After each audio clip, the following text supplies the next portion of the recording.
All right, everybody, welcome to coverage here of Magic Spotlight Planetary Rotation, heading into day number 2 here. Corey Baumeister here, and the one, the only, Reed Duke and Ailey Loney will be joining us later, but for now we got Jim. Jim, how you doing? I'm doing great. I'm here. I'm present. I'm not Reed.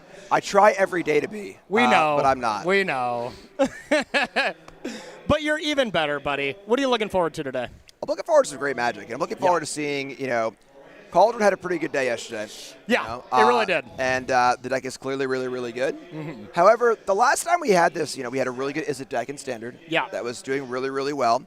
It didn't win one of these things. It really didn't. Mono Red really won all of those events. Yeah. And that's kind of an interesting thing here. Will Cauldron buck that trend? Is Cauldron good enough to really take that extra step and actually win the tournament? Not just do well in the Swiss, not just be played a lot, but take down the trophy. Yeah, absolutely, and we will be finding that out as we go. But first, let's talk about the other casters we're going to be seeing. The much more talented Reed Duke and Ailey Loney will be bringing you coverage here alongside myself and Jim Davis here all weekend. Going to be very exciting. But Jim, for anyone who missed the broadcast here or maybe is not familiar with the format, walk us through Standard a little bit here. So we're playing Standard, Magic's premier format. This is a 3-year rotating format with the most recent 3 years of sets. And this event is super exciting because it's called Planetary Rotation because it's a rotation. We just saw 5 sets leave the format, and we also had a kind of staggering 7 cards banned and a pretty wide ban announcement. So this is a very new format, and that's part of the fun of Standard is it's constantly changing. Some older formats like Commander or Modern, they have new cards added to them, but they're pretty standard going forward.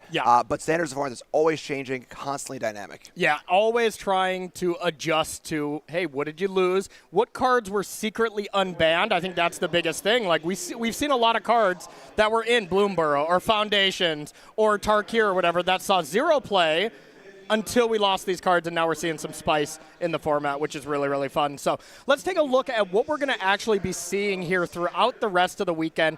Day number 1, gone. Get it out of there. We're not doing any of that anymore. Day number 2, this is where we live. We are just down to our final countdown of players at 159 lucky players that made it to day number 2.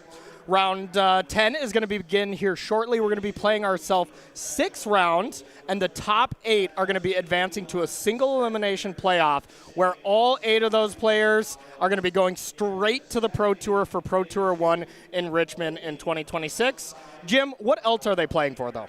I mean, that's got to be the biggest prize. Oh, yeah. For sure, your first Pro Tour. But I guess there's also a 5-figure payday up top. Money good. Yeah, money's not bad, so it's NK to first. And then a little unique prize for this event, Standard for a year. What does that mean? It means you get 1 Play Booster case, I believe that's 6 boxes, of every Standard legal Magic release in 2026. And Magic releases a lot of sets these days, so that's a lot of Magic cards. Yeah. Really awesome prize. Great cash prizes go down to top 64, but also a unique prize here where every player who played this tournament got this awesome Get Lost promo. And there's a foil borderless version of it for the top 128, a very unique prize. There are only 128 of these in the world.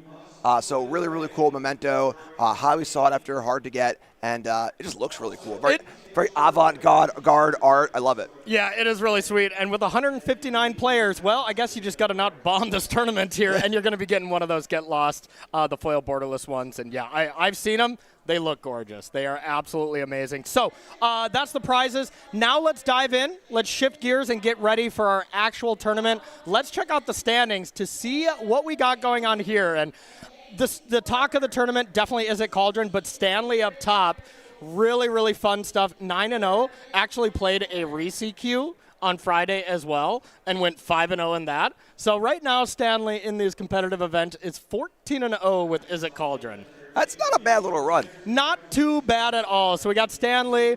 We have just our 2 9-0 players. Any other standouts here at 8-1 or lower? Yeah, I mean, I feel like this page kind of tells it all. Cauldron, Azorius Control, Mono Red, Dimir. That is a lot of what's going on in this format right now. There's a control deck, a very slow control deck, a very fast aggro deck, and Cauldron kind of in the middle, kind of able to do everything almost. And name-wise, we got Daniel Fournier from Canada, right? Yep, absolutely. And nice to see Takeshi here travel all the way from Japan to be our other 9-0 player, which is really impressive. And an old school standout, Antonino De Rosa. He's been playing Magic literally forever. Forever. U.S. national champion, GP crusher back in the day. Yes. I haven't seen him in a long time. And when I was walking the hall yesterday before we had a feature, I was like, is that Antonino? Oh, wow, awesome. Cool. I know. What's up? It was pretty funny, too. We saw one of his matches where he was pile shuffling a second time. Yep. And then we're like, you can't do that anymore. It's like, what? Come on. I've been playing Magic since '96. Exactly. All right? Yeah. This is how we do it. That showed how long he's been playing, and really nice to see him removed from the game and then come back in and still be crushing it with that really cool mono red deck that had that 4-mana god that the name is escaping me, where your pings turn into 4 damage instead with Nova Hellkite. That has ended up looking really cool. Also, Jesse Peland. He's always at the top of our standards here, always bringing a lot of spice. Let's take out page number 2 here and see who else is doing really well. 7-2 records all the way down. All these players have got to be looking really good for top 8. This is one of our smaller events here at, a total of 700-800 or so. So a record to get into the top 8 might not be as demanding as we've had in the past. Yeah, which is huge and very, very exciting. What's exciting here is this page got a little more spice on it. We see Raphael at 18th, Golgari mid-range. Hoshin, I'm going to say it right, say it wrong. The Teamer Battle Crier combo in 27th place. Yep. Awesome. Boros Aggro, Charles in 31st. And then one of my favorites, Brantley here in 32nd place with 4 color control. Yes. Old school, Drago, mystical teachings. That's my kind of jam. And we only have, 8 Cauldron on this page? There's more non-Cauldron than Cauldron? Oh, my. Okay, we're on one here. This is looking nice. Also up top, international superstar Riku Kumagai in 17th place. Traveled a long ways to bring us some spice here in the tournament. Jody Keith, Jack Potter, House of Mana on Twitter as well. When Jack Potter can get any kind of free mana in any format, he's showing up at a tournament, so gotta love that. All these players looking really good to convert this really strong finish into a top 8. So we're going to now get ready for our next feature match. Jim, do you want to walk us through maybe the decks and the players that we're going to be seeing a little bit here? Yeah, we got young Dana Fisher. We've been watching Dana grow up before our eyes in the last, 5, 6, 7 years. She's been playing Magic. I think so, yeah. Always traveling with her dad. I see them at every event. I'm always saying hi. I had dinner with them in Spain at Pro Tour last year, and they're great. It's just so cool to see them. Great. So cool to see young faces in the game. And she's playing the Landfall deck, which like it's fallen off a little bit, but it's a very, very explosive deck. Off, or? Yes, off a cliff. And, a deck that's very, very explosive. Yes. Capable of attacking for, literal, 80 damage on turn 3 with a super ideal draw. Oh, yeah. Interaction's pretty good against it. We're going to see a pretty cool matchup here where there's 4 Snakeskin Veil in Dana's deck, which is actually a really good metagame call because that card fell out of favor because of Nowhere to Run. Yeah. Pixie decks are playing Nowhere to Run, which removes the hexproof and makes Snakeskin Veil not do much. But her opponent here is Lee playing Esper Pixie. Yep. And there are only 2 Nowhere to Runs. The card has fallen out of favor. It does not kill VV most of the time, and doesn't kill the larger threats that can produce. Yeah. So there are only 2 Nowhere to Runs here, but that's going to be kind of the battle here. The removal spells of the Pixie deck versus Dana's very powerful creatures. Yeah, I would say maybe this isn't the matchup that Dana necessarily wants to play. The removal is pretty good, but sounds like our players are ready in the feature match, so let's head on down and watch some Magic. All right, and I believe both of these players are sitting at a comfortable 6-3, snuck in here to be able to compete here at the highest level, and going to be really fun to watch. Dana, of course, both started on 6 cards here as well, and Dana is only 15 years old and really on that trajectory that very much reminds me of the early stages of Nathan Stoyer. Nathan went and he was playing from there's some pictures of him as such a young kid at Grand Prix back in the day and really converted into some huge results. Dana's been top 8ing every single RCQ she goes to, it feels like, and is really kind of getting some masterful play. So I expect some big things from her, in the coming years. It's coming. Yeah, Dana had a big win last weekend. Yeah. She won a modern event playing Amulet Titan. I think it was one of the independent tournaments in the Midwest or whatever. Yeah. And that's a really hard deck to play. It's very hard. If you tell me you want a tournament, cool, that's great. Want to tournament with Amulet Titan? I go, ooh. Oh, okay. Your brain is huge. You know what you're doing. Yeah, absolutely. Cool. And I saw a clip of her playing it, and I'm like, yep, she knows how to play that deck. Yep. Absolutely. So getting it started, we had a starting town and Storm Chaser's talent to get ourselves an otter, and the old Bristly Bill here for Dana. I call him Bristlebill. The Cactus Sheriff is in town. Yeah, so now this is kind of like the check that Dana's going to be having, where Dana's going to play a really good creature and say, can you kill this? And the answer is unfortunately yes. That's the first one, though. And there are, it's kind of up the curve. You really got to keep killing stuff against this deck. If you're able to, you can kind of pick it apart. But if one starts sticking it going, things can get quite wild. So this is actually one of the matchups that I feared the most when I was testing Cauldron. I played like 280 matches with Cauldron. I could not stop, Jim. I was having so much fun. But this is one of the matchups that scared me the most because, like, if you just don't have a heavy interactive draw, and half of these Cauldron decks are starting to really trim their removal to be better in the mirror match. And, it makes a deck like this really explosive and really scary in the metagame here. So, yeah, really cool stuff. Here's Tifa. I just love seeing the adaptation again of Snakeskin Veil, a card that really fell off because of the prevalence of Nowhere to Run. Yeah. And then that's kind of the shifts in a metagame, understanding that, hey, this card has fallen out of favor. This card wasn't good because it was fallen because that card was so popular, but now it's not. Now this can come in, and this kind of cyclical rotation is very cool to watch. Yeah, it is kind of reminiscent of our first Spotlight event, won by Nicholas Odenheimer, where he played that Leyline Gruul deck, where that was the tournament where these Dimir Pixies, the Esper Pixie decks, came to promise. So it was, like, very good for one event, and then it kind of fell off, But here is the map cracked on the Otter, leaving a Shoot the Sheriff on top. And then cracks on in after a Godless Shrine tapped. And now, hey, this is the turn. Tifa, how much punching can you do? Yeah, could be off to the races here. Tifa is the key explosive card in this deck. Doubling power, every land drop, and I can't even count that high. Get Corey. your graphing calculator ready, Jim. We need you to do some math here. So now we're going to double. 1 to 2. Now next land coming in is going to go 2 to 4, and we're going to scale up as we go. Looks like, okay, I was wondering if Dana was going to leave that land or if you're going to just get it going. I like cracking it now since the Hydra gets that boost no matter what from now on. These counters stay on. Tifa, those are not counters. This is a representation of how big this is. So that's going to be 4 damage taken to Lee. Those counters will go off Tifa just like that. And then now Lee has the biggest problem of the Hydra to deal with here for sure. Yeah, and this is important for Dana, having 2 big threats in play. We saw shoot the Sheriff on top for Lee, but there's 2 big things in play. Get ahead of the removal, and then really fire in. Yep, absolutely. And I don't think we have any outlaws here. I feel like Bristly Bill seems like it would be an outlaw, but I believe it's not. Bristly Bill's a sheriff, right? It should be. I was going to keep those outlaws in check. Will you use that voice for the rest of the broadcast, please? Sheriff Jim. Are you sure you want me to do that? I am sure I don't, actually, no. That's what I thought, partner. Don't try and call my bluff, all right? Beautiful, beautiful. You got a gift there, Jim. Thanks. All right, we get an attack in for 3, and the Hydra falls. That is not an outlaw Hydra. And now back to Dana. Let's see what we can do with Tifa to get it going. Now, there are some tricks. If you can, let's say, boost up Tifa before you start playing lands, you do get to kind of scale a little bit faster. Now, there's not a lot of actual pump in this deck. It is Snakeskin Veil. Looks to be the only true pump spell. We're not overprotecting any of that kind of cute stuff. And Traveling Chocobo coming here. That's a big one because this doubles all the landfall effects.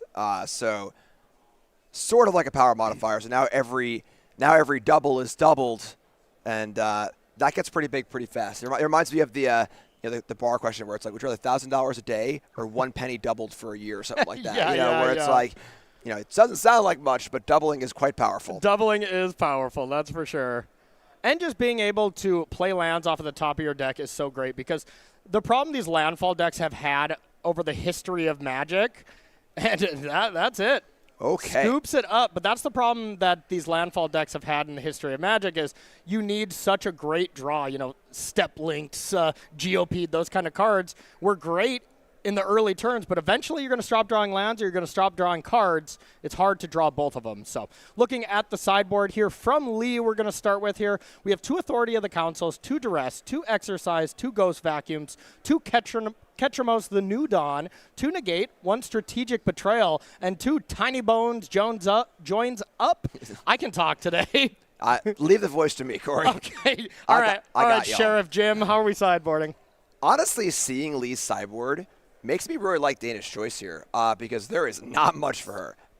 We could see the Betrayal can come in as an extra removal spell. I actually like the idea of Tiny Bones joins up as a way to kind of get those lands out of hand. Typically, when you play a discard effect and your opponent discards a land, you feel like, all right, that wasn't that good. Yeah. But in the Landfall deck, it's actually quite potent. So extra removal, a little bit of discard for the hand, take out any kind of clunkier option, and just make sure you can try and kill everything. Yeah, it's no hopeless nightmare, but hey, it'll do. It's honest work. So, and then from Dana's side here, we have 4 Dragonback Assault. This is kind of where this becomes an actual teamer deck. In the sideboard, we see the 1 island as well.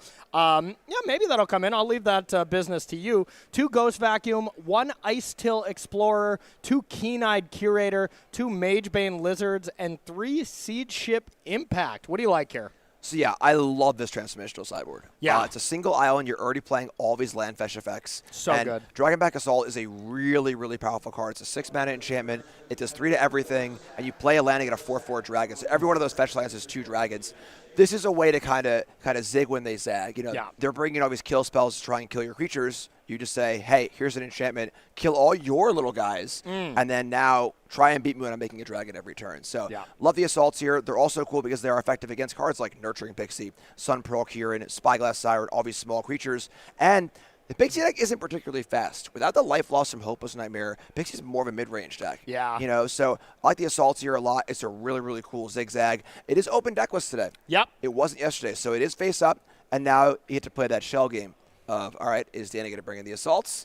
And I want my exercises. Is Dana not going to bring in the assaults? So do you even want exercises for it? The damage is done when it comes in play too. Very true. So I love this sort of like transformational sideboard. And I think it adds a whole new dimension to this deck. Yeah, totally agree. And if you're watching the broadcast right now and you were really wishing that you knew about this tournament or you knew about the newest decks coming out, basically you just wanted information, is there any spot where SCG could really help you out, Jim? Pop your email in there at starcitygames.com/newsletter and get your updates, all right? Again, you only get like 1 or 2 of these a week. I'm a big anti-spam person. I don't want to get a million emails, but I've been on this list now for, over a decade, Events coming up, sales, new sets coming out, Magic news, the happenings, what's going on. It's your one-stop shop. Right into your email. You pop in and see what's going on. Never miss out. Absolutely. StarCityGames.com/newsletter to get some more information on that. Agreed with you. It is really great. Just learning exactly what's going on all the time here. Looks like our players are ready to go here. This is going to be Lee Stett, I want to say is the last name. Sorry if I'm butchering your name there, Lee.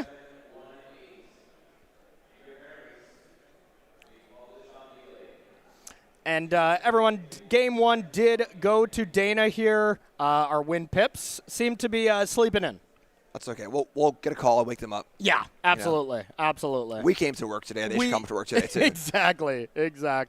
Mulligan there from Dana. And I got to say, the mulligans from these landfall decks are intensified. Because you need the right combination of lands and spells. Traveling Chocobo really helps you out with that. I think without Traveling Chocobo, this deck could not be played. Yeah, Traveling Chocobo and the new Ice Till Explorer. Yes, of which course. Is the same idea, allowing you to play lands from your graveyard. So kind of just saying, hey, you're going to have this never-ending source of lands. Yeah. Don't worry about needing a top deck of land when you kind of want to draw a spell. Yeah, absolutely. Looks like both players taking a mulligan here. We'll see how they like this. All right, let's take a peek. Yeah, as you were saying, mulligans are rough for Dana's deck because... All right, I'm going to hold you there, Jim. We're going to take a look at our Match C here real quick. We got a new little feature here we're going to try out as we get ready to go here. This is our kind of King of the Hill match. We're going to peek on in as Dana and Lee get ready to go, and looks like they are deep within a game and just doing some VV mirror stuff. Looks really cool. We're going to keep this picture-in-picture here throughout the weekend and show you what's up. But for now, we're going to get back to Dana versus Lee. Really cool feature, huh? Yeah, really, really awesome. Nice job, everyone behind the scenes here at Star City Games. All right, and here's Storm Chaser's talent after the turn 1 Llanowar from Dana. And let's see, no removal spell for the Llanowar Elf. You got to be feeling great about that. Yeah, definitely. There's just a lot of removal checks in Dana stack where it's just like, hey, can you kill this? Hey, can you kill this? They're all removal checks. Yep. Yeah. That's probably the tamest one as the Llanowar. Maybe the Llanowar is the trap, you know? That's actually, I felt that before. I felt that too, yeah. I think Bolt the Bird is one of the most, like, kind of blind it's heuristics. Stab the Elf now. I'm sorry. Remember. I think Stab the Elf Thank is you. one of the most overused heuristics in Magic where it just ain't that simple anymore. Yeah. Cards are too good. Ramping and getting ahead on mana, not as important as it used to be, that's for sure. So Mossborn Hydra comes on down, but it will meet its tragic end as 4 damage comes on through.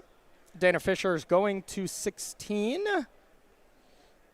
Gotta love Dana's green hair as well. She's kind of a master of green deck. Started with Elves, now Amulet, now Green Landfall, but has really branched out into other strategies as well, which is really fun to watch.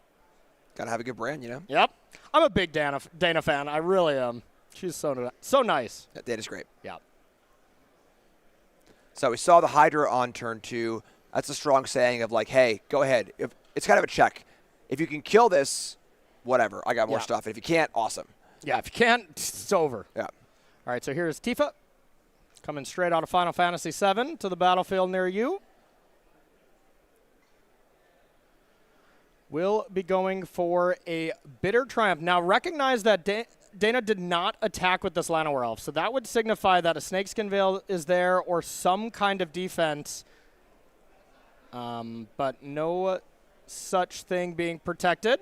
Maybe there'll be a little bluff there from Dana, actually, you know? Maybe. Because the no attack strongly suggests that I've got a trick, and Lee just says, nah, I don't think you do. Or maybe he has multiple removal spells. It was okay kind of doing that, but could be playing around a Sun Pearl Kieran as well, just the flash block, not willing to give up the Llanowar Elf. That could easily be as well. That's fair.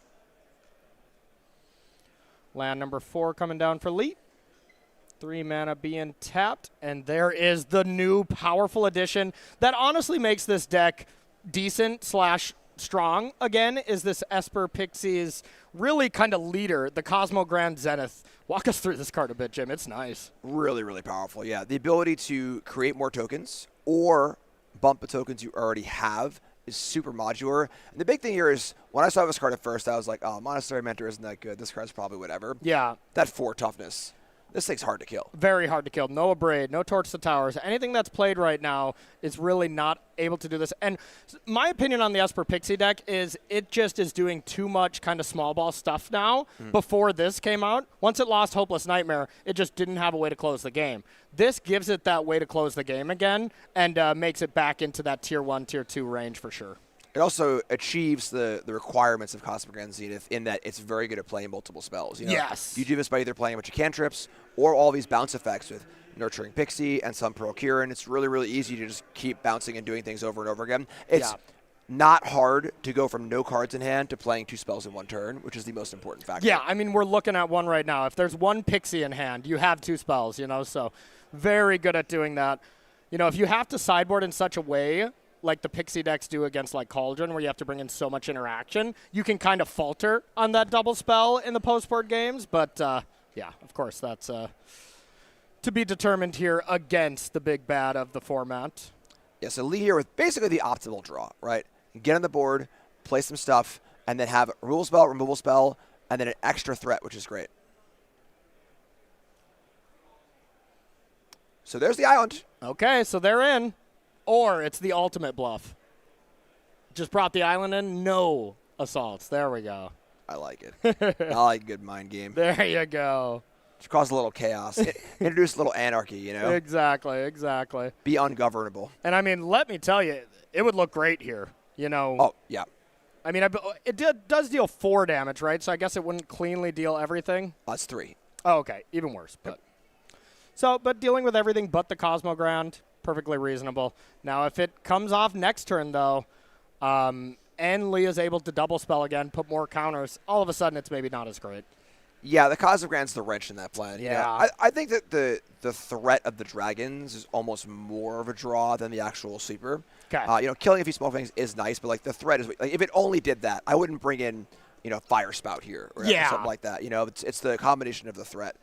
An Ice Steel Explorer is very good alongside of it. It survives the 3 damage. It gives you a constant stream of lands. It's nice. Yeah, deal with a couple small creatures and put in 4 dragons is probably okay, huh? Yep. All right, so just Storm Chaser's Talent going to level 2, picking up Tragic Trajectory. Wow. Is this the turn? I mean, Ice Steel Explorer being unchecked is nasty. Walk us through everything this card can do, Jim. Yes, so this is a Crucible of Worlds and an Exploration. 2 cards that are both very, very powerful. On a pretty good body, too, and it even landfalls to mill to make sure you have more lands to All play. right, can you walk us through it for people that were born in the year 2000? So you can play an extra land each turn and play a land from your graveyard. There we go. Once you have a Fabled Passage, you can just keep doing it. So the passage comes back, you put it into play, you get a land, goes to the graveyard, and you just kind of have infinite lands per your land drops. And now you see, of course, that combined with the landfall effects makes for a ton of triggers like Bristly Bill here. Yeah, getting that mill ability to fuel your graveyard as well. It doesn't matter as much when you have these kind of quote-unquote fetch lands, but...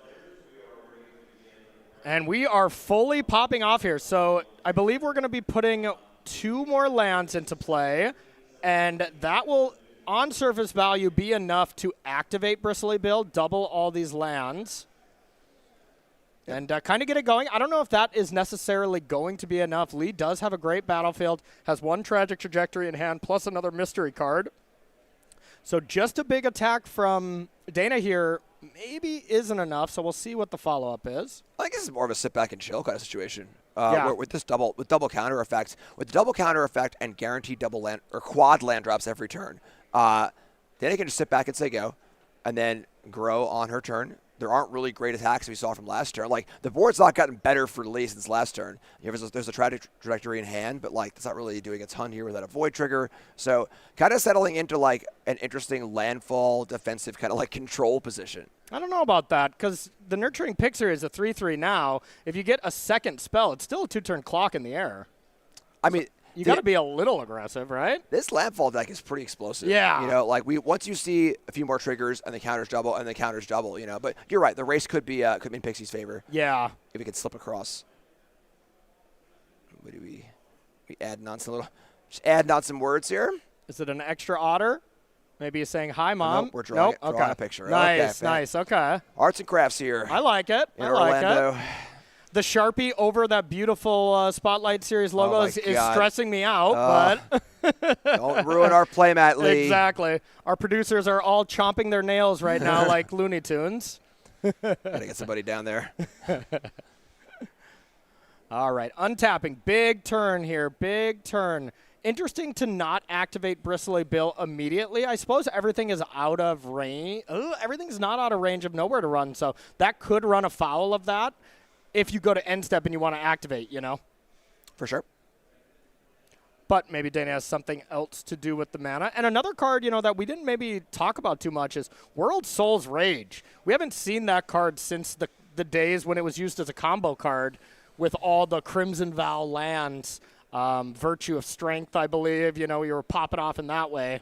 But this card can do some serious damage as well in this deck. Yeah, big addition to the deck. I think that these decks are often mono-green. This was kind of a big like tech evolution where this gives the deck a bit of interaction. You know, where it can kill something somewhat inefficient, but it can also provide a huge burst of landfall damage by putting a bunch of lands into play, or late in the game when you have a lot of lands in play and they've killed your creatures, just fireball them. Yeah, absolutely.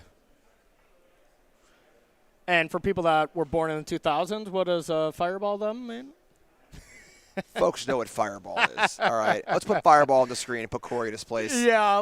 Let's see if we have access to that card. It's probably too old. Oh, my God. See, it's so old we don't have the original printing. We just have a Commander printing, though. Okay? I want to see the XY version of Fireball. Yeah. Deal X damage to Y creatures is a double variable in the cost. Was that a thing? That was a thing for like one. It was like a beatdown starter set or something like that. Okay. It is how the card works. Yeah, true. It deals X damage to Y creatures, but Richard Garfield likes the math problems here in the original game, huh? He does. I love it. My hero. All right, so here comes the powerful Flash Flyer. Going to boost up everything. Another Otter on the way, and here it is. Dana will be under the gun here as Lethal will be presented. And a reminder to anyone that's just joining, Dana's up a game. Our little game pips here, for whatever reason, are not working in the morning. We'll be getting that adjusted here. Didn't show up for work today. Yep. The Otters were messing with the cords here before this. Dang Otters. I like the idea that we have like little gremlins here just constantly trying to, oh, those Otters again. And here's the tragic trajectory. Now, a permanent did leave. So that is going to trigger that. This is Fatal Push-esque, where if a permanent leaves, it just doesn't trigger off lands. That's kind of the only thing. So it's an upgrade to Fatal Push and a downgrade because it's a sorcery. Yeah, we are currently in the Void. The Void. I really do love all the Edge of Eternity aesthetics, like even our playmat, like I love this kind of vibe. Dana's lands look great from Edge of Eternity. Just some cool stuff. Strong agree. All right, Bristly Bill. Down to the graveyard. This town ain't big enough for 2 Bristly Bills. Corey, that card's banned. Yeah? We don't talk about this town ain't big enough. Okay. All Yeah, right. we really don't. Don't talk about Bruno. Don't talk about this town ain't big enough. Don't talk about Hopeless Nightmare. Yeah, no kidding. We forget that Hopeless Nightmare was taken from this deck. This town ain't big enough was a huge hit as well. I don't know which one was bigger, but it's amazing this deck is still standing after it got, 2 legs chopped off, basically. It is pretty crazy. Yeah. And that's it. That's going to be a lethal attack. Game number 3 is going to be on the way with Dana on the play. And I got to say, this landfall deck got to be much more comfortable, and the win percentage has to be much higher on the play. Wouldn't you agree? Yeah, for sure. And that's a game where we saw Dragonback Assault would have been awesome. Yes. Would have been really, really good, even with the Zenith coming down.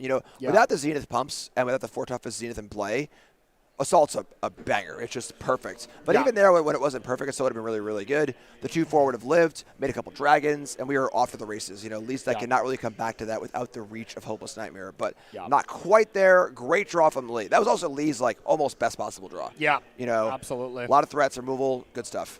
So probably going to be about the same here from these players. Play and draw doesn't look like we're changing too much. So let's talk about our sponsor here. One of our sponsors here for the weekend. Big shout out to Beckett. If you are interested in getting your cards graded, we have we got that nice slide too. But if you're interested in getting your cards graded until the end of the weekend, so you got to get it in by today, you can get 15% off all card grading services with promo code StarCity. Go to www.beckett.com/submit/cards/service if you're interested in protecting some of your fancy cards. The Otters got into the slides. Yes. They're getting around. They're everywhere. They're everywhere. We gotta find them and catch them. We do. That's what we'll do on our off rounds, okay? And then name them and treat them as pets. Yeah, absolutely. Hey, the Pips are back. Yay, everything works again. All right. Everything works again. Big props to Jeremy. He got those Otters out of there and got it fixed up. All right, we're going to take a live look in on our C match here as these players get all shuffled up and ready to go. C is our undefeated table here. Takeshi up a game, it looks like, and we have Vivi underneath a cauldron doing stuff, but no counters on a Scholar. How does this battlefield look so far here, Jim? Complicated. Yeah. Looks like Stanley's had the early pressure here. We have 13 life on our bottom player's board. Cauldron's all set up, which is great. And this is the kind of deck that can explode from almost nothing. There's one creature in play with one Cauldron. Counters start going up. A lot of the creatures of a deck naturally get counters anyway, so we can see a real crazy turn.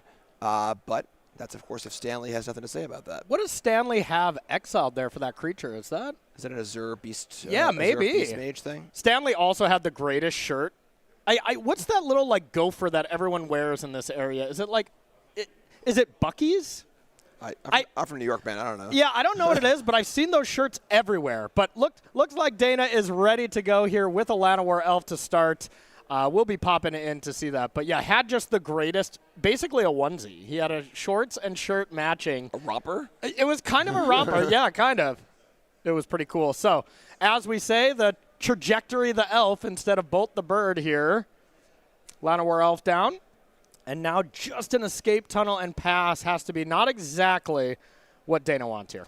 Yeah, that's kind of the awkward part is that we have Fabled Passage and these lands, Passage, of course, early, as well as these lands always make the land come in tapped. Yep. So you're playing these for the landfall triggers and so on and so forth, but they're limited mana fixing for a reason. Yes. You know, these are not, onslaught fetch lands or any of the great fancy lands we currently have in Standard. So, a little opportunity cost there. Yep, absolutely. Just fetches up that mountain, and just a pass from Lee, very much signifying a nowhere to run is there, and I believe I did see that in hand. That's the tough part, too, is we are open decklist here on day 2. Yep. And Dana knows there's only 2 nowhere to runs with the 4 Snakeskin Bills. So when there's 4, the Snakeskin Bills come out. You just got to not bother. Yeah. With only 2, how many Snakeskin Bills do you leave in? Do you play around it? It's tough. And there's a real night and day experience with Pixie deck when they draw nowhere to run or they don't draw nowhere to run. Against an aggressive deck, 100%. Because 1 nowhere to run is actually 7 nowhere to runs. Exactly. No, it's always frustrating when they start with that on your creature. And when I'm playing against these Pixie decks, whatever deck I'm playing, that is my whole goal, is to make their nowhere to runs awkward, but sometimes it's not possible, So tough stuff here. We get a Fabled Passage cracked here at the end step. Are we going to be getting a forest, or are we going to be getting an island? I want to see an island. I think this is a Dragonback Assault game. Once nowhere to run plus bounce stuff has been established, I think it's time to shift gears. Slow down a bit, right? Trying to get into that ramp mode, trying to get the assault in play. And as long as Lee doesn't have that really good aggressive draw like last game with multiple 1-drops and the Cosmogran pumping everything up, Dana's going to have time to get this going. Yeah. And, if Lee is constantly leaving up 2 mana like he's doing now, if Dana doesn't play into it, then you're making Lee's mana worse. Oh, but this is a great play to play into nowhere to run because, big butts for toughness. This is perfect. Yeah. And excellent. It's the perfect juke, where you're right. You need to leave mana up. You got to have removal spells ready to go, and those don't do anything against Dragonback Assault. So good. And no play there from Lee. I believe Lee did have a Sun Pearl Kieran, so could have just ran out a 2-1 flyer, but looks like Lee is trying to play this value game. And it is possible Lee can double nowhere to run one of these cards, but that does take 5 mana most of the time, as you need like a Pixie, play it back, play it again. Of course, if you have both of them, great. Yeah, it's interesting because I kind of like the idea of playing with 2-1 flash just to kind of get in and get some damage in. I did too, actually. But that plays right into a Dragonback Assault next turn. It sure does. Where that just mops it right up. So, Lee needs to decide, am I playing around it right now? Am I playing around the idea of Dragonback Assault where I want to try to get this game over with as fast as possible? It's a tough line to walk. Yep, totally agree with you. All right, Watery Grave untapped. A couple more damages. And Lee taking a lot of damage to his own land. And most of the time when you're playing against a landfall deck, you think like, oh, no, I shouldn't be taking these 1 or 2 damage. Landfall hits you for like 455 sometimes. So sometimes it just doesn't matter. Okay, Strategic Betrayal here looks really good. Definitely a card that's more used for VV, but hey, good old, sack a creature is pretty strong. Now, there are 2 negate in Lee's sideboard. Okay. That is the juke to the juke, right? So, God, it feels bad to bring that in against this deck, though, I must say. I agree, but I think Dragonback Assault really is an ace in the hole. It is the kind of card where, without a really good draw, Lee's going to struggle to beat it. So this sort of cat and mouse game here of, I think bringing in negate is kind of reasonable. And now we have the, you zig, I zag, you zag, I zig. And this is Magic at its absolute best. Oh, absolutely. Absolutely. It looks like we're going to find out right now. All right. Boom. I like how the Pixie was already in the graveyard before it resolved. So that means, no, there is no negate, in case you were wondering. At least not in hand, that's for sure. So, yeah, the powerful enchantment is on the board, and now that is the most powerful permanent, obviously in play, but the most powerful permanent in both players' decks. So Kaido coming down and ticking up. Kaido is the best card in these Pixar decks, but still not that powerful. Yeah, Dragonback Assault, you can see here on the screen, extremely powerful. You usually want to try and play it with a land if you can, but there really aren't any ways for Lee to remove it, except for those 2 sideboard exercise, which are pretty sketchy, because often the Assault comes to 2 dragons or 4 dragons. So I'm able to play it and just say go. And now, we see a little Kaido actual ninja emblem. If you lined up 5 ninjas and 5 dragons in a fight, who do you think would win? Probably dragons. Yeah. I would think so. You know, like they're going to be sneaky. You know, they'll be hiding in places, but dragons, they just breathe some fire everywhere, and we've seen that. If you were looking to burgle an Arkenstone, then maybe Excuse the me, ninjas what? could do that. No, Lord of the Rings. No. You read The Hobbit. I'm reading The Hobbit to my son these days. No, so. I'm a very much wait for the movie version to come out. The Hobbit movies are out, but they aren't great. So Okay. let's move on. Wow, some strays here on the Hobbit movies, huh? Yeah. Okay, fair enough. All right, so World Souls Rage only for 1. 1 is enough here. Yeah, 3 mana, deal 1 damage, make a 4/4 dragon. Looks a lot different. How about 2? How about 2? You got a Chocobo in play. Oh my goodness, you're right. I want to ride my Chocobo all day. Wow, okay. Chocobos and dragons here. Just a match made in heaven. Birds and flightless birds, right? Yeah, I don't recall the part in The Hobbit where there was a big yellow flying bird, but Oh, okay, yeah. No. This was the more superior thing, Final Fantasy. Corey, I don't want to fight with you on live on air, man. Yeah, but I will. Let's not go down this road. One okay? of us is a diehard Final Fantasy fan, and one is a diehard Lord of the Rings fan, y'all. One of us is right. It's And me. one of us is so wrong, and also the expert role commentator here. All right, Kaido coming down here. No, Kaido going up. I don't know. Kaido's in trouble either way. Kaido is unsure of how to deal with these birds. Kaido looked up and saw 2 dragons. He's just having a problem. Yeah. All right, a 4/5's coming in. Happy to trade with half of a land drop, essentially. Yikes. Is he happy? It doesn't look happy. Yeah, and this is what we were saying in sideboarding. Once the assault comes down, the Pixie deck has just no recourse. Even this board right now, if you removed all of Dana's lands and the assault from the battlefield, these 2 dragons and this other guy might just be enough. You know? No kidding. Nowhere to run doesn't line up too well here, I would say. Yeah. All right, there's nowhere to run for the Traveling Chocobo. Kind of absolutely needed, but... And there is Tragic Trajectory. Jim, is it good to be just dealing with tokens that your lands make? No. Okay. If you're winning the game that exact turn, yes. But there are plenty more dragons where that came from. Absolutely. And, Kaido does get to live. Oh, my goodness. Oh, 3 damage goes to Planeswalkers. Folks, if you have small children, I strongly suggest you usher them into a different room. Unless they love dragons, in which case, get them in here. Yeah, absolutely. What are you talking, though? I think maybe our youngest person in the tournament is the one doing it. That's true. This is amazing.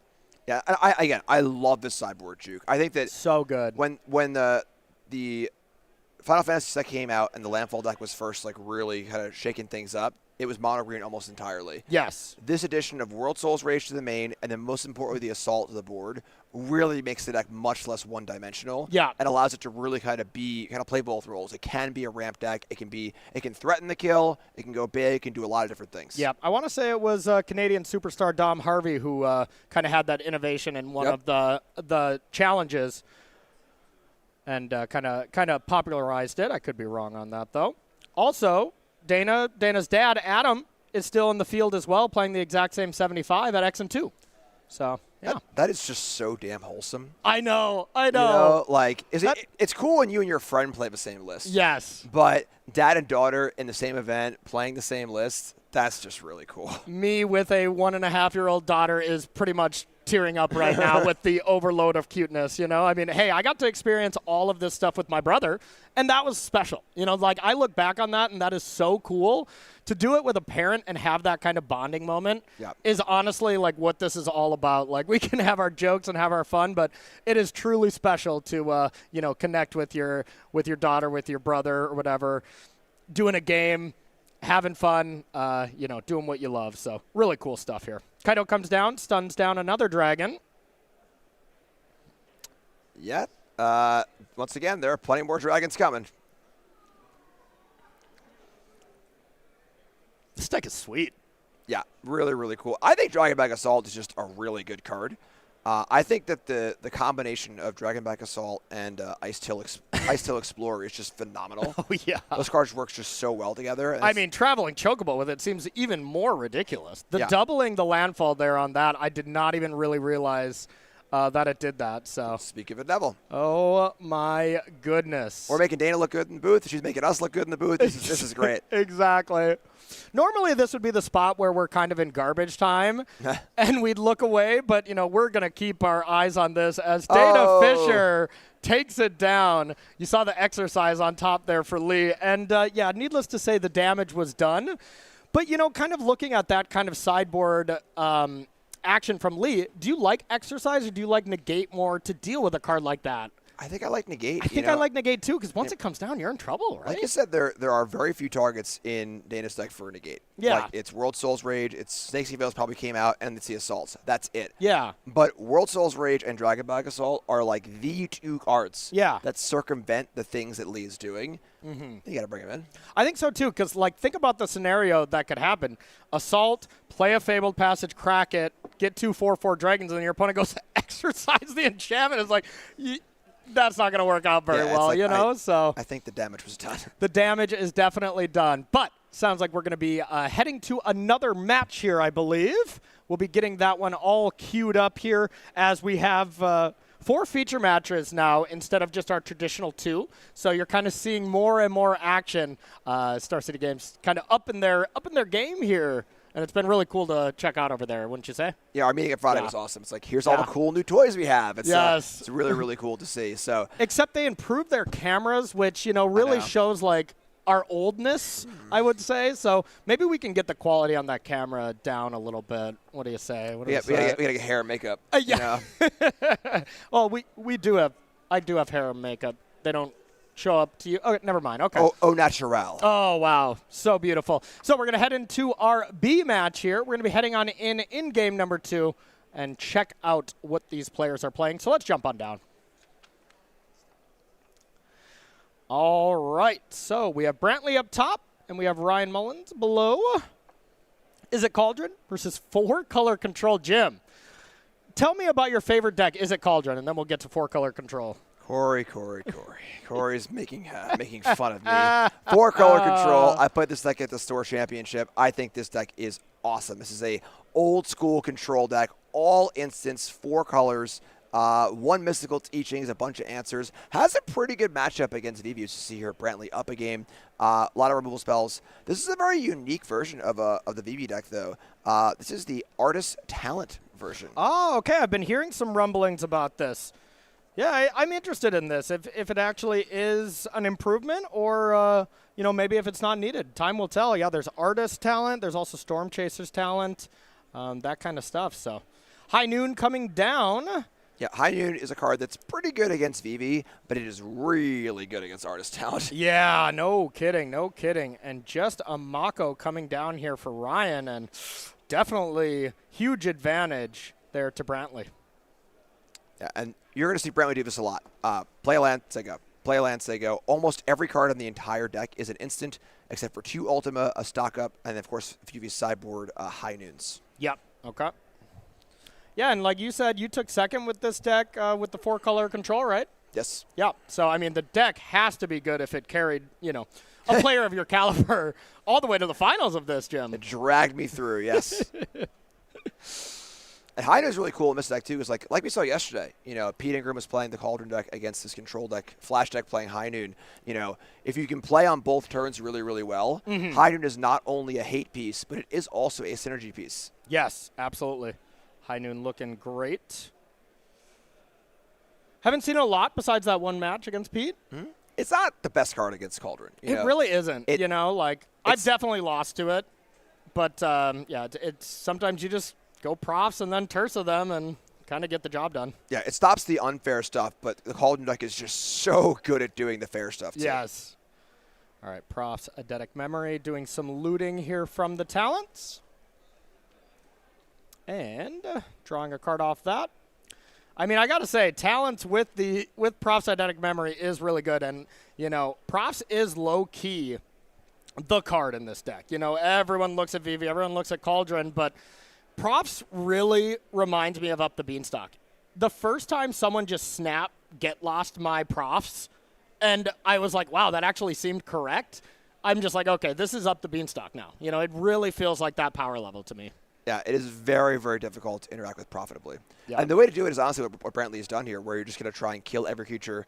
And without a high noon in play, that would be difficult. Yeah. But with Ryan locked in to playing one creature a turn, Brantley could do that. You know, versus a ton of removal spells in this deck, just like end step, kill your thing. My turn, maybe play card draw spell, say go, and utilize that high noon effect as sort of just a lock piece. And like we were saying, it's not great against the normal Cauldron lists, but with Artist Talent, the name of the game with Artist Talent is velocity. Yes. It's the idea of just burning through your deck as fast as possible, and that usually means playing a lot of spells. So High Noon looking very nice here. Yeah, really looking nice. Yeah, not even a lot of creatures in this this list from Ryan. And I'm now just realizing by the screen name that Ryan has on Melee here, Burnt Taco.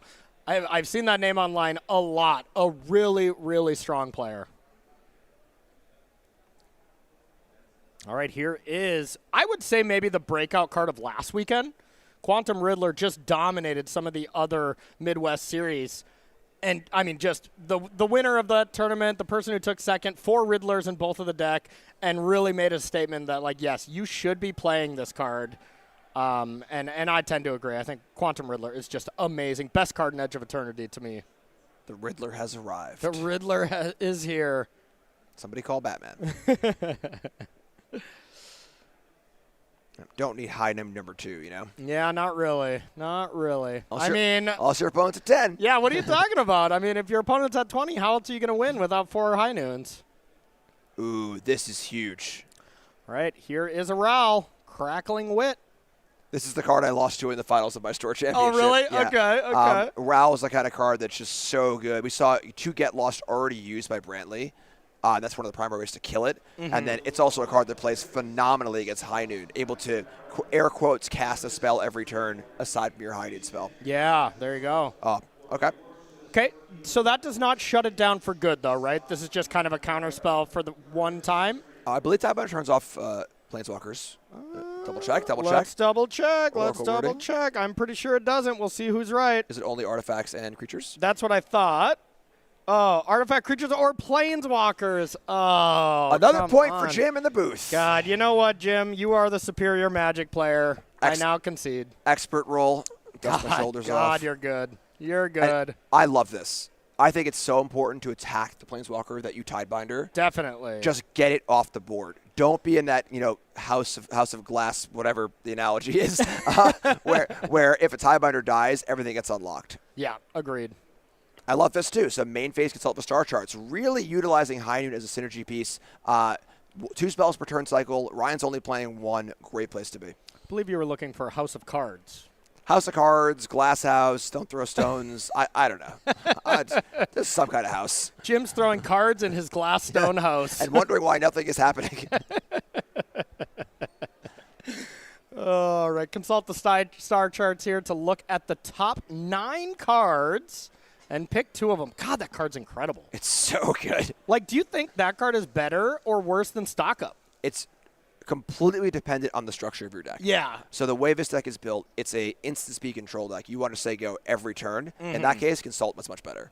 If you're playing a more sorcery speed, like the Shiko Jeskai control decks, or more sorcery speed like a ramp deck, or more rats and stuff, then Stock Up might be better. Okay. But they are both phenomenal. Yeah, amazing. And also Porcos Los Dos. Why not both? There we go. This list has 4 Consult and 1 Stock Up, but we've seen a variety of mixes. Yeah, absolutely. So Winter Night Stories. Looks like we are just casting that one. Yeah, so we have the 2 cost reductions here on Artist Talent. Chapter 2 is your spells cost 1 less, so we have 2 of those, so 2 less. So the problem is that kind of effect is really good when you want to play them more than 1 spell a turn. Yes. Although where'd High Noon go? High Noon has left the building. We got a flood ball. I'm sorry.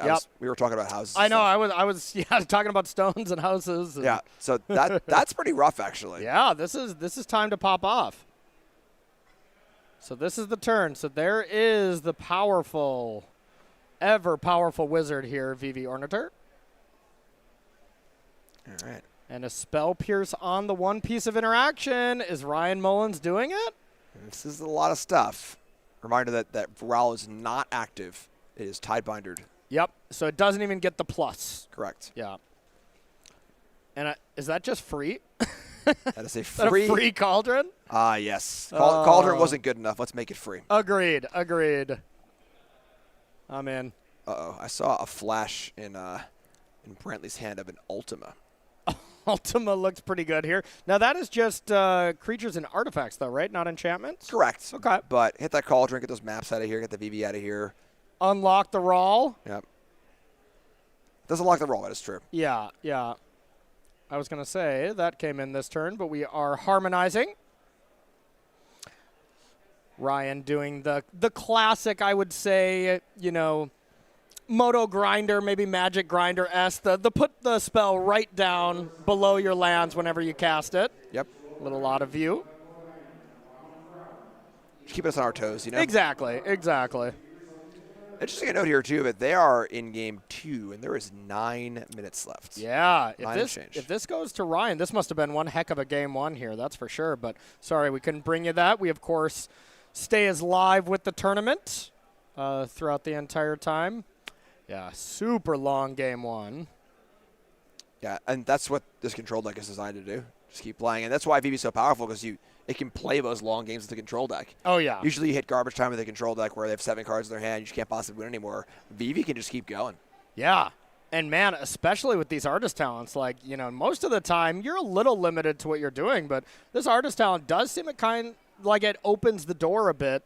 And, hey, when some of the decks are already going away from some of the more aggressive elements, like some decks aren't playing as many Makos, and that kind of stuff, hey, maybe the artist talent version is the next level. Who knows? It's cool. We have seen multiple different versions of VV. Yeah. There's this version. Corey Burkhart was playing a more kind of prowessy sort of version. We've got the regular version. There's just a lot of different options here. Heck of a card, that's for sure. Yep. All right, Cauldron eating a VV. Going to give VV the second ability.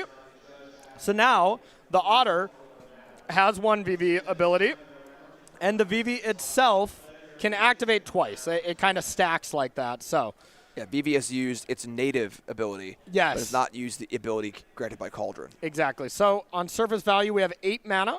Oh my!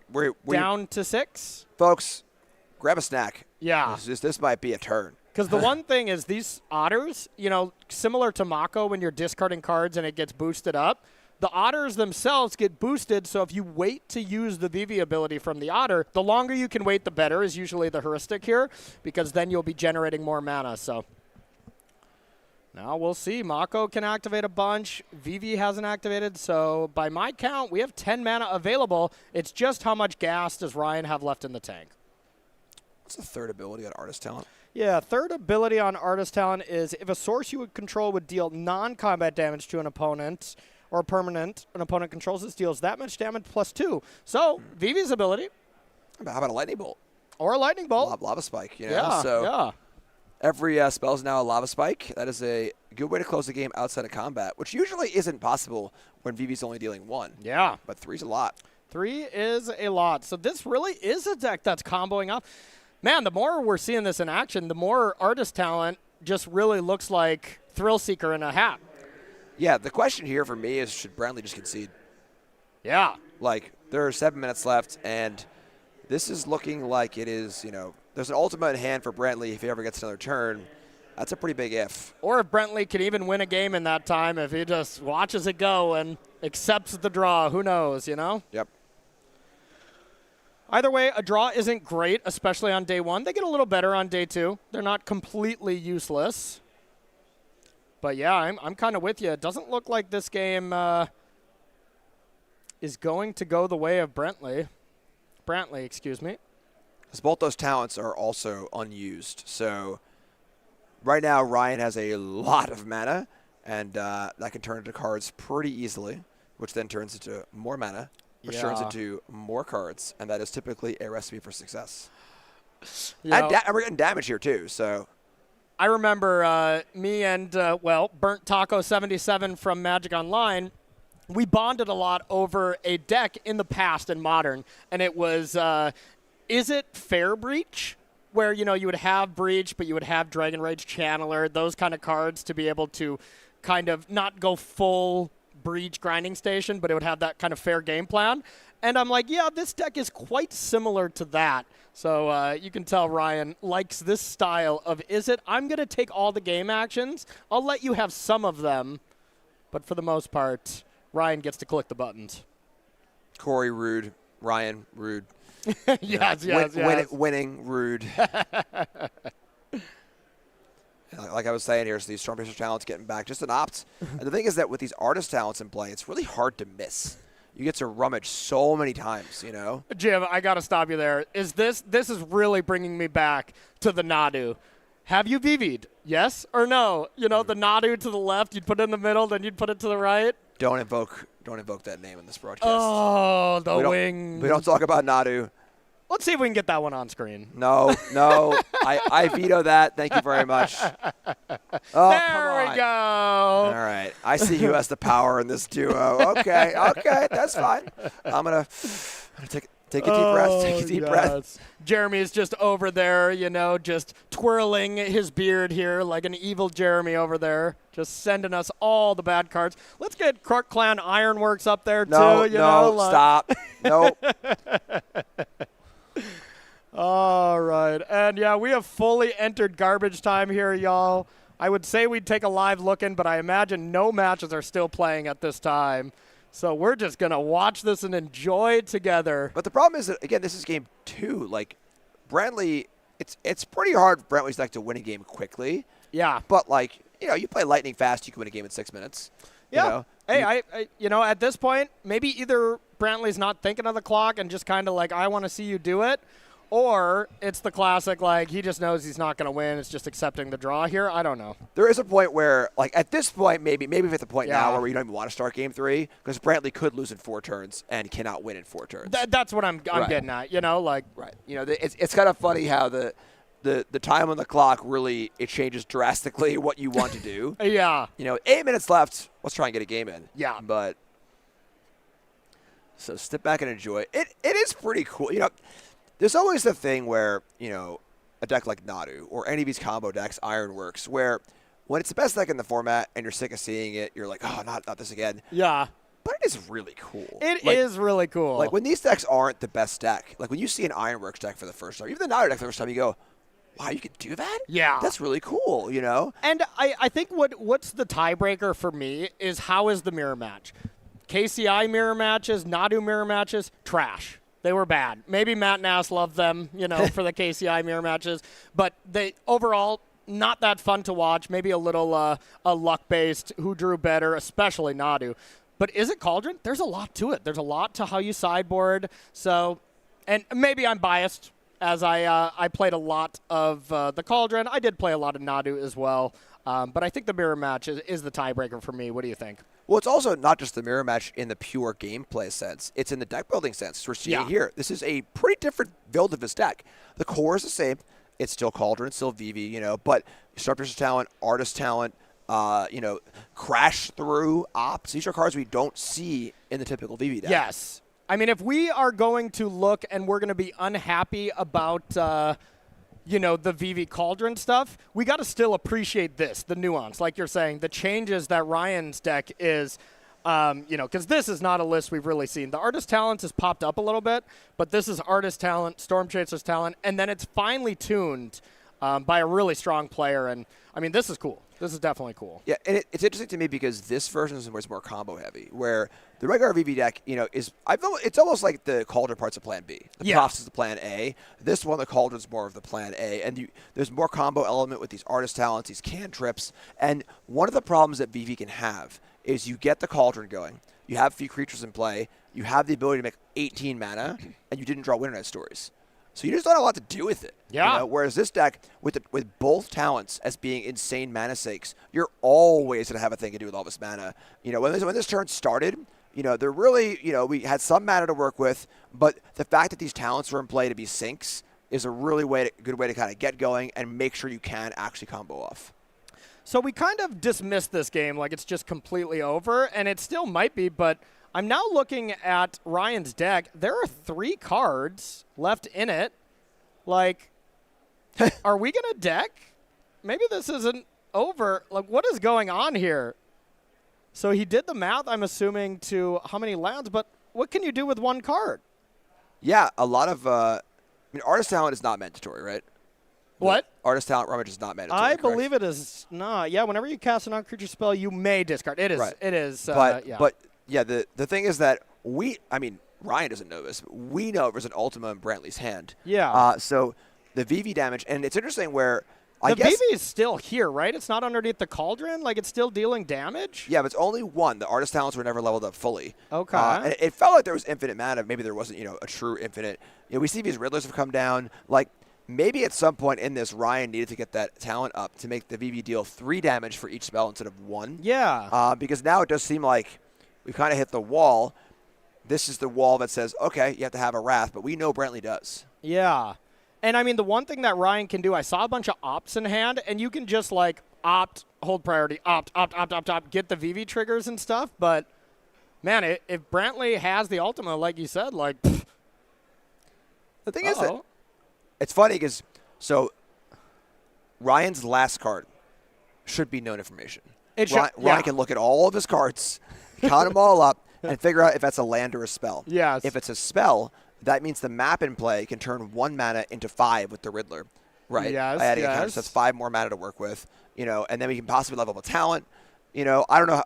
I guess we lost our VV. These have been used, not used. Paper for some reason. I don't know. Oh, I've completely lost track. Yeah. I think they've given up as well. So but if there's a way to keep making mana, all right. There's a wait. Is that a new cauldron?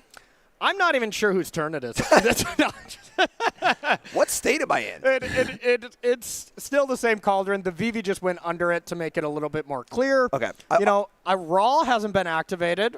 The Tidebinder's been gone. I would assume Raw should have been getting counters each of these times now, right? Like, for every spell. Like, we've kind of just were talking about the coolness and the explosivity of this deck, where I feel like that still should have been ticking up, right? Maybe ultimate emblem here, but I mean, token comes in again. Where did the map get used? Where did the map go? Maps are gone. I need a map to find the map. I know we drew 3 lands there off those 3 maps. I thought there were more maps as well, but all right, we got a Monk Otter there. This is so funny for Brantley because Brantley knows he has the Ultima in hand. Brantley has to have thought that there was no chance here to ever see another turn, but now it's looking like, oh my god. I can't wait for Brantley to win this match and just be quote tweet you of I think Brantley should scoop here. Oh my god. Wait a minute, did he just play High News into Ultima?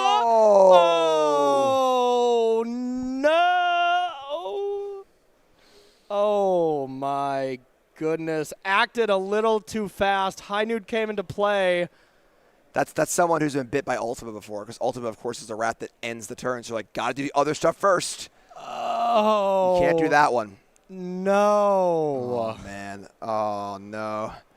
And now we just have to attack, I assume. Yeah, I mean, draw the last card, up the talents. Oh boy. Just ups them for free. I'm with Ultima. Just would have ended this here, and I think Brantley would have won. Yeah, that's. Oh no, y'all! I want everyone to think about this moment. The next time we're watching a player who's about to win a big match, and they're taking their time, and you're like, "What? Just win the game. You have the game won." That's why, because you never want to be in this spot. No, you don't. I don't even want to say the Pro Tour top 4 match. I don't even want to say the people involved, but I think we all know the one. The Hazard. Yeah, where there was a little bit too fast of an action, and those kind of plays linger with you forever. And, you feel these on your flight home, needless to say. I mean, the good news for Brantley is that, this is not a loss. This is a draw. So yeah. We see Ryan take game 2 here, and now no time for game 3. It's a draw. There's a bit of a silver lining when, a mistake like that will put you in the draw bracket or, not in the loss bracket. But yeah, I feel that too. I feel for you. That was a game that, first of all, we did not think Brantley had a chance. We were thinking Brantley should have just kind of scooped that up. But that's why you play it out, right? The Reed Duke model of thinking there. Just make sure to play until you actually lose. But believe it or not, that was a very long match. So we want to turn around, show you as much Magic as possible. Round number 11 is coming. So everyone take a deep breath, and we'll be right back, okay?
All right, everybody, welcome back to coverage here of Magic Spotlight Planetary Rotation. Corey Baumeister, Jim Davis here in beautiful, sunny, humid Orlando, Florida, that's for sure. And those water slides, man.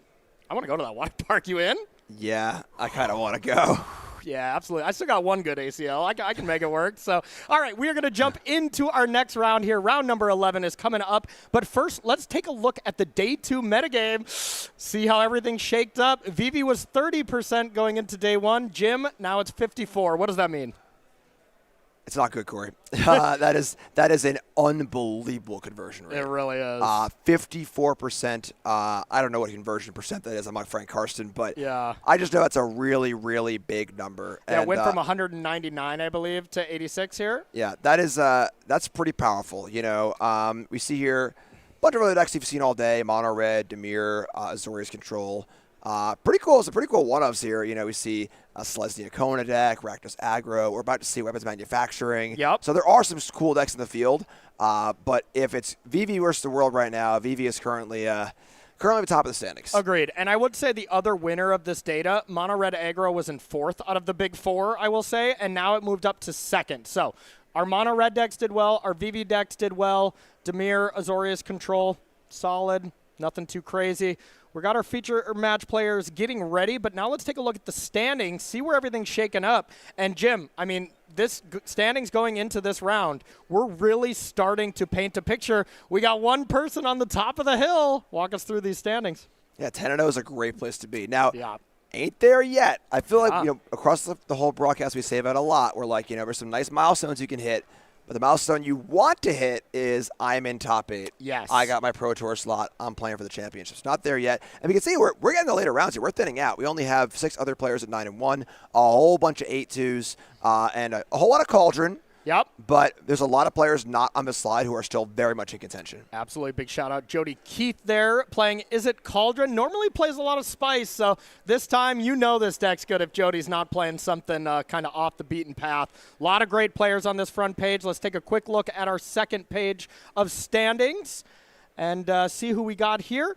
Any big changes here? We got Willie Edel, Hall of Famer, there in 22nd place. And outside of that, we got Adam Fisher there with that Gruul Landfall deck. Dana's dad here doing quite well as well, sneaking into the top 32. We'll be keeping an eye on that as well. So, all right, now let's get ready for our round here. We're gonna pull up these deck lists. Let's start with the Cauldron one. We'll get this out of the way here from Nathan Stoyer. We'll look over this real quickly, but then we got some real spice here. So walk us through this version from Nathan Stoyer, world champion, Pro Tour champion. He's done it all. Nathan, world champ, Pro Tour champ, best deck. Next slide. All right, next slide. That was a perfect analysis. Couldn't have done it better myself. And Matthew on Jeskai Weapons Manufacturing. Jim, oh yeah. Now we're talking. Yes. I love this deck. I've played this deck before. It is a masterpiece. The thing I love about this deck is when you think of an artifact deck in Standard, you usually think of the synthesizer. Yes. That's a 3-mana card. Whenever you play a 3-mana or higher artifact, you get a token. This card says no. I'm not filling my deck with cards that cost 3 or more. I'm going to play all cards that cost 1 and 2. And I'm going to play Repurposing Bay, which is the birthing pod that can sack an artifact to get an artifact to really get things going. Weapons Manufacturing is an enchantment that's a key part of a deck that makes these tokens that when they die, they shock. And being able to sack one of those tokens to get a Duskrose Reliquary and kill multiple creatures. Being able to sack the Legion Excruder and make tokens.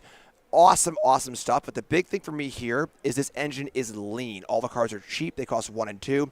And little light splashes here for Reliquary and the Phantom Train. The one black card in the deck, and that's your way to, you can use the Bay, sack a 3-mana artifact, get the Train, and then sacrifice all of your munitions, fireball your opponent out. This deck's awesome. Now, can you suplex that Phantom Train?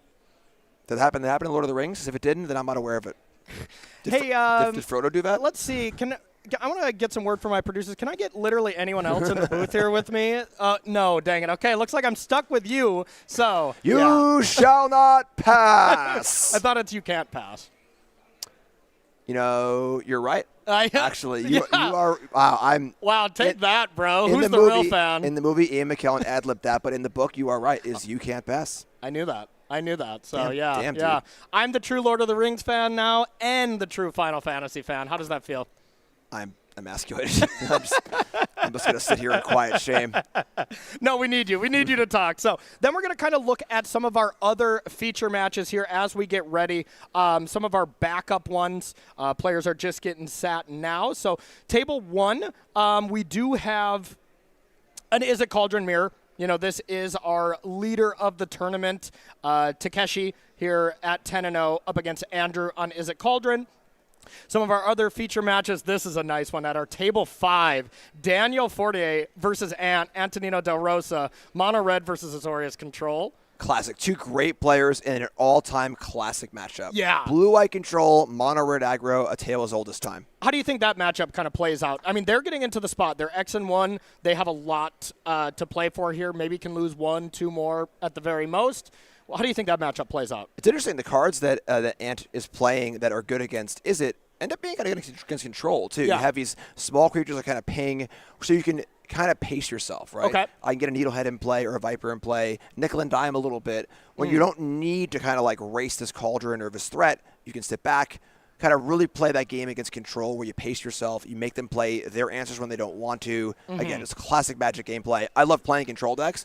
I love playing against control decks too. There's so much play. Azorius Control is kind of the deck I would play if it wasn't for Cauldron existing. Let's get real. That deck is what I would play for sure. But sounds like our players are ready. We got a world champion in the feature match area. Let's head on down.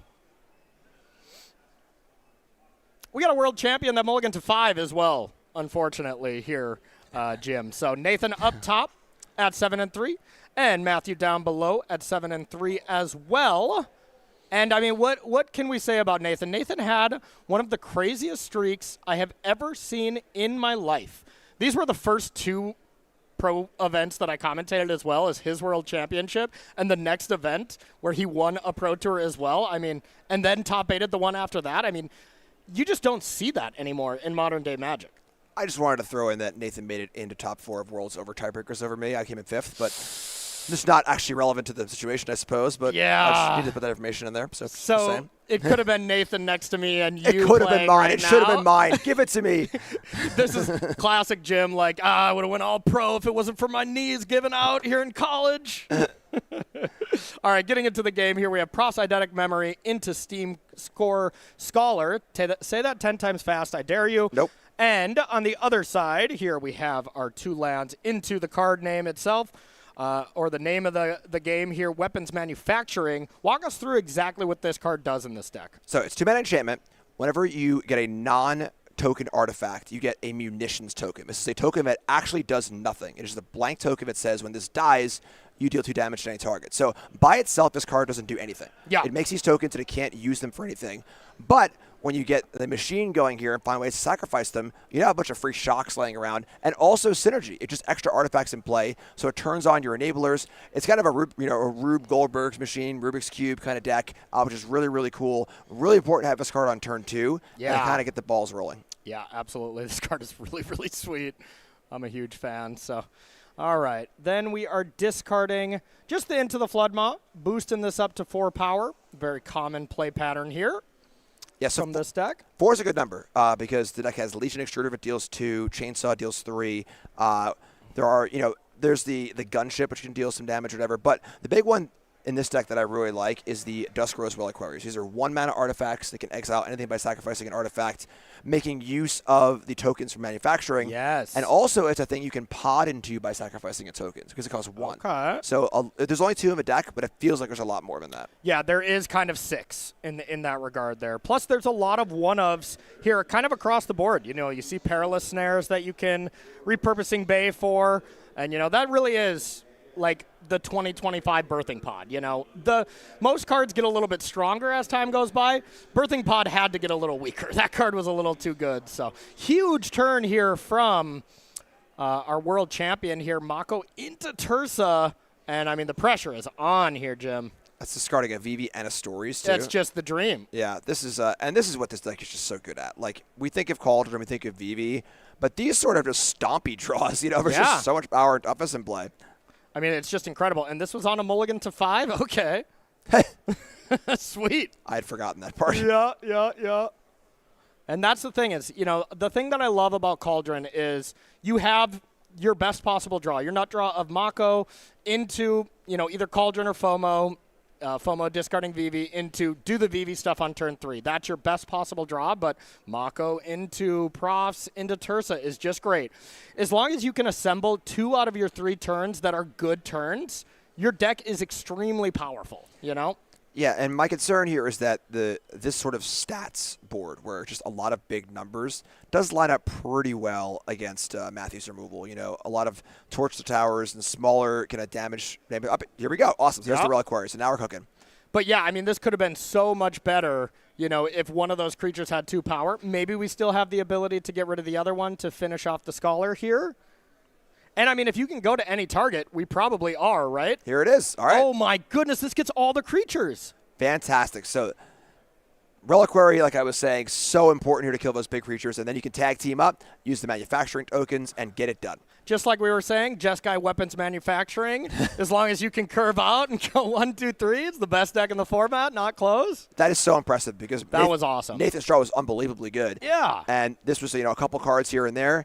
We still have a synergy. The Reliquary sacked a token and made a token. So there were 2 shocks from tokens, the Torch Tower 3 damage, and the Reliquary killing a big thing. And now this is 5 mana, draw 3, discard 1 or 2. And that is, Nathan really put on the brakes here. Nathan did discard his last 2 cards to Tursa there to be able to boost up the creatures as much as possible, plus just see new cards. Winter Night Story and Vivi in the yard is already awesome anyways. But now if you just draw bad cards off that, a couple of lands, maybe a Mako, some minor things like that, all of a sudden, your deck looks a lot different. Yeah, and you don't want to give Matthew's deck time to get set up. Yeah. Like I said, it's kind of like a Rubik's Cube kind of deck where when the pieces start going, they really start going. Yes. Lots of tokens, the pods start doing crazy things, and it's fun to see. Yeah, absolutely. And kind of we were talking last round, about Dana starting at these tournaments and kind of getting really, really good results as she went on. And, this was Nathan a long time ago at Grand Prix. He was just a little guy that was playing these tournaments and doing really well at 14, 15, and then went on to have the career he could have. It was really fun to watch that evolution right in front of our eyes. Yeah, it ain't over yet, though, folks. Yeah, absolutely, because here is the combo. Cauldron and a FOMO here, discarding a card, being able to then Cauldron off of Vivi here. This is a Torch Tower check. Does Matthew have the torch to clean this thing up, or is Nathan going to be able to start making a ton of mana, drawing a ton of cards?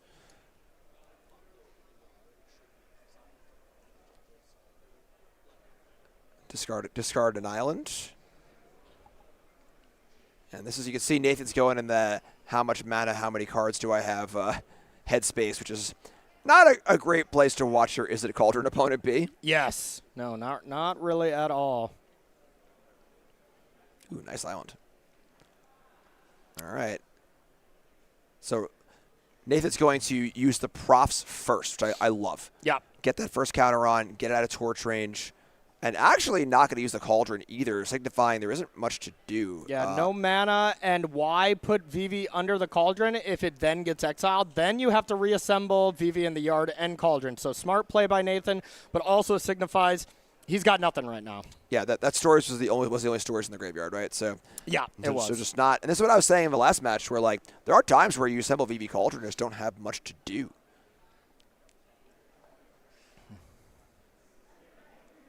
Legion Extruder. Legion Extruder coming on down. EDBs to deal 2. So 2 from that and 2 from the munitions could put 4 damage to the FOMO, but of course then the Cauldron could be activated in response and put that 5th point of toughness on there. So a little posturing here from both players. Yep, absolutely. The thing is with that pod in play, with the, I keep calling it pod, I apologize. The repurposing bay, I'll get with the times. That Cryogen Relic can turn into a Perilous Snare, which is the Oblivion Ring effect. Yep. Basically, anything can be anything. Any card. It could even be a boat. It could even be a boat. So there are a ton of options available for Matthew, and we're gonna see that right now. Yeah. All right. So now this is actually pretty important.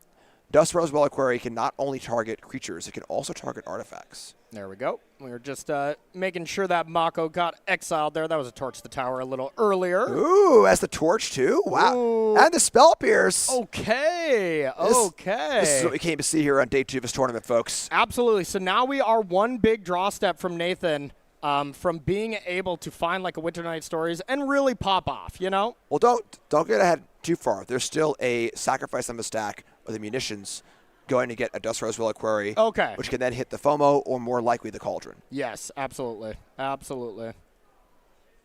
That was a really cool turn. That was really cool. Matthew holding back the Torch Tower, Nathan having the Spell Pierce. Oh, this is peak open tournament Magic, right? Yes. You have former world champion Pro Tour player playing the best deck.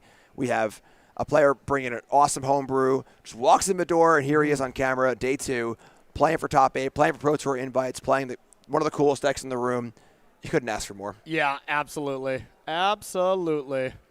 Really is what these spotlight events are really about. Yep. And it's been just so cool seeing all these players that we haven't seen in a long time. I mean, Nathan Stoyer's in Nathan Stoyer's cam there. Antonino Del Rosa is a player we saw when we were coming up on the circuit and stuff. Yep. And so seeing him back at it and in the feature match area is really awesome.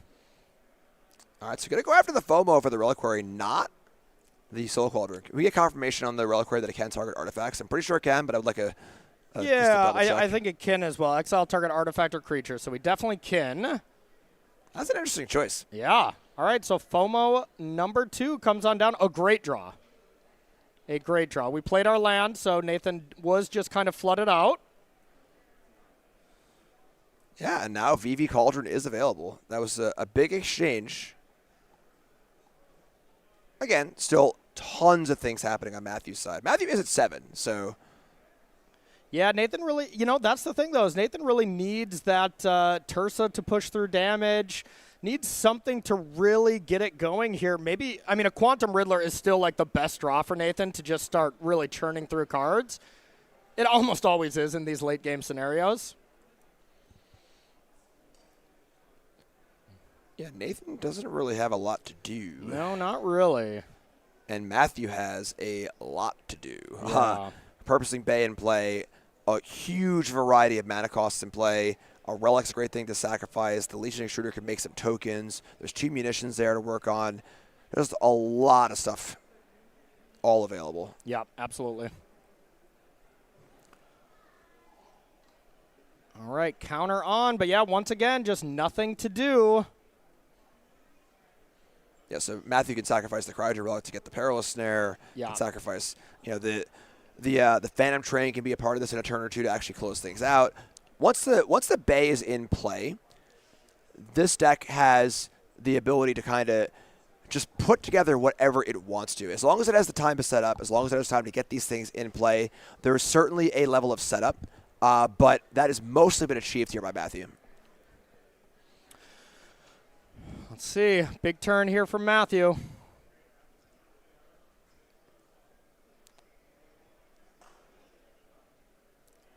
All right, sacking another one of these. Deal 2 to the FOMO. Be able to get something from the deck. And we'll see what we can find. All right, VV exiled here to put an extra counter on.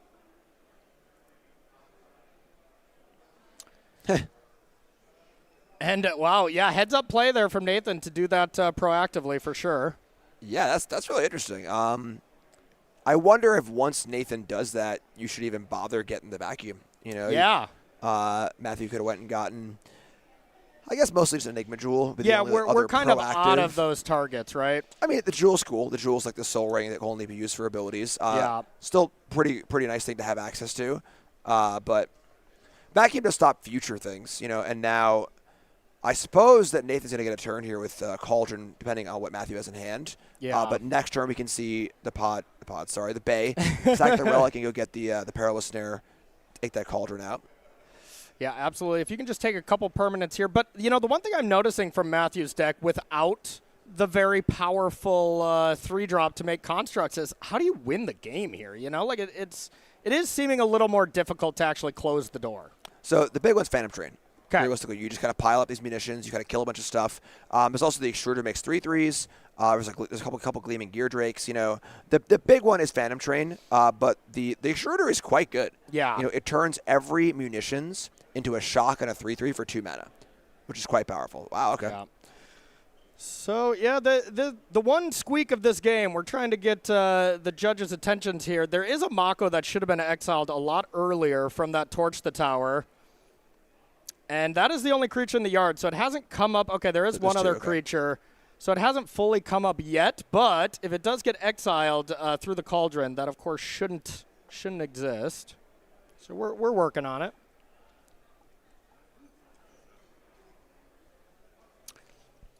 All right, so Floodmaw, bounce the Dusk Rose Reliquary. FOMO comes down, get to draw another card.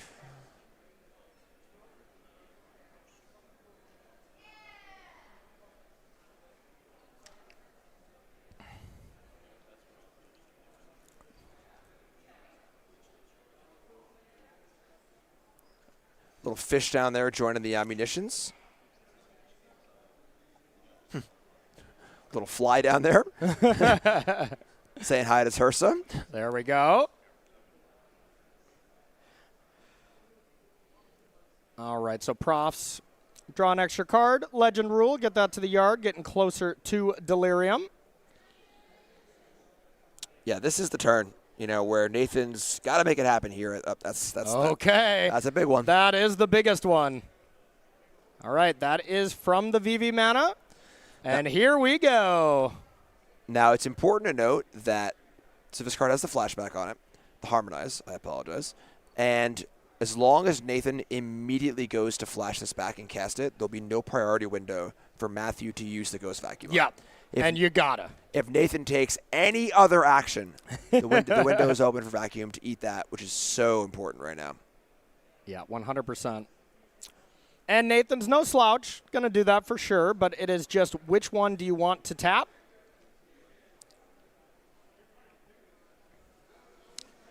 And if you tap the one FOMO to Harmonize, then the other FOMO can attack.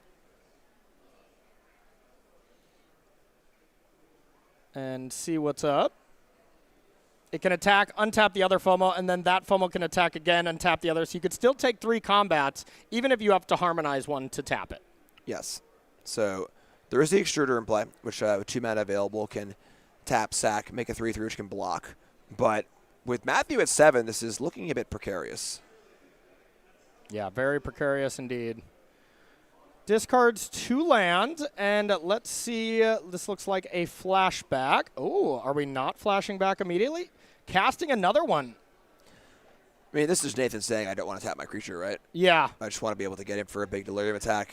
And now we are going to see the classic Delirium with profs, where each time you attack, you get a bigger and bigger creature. So now what Nathan is going to try to line up is trying to get Delirium through a Ghost Vacuum.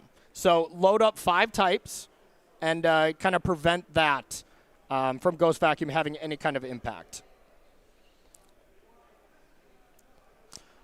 And there's another profs, and yes, the after game 1 handshake, and Nathan's going to take that one down. So the way that was going to unfold, each combat you were going to get 8 counters, and you were going to get 3 attack phases. So 8 times 3 plus the 6 power that we already had to get it going. So what is it, Corey? How much is that? It's math. It's math. Yeah. All right, so looking at the sideboard here, we're going to start from Matthew's side. From the weapons manufacturing side, we have 3 Annul, 2 Disdainful Stroke, 2 Ghost Vacuums, 2 Into the Flood Maw, 1 Litho Breaking. I have no idea what that card does. 3 Negate, and then 2 3 steps ahead. What are we bringing in? Annul's pretty nice here, Oh, yeah, that's what it's for, right? Annul being able to stop the profs or the FOMO or the Cauldron is a good spread on, when you bring a card like Ghost Vacuum, it's only good against the Cauldron and flashback part of the deck, not against the beatdown draw. Whereas Annul, if it can stop profs, is very, very nice. The problem is that there's a pretty high bar on any non-artifact card in this deck. It is very much a synergy-based deck, so you can't take too much of your plan out. But Annul is good, maybe some more vacuums. Aside from that, not too much. And for your knowledge, Litho Breaking is the Pyroclasm Lander. Yes, okay, gotcha. Okay, cool. And then from Nathan's side, we have 2 Annuls, 1 Broadside Barrage, 2 Disdainful Stroke, 1 Fire Magic, 3 Obliterating Bolt, 1 Quantum Riddler, 1 Spell Pierce, 2 Torch the Tower, and then 2 Unable to Scream. What do you like from our previous world champion? So splash damage here. Annul wasn't planning on countering weapons manufacturing or purposing Bay in this tournament, I'm sure, for Nathan, but it is really, really good at doing so. Annul is almost just 1 blue counter target spell against this deck. It really is. Which is really powerful. I mean, you pair that with Spell Pierce, that is a lot of cheap interaction on Nathan's side of the board. Other than that, yeah, mostly just those cheap interactive spells, kind of tune the main deck a little bit, maybe go down a little bit on graveyard stuff in the face of all of these Ghost Vacuums. Yeah. But yeah, I think that, Nathan's matchup gets a lot better, which is a little scary for Matthew. And honestly, that's a lot of, the Izzet Cauldron versus this deck. It's rough to play this sweet Jeskai weapons manufacturing deck when Annul is in every deck because it's good against the best deck. But hey, you do only play 2 post-board games in a match as well. So, all right, before we get into this next game, we got a spicy sale on our hands. Jim, what are we doing this time around? 5% off. Woo! Just simple. All singles. Yeah. As for Sentinel, that's a single. 5% off it. Birds of Paradise, that's a single. 5% off. Goblin Ringleader. 5% off. There you go. For you, 10% extra. On Goblin Ringleader? All of them. Wow. Yeah. Sorry. Where- Everyone but Jim Davis. Where's the gets slide 5% for that, off. you know? It's a hidden clause. Oh, yeah, okay, sorry. okay, It's so- in your email. Did you check it? No. Okay. StarCityGames.com/sale. Just very simple. All singles are available, 5% off. Place shorter today. All right. Sounds great. So let's get ready here for game number 2 between these players. Let's see what we got. Do you expect kind of the same thing, or do you think this is going to get a lot easier for Nathan? I think that things get better for Nathan for sure. I want to go back to that first game. There was a chance to take that Cauldron out. There was the Dusk Rose Reliquary could have hit the Cauldron rather than the FOMO. It's his judgment call there for sure. It's hard to say. Keeping this off the board is pretty cool too. But so tight game. Matthew's deck was kind of doing the thing. But now Nathan has these annuls, has these spell pierces, and of course has, the power of the best deck in the room. So gotta love it. All right, we're going to take a live look in while these players get ready. Some new technology that we have here at Star City Games. We're taking a look at our D match. This is our Is It Cauldron Mirror, our leader of the tournament, Takeshi. Jim, right now, what's going on? Tell us everything, high level. King of the Hill. There's a VV with 5 counters on it, and that looks pretty nice. We got a Tursa attack here, picking a card at random from the graveyard to flash back. Yes. I love that. I was always kind of wondering how this is handled in paper. It's a lot easier when you're online to be able to figure that out. But hitting into the Floodma off that was gigantic. I imagine that was one of the better hits. I can imagine. We're just jumping in, and of course we don't know the full extent of this, but now a huge hit for what looks to be 9 coming in, and Takeshi here taking a gigantic hit down to 5. Problem with Andrew at 6. Yes, the problem is Andrew's a 6 here with 1/1/1 blocker, so any removal spell pushes things out of the way. There's also the creature land too, right? I think it's just lethal. Yeah, and land, creature, enchantment, instant. We have Delirium for this, so yeah, it looks like this is just lethal on board, huh? A lot of different ways. Yes, pick your lethal, I will say. And yep. All right, Takeshi also playing with my favorite lands of all time, so all right, you go. That's awesome. I like Andrew's lands. Yeah, you are old. We've established that. That's true. No, those lands are gorgeous. Don't act like those unhinged hands are recent printing, all right? Yeah, you're right. All right? Come on. 15 years ago, maybe? Yeah, you're right. At this point, I thought I was the new young whippersnapper with these, but I guess that's the Edge of Eternity lands now, huh? And that is going to be game number 2 going there, too. Takeshi, they'll be heading to game number 3, but looks like our main players are going to be ready to go. Really cool stuff being able to take a look at some other matches here. I love this new, new system. Rather than banning cards or changing things, you just make it so you play against Cauldron. You start with a fish and play.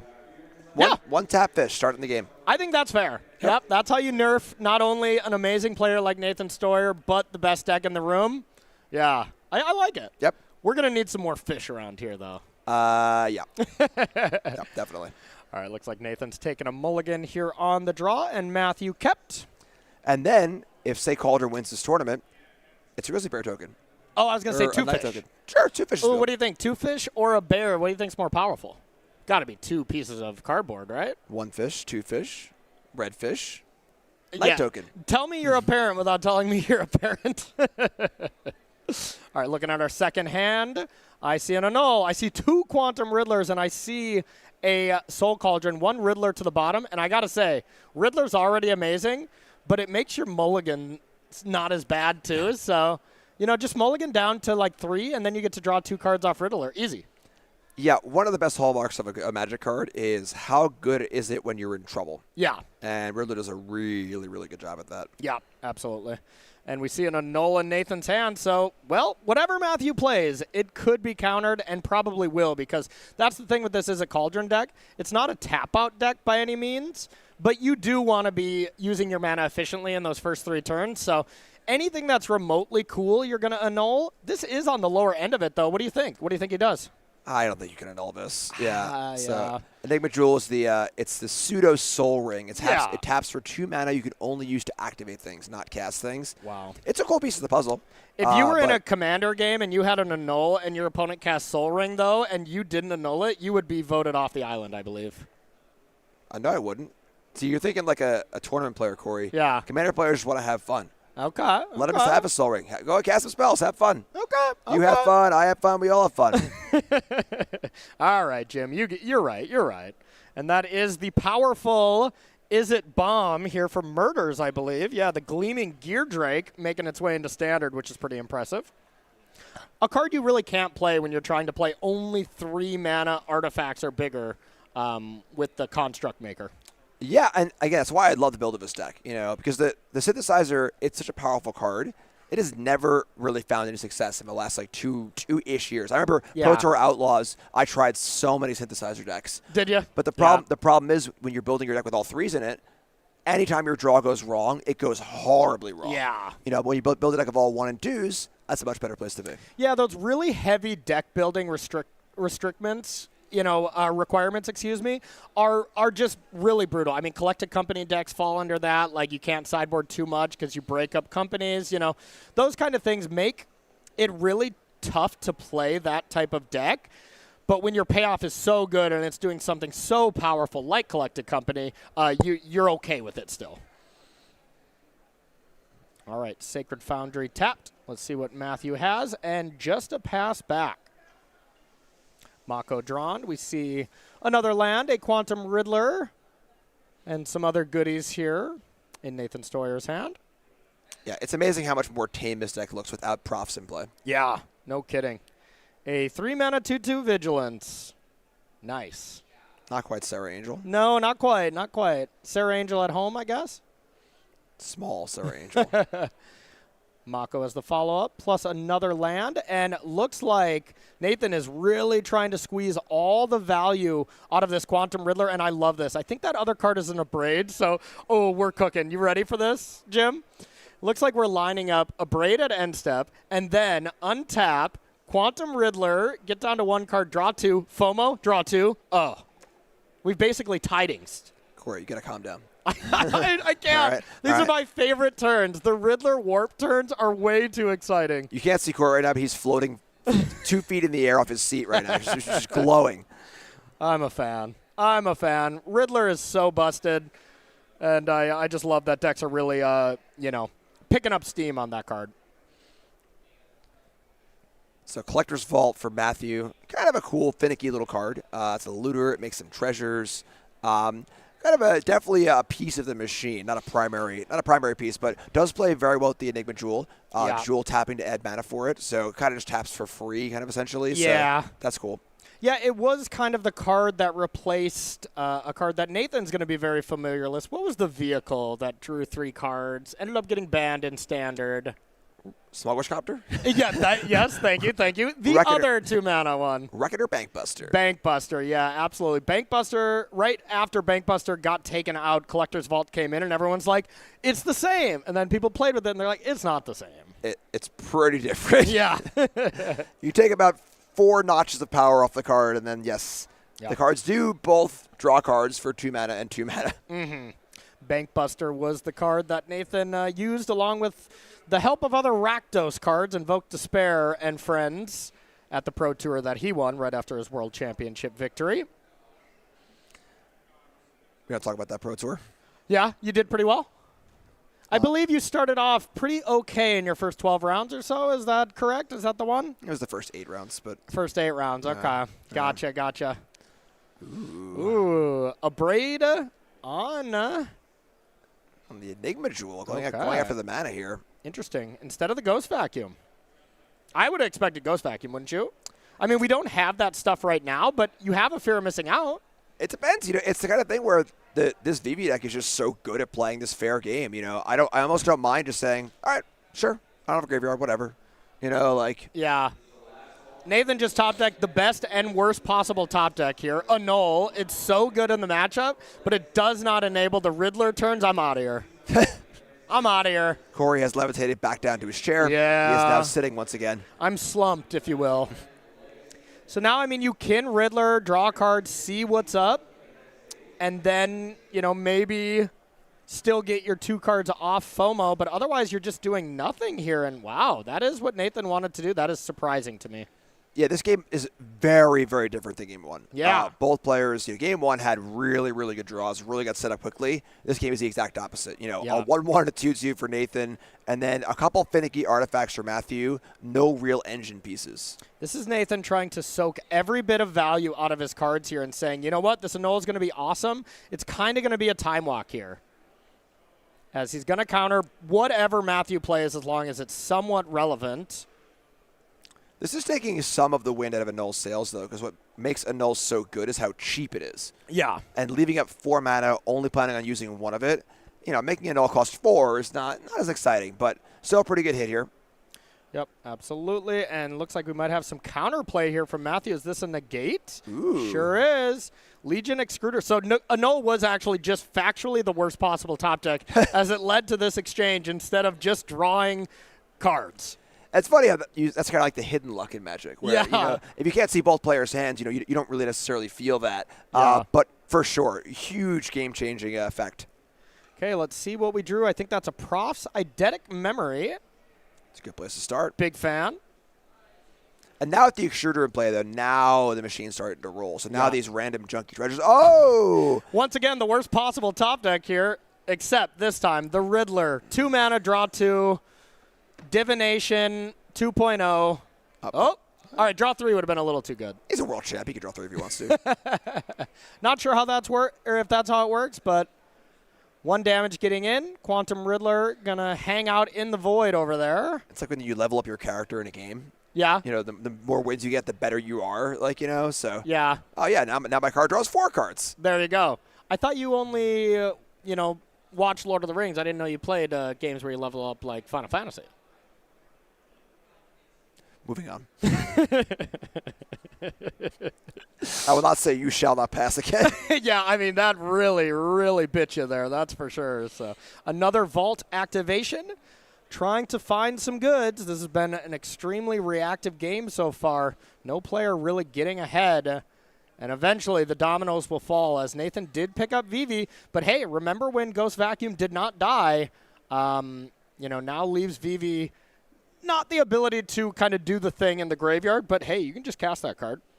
Yeah, and this is where the Riddler really shines. In these post-sideboard, things get messy. It's just a standard hallmark of Magic overall. Interactive cards come in, decks aren't doing what they're supposed to be doing, and your games get scrappy and messy. And that's where the raw power of a card like Riddler, which played fully straight up might be like a little bit slow and not linear enough, really gets to explode. Just, hey, I was playing this card that draws a bunch of cards, and it's a huge flyer. Yeah. The amount of times I actually cast the front side, the big part of Riddler here versus warping it, it's probably like 8 to 10. Like 8 times I warp it, 2 times I actually cast it. Fear of missing out, getting a counter on both creatures. Spell Pierce to the Yard, that ended up being a little invalidated here pretty quickly. And just a pass back, 1 card left in hand. We know it's a Vivi. And no attack here, as that Extruder can make some golems. Can and will. I mean, this Collector's Vault Extruder, is that how I say that? Yeah, Legion Extruder combo here is pretty nice. You just pay 4 mana, you draw a card and discard, and you make a 3/3. That's pretty good value. Yeah, this deck is really good at having a lot of junk laying around to sacrifice. Yep, absolutely. And Legion Extruder is one of those cards we were talking about where, it's been legal for a while. Hasn't really had a home yet. And it's a very powerful card. Very powerful. Yeah, 2 mana Shock and Artifact Creation Engine is awesome. Yeah. But didn't really have a home, and this deck is the perfect home for it. Yeah, a lot of those Brothers War Special Guest, I believe they were called. I don't know the exact branding of them, but those kind of bonus cards that you wouldn't get in every kind of pack are just powerful. I mean, the one that puts a counter on something and you get to play a spell for free, the hideaway kind of thing, that was incredible. So some really nice stuff here from Brothers War with these artifact synergies. I think it's the big score. Yes. From Outlaws. There we go. There we go. Going for the big score. Big score. Quantum Riddler here drew 2 cards here. So for 7 mana, you got a 4/6 flyer, and you drew 4 cards. Muldrifter, eat your heart out. It's Muldrifter and Tidings combined. Oh. I do like both those cards. Ooh. If you know what Tidings is, well, your lower back probably hurts, you know? But you also have a handful of cards. Yeah. So nothing else matters. Yep. All right, doing another looting, discarding more canals. Matthew has discarded a lot of lands, so leads me to believe that we're doing a little bit of flooding. But hey, whenever you are just flooding out, you have that ability, 4 mana, make a 3/3. That is a lot of lands. All right, here is the fear of missing out. Riddler plays. I'm back to bouncing in my seat. Draw 2. Boom. Another FOMO. Jim, we're doing it. Jim, we're doing it. I'm watching the game, Corey. I can see what's happening. I would like to see Matthew draw non-land, all right? Yeah. So there's a Soulstone Sanctuary and Vivi in hand. So if this resolves, you have 2 cards in hand, but you discard 1, and then you have 1. And then you will get to draw 2. Wow, buzzkill. Yeah, so clearly Matthew's hand was a lot of lands and reactive cards, the annuls. That's what I was saying, where once every annul you add, every non-artifact you add, it's not a part of the machine. And this is a machine deck. This is like that wants to get this full machine set up with all these moving parts. And, you know, you have an annul, it's not part of that. Yep. That's how I feel about the Pixie, is it Cauldron matchup now too, is they have to bring in so many cards to deal with your problematic things that, like, their deck doesn't function in the same way anymore and makes those post-board games just look so weird. And, yeah, I think this is a similar realm. That being said, there is an army of 3/3s here. Yeah. That's a thing. Also, this Ghost Vacuum, you know, you kind of forget that Ghost Vacuum has an extra ability on it. Yep. It's only 6 mana, and you get a bunch of 1/1 flyers that are each creature on there. There's already 2 there. It's a FOMO and a Steam Core Scholar, I believe. Yeah. And you get the ETB effects. So you get to draw some cards, do some stuff. Then you do lose it, so if Vivi ever goes into the graveyard, you know, you get to do the thing again, so there's a cost, of course. But, yeah, every once in a while you see those Ghost Vacuum second activations actually come up. For sure. Torch the tower on Vivi. No graveyard here. Straight to the exile. And we'll see. It really no great. I mean, I guess the attacks aren't terrible, but, man, if you attack and then all of a sudden your opponent is able to get Delirium, you're dead. Yeah. Yeah, I mean, with the vacuum in play, this will be reasonably difficult. And this is a pretty big army, you know, like, now there is no fodder left to sacrifice. I wouldn't necessarily just hate sacrificing the vault if necessary. So there's an army of 3/3s, but the Riddler is still in the air. And then once again, Matthew's also just at 7. And you kind of glance down and you go, oh, that's kind of a precarious life total. Like, when did that happen, you know? A little shot here, a little shot there. And the lower Matthew is, the more of these flyers really, really look threatening. 100%. So instant and land pretty far away from Delirium. You know, you could put a FOMO in there and that would be straight away, but yeah, not the easiest thing to do. Vivi number 2, Electric Boogaloo plus a Soulstone Sanctuary coming down to just make even more pressure. And man, this Riddler has just done it. This Riddler has just done it this game. This is what we were saying. You know, the game gets scrappy and ugly, kind of a board stall. Both decks aren't really doing what they want to be doing. But there's just this big thing in play. That's just 2 3 cards. Yeah. You know, it's act for 4. And I mean, even more, when you have 1 card in your hand, you're still drawing a card in your draw step. Yep. Pretty cute. So it drew 6 cards. Well, yeah, it essentially drew 6 cards. All right, well, Snare will take care of it, so that problem is gone. But now all the cards that it created get to kind of come into play here. That's true. Speed 1 with Keanu and Sandra Bullock should be on the battlefield here, though, but it truly does not really matter in this deck. It can come up. You know, like, oh, there it is. Okay. Ooh, that is a nice little, I like the little checklist there. I like that, too. That's cool. I like that, too. But we need a picture of Keanu Reeves on it. I think so. We need that, so we can get a... Or at least the bus. Ooh, the bus is cool. The villain, I forget his name. An incredible actor, though. Him, too. Oh, who was the villain? Was it, Alan Rickman? I don't know. Maybe chat, you can help us out. But he was phenomenal in that movie. I'm thinking of Die Hard, maybe. I don't know. I'm probably embarrassing You're myself. probably thinking of Lord of the Rings. Yeah. All right, here's a big old attack coming in. Send the team. Wow, this is interesting. I mean, these are 2/3 FOMOs. Yes, a lot of 2/3s and 3/3s stacking into a bunch of 3/3s. Of course, any discard effect in combat, the Makos get bigger and things get really ugly. Yeah, I'm not worried about the Makos. I'm worried about the Fomos. But yeah, I mean, I guess when you're at 3, you're just going for the kill here. So that is going to be 4 blockers. And I guess, yeah, the blocks are 100% forced. So you have to block. 1 FOMO will die. Matthew will go down to 1 with an active VV. Okay, this is looking like it's just GG here. Any spell from Nathan, and we get it done. Everything dies on Nathan's side except the FOMO that got through. And one of the golems should stay, though. It's there on the left. Oh, yep. Okay, gotcha. And here is probably 1 spell to put Nathan Stoyer through. We will find out. Again, interestingly enough, they're Dennis Hopper, of course. That's right. Dennis Hopper. There we go. So good. So good. Okay. Man. It's interesting to note, though, the VV deck is very creature heavy. You know, this is not a deck full of ops and sleight of hands. You know, so there aren't actually that many spells. So yeah. And there's not one right now. So hey, if we can deal with the VV, the board is stabilized. Yeah, that was a pretty calculated risk there from Nathan. Like, it really was. You know, where I mean, it only gets worse though, right? Because Matthew is making a creature every turn. Nathan is not. So I like getting in the damage here when you can. Yeah. One spell is a lot easier to find than 3 spells. All right, there's the manufacturing. A little bit late to work here. Yeah. If this had been available, you know. Spell. Any of the prior Boom. turns. Winter Night Stories sends Nathan Stoyer to 8-3, and still what I would think would be live maybe, you know, at 7-3, that could be a little brutal for your tiebreakers, but I'm definitely not going to count him out yet if he runs the tables, which I would assume he'd have to. You know, it would be still have a chance to make it into the top 8 and be back on the Pro Tour. You know, Nathan is not necessarily trained up right now, so he's here. He wants the top 8 and top 8 only. Yeah, that was one of the big heartbreaks of the Pro Tour last few years was Nathan wins Worlds, wins a Pro Tour, has a phenomenal run.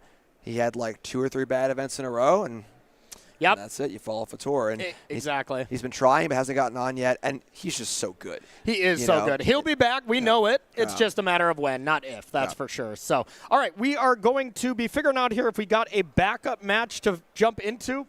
Wouldn't be too shocked if, you know, we didn't, as this was a pretty long game 1. But it does look like we're going to be heading to match B, which assuming is that Azorius Control versus Mono Red, Daniel Fournier versus Antonino De Rosa here.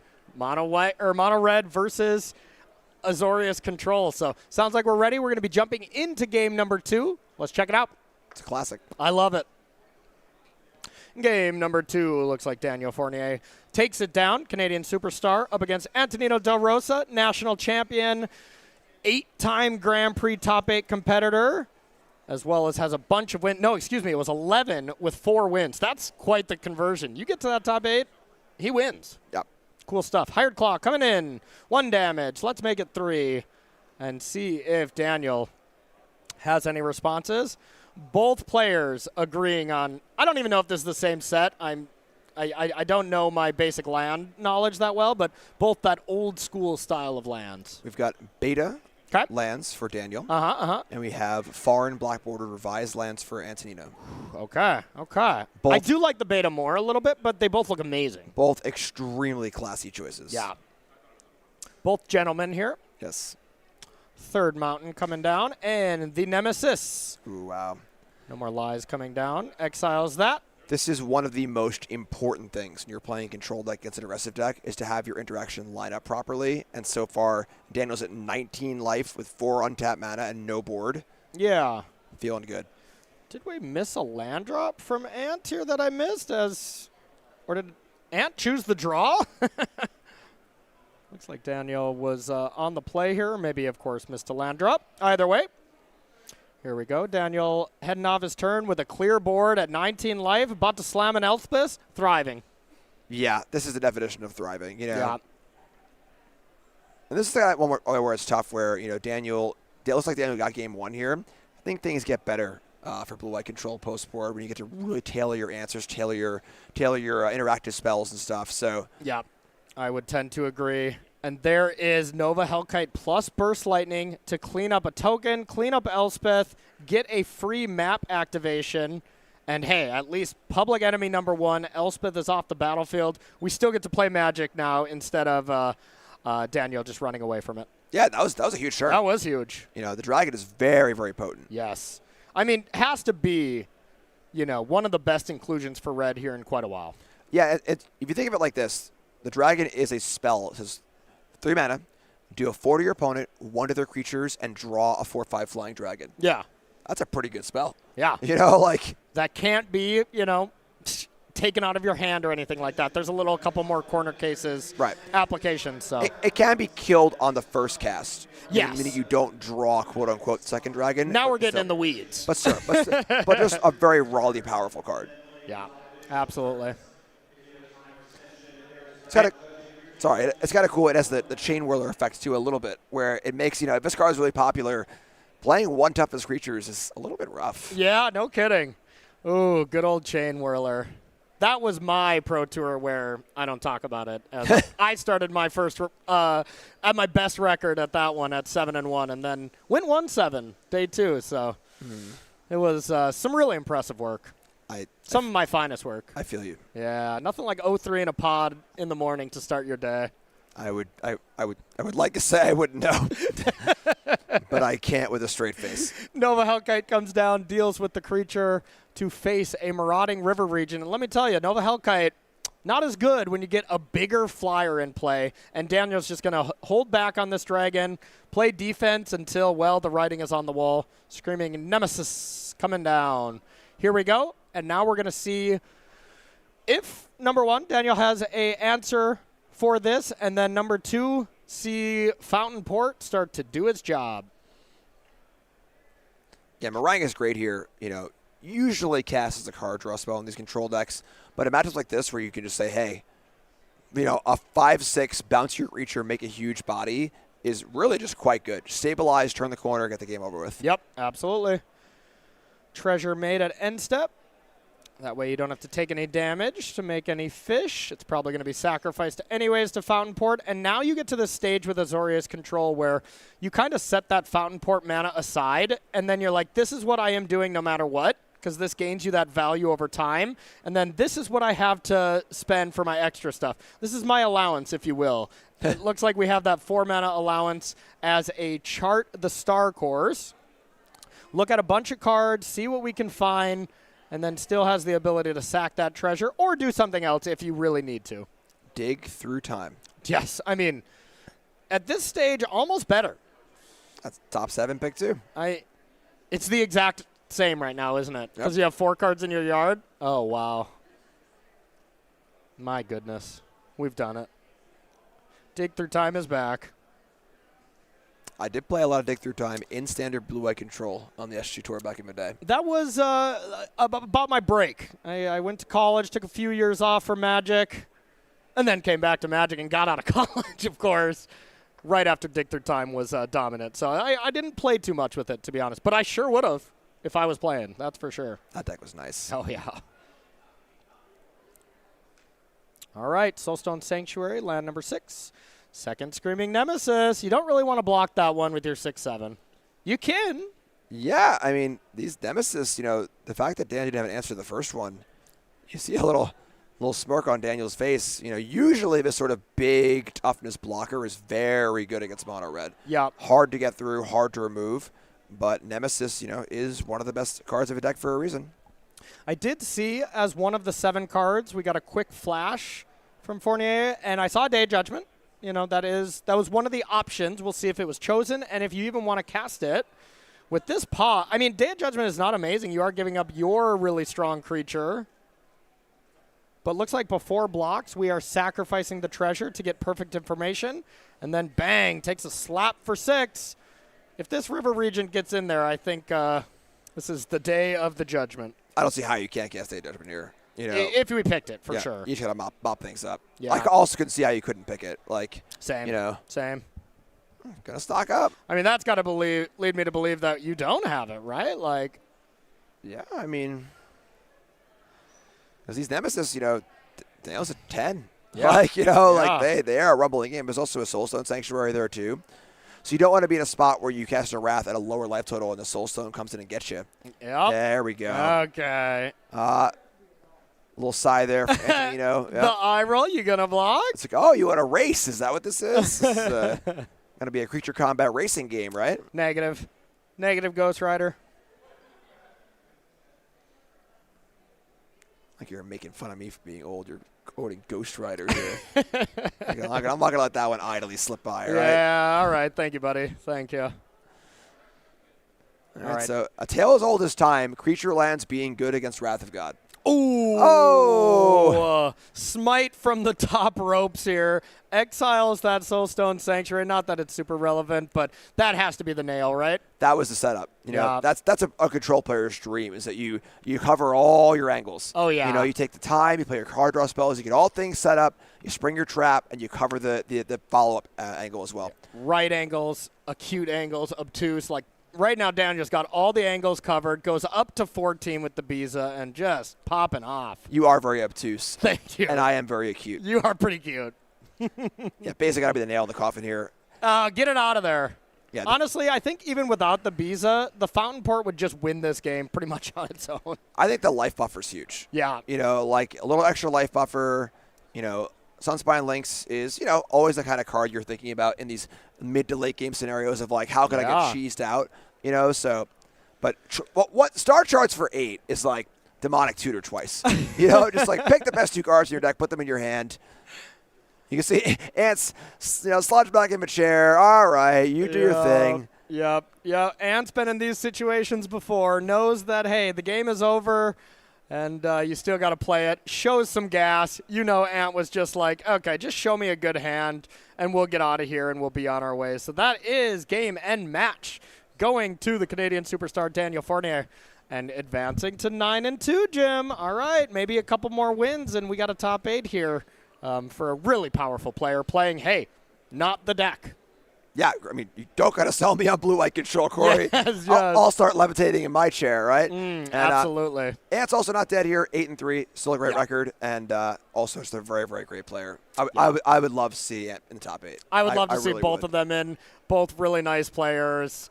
Really, really cool stuff. So did that match kind of play out, that game, I guess, kind of play out as you thought there? That was, you know, Daniel's assumed on the draw there since he won game 1, but it almost looked like he was on the play, you know, like everything seemed kind of easy for him. Yeah, I think that, like, again, when your spells line up like that, you know, when you're the control player, the trick to beating a control deck is to try and play them off their curve. You don't want their, you know, Force Spiker thing on 1, Metal Leaguer thing on 2. You know, don't let them play up that perfect chain. And that game was just the perfect chain for Daniel. You know, if you hit turn 4 or 5 and you're at 19 life and there's no board, it's not over. Yeah. That's exactly where you want to be. Yeah, that's, you know, somewhere Shaheen Sarani just sensed like, oh, a blue-white control player has gained control. Oh, you know, his hairs on his neck stand up. There are dozens of us. Dozens of us that love this control deck, and probably a lot more when Azorius control is now the good guy.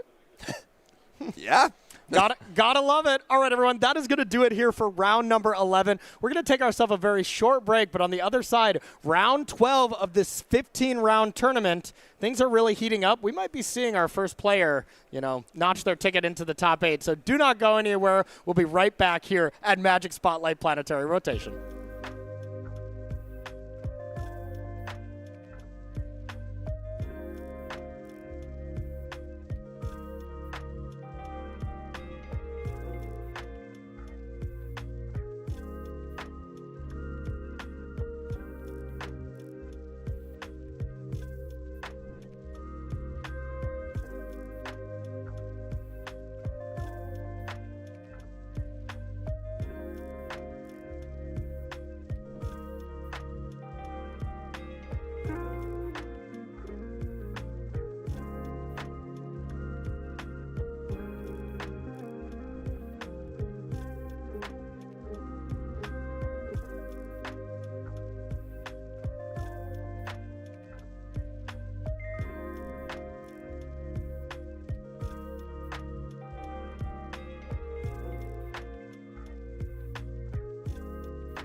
right, everybody, welcome back to coverage here of Magic Spotlight Planetary Rotation. I'm Corey Baumeister. That's the one and only Jim Davis. We're going to be bringing you coverage here of round number 12, and let me tell you, it's winning in time, Jim, Ooh, yeah. for one person.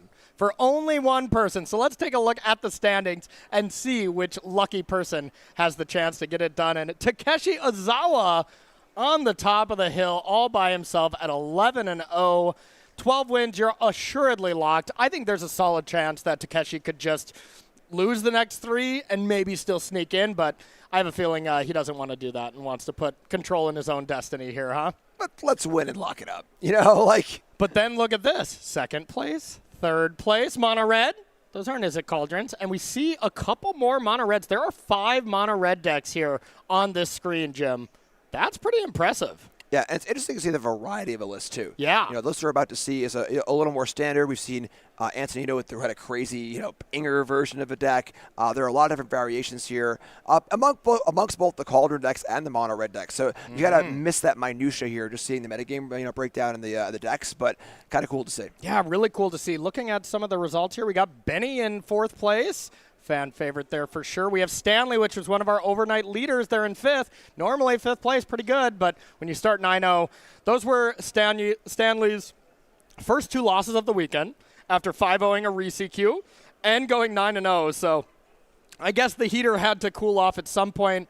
We'll hope for Stanley that the losing stops. We got Jack Potter in 9th place, House of Mana, as well as Riku Kumagai in 12th, and Hall of Famer Willie Edel down there in 15th place. All these players very live for our top 8 here in a few short rounds. Let's take a look at the next page and see who else is doing good here. All right, any big storylines here, Jim?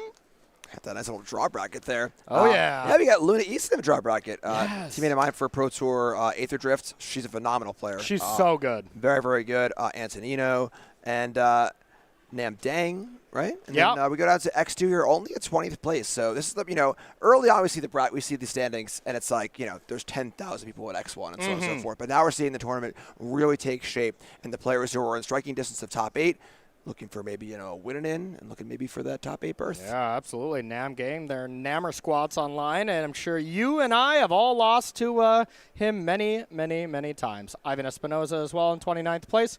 Pretty impressive. A lot of Cauldron. No way of getting around it. Best deck is doing quite well. More news at 11.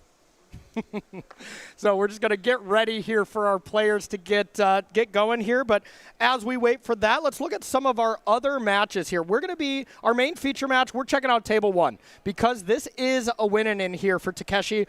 If he wins in no matter what, it will be our first player. So let's take a look at Takeshi's deck list here. It's Izzet Cauldron. Let's see if it's any spice. Jim, any spice, or is this looking pretty stock? This is going to be more of a match of gameplay than deck building. We've seen a lot of unique builds so far in the broadcast, unique versions of Mono Red, of Cauldron, as well as unique brews. Both of these lists are a little more straightforward, and this is going to be more of a gameplay. Let's see how these players play. These are 2 players at the top of the tournament, going to play really, really well. One Wild Ride here, Flood Maws. We see a Braid over towards the tower. These are all pretty standard adaptations of his deck, 2 Riddlers in the main. So nothing crazy here. Just kind of a straightforward, good stock list with a great player. Yeah, I would think just a very slightly tilted towards the mirror main deck, not having Torch. Torch is pretty bad in the mirror. And then playing that Wild Ride, a card that I think is pretty, I don't know, controversial if that's the right word. A lot of players are playing it, some are not. Some people have some strong opinions about it as well. But hey, when it does the thing, you go VV, Wild Ride it, hard to argue with it. But when it sits in your hand and it kind of does nothing, maybe not so good. So let's take a look at Takeshi's opponent. All right, and it is Brennan Roy on mono red here. Maybe the breakout deck of the tournament, the breakout besides the main deck, maybe the breakout other deck. Walk us through this one. Yeah, pretty standard mono red here. We see the adaptation of Razorkid Needlehead as one of the 2 drops of choice being good against Vivi, but this is not one of those like teched out builds with like a bajillion cards, anti-VV, no Vipers here, no random blue lands, no weird pinger action. For the most part, straightforward. We've seen a lot of his cards now for a while. Ember Heart Challenger, Screaming Nemesis, a couple main deck Sunspine Links is one of the draws to playing a pure mono red mana base. Yeah. And yeah, just a classic mono red. Like I said, this is going to be more of a gameplay match than a deck building match, which is really fun to see. Yeah, the fun thing about Ember Heart Challenger in this list is, we don't have Manifold Mouse in this list. We don't have Monstrous Rage anymore. RIP. Just kidding. Get out of here. No one wants that card back. But it is just a card that I feel like people still see. Your opponent plays and you're like, I need to kill that card. It really kind of feels like bait in this deck, Is that just me, or does it kind of feel like that? I think the reality is that, like, a 2/2 haste prowess for 2 is just fine. Yeah. And, like, you're right. It can draw a lot of fire. It is a nice engine with Rockface Village in the mid-game, so the threat of that is pretty nice. You can't remove the village, so you got to try to go after the Challenger. And it does draw a bit of fire, so the Challenger is under the fire. Now your Razorkin can live, your other big creatures, your Nemesis, and so on and so forth. Yeah. And, it's just a really good card. And, of course, you can still pop off with Rockface Village. That combination is still on the table to be able to essentially draw yourself an extra card. But, yeah, you nailed it on the head there. The Mice package in Bloomburrow, still pretty strong, believe it or not. So that is going to be the matchup we are going to be starting with. We'll be getting those players ready to go in the feature match area and bring it to you as soon as possible. But some of our other matches here, that's our Table 1. And then Table 8, we do have our Hall of Famer, Willie Edel versus Stanley. So that is our X and 2 matchup. That's our overnight leader versus our, Hall of Famer with Izzet Cauldron on Mono Red as well. And then we have Jack Potter, Luna, Izzet Cauldron Mirror, Dan Shriver, and Alfredo on Izzet Cauldron versus Sultai Oculus. So that's our 4 matches, but the players are ready to go. So let's head on down to the feature match and see if we got a player in our top 8 already. Or just keep looking at us. I like that too. All right. Here we go. We got Takeshi, the 11-0 player, just in the zone, focused, ready to go, and ready to lock up a top 8 here. And starting it off with Brennan Roy, the Bastronauts here. Speed up. Speed 1. Coming to town, and this is a deck that does utilize the speed a lot better than maybe our last match. Getting double strike on this Bastronaut is the real deal. Yeah, and turn 1 on the play, it's not that hard to do. Yeah. All right, speed 2, we're heading on the cruise. I don't think the boat could go over a certain 6 nautical knots or something before it would explode or something. I don't know, I didn't see speed 2. I haven't either. Yeah. So. Gosh, first one was so good, though. All right, Razorkin Needlehead coming on down. And, hey, that is pretty good up against the deck that is going to draw a lot of cards. Mountain comes down. Love those basics. And no play. Didn't even play the Prof's Eidetic Memory, but does have a Braid, Steam Core Scholar, as well as Winter Night Stories. Yeah, pretty clear Braid here. Even though we can see the Braid, I would have bet my life that this Razorkin was getting a Braid. Yeah. And remember, we are in the open decklist phase, so Brennan would know that there is not Torch the Tower. So I like Takeshi even just playing the island because, it could have been into the Flood Mountain. Most of the time, you always play the mountain to put the fear into mono red, but open decklist and your secrets are already out there. It just doesn't matter. It is interesting kind of having the dynamic of, closed deck was 2 open deck was usually one or the other, but Brennan here just firing in, no reason to not just jam everything you possibly can. Yeah. And, this is a pretty great start. I mean, it has to be the best thing you can be doing. 1 drop into 2 drop into 2 drop, 1 drop. I mean, that's mono red, right? Yep. Yeah. All right, there's Profs on the Mako. Get a 2/2. But when we drew a card, okay, yeah, the Needlehead is already down, so not getting that damage when you draw. But, hey, that is the Razorkin Needlehead. It's a fine card, but without the prevalence of Izzet Cauldron, I don't think it would be in these decks, right? Yeah, I agree. It's a little awkward to cast. It's, like, okay on offense, but, yeah, it's just a little bit too little damage. Yeah. It's no Shieldred. I mean, it's no even Ember Heart Challenger, a card you're competing with here. For sure. But when you want to try to draw 7 cards in a turn and put 7 counters on it, If it comes with 7 damage, it's a little brutal. Screaming Nemesis joins the team, and wow, what a draw here from Brennan. Yeah, the hits just keep on coming. I am here for this. The only way this could be better is also a burst lightning, you know? Oh my God. Wow, Jim. You have absolutely cursed Takeshi here. That was the best draw from Mono Red I have seen all weekend by a mile. Like just 1 drop into 2 drop, into 2 drop, 1 drop, into 3 drop, 1 drop, hellbent. Yeah, they call me Jinx Davis for a reason. So the No one calls you that. you may wonder why on stream I do actually. I do it a lot. Oh, I'll really? say, Okay. if I drew this card, I'm screwed, and then they draw it. But so you may wonder why the burst lightning went after the face, not the creature there. By burst lightning getting pre-damage, the speed gets to max, and both creatures get double strike. So it actually ends up being more damage overall, and then the prowess on the challenger as well to win combat. Really, really amazing spot. Wow, unreal. Okay. Speed 4. I don't think that movie's out yet, but what do you think Speed 4 would be? Golf cart couldn't go over 6 miles an hour. All right, Scholar comes down, becomes a 4/4 with 1 blue open. Into the Flood Maw could be available, and we'll see if that's enough. I think this is just lethal anyway, right? 2 menace double strikers, 3/3. Yeah, because you would bounce the Nemesis if you even have a block there. You bounce a menace creature, but you can't block them. You just can't block in any viable way. I guess you can block the Okay. Yeah. All right. And that is game number 1, going to Brennan Roy in impressive fashion. Win the die roll, have the best possible draw, and that's how you can defeat the best deck handily. That did not look close. That was an obliteration. That was amazing. So everyone, sleeve up your mountains. That looked really nice to me to defeat Izzet Cauldron. So looking at Takeshi, our king of the hill here so far, 1-0, 1 broadside barrage, 1 cut propulsion. I don't know what that card does. 1 disdainful stroke, 2 fire magic, 2 negate, 2 obliterating bolt, 1 quantum riddler, 1 rile crackling wit, and 1 spell pierce, and 2 torch the towers. Jim, what do you like? Removal. Yes, all of it. I think that Ozawa's decisions in deck building to try and win the mirror with these abrades, not playing Torch the Tower, really stung there.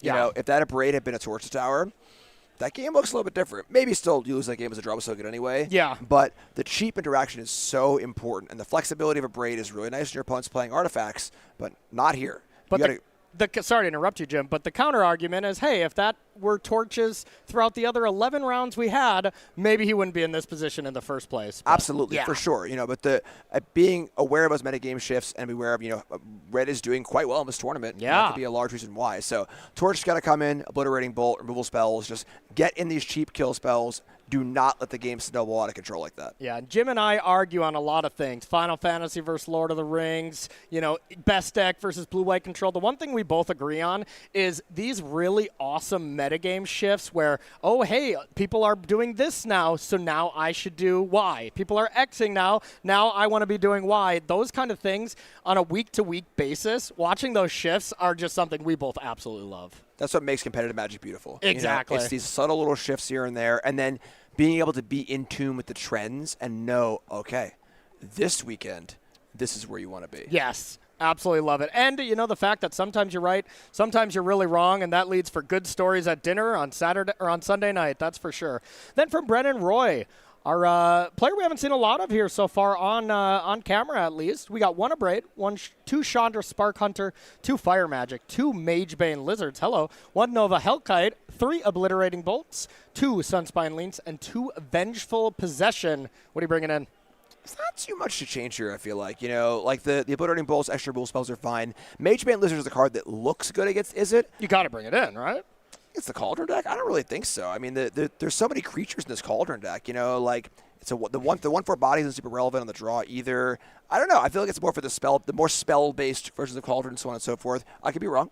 For sure. If it's in your sideboard, I would think you're bringing it in. But maybe if you see a bunch of Roaring Furnaces, a bunch of Obliterating Bolts, but just how can you kill that card? Yeah, that's fair. My worry is that on the draw, if it's just a good profs draw, you play a 1/4, and then play a profs, and then a big creature, and then a big creature, and a big creature. They just kill you. Yeah. And that's part of why this Cauldron deck is so good. It's the flexibility of it. But Obliterating Bolt helps to stop those kind of aggro draws and keep the blockers out of the way. So a couple more removal spells, nothing crazy. We'll see if the Lizards come in. Okay, sounds good. And if you are looking at this broadcast and you're just like, man, This looks fun. I want Jim Davis and Corey to commentate one of my matches. Let's take a look at one of our next events we have going on. It is in Houston, Texas. We will be getting ready here for our regional championship. This is going to be the first of two. U.S. Split it into two because, well, they get to be large. They get to be large, but they're phenomenal tournaments. You know, we give away a ton of money up top. We give away a lot of Pro Tour invites. They're a lot of fun to watch. They're a lot of fun to commentate. And I imagine they're a lot of fun to play. So Houston, Texas, October 17th through the 19th. And if you're not qualified, they have LCQs there. 5-0 one of those events. You're straight into the main. And we've seen a lot of those stories. Even our last modern RC, Jesse Robkins, you know, phenomenal Magic player, created Breach, won with Breach, LCQ'd in with Breach. It was basically poetry in a Magic tournament. That could be you as well if you head on down to Houston, StarCityGames.com/SCGCon for more information. A lot of cool stuff happening with SCG cons too. It's not just the main event, you know, where main event's great. You say, oh, I didn't qualify. Should I go to Houston? Yeah. You probably should. Yeah. There are so many awesome events happening. There's RCQs, there's Mystery Booster Sealed, and so on and so forth. You can spectate the main event and so much more. Absolutely. So we're going to do a live look-in while these players get ready. We're going to take a look at our C match, and oh, yeah, look at this. Jake Potter versus Luna Eason, two phenomenal Magic players that are experts, both Pro Tour caliber players for sure. Maybe I haven't seen Jack on there as much as Luna. Luna's been dominates many different games, too. She's truly impressive, and it looks like she is also going off right now. Yeah, whenever the mana counters are up. Yeah. You know, okay, we're doing some stuff here. It reminds me of this kind of dynamic we jumped in back in the old days of the SCG Tour, seeing like Caleb Shear, I believe was his name, known Storm player forever, would bring like a coloring book for his opponent to like have something to do while he popped off. I always found it just hilarious. Absolutely hilarious. So true chat energy. True chat energy, yes. So it looks like this is a pretty clear Luna Eason picking up game number one here. But, hey, not for sure. You know, Jack could definitely just do the same thing on his turn. But here we're just adding a ton of mana. Going through the VV on the left. Remember, the VV on the left gets that other VV counter. So it now adds 12 mana, and yeah, this is the power of the deck. Yeah, somebody stop the damn match. Yeah, unreal. Adding a bunch of mana, Riddler's down. Looks like Jack's doing some counting just to see if he's probably just dead, you know, and if he could just go on to the next game here. One thing these players don't want to do at this stage of the game is do any drawing. Oh, no, they're counting how many cards were drawn to see how much profs actually gets going. That's why you put the counter on profs, right? It's only 10. Only 10 so far. Whee! Make it 12. Nope, even more. We have enough dice down there. Do we have any, like, D20s? I think we need some D20s for Table C stat. All right, we're going to get away from this right now, and we're going to get back to our main match, thankfully, because there's some stuff going on, and our players are ready to go. Takeshi coming on in with a Verge, a Pass, Mountain, Hired Claw. And there's the torches. They're back in the deck. Real no surprise there, huh? Yeah, very, very different texture to the game when the game starts like this. You know, we see a situation where Azawa is on the board, and then Brennan is not. Yeah. Absolutely. And here, I mean, this is the best draw that you can have from Takeshi. Kill a creature on one, FOMO, put Vivi into the yard. This kind of puts your opponent in check. Not that Mono Red has a lot of things to, like, hold up, but, you know, against other matchups, you constantly just say, hey, I could do the thing next turn, and then when they hold up mana to prevent the thing, you do not the thing. You know, that's kind of the squeeze you can put in decks. And what makes this deck so powerful? Like, if your opponent leaves up 2 mana, pretty clear they have an Abrade, let's cast a Scholar or whatever, you know? Yeah, and, you know, killing things is great and all, but not when there aren't things in play for Brennan. This is giving Azawa all the time, kind of get things rolling, if there was a third land. No third land. There was a Quantum Riddler as a play, but not being deployed here. There is a Obliterating Bolt and a Into the Flood Maw. And an Abrade. So, I mean, even though we're not finding lands right now, finding removal spells to deal with these problematic creatures as they come out, still not the worst. I think the Abrade was a draw for turn. I'm a little surprised not to see Riddler warped in there. Me too. You know, with no instant speed interaction aside from an unsummon, which you really don't want to just kind of play. The main reason I didn't think that we saw Riddler is because we have a mountain and a colorless land. But other than that, I think we should have Riddlered too. I'm spoiled by Arena. Very, very true. On Arena, that would only be red. Good catch, Corey. Anytime I can, give the viewers a good viewing experience and dunk on you in a match, I mean, that's a W for me across the board. That's why they're paying you the big bucks. Exactly. Wait, you're getting paid? All right, Abrade takes down one of the creatures, but Nemesis comes down for the other, and I don't think Takeshi has a single play right now without a top deck land. And here it is. Big draw step. I don't think so. That is not the hand shuffle of a player who just drew a land. Well, this might be, the one match maybe Ailey and Reed had Takeshi on a little bit earlier in some of the other rounds, but the first time we have seen Takeshi on cam and just kind of getting dumpstered here. It's us. Yeah, we are cursing. To be fair, though, Takeshi, Azawa fans out there, Takeshi's looking great in this tournament. Still going to be in first place no matter what after this, even if we don't find a land.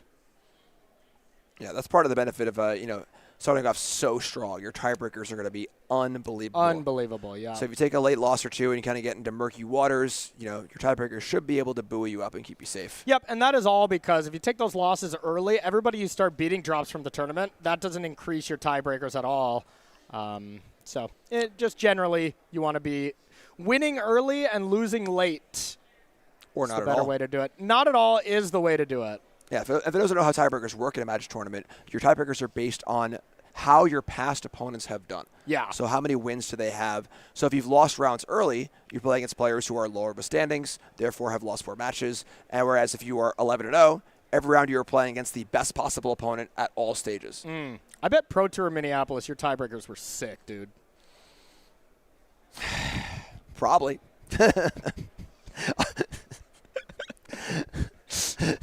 Twice in a broadcast. Okay, that's cool. That's cool. Yeah. Coming on in with Iron Claw. I guess it was the first time you brought up your 7-0-1-7, so you had to get me back twice. I did, yeah. Yep. We take turns. Yep, that's fair. That's fair. I can't just dunk on myself all broadcast. What's the fun in that? That would be awesome. That would be pretty fun, actually. Double Hired Claws get in. That's double triggers. Screaming Nemesis coming in. Counters, damage. Game's over. Lizards. Ooh.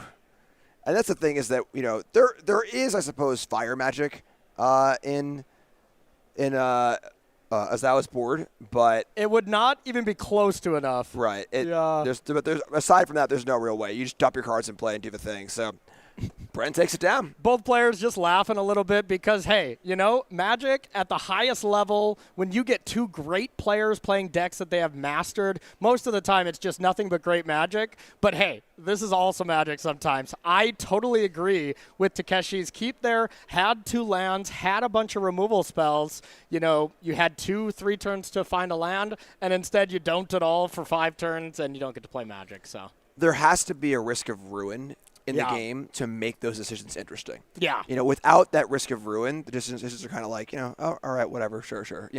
But that threat, that danger is what makes the game so much fun. And honestly, keeping a loose goose hand, I applied to the Seth Manfield way of playing. Like, if you keep 7, you have more cards than if you keep 6. So carry the 3. Hold on. Yeah, we got to get the calculator going here. That is one more. So, yeah. So, I mean, it's just more cards equals just more stuff you can do in a game. So, I mean, sometimes you just don't get there, and that is not your fault in any way, shape, or form.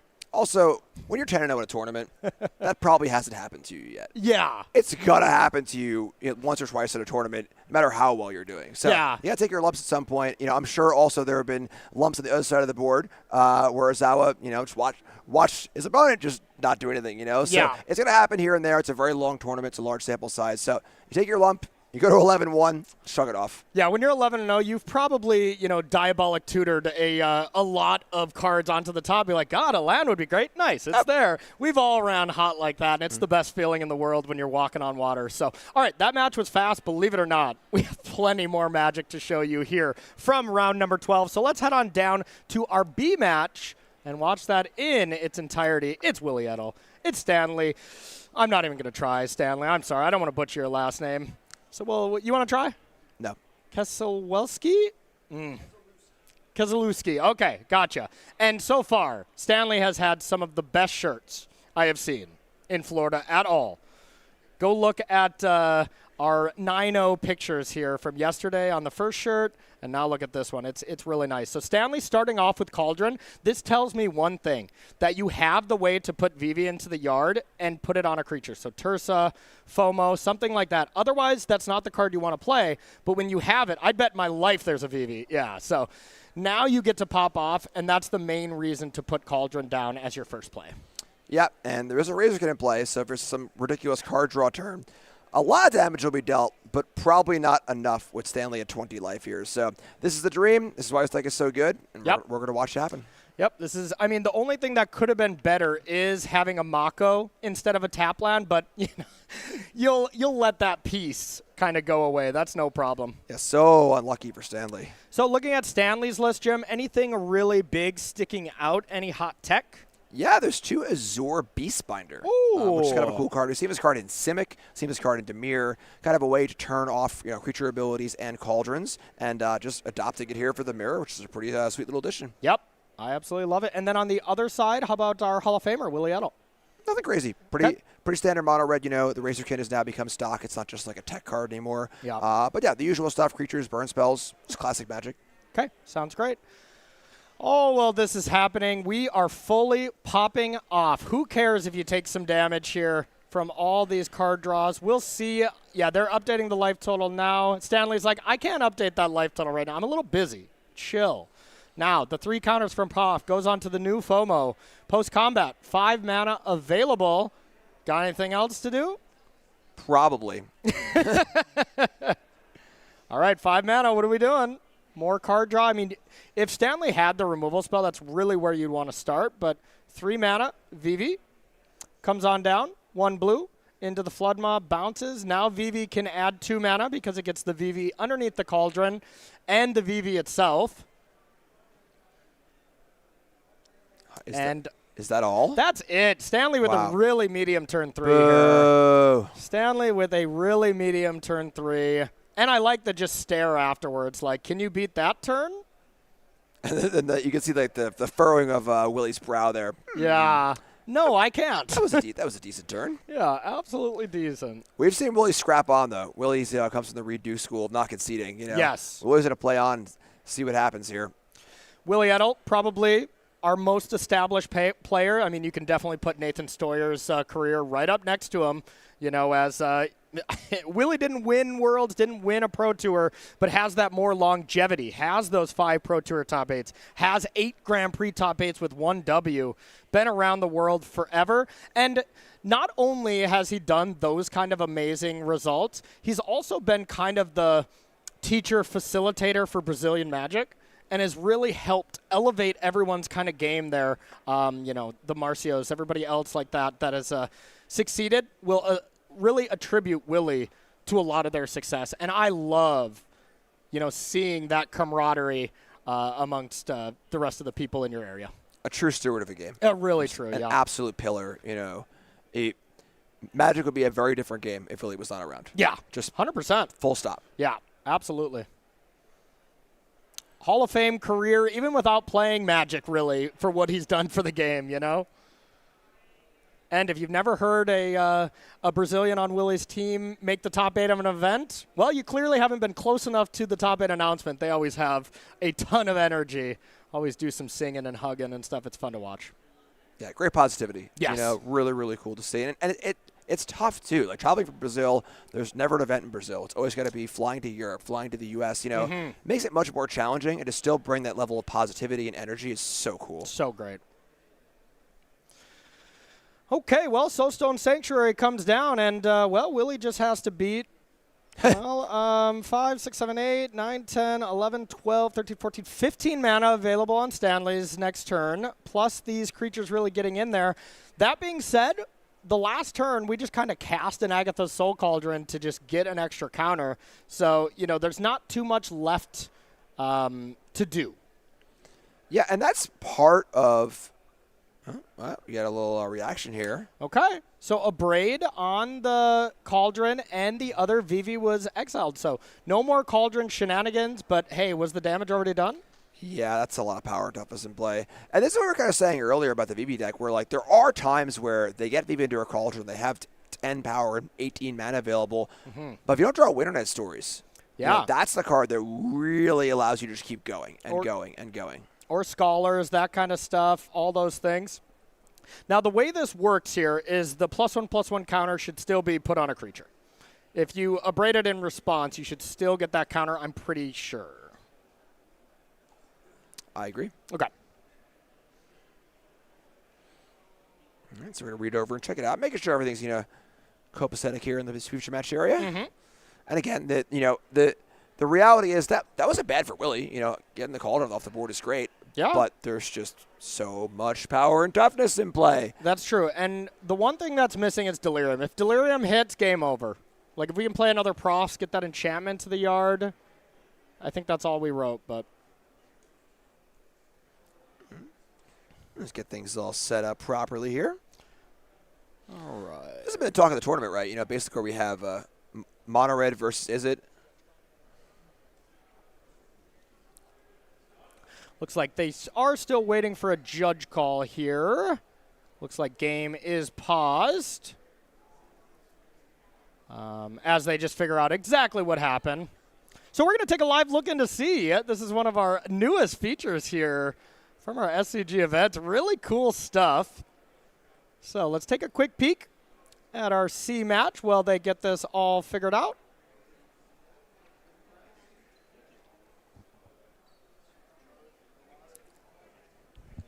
All right, might be getting one of those for you. Maybe not. We'll see here. We'll let our producers figure that out as we get this going. Looks like we're pretty close anyway. So. Yeah. Looks like they're coming down. Judges coming down. Here comes our head judge just to make sure everything is working right. This is important. You might see this, if you're not super familiar with competitive Magic and be like, oh, man, there's so many little interactions and stuff. Judges are your friend. Yes. This is the kind of thing where it's like, if you're not sure what's happening, you just call for a judge. Absolutely. And they come over, they keep the game in order, keep things going the way they're supposed to go. Magic is a very complicated game with a ton of interactions on it. Players don't always know the rules properly. So you just call a judge, find out, get things cleared up. If I'm like 87% sure I know an interaction here, I'm snap calling a judge. Right. Like I want to know everything, especially early in a tournament. I want to make sure I got a perfect grasp of every single thing that's going on with my deck, with my opponent's deck, and it's so much better than be like, no, I don't want to call a judge. I don't want to make a scene. I don't want my opponent to feel weird. You have all those kind of feelings that, maybe are kind of natural. But like you said, judges are your friend. Just always call them whenever you're unsure, and they'll always help you out. And let's get real. The judges here, the judges at Pro Tours, judges all around the world are just some of the nicest people you will ever meet. They're all just helpful people by nature.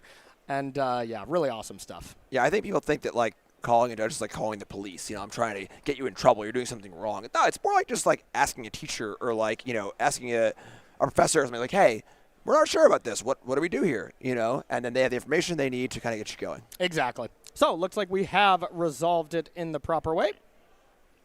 And now we're getting back to cooking. Stanley's turn.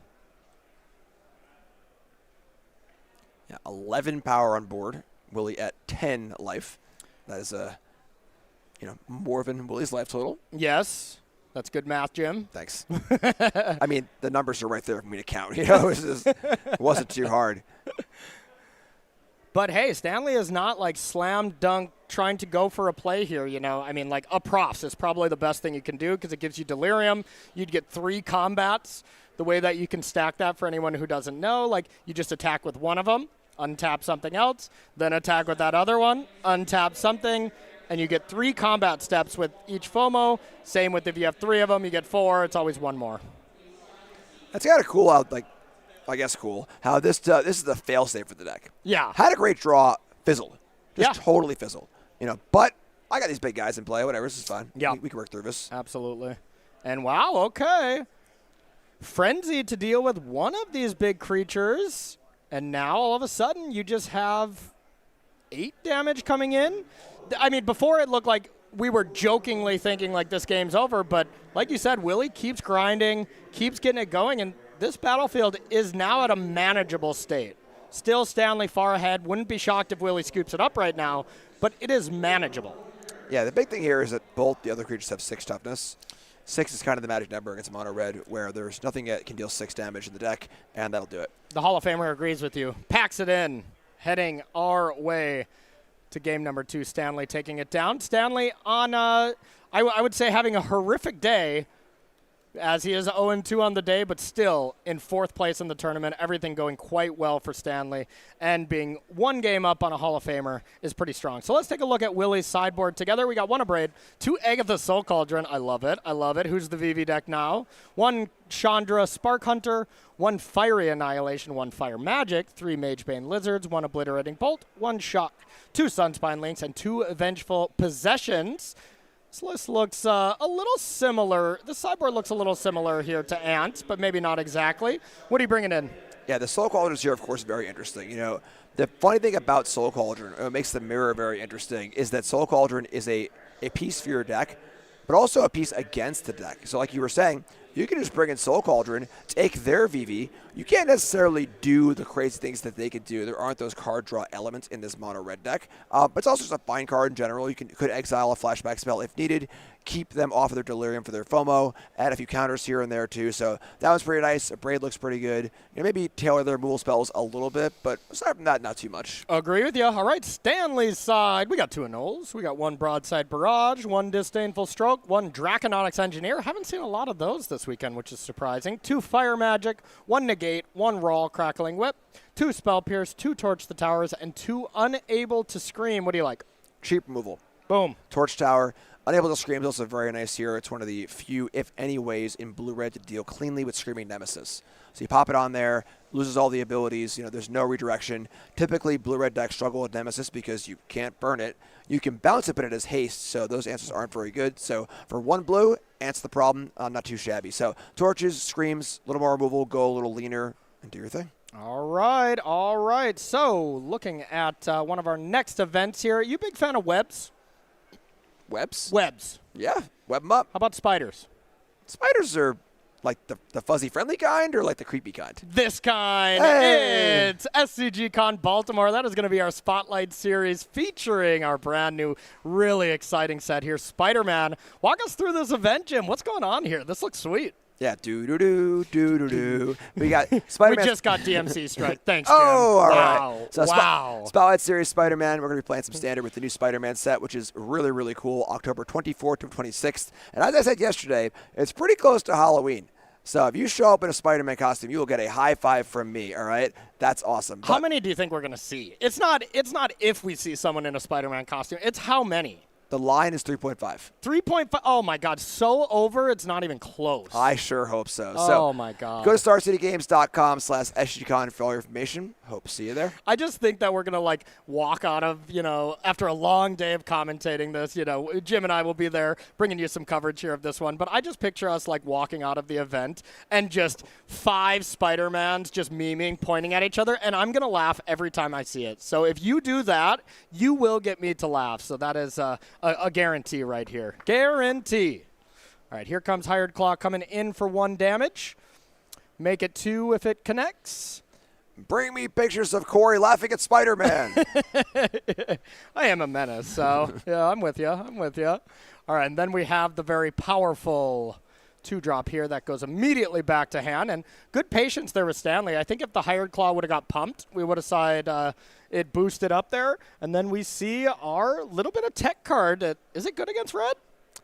Azure Beastbinder? I think it's okay. The 1/3 body can block its vigilance. It can turn off some of the more powerful abilities. It is kind of cool that it can turn off Screaming Nemesis, so you can just kill it with a burn spell. It can also turn off Needlehead or one of these kind of hate cards for a turn, so you can kind of do your thing there too. So, like here it is, block of a lizard. Just get in, make a block. 1/3 is not so bad against aggro, Solid. Pretty solid indeed.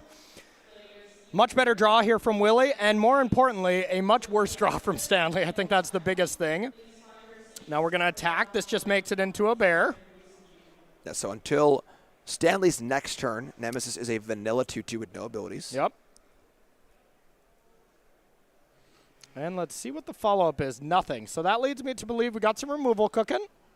We better. Yeah, so this is the pairing that you want. So you turn the Nemesis into a creature with no abilities, and now you can burn spell it profitably. So between the Azure Beastbinders and the Nowhere to Screams, Nowhere to Scream, unable to scream. Nowhere to Run, unable to scream. You get the idea. Combine them. Same set. But between those, this is a way to deal with Nemesis profitably, which is really, really cool. This would have been the world's best fire magic of all time. Ooh. If you could turn that into a bear and get both of them. Ooh.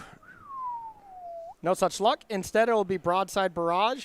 Discard Vivi. Your opponent's in check. Now, there are 2 Cauldrons in Willie's deck. That's true. Oh, my God.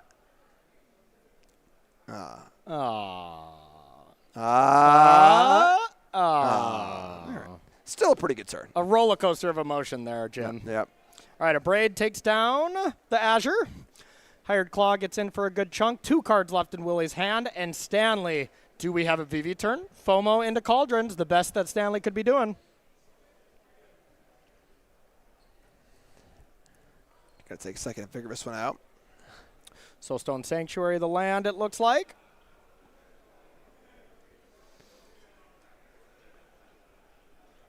Yeah, well, he's in pretty good shape here. Has some mana. And the thing is, once Willie gets some damage in, once the early damage has happened, now those big cards tend to kind of really come into play. Sunspine Lynx, the Dragon. So there isn't just all like 1 mana shocks and 1-drops. There are some big cards too. Oh, I was gonna say. Oh, here we go. This Quantum Riddler. I am bouncing once again. I am super excited. Warp here for 2 mana. It nets you 3. I mean, broken. Now this, of course, the Quantum Riddler is going to go away, but not before it adds 5 mana, and you can do whatever else you want. Very minimum is you can just animate Soulstone Sanctuary. That'd be pretty bad. But let's see what Stanley's doing. No matter what, he's popping off. Yeah, and that's part of the power of the Riddler is, you think of it like an adventure card almost. You play the front half, it goes off to the side, but it's there. It is in play, and that is very, very usable. We see that a lot in Edge of Eternity is limited. Where you're stationing vehicles or whatever else. And this sorry, I got to interrupt you. Did you see what Stanley did here? Oh, this was gorgeous. This was gorgeous. A masterpiece. He warped Riddler with the draw on the stack, Cauldron, the Vivi, add 5 mana into the Flood Mod to get down to 1 card, draw 2. Give him the trophy right now. It's over. Corey is once again levitating 2 feet above his chair in the zone, enjoying himself. Oh, yeah. I'm into the void here. Willie is not enjoying himself. Not as much.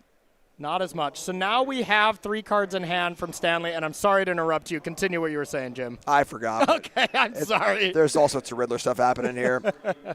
So here is some more Tursa shenanigans. And Tursa on the stack didn't even discard any? Wow. That's surprising because if you discard 1, you draw 2.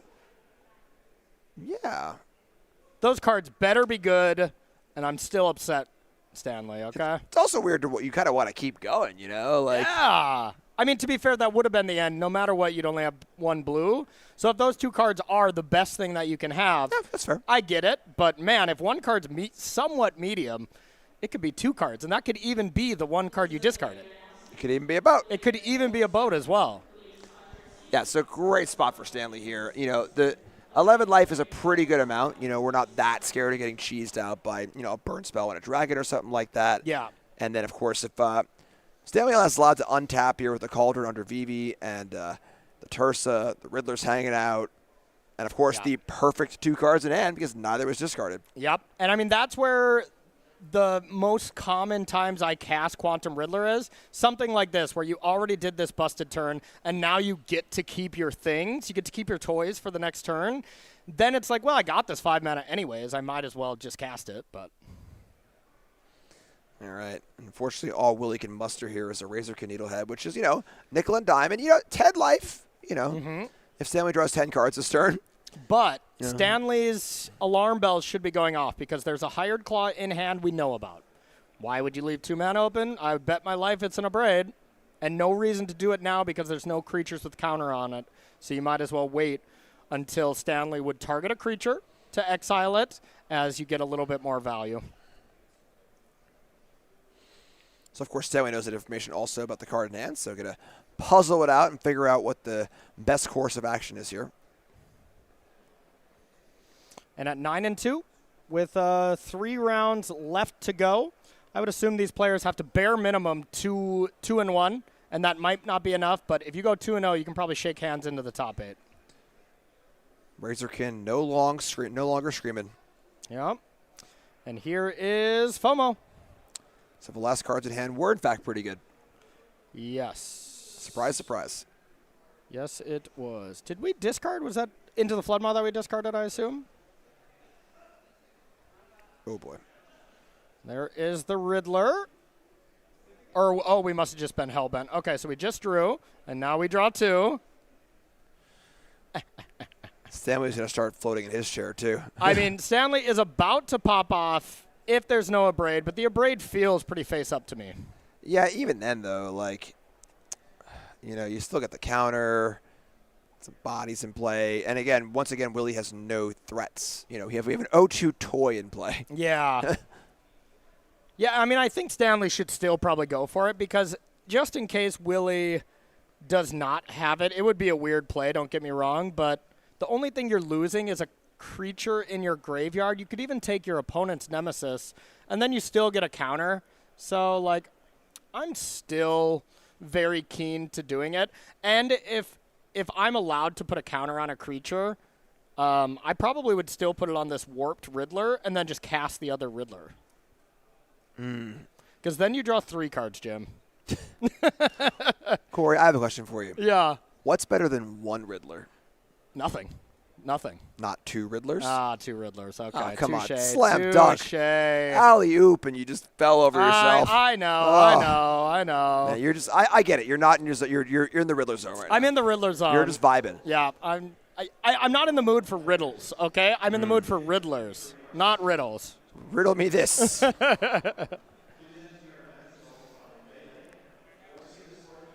Counter is successfully placed on it. Wow, was this a bluff from Willie just saying, I can't beat it if you do it, so I'm not going to do it? It kind of looks like it was. We've seen Willie scrap a lot on camera. He is looking for every little edge, trying to just claw back from some pretty tough spots, honestly. He's been scrapping for decades. Yep. All right, 4 mana. This looks like maybe just Soulstone Sanctuary. Probably not if you're diversifying your mana a little bit. 3 mana, Scholar. Oh, my God. Okay. It's Tursa number 2. Discard 1, draw 2. Getting rid of that second Cauldron. I mean, hey, the Cauldron didn't die here, so I suppose that's a pretty big indication that you don't have it. All right, Willie, what's up? I think Stanley didn't put a counter on the Riddler here, just thinking that an Abrade is so almost for sure. So I think Stanley also was really expecting that. Because it would have been a lot better to play a Riddler number 2 there. For sure. Instead of a Tursa that Legend ruled. Yeah, a mild win, I think, for Willie. Yeah. Won the battle, but are we going to win the war? I don't know. And Willie's really thinking here. Yeah, God, what does he have? I mean, what else can Willie even have here? I feel like it has to be a Braid. I mean, Lightning Strike? Would have cast that on Tursa for sure. Oh, I love it. I love it. To your face. One in trouble, go to the dome. Oh, baby. I saw Vengeful Possession in hand. Oh, really? Yes. I saw Vengeful Possession. What does that do? It's a threaten. Take yeah, your it creature. definitely is a threaten, but what does it do on the battlefield here? That's funny. Like, it's almost if Stanley had cast the Riddler. You know, that's more power in play. Maybe some sort of combo of Possession plus a Bird spell could have been lethal. Okay.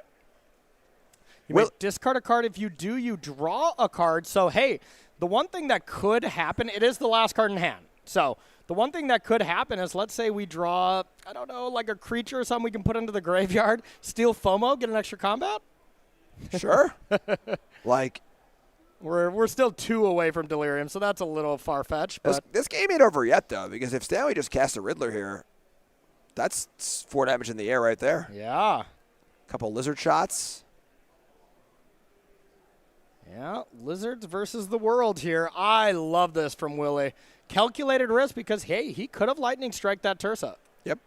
Love it. Wow. Very, very high level play. Yeah, very high level. Because Willie is just thinking, hey, you got enough going on, man. I'm not going to beat you. You have gas in the tank. You will be doing stuff every turn. I need to essentially cheese you out, right? Yeah, Willie's calculating, all right, what does the game look like if I'm to win it? Yeah. And it's me cheesing you out. It's me saying, okay, upstairs, you fumble the bag a little bit, and I have this threaten in my hand. I can just kind of steal a flyer, steal that last point, maybe draw a burn spell or two, and just get this thing over with. Yeah, spicy, spicy. Okay, so here is the exile of Tursa. And probably putting the counter on the FOMO. Now we are going to be up to 7 mana.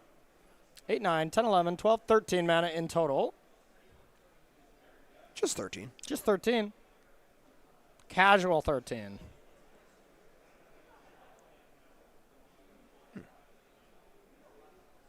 Stanley was at 6. It went from 10 to 7. That's what I saw from the 7. lightning strike. Oh, but, okay, sure. Yep. So one thing that Stanley does have an option is... No, actually, you're right. I think I did see 6 for a second, but it did go 10 to 7 and then Right. maybe like hit the button on accident. Yeah, I think it might have been a wrong. It was 6 on the screen, but you're right. It was 10 to 7. So. Yeah. So the main question is, do we have Delirium? Land, creature, instant, artifact. We do. So now we can go animate Soulstone. Those are vigilance creatures. FOMO can untap the Tursa. The Soulstones get in twice. Like I think that's the line you go for here. You look, what can you do with 1 mana? 2 damage. That's it. So if you animate both Soulstone Sanctuaries, and there's those 2 blockers, they can't kill the Soulstones. So you'd get in for 6. Yeah, I kind of like your line here, honestly. I kind of liked it. I don't know if it'd be fully lethal, but it would definitely force just chump blocks galore. It is funny how this is like a vigilance double combat combos deck. Mm-hmm. You know, with all these vigilance creatures. Yeah. Nope. I mean, yeah, the Scholars, the Soulstones, FOMOs with Delirium kind of have vigilance. You know, we're doing it. This has been a cool match. Yeah, for sure. It's been Stanley in the driver's seat the whole time, but Willie's had some plays that put him into it for sure. But I will also say Stanley's draws, the higher end of Cauldron. Mm-hmm. Like, I mean, we did the VV things on turn 3 and turn 4. When you can do that, your deck looks insane. Are we not seeing an untap for the FOMO here? There is Delirium, right? You've got creature, land, artifact, instant.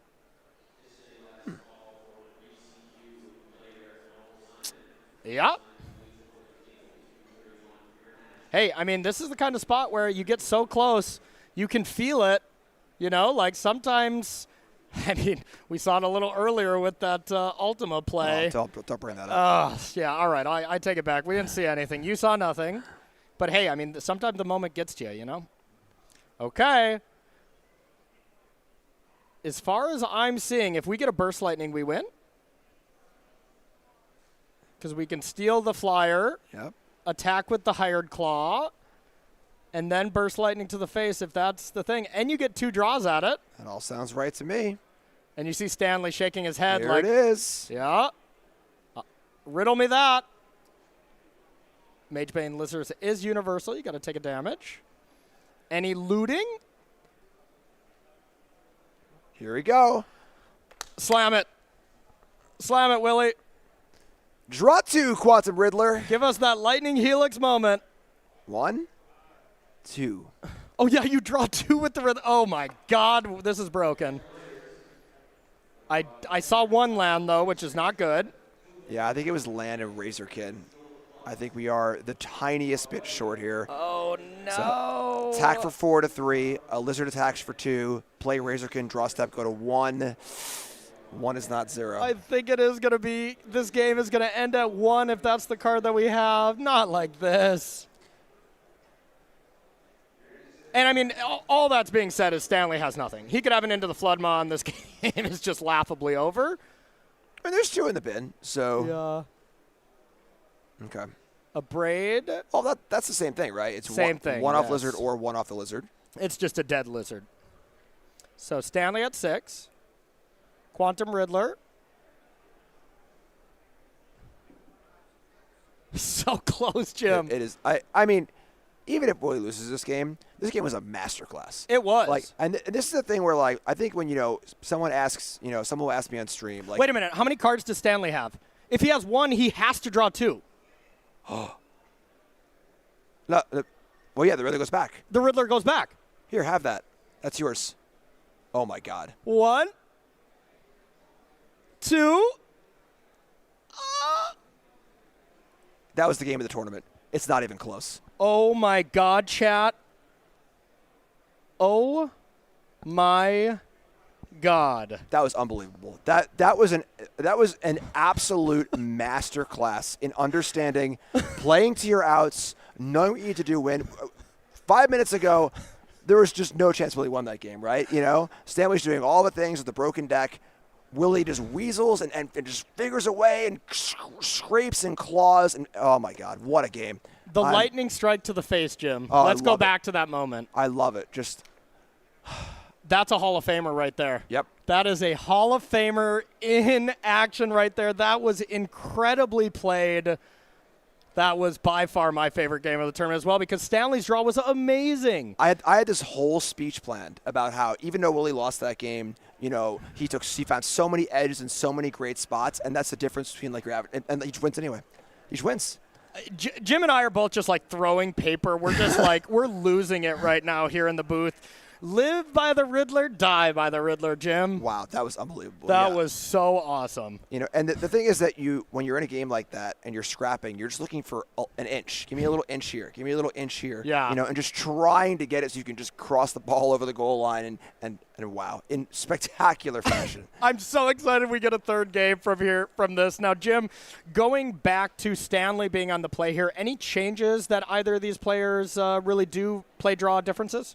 I don't really think so. It's mostly just cheap removal spells. I mean, it's funny. Stanley just wants to do the thing he's done twice now. Yeah. Both those games look great for him, So, yeah, and the Vengeful Possession, that's the kind of, like, perfect cheese-out card. Oh, yeah. Just, like, steal your creature, one shot. It's not going to work all the time, but when it does, it will be very powerful and often win you a game you can't win otherwise. That mana cost and that effect is like my most hated Magic cards of all. Threaten effects and Blood Moon. I hate losing to both of them. So anything with 2 colorless and a red, please just never draw opponents. I never want to see it. So, all right, if you want to make it out to one of our next events here, let's take a look at Las Vegas. Viva Las Vegas here for our next regional championship. Excuse me, not our next, but our next wave. This will be RC2. This will be our second regional championship here in Las Vegas. This will be a modern event. Test your skills. Ton of prizes up top. Being able to get Pro Tour invites that go down all the way to 32nd place. That is really, really fun to do. Got to qualify for this event, but you can qualify at the event. You can come on in, LCQ. You can try a bunch of times as well. You can LCQ all day on Friday to, check your ticket here into this event. November 21st through 23rd. I mean, why spend Thanksgiving at home? Come spend Thanksgiving with us. Wait, is Thanksgiving the 24th, right? 27th. 27th. All right, never mind. You get to go to Vegas first and then enjoy Thanksgiving. You get to do it all here in Vegas. Because it's 24th? I don't even know. I honestly don't know. I really don't know. I do eat a lot of food on that day, but it's just whenever they say, hey, Corey, let's eat a lot of food. So StarCityGames.com/SCGCon for more information. And here we go. Game number 3. 9 minutes left on the clock as well. So they got to play. And Stanley wants to make sure he can shake this one off, as this feels like this was his game to win. And maybe it was with that double animate Soulstone, the FOMO thing. Yep. I didn't fully do the math. There were 3 blockers. We'd have to go back. But anyways, we're living in this now. There's the Obliterating Bolt on the Beastbinder. Hired Claw gets in for 2. Off to Stanley's turn 3. And let's see if he can have as good of a draw. And it does not look like it so far. The Warped Riddler with no land 3, Jim. There's a bit of a game behind the game here, too, where Stanley was 9-0 yesterday. Yeah. He's lost 2 rounds in a row. Oh, you win round 1 against a Hall of Famer. You feel like you have game 2 locked up, and you lose in that fashion. All of a sudden, those 0-2 feelings of a day start coming back, Yeah. And, we try to say that as Magic players, remove emotion from the game, just kind of play, one match at a time. But we're human beings. It's impossible. I mean, I hate to keep bringing up your Pro Tour, but this is – I'm about to bring up my own as well. When you were 8-0, when I was 7-1, by the time we got to that 6th round of day 2, you can't tell me you weren't dejected a little bit. I was like losing it when I lost that 7th round on day 2, but I had to keep playing because I was still playing for points and stuff. Like, I was not in good spirits, to say the least. It's tough. Yeah, it's tough. The thoughts creep in, and the thoughts creep in both ways. Where you're like, you're 9-0, and you're like, is this it? Is this the tournament? Then you lose a few in a row, and you're like, oh my God, am I ruining this? Am I throwing this away? So. And then you think, am I playing bad? And sometimes maybe you are. Sometimes you're letting it affect you. Sometimes you're just experiencing variance. But Hired Claw comes on in, gets some more damage in. We get the Razorhead, just a Cauldron from Stanley. I saw Vivi in hand for Stanley. So I feel like we need it this turn. It has to be one of those. Get Vivi into the yard with one of your card draw creatures and go from there. But even if you do that, you're taking some damage. I see Tursa. I see Vivi. I don't see land 3, Jim. I do not see a land either. I see Fire Magic. I see Spell Pierce. I see Into the Floodmaw. And I see a pass. This is tough. This is tough to watch. I mean, wow. I just can't get over that last game. I can't get over this tournament. This tournament has been awesome. Yeah. And we have had some roller coasters here in our first 3 rounds of this event. Incredible high-level Magic here. Into the Floodmaw, bouncing a creature, beginning of combat. Razorkin Needlehead still gets in. This is kind of the powerful part about Needlehead here, is it kind of puts the screws to your opponent, where now that early damage has gotten in, Stanley had to use a Floodmaw on a different creature to take less damage, and now the Needlehead's going to chip away. And if Stanley can get back into it, it will probably involve drawing cards. Yeah. So, I mean, immediately this Tursa discard Vivi, draw 1 is needed. That is the prerequisite here. And, man, you feel this when you make a slight mistake at the end of game 2, maybe that FOMO. I mean, for sure not a tapping with the FOMO. Minor, maybe that wouldn't have mattered. But you feel like you make a small mistake. Now you're just guaranteed to get land screwed on the next game.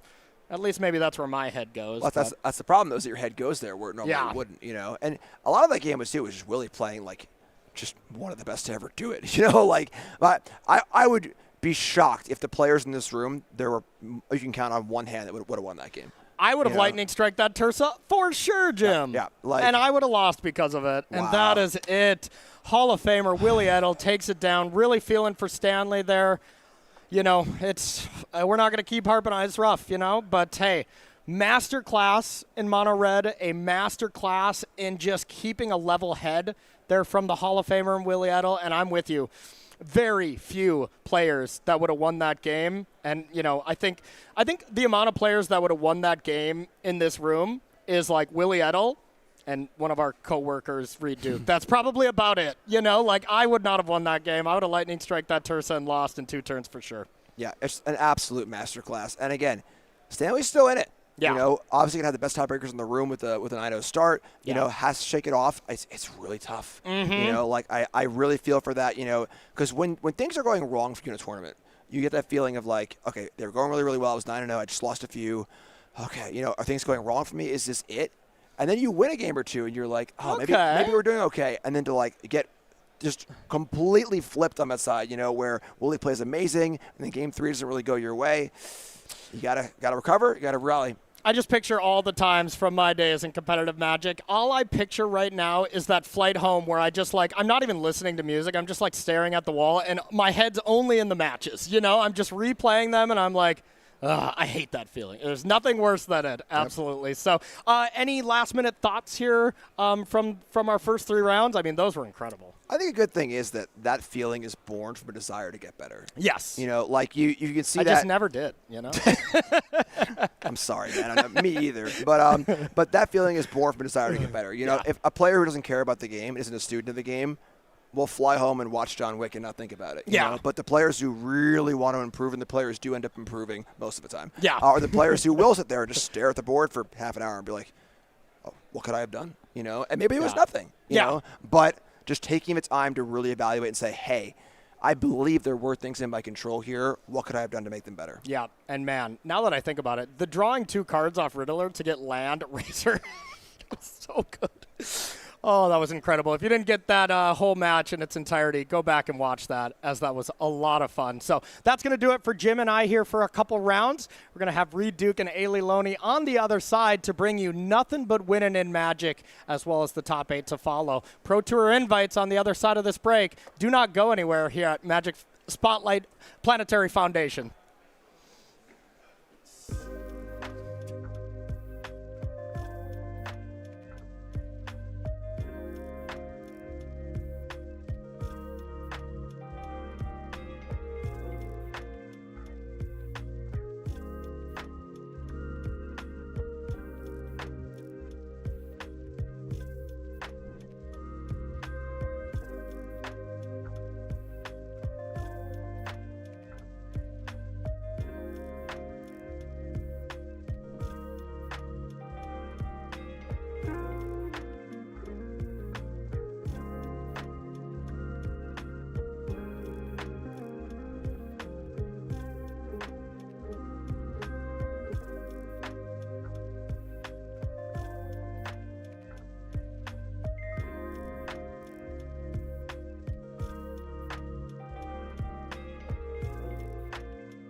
What's up, Magic fans? Hello and welcome to coverage of Spotlight Planetary Rotation, or Foundation as Corey likes to call it. I'm Ailey Loney alongside Reed Duke, and we are going to have some fun here as much as we can with a bunch of EV mirrors to look forward to. But you know what, Reed? It's okay. At least they're interesting games to watch. Hey, I'll tell you, I spent my morning off just watching the coverage, and Corey and Jim brought us a good show. There were awesome games. So say what you will about metagame diversity and, totally valid complaints about some of the cards and strategies available. If the games are fun, that's still something. Oh, and it's probably the most important thing, right? I would rather watch these than the Teferi mirrors of old. Hero Dominaria, I'm just going to tuck your cards, and we're just going to sit here and do that until time runs out. No, we don't want that again. So at least Vivi gets some fireworks going here, friends. Yeah, we'll bring you some exciting moments. Yeah, absolutely. Hopefully we get some like we saw in the previous rounds. Woo, some crazy actions there. Let's take a look at our metagame. If you are just joining us, this is how things shook out for day 2. 54% of the field is It Cauldron. That is insane. Correct. So what we're looking at now is the day 2 conversion rate, all the players that got 6 wins or more on day 1. So Is It Cauldron went from 30% on the first day to 54.1%. That's significant. Yeah, perhaps that's an understatement. But so again, I want to itemize this is the best deck. It is disproportionately chosen by strong players, and we did expect it to overperform expectations. Yes. The degree to which it's overperforming expectations is significant. Yes, indeed. We'll go with significant. But yeah, we're gonna see. I think a lot of we have a number of Is It Cauldron pilots who are on track for big finishes. We're talking top 16, top 20, or top 8, top 32, whatever it might be. But let's talk about what else is going on below the surface. Mono red aggro was not in the top 3 decks on day 1. Now it's risen to the number 2 position. So in addition to Is It Cauldron, Mono Red is the big overperformer here. And, we have some tournament leaders like X1, X2 records that are playing Mono Red. So do not count this one out as a valid counter strategy to Is It Cauldron. Dimir and Azorius, these were decently well-represented decks, a little bit lower on day 2. So not necessarily huge performers, but the elite pilots who are really experienced and know their Is It Cauldron matchups are having success with these. And below the surface, tons of different strategies and brews that are still represented in the event. Still hanging in there. We wish them the best of luck. They have a Is It colored mountain to climb, so we wish them the best of luck against the big bad in the room this weekend, which is It Cauldron. So we have the standings available, as you were mentioning, a bunch of the players that are X1, X2, poised for very good finishes here. But, at the top, what's actually funny? Just quick random aside. Brennan Roy, his surname in Afrikaans, Roy, means red. Is that right? Okay. It's probably Dutch as well. Hopefully, but, red deck box, red mana symbol play mat. We're seeing red, man. We are seeing red. So I have to point out, at the above, anyone among the players that are better than 9 and 3 are top 14.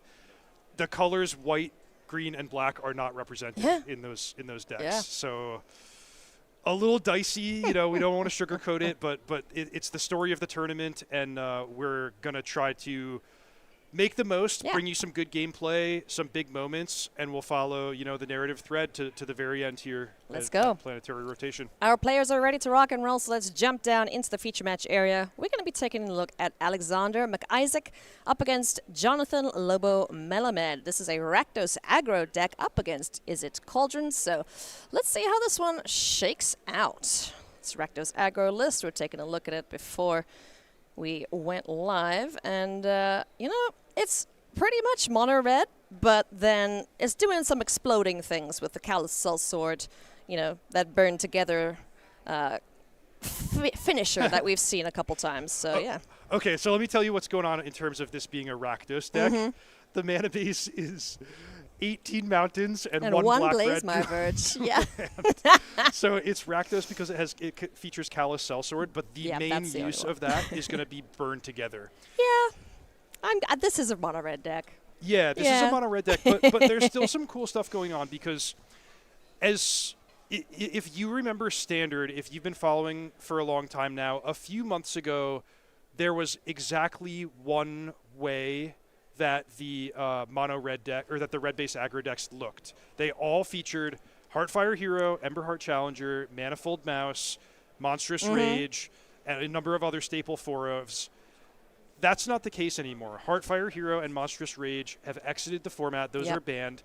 So now there's a huge spectrum of ways that players are building mono red, and a lot of these different versions are having success. Yeah. So what Alexander has brought is the most explosive, fast deck in the tournament. You know, I would even argue like the fastest deck possible in Standard, with Leyline of Resonance, all cards that cost 1 and 2 mana, Slickshot Show Off, and he's just trying to get the game over with. Yeah, absolutely. Unfortunately, no Leyline of Resonance on board for him to get things really cooking. And on the other side of things, we've got our Prophetic Memory on the board here for Jonathan, so able to pump up his creatures as we get the Marauding Mako joining the fray here too, alongside the Fear of Missing Out. Yeah, I love the Leyline of Resonance deck. Nicholas Odenheimer played the Gruul aggro Leyline deck in the very first Spotlight series and won that one. You know, Jean-Emmanuel Duprat bought it in a sea of, I think it was a sea of like Esper nonsense. He was just like, I'm playing in mono red, man. What are you guys on? Yeah, it's one of those things where like, I kind of thought it was a joke, Yeah? right? Oh, you know, Leyline of Resonance, let's play it on Arena so that we can get the fun screenshots of turn 2 kills, whatever it might be. And then all of a sudden it's like, oh, actually the world champion and like arguably the best player in the world is bringing this to the Pro Tour. This maybe is not so much of a joke. It was funny, man. Oh, I loved it.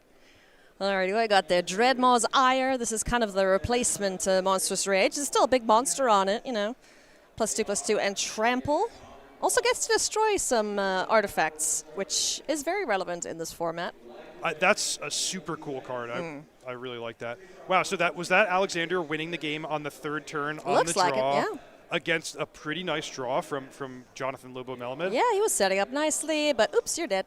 So you don't get to play anymore in this game. Players will move to sideboards now. Today is open deck list, so if you also want to check out the deck list, I believe there's a link pinned in chat. So go check it out, see who's playing what, and if anyone wants to do some analysis and see how many people are playing this, that, or the next thing, feel free, man. So here's the sideboard. We do believe that Poison Dart Frog is incorrectly labeled there. I don't think you'd bring in that adorable little guy. As cute as he is, the Poison Dart Frog is adorable. It doesn't fit in this mana base, unfortunately. What are we looking to now for Alexander? If he wants to 2-0 this, what's he going to go for? Look, I mean, Alexander's deck... It plays one way. You know, he is not looking to... No, Ailey, look at this. What? Look what's happening on screen. Oh, is there a Poison Dart Frog there? Jonathan said, what is Poison Dart Frog? And he just whipped it out of his sideboard. It is in the sideboard. It's a lucky charm, you know? Oh, okay. I need to ask him about that. Okay. Look, if you're not going to bring in that 15th sideboard card... And you have a card that's going to bring you good luck. Oh my gosh! It's space well spent. I was like, oh, that's definitely got to be like an error or something, right? Nope, it's there. Oh, I love that. Oh, it's so cute. And I wonder how many times that exact exchange has happened for Alexander. If they're like us, right? Where it's like, oh, does he have an error in his deck list? We gotta get this figured out. Nope, that is exactly right. Beautiful. Did I stutter? Can't play it at all. I don't think he makes any treasures, but yeah, it's just there to hang out, man. Okay, but I got sidetracked from your excellent question, which is what is Alexander going to do? Well, he's going to try to win the game really quickly, just like he did in game number 1. He gets to basically perfect his suite of creature burn spells. Like if he wants to bring in Torch the Tower, fine. There are some matchups where Sunspine Lynx is going to help him go a little bit bigger, but I think he's probably pretty set up in game number 1 to be optimized against Is It Cauldron. Maybe those 2 Ghost Vacuums come in. But we're going to see his deck mostly function the way that it functioned in game number Nice. 1.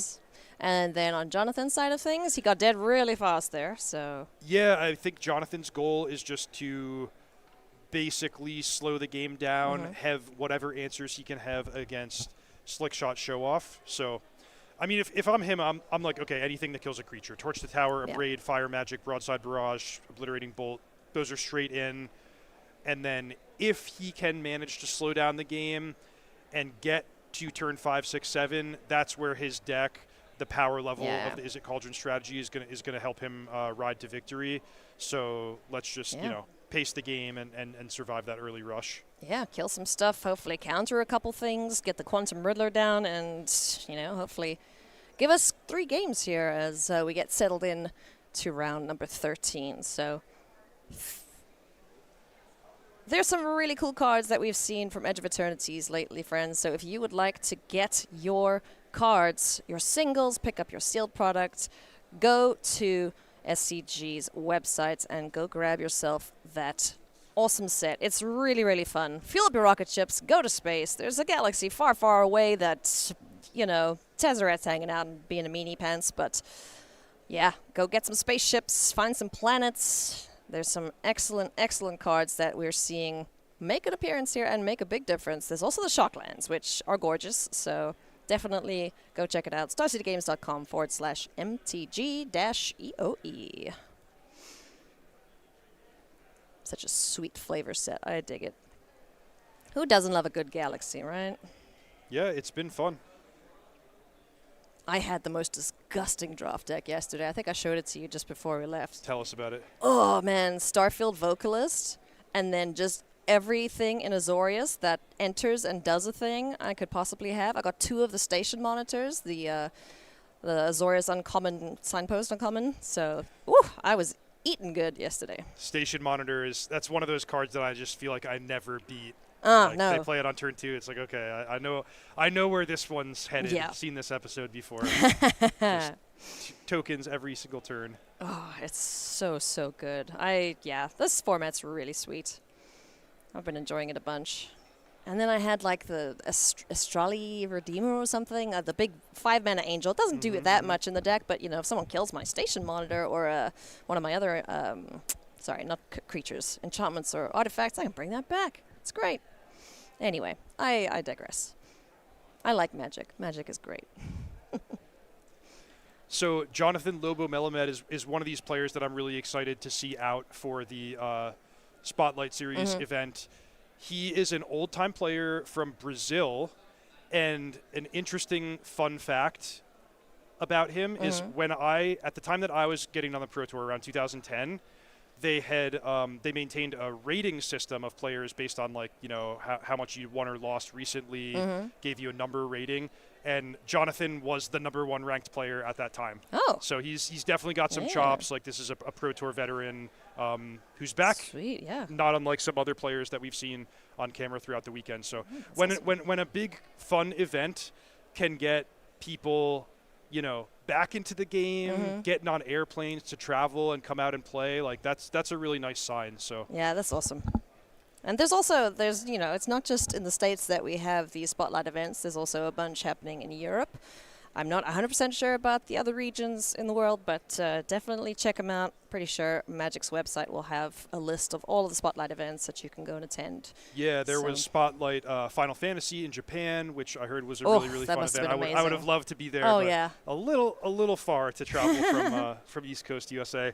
But yeah, coming up, we have a round of Spotlight events. Baltimore in the United States, which you and I will be at. That's going to be great. Spider-Man. Yeah. And then at the same time, comparable time frame, Liverpool. Yeah. So. In the UK. Many, many Magic events to be enjoyed. I still think we should dress up. Yes. Let's just put that in the budget for that event. Yeah. Jim and Corey pointed out that it is very close to Halloween, so there's Ooh, kind of no excuse heck not yeah, to. we have to. All right. Can we have costumes, please, Director Man? For Baltimore. Can we dress up? He is rolling his eyes and chuckling at us, so that might be a yes. We know Corey will do anything to not have to wear a tie. Yes. So, yeah. Spider-Man costumes There we probably go. not accepted. We might need Disney approval. Okay. Well, you can get on that, right? Oh, boy. So it looks like Alexander is happy with his hand, and I think we are happy with Jonathan's too. I believe there was a Malta 6 for Jonathan. Hopefully not 5, because, yeah, he'd be very much on the back foot then as we get our little lizard friend on the board here first and foremost for Alexander. And Torch the Tower says, get out of here. Ooh, Cauldron. Okay. We're cooking. Maybe. Just need some ingredients for that artifact.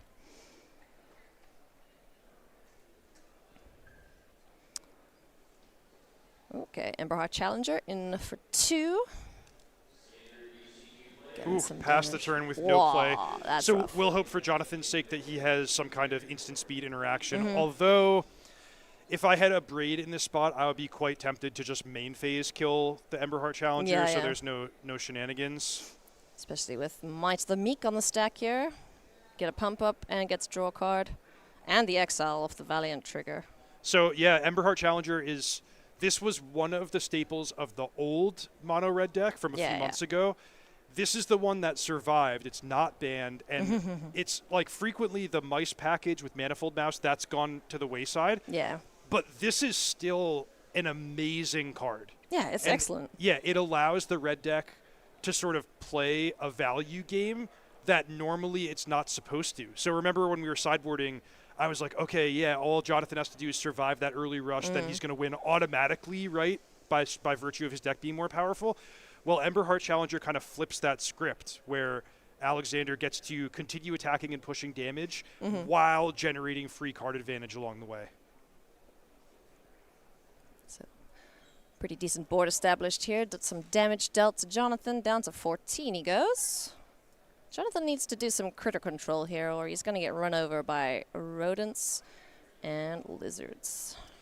Yeah, maybe the best thing you could hope for if you're a Jonathan fan is that he's holding fire magic, waiting for that third land to sort of clean everything up. And if, it's possible if that plan works out, maybe he stabilizes the board at like 8 or 9, he could still be in the game. But I think, especially if Alexander has a good hand and can keep the pressure on this turn, Jonathan's going to need something pretty special to stay in the game. 100%.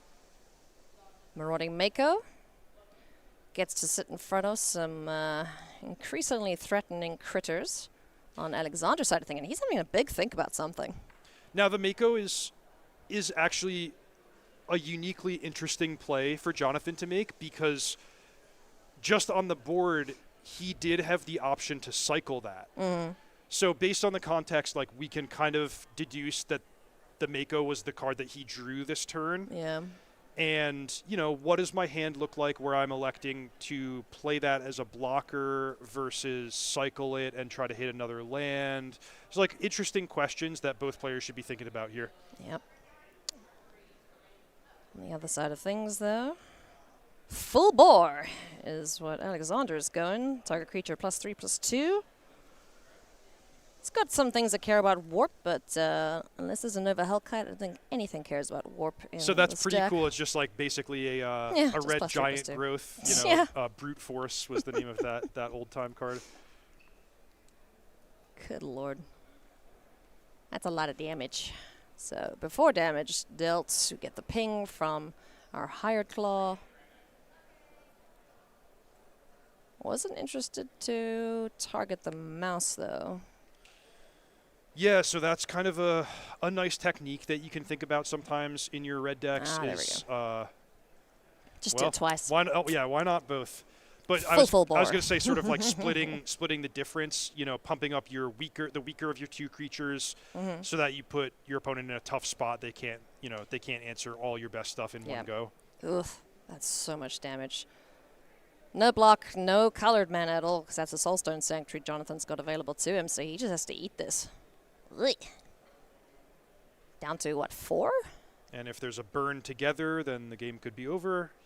Yep, there sure is. That is going to do it. Alexander wants to get this round over and done with. He's got other things to do here, Reed.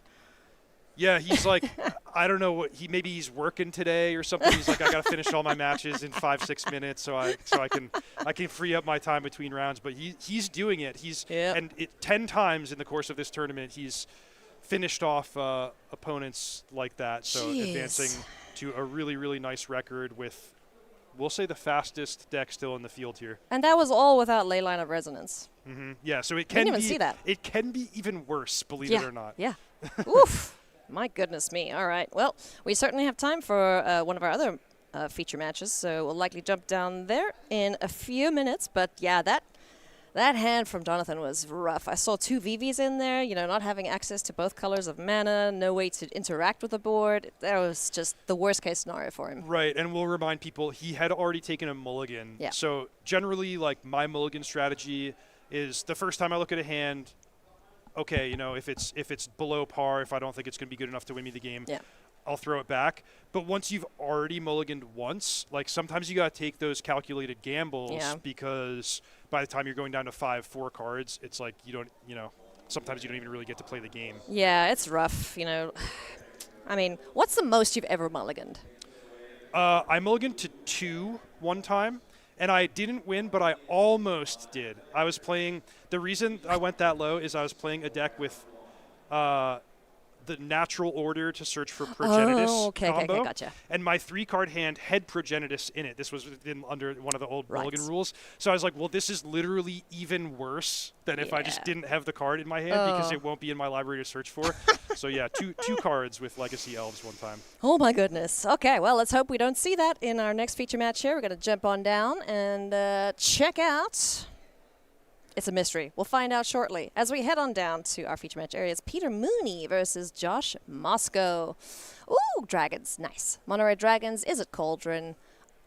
Like you mentioned, Reed, there's just so many different ways to build red decks at the moment. It's really, really cool. We see creature-based ones with the dragons, the mice, and rats, and whatever else. There's 2 separate things. We also saw the dig-in one with O'Hare, Ash, and Neil yesterday. So, yeah, there's some good stuff for red at the moment. Yeah, just a quick accounting note that we have our archetypes switched. Of course, it's the Dragons deck on the bottom here. But yeah, I mean, you're totally right, Ailey. And the remarkable thing is, like, under those circumstances, okay, new format, we just had the spanning rotation, and people are trying different ways of building an archetype. Like, that part is totally normal. But the remarkable thing about mono red in this tournament is that numerous different versions are seeing success. So, like, we don't know the answer yet. Is it Sarkin or is it Emberheart Challenger? Is it Leyline of Residence or is it splashing a second color? All of these things seem to be possible, and people are doing it their own way, including Josh Moscow on the bottom with his mono red dragons. Yeah, it's sweet. I don't know. I don't know what I think about Sarkin yet. Peter's on the bottom. All right, so just take the graphic and just switcheroony it. So Peter is on mono red. Peter Josh Mooney with mono red dragons on the bottom of our screen. Got it. Cool. So as things stand, Hired Claw and Sarkhan doing a good job here of chipping away at the life total of Josh Moscow. He's got a fear missing out. Okay, all right, nice cooking. He's got the VV underneath it with VV underneath Agatha's Soul Cauldron. So now we got some extra mana to work with here. Can he answer these critters on the board?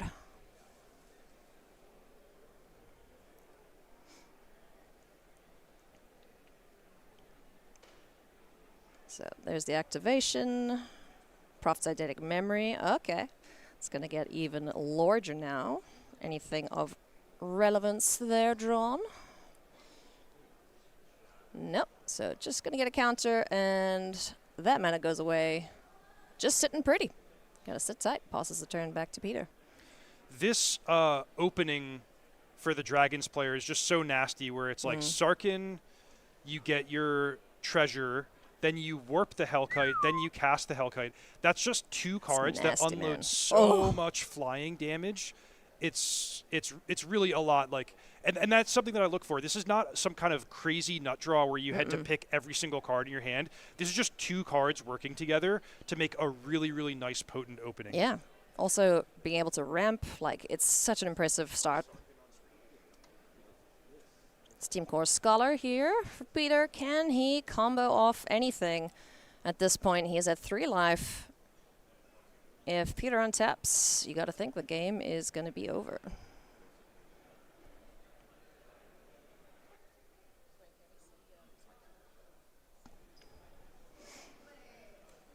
Yeah, I wasn't too sure what I thought about Sarkin when he was printed. I was like, yeah, okay, he's cute and all. Like, eh. But, you know, in combination here, he can get the game over done. You can get the game over really, really quickly with the dragons.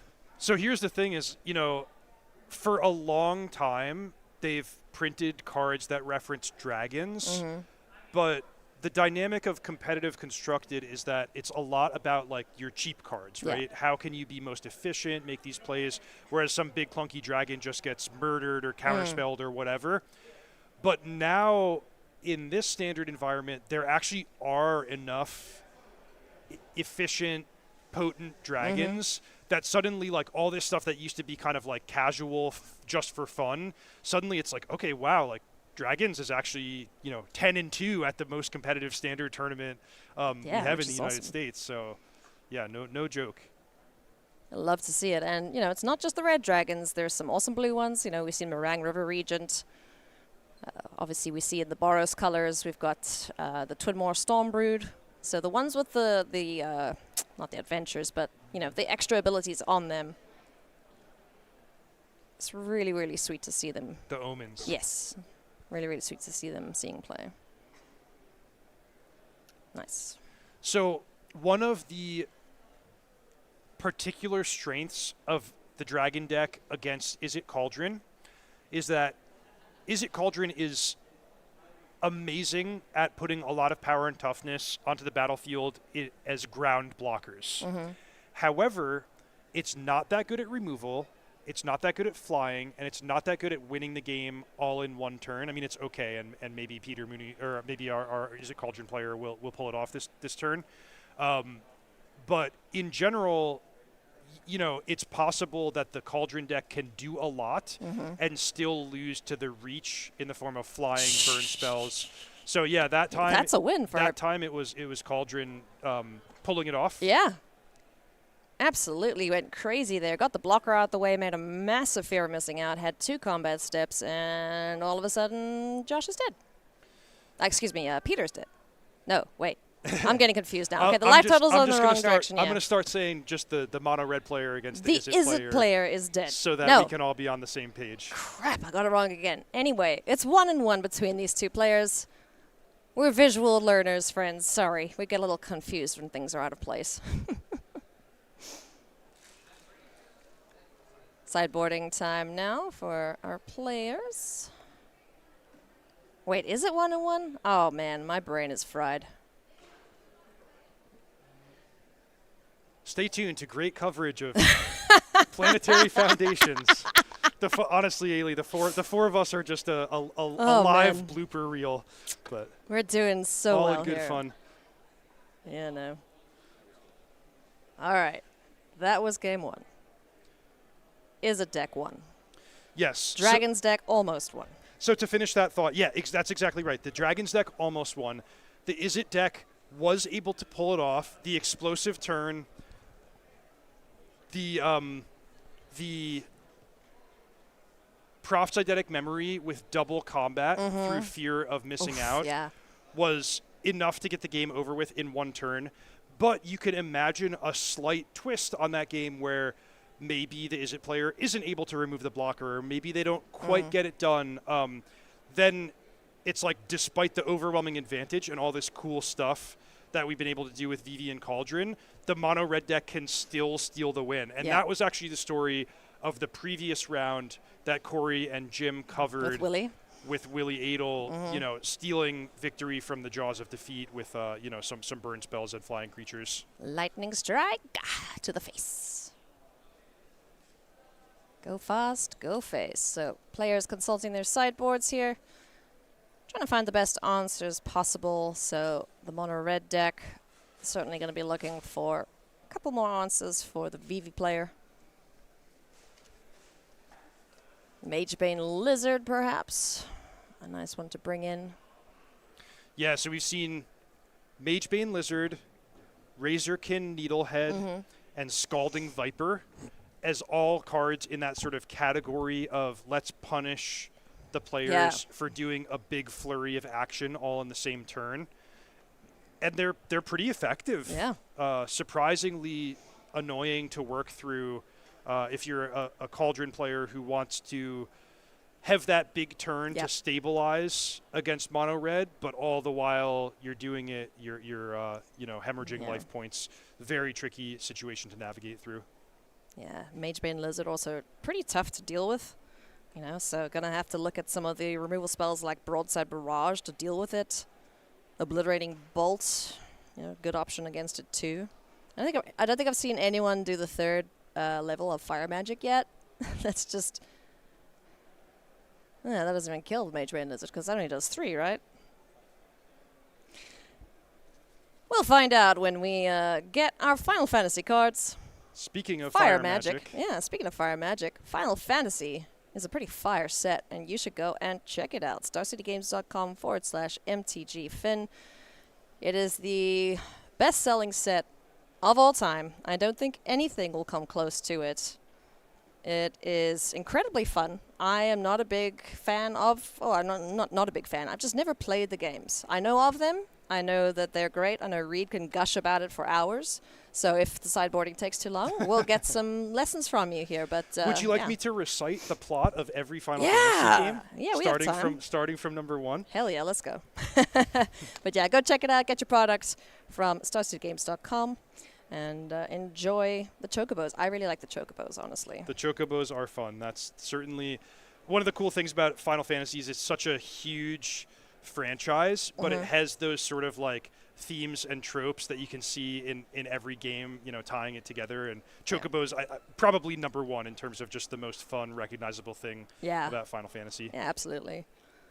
I think I watched a playthrough of a streamer's run of Final Fantasy 15, and they had the chocobos like really prominently in that, and I was like, these guys are adorable. They're just like adorable ostriches that don't want to eat you. That's exactly right. Except the red ones, right? Those are the nasty ones. That's a great question. Yeah, there's some games where the chocobos can fight. Final Fantasy Tactics jumps to mind. Right, yeah. Red chocobo for sure. I'd forgotten about that. Alrighty, lots of lands in hand for Mono Red, Peter. So it is the Izzet Cauldron player that has the win. I'm just going to write this down for myself. Izzet up is 1-0. Yep, and a really important ideal start for the Izzet player, being able to neutralize the Razorkin Needlehead and have an empty battlefield going on to turn 3. Especially on the draw, like sometimes you're just facing overwhelming odds at this point. If the opponent plays a 1-drop and a 2-drop and you have no answer, it's like, oh boy, now I have to scramble back starting on turn 3. But Peter, the Izzet Cauldron player has done a nice job in terms of weathering the storm and getting to this mid-game situation where his deck can begin firing on all cylinders. Yeah. So plenty of creatures hitting the board here now. Prophetic Memory making them just a little bigger. So we've got a Fear of Missing Out and a Marauding Mako up against Razorkin Needlehead. So looks like Peter is going to be relying on some incidental damage as much as possible here to help out getting this life total down and not missing out on those last 3 points of damage.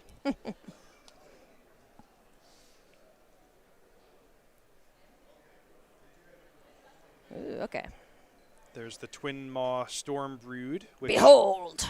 Not super common to see that cast for 6 mana, though it is possible off the treasure that Sarkin generates, but instead used as a removal spell with Omen, Charring Bite.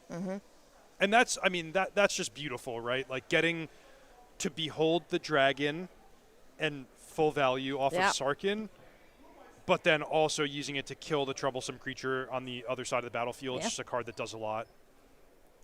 Pretty ideal start here for Peter and his Mono Red Dragons deck. And Razorkin Needlehead exiled.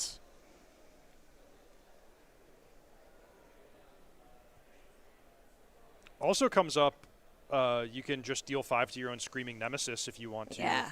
Lava axe the opponent, so to speak. That's pretty nasty. I do enjoy when that happens. Fear Missing Out hits the board once again. Sends Prophetic Memory to the bin. Gonna get some more counters on the active Profts, and Marauding Mako grows and grows and grows. Now we're just waiting for a Cauldron to come down, if that's even left in the deck here for Josh.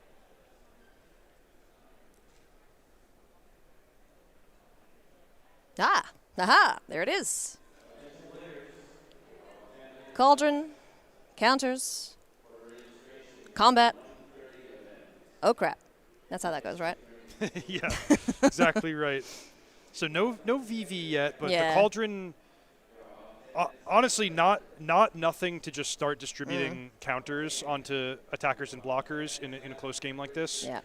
And then if VV does get dumped into the graveyard on a future turn, we can see some fireworks. Yes. Screaming Nemesis and Sarkin on the front lines here for Peter. And yeah, we're going to steal some stuff. Vengeful Repossession, I think that's called. Yeah, so this is one that a couple of the mono-red players have in their sideboard. Willie Adel identified it as a really potent sort of, singleton in this matchup.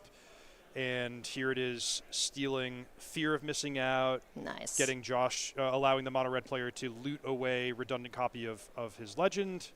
So, yeah, just nice way to keep pushing the damage. Absolutely. No Delirium, though. The game would be almost over. That would be so funny if there was Delirium.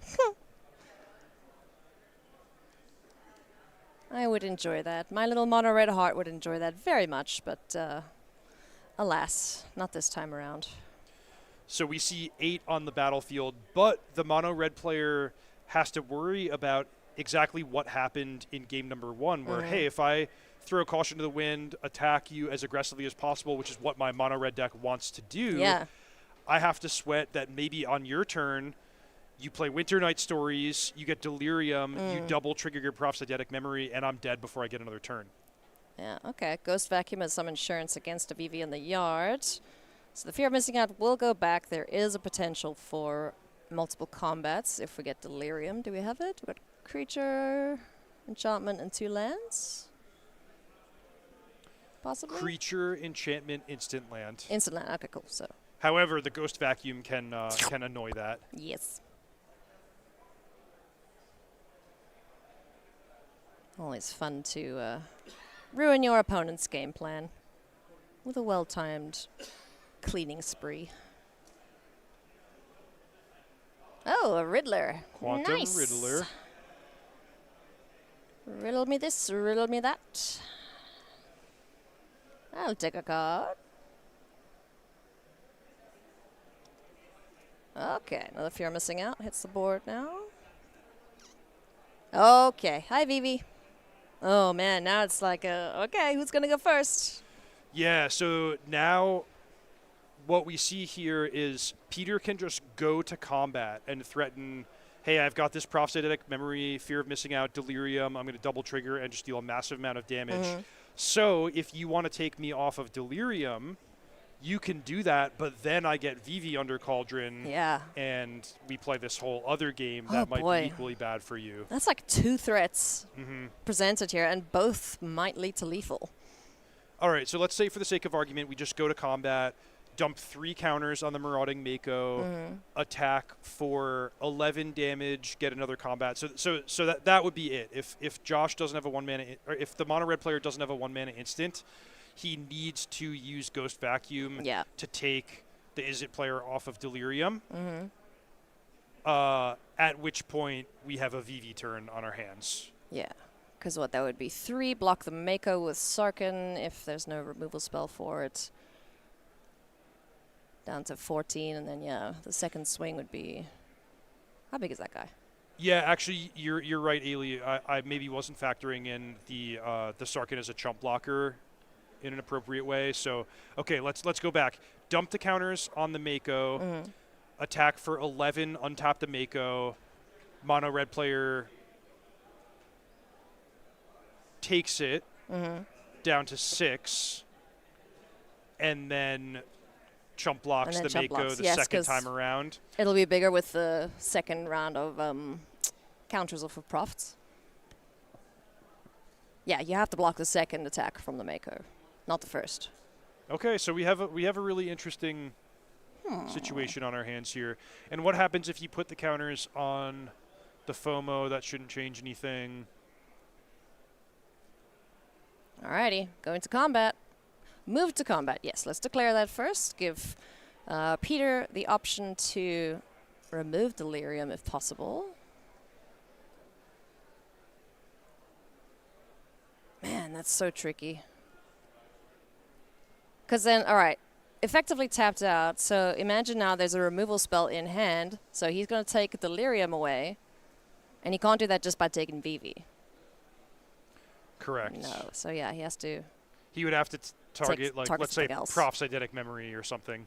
Huh. Okay. Yeah, because then he would give him the option to just make massive amounts of mana. There's 3 cards in hand. Could probably just remove Sarkin. And then how big is this guy? It's 8, 9, 10, 11. It's 11 damage. So if you're in the mono red seat, the question you need to ask yourself is, what happens for, what needs to happen in order for me to be the winner of this game? So it's not just about surviving this turn. It's not about, keeping your opponent off of anything in particular. It's what is the course that results in me winning? So if I have to chump block with my Sarkin, am I going to be out of the game effectively? If I take this combat but keep my opponent off of VV, can I put together some kind of combination where I win off of the Screaming Nemesis? So these are the questions.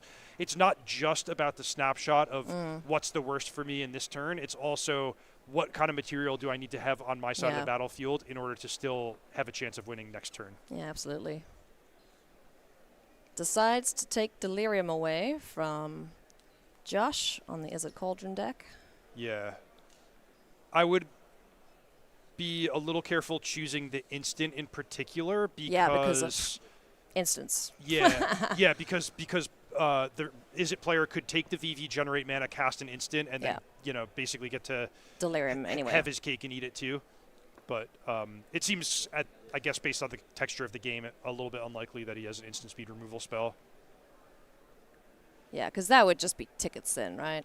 Because you eat VV or exile VV, give it to one of these creatures. They both have massive amounts of mana to work with. Instant speed removal, boom, you're dead. And also have Delirium, so jeez. Now, I would like to see some care taken in not necessarily making that fear of missing out unnecessarily large, because there's a world here where you're going to have to chump block the Screaming Nemesis to stay alive. Yeah. And you might want your creature to actually be smaller. So maybe the VV as a 0/3 is weirdly perfect to just block your Screaming Nemesis, deal it 0 damage, and let's see what you can do. Can you deal 8 damage? Peter. Come on. That was a very intricate attack step there. Like, so many decisions to be made, so many different ways that could have gone. You can see with this Is It Cauldron deck that timing is everything. Yeah. And just navigating these subtle cat and mouse games. If you just jump to the obvious play every time, you're really not going to be maximizing either playing with the Cauldron deck or playing against it. All right, Magebane Lizard comes out to play. Oh, boy. Okay, so we have Magebane Lizard, we have Another Screaming Nemesis, and that's the last card in hand. So 3 attackers, this 3 blockers, so that wouldn't line up very well. Just pass and then block the biggest things, hope to survive and kill you on the first combat? I guess, yeah. Yeah, I mean, Screaming Nemesis is quite an effective blocker on this battlefield. So the Is It player gets to untap with it all, huge battlefield, VV in play, VV under the Cauldron. But if there's no card drawing spell, no Winter Night Stories, might not be able to fully maximize on it, although I will point out that the Quantum Riddler is warped, ready to go. Yeah. Is that his hand or his lands? That's just his lands, right? Okay, good. I was about to say 3. Oh, he's hellbent, so that's why he's just... Well, he played the Spire Bluff Canal first in order to get down to one. Oh, card no, in sorry. hand. I'm saying the mono red player. Mono red player is hellbent. That's correct. So everything on the board in that regard. This is what I got. Kill me. Let's see if Josh Moscow can get it done here. He starts using his creatures with counters as mana dorks.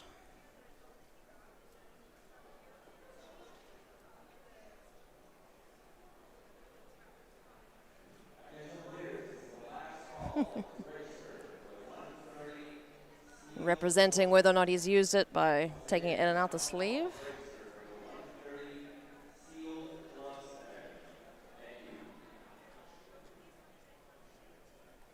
So if you've drawn blanks off of the Quantum Riddler, there's maybe not a ton that you can do. I mean, the last thing you want to do is send the giant Mako into the Screaming Nemesis. So it might just be sort of passing, waiting till you can attack with the Quantum Riddler, making sure you don't die. Torch the tower on the Sarkin. Okay, and that's going to trigger the VV. Ding! By Sarkin.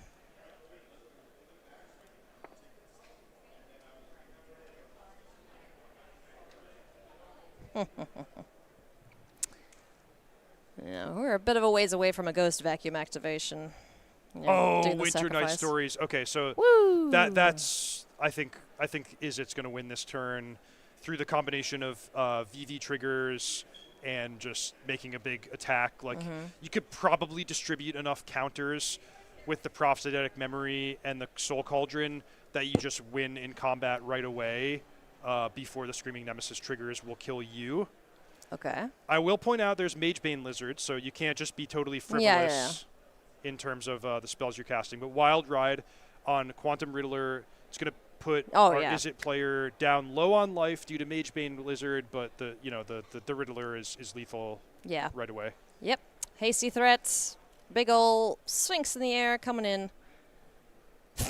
Jeez. He got an upgrade. Good lord, that's a large bird. So classic. Woo! Just, winning both games against Mono Red at 2 and 3 life. Good grief. So that was Josh Moscow, our Izzet Cauldron player. Yes. Defeating Peter Mooney, advancing to 11 and 2. Great match. That was great sweet. job. We're getting to the home stretch here. We are. That was stressful. That was a very, I don't want to say sweaty game, but yeah, that's a lot could have gone wrong there. And, Turning up the heat. Definitely turning up the heat. Well, not much like our walk over to the convention center this morning, where it's like, it doesn't look like it's going to rain at all. Deluge. Yeah, we experienced everything. So from first, walking out of into the heat, the Florida heat in like the suit and tie, and it's like, oh man, I'm going to be all sweaty by the time we finish the walk. To then all of a sudden the clouds bursting and raining all over us. But we made it. We're alive. Yeah, we're getting the full Florida welcome here this weekend, and we hope that we'll see a bunch of you at the next event that we hold, which is going to be Baltimore, Houston. You and I will be in Baltimore. Yes, That's we'll be in the next Baltimore. Spotlight Series event, Spider-Man. Yeah. We also have the United States Regional Championships coming up in Houston and Las Vegas, rounding out the year. Those are going to be modern.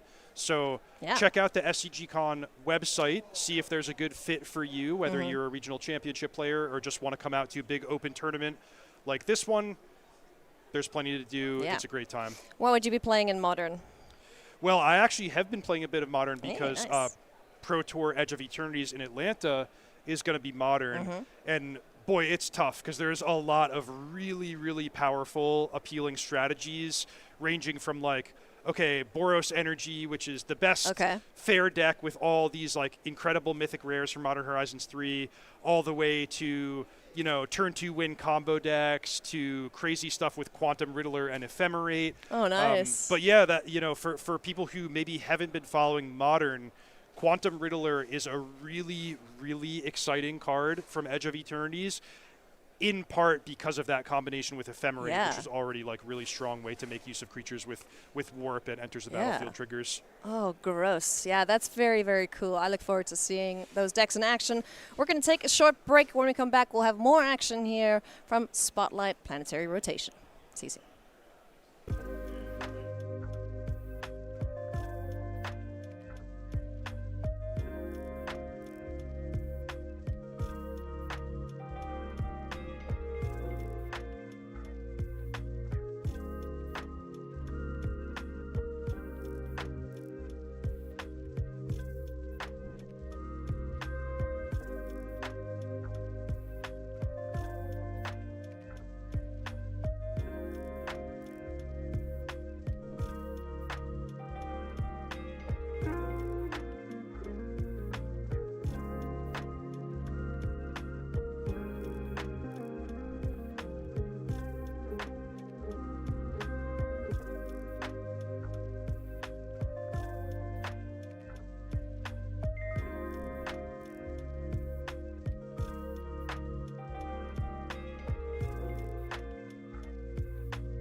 Welcome back to coverage of Spotlight Planetary Rotation here in Orlando, Florida. We've got SCG Con happening alongside this event. It's been an awesome weekend thus far, except for the hot and humid outside, but that's okay. Reed Duke alongside myself, Ailey Loney, and we have had some awesome matchups. Lots and lots of VV, but that's what we expected, and a lot of people expected that too, and have put up a pretty good fight thus far, Reed.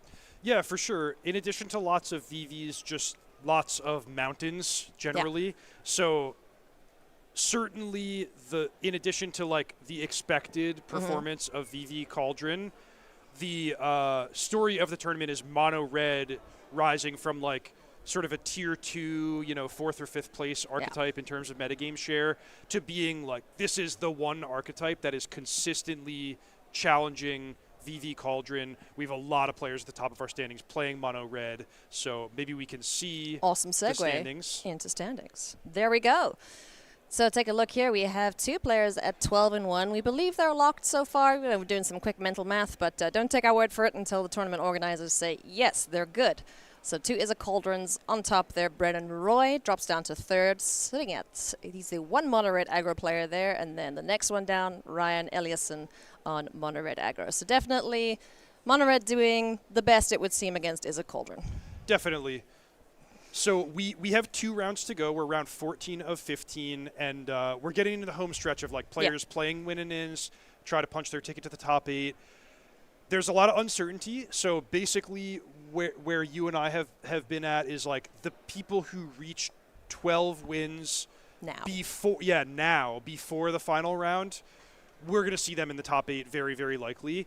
And then in terms of these, 26, 27, 28th place at X and 3, we don't know.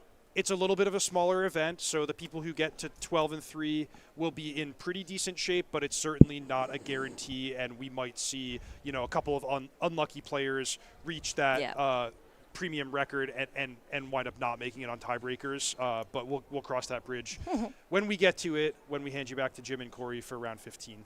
Yep. So that is how things stand at the moment. Plenty of players looking to secure that 12th win to sit a little bit more comfortably as we work our way towards the final round. 15 rounds of Swiss here, and then we move into our top 8 and determine who's going to make the Pro Tour, who's going to be champion, hoist the trophy, win lots of money. So plenty to look forward to here this weekend still. Round 14 is getting set up as we speak. We got a pretty cool match coming up for you. One deck that we haven't seen personally in the booth. It's a Demir mid-range deck in the hands of Zachary Amy. So, yeah, that's definitely going to be an interesting one to check out up against the VV deck. See how it's doing, because Demir mid-range was the 2nd most popular deck this weekend, I believe. Yeah, that's exactly right. And Zachary still making a great run. It would be nice to see this archetype represented in the top 8. By my count, Zachary is one of 3 heroes still in contention with archetypes outside of Izzet and Mono Red. So Zachary playing Demir mid-range. We have followed Daniel Fournier with Azorius Control. He's still in the mix. And then Haoshan Wong with Temur Battlecrier. Yeah. These are the 3 like sort of one of archetypes still represented in the field of mountains, basically. Izzet and Mono Red at the top tables. Yeah, and unfortunately, like I mentioned yesterday, it would really suck if our heroes, as it were, take each other out. But one of our other feature matches is going to be Mono Red Aggro versus Azorius Control. So, yeah, we know we're going to lose one of them over there. But, yeah, like you mentioned, just mountains, baby. They're good. Mountains and islands. Definitely the tale of the weekend. And it will be for a little while longer as the metagame shifts and evolves. And we'll see what cards we get access to with the upcoming sets. For example, I know that the Spider-Man spoilers are in full swing. Haha, made a joke. That's relevant to the set, and yeah, there's some heaters that have already been spoiled that I think a lot of players are looking forward to. There's Electro, I think. He's one of the new red mana, doesn't leave your pool, And then if it deals damage, it deals extra damage or something. It's pretty yeah, nutty. that looks like a super cool card. Combination of like unique effect, just perfect flavor win. Yeah, there's no doubt this is going to be a fan favorite set. Oh, yeah. I'm looking forward to seeing the reaction to this. And then also we have Avatar coming up also before the end of the year, I believe. I can't remember when all the release dates are, but it's coming. It's coming. It's just like a deluge of cards coming out here. So, yeah. We're almost ready to go here in round 14. So just a couple more tweaks and button presses to get us down there into the feature match area as these players try and lock up their spot in the top 8. And as you mentioned, it is a Pro Tour spot on the line here. That's the first tick box that we're going to check out. Our players are ready, so let's jump down there and get the game underway. Here we go. Zachary Amy. On top of your screen there, playing Demir mid-range up against Jess Williams. There on Is It Cauldron. Yeah, so we could talk a bit about this Demir mid-range deck and its spot in the metagame. You did mention at the start of day 1, it was our second most represented deck. So Demir mid-range has been around forever. I mean, I played this deck at the World Championship a full year ago in Standard, and it hasn't changed that much. You know, it's still Spyglass Siren, Kaito, Enduring Curiosity, Black Removal Spells, all that stuff is familiar. This is often considered sort of, in the rock, paper, scissors analogy, it's the scissors deck. Okay. So not necessarily a huge favorite against Is It Cauldron itself, but it's a stone cold killer of like, you know, brews and lower tier strategies just because of the brutality of like, I'm going to get this turn 3 Kaito, I'm going to kill your creatures, I'm going to counter your spells. It's really effective against a wide range of strategies.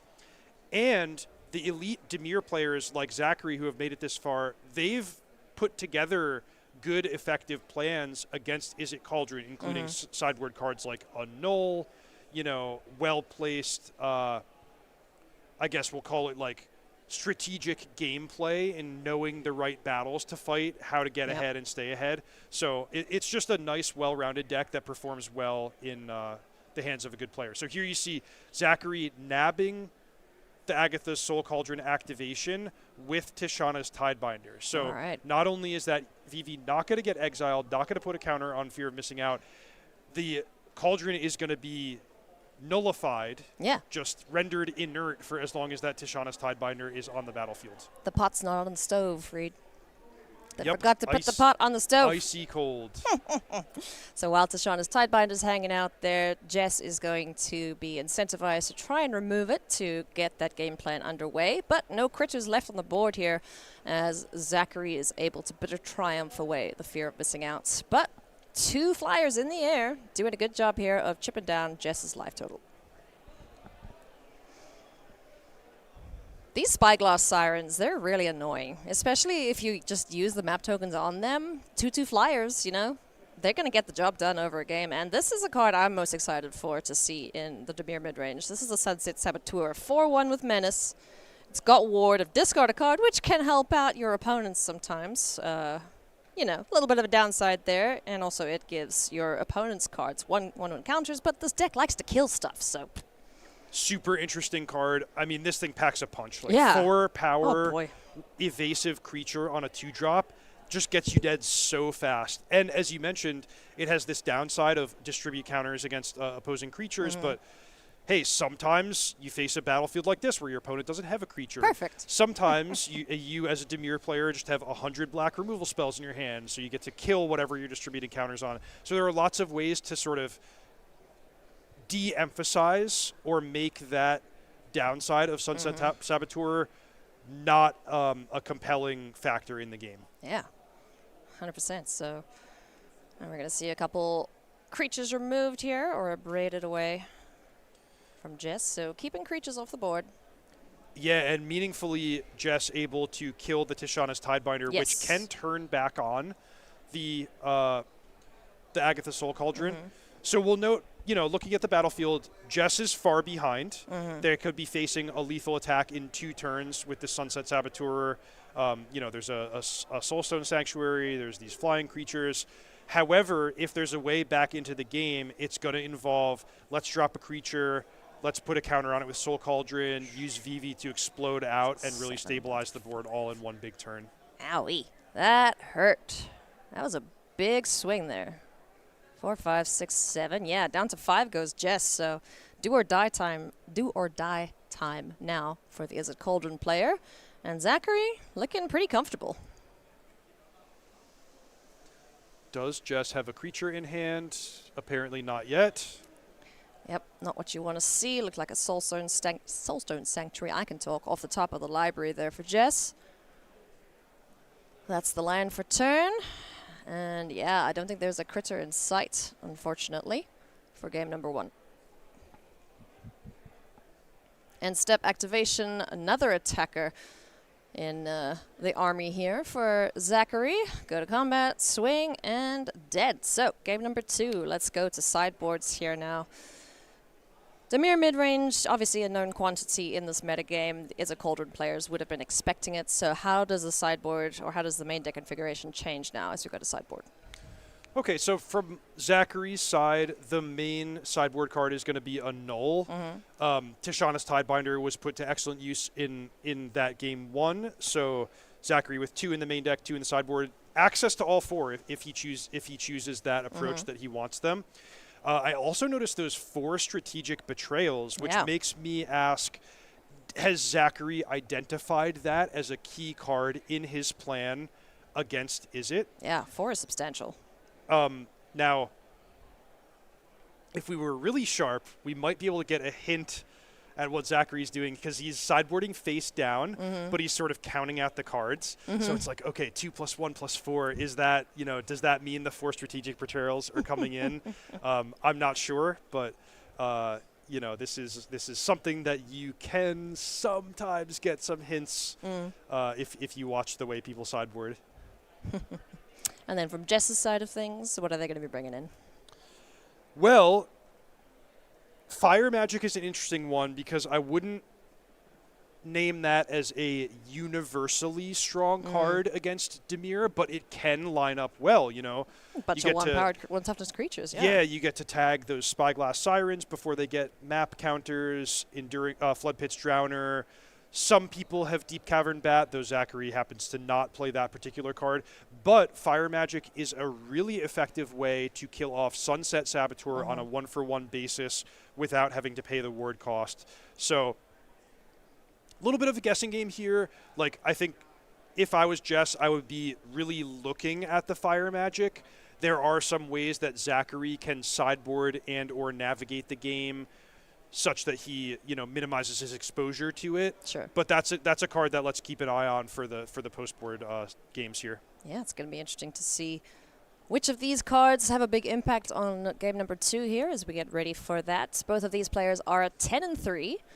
They are 1 round away, I would say, from locking up a top 8. Still pretty good record, but it's going to be tricky being X-3. Yeah, I'm glad you brought that up because this is not like a stone cold, clean-cut win-in that we're watching. It's the player who wins is going to get an 11th win and then be playing to try to get to 12-3 in the last round. So sort of in that mix, the tiebreaker scrum of, if these players can win the last 2 rounds and have their tiebreakers hold up, we'll see them in the top 8, but they're definitely not there yet.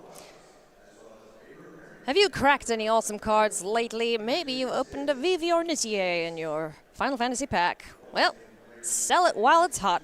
We want to buy your cards. Get great prices, 30% trade-in bonus. You can easily upload whatever you want to sell, and you can get excellent value off of them at sellyourcards.starcitygames.com. So definitely go and check that out. There are plenty of ways to do it. Otherwise, just come to an event and sell your cards directly to Star City Games here. And then you can just buy some more cards in exchange. Because you can buy lots of cards for the cost of 1 VV. Did you know that? Indeed. Man, when I saw VV spoiled, I was like, oh, I can make such a cool commander deck out of this. And then, of course, everyone went ape over it. So, yeah. Let's have a look at one of our other feature matches here while we wait for our players to get shuffled up. Ryan Eliasson and Tyler Anderson are deep into Game number 1 here. Tyler down to 4 on Is It Cauldron. Mono red aggro, doing mono red aggro things. And let's see if Tyler can stabilize here and pull out a win before death. Yeah, so the live look is interesting because the first thing you notice is, okay, what's going on the battlefield? We've got some creatures, we've got a Soul Cauldron. Then your eyes drift to what's going on with the life totals. And yeah, 20 against 4. Tyler Anderson just unable to stabilize and winds up picking him up against the mono red player. So, game 1 wrapped up over there on one of the other tables. Yeah, so Zachary's game 1 is really illustrative of what Dimir can do, where it's like, I'm going to get ahead early, I'm going to neutralize your game plan with a couple of well-placed disruptive pieces, and you're just dead. Yeah. I have these evasive, hard-hitting threats. I keep you off balance with the Tishana's Tidebinder and a removal spell, and that's it. So the combination of like fast clock and disruption is a hallmark of Dimir, and what makes it potent and what makes it able to steal games even in its like tricky matchups. Let's take a look at one of our other backups here while we shuffle up on our main feature. Josh Moscow, Spencer Warburton. Is It Cauldron mirror match? And plenty going on here. We've got VVs aplenty for Josh Moscow on top of the screen. And not so much happening down below there. Yes, we got counters on our Fear of Missing Out. We have a VV, but not doing nearly as much powerful things as Josh Moscow is currently doing. Yeah, so certainly the battlefield seems to advantage Josh Moscow. He's got the VV under the Cauldron, which I would say is even more powerful than having VV on the battlefield. Oh, yeah. Sometimes these games can be pretty swingy where, one player looks way ahead, then the other player gets a turn and has an explosive go of their own, but looking pretty good for Josh in that one. Yep. Back to our main feature match here. Jess gets things underway. Prophetic Memory, the first play of the game. And finding all the lands, deploying Marauding Mako, followed up here nicely by a Fear of Missing Out. So pretty much a perfect start here for Jess. Yeah, and after both players took a mulligan, so it looks like Zachary just really suffering from like mulligan plus being on the draw, not really doing much, though there are plenty of instant speed plays that Dimir could have access to. Meanwhile, Jess just able to resolve some potent threats, getting the cards flowing with Fear of Missing Out and Prophetic Memory. Shoot the Sheriff takes care of the non-outlaw creature there, Marauding Mako. He's a naughty boy. He doesn't get taken out by Shoot the Sheriff, so that gets to stick around. Such a good point. Believe me, many times I've tried to kill that guy, and it's just, he just don't die. Ooh, hi, Skittles. Lord Skitter's Blessing. No, this is Lord Skitter Sewer King. So this starts making little rats, and every time a rat enters, it exiles something in the yard. So a nice little piece of hate here for Zachary. Yeah, nabbing the Winter Night stories is just so potent here. Like, that was discarded to the Fear of Missing Out, trying to set up for later, but that's going to get neutralized, and especially in a game where both players are mulliganed, it could be one that Jess had kind of been counting on. Steam Core Scholar joins the battlefield. Couple lands get chucked into the yard. Marauding Mako becomes very large. I'm very glad those rats can't block, because otherwise Lord Skitter would just be in every deck. Yeah, that was a really interesting sort of design choice in the Wilds of Eldraine set, making the rats unable to block. Yeah. Similar with the Decayed Zombies from the Innistrad set, where being able to, say a token can't block gives you a lot more sort of artistic freedom to have people generating tons of tokens, because it doesn't prolong the game or effectively neutralize opposing attackers. So. Oh my, Strategic Betrayal. Oh gosh, and Tragic Trajectory. That is just bored down. Zachary is on a killing spree. Yeah, so I think our theory is validated that Zachary, at least for the game on the draw, reached for those 4 strategic betrayals as this is my plan against Is It Cauldron. I'm just going to kill everything, make sure you never have a graveyard to set up your Harmonize or your VV Cauldron, and ride my single potent threat like Lord Skitter to victory. Yeah. I do think one of those creatures shouldn't be exiled, though, because Strategic Betrayal was first, and then it was Tragic Trajectory, or does that exile as well? So I think it was Strategic Betrayal, and then Lord Skitter's ability 8, the creature that was killed, that was set on a Tragic Trajectory. Got you. That makes sense, then. Okay. So, yeah, Graveyard is going to be very tricky for Jess to keep as a resource here. Lord Skitter taken care of, courtesy of an Abrade. So just 2 little rats, but these 2 little rats can very well get the job done. Chip it in here now for 2 more damage. Down to 14 goes Jess. Zachary is playing at a rapid pace here. Feeling pretty comfortable once again. Yeah, he knows exactly what he wants to be doing. Notably, he could have animated and attacked with Soulstone Sanctuary, so kind of hinting that he might have an instant speed play, or at least wants to keep his intentions hidden for the moment. Jess having to think here. It doesn't sound that bad to me for Jess to just spend their turn harmonizing Winter Night Stories, get a little bit of value in a scrappy game. But no, actually just passing perhaps to do Soulstone Sanctuary on that side of the battlefield as well. Block one of the rats. Soulstone in for 3. Another rat in for 1. So down to 10 goes Jess. Some interesting, player banter, gamesmanship, where Zachary kind of hinted like, okay, we're going to trade Soulstone Sanctuary. And just said, no. I'm blocking your rat token. I want this to stick around to maybe benefit from some Prophetic Memory counters, maybe cheapen my Harmonized play. And the fact that Zachary was not able to kill the Soulstone is quite meaningful for Jess's prospects. Okay, we've got a judge question.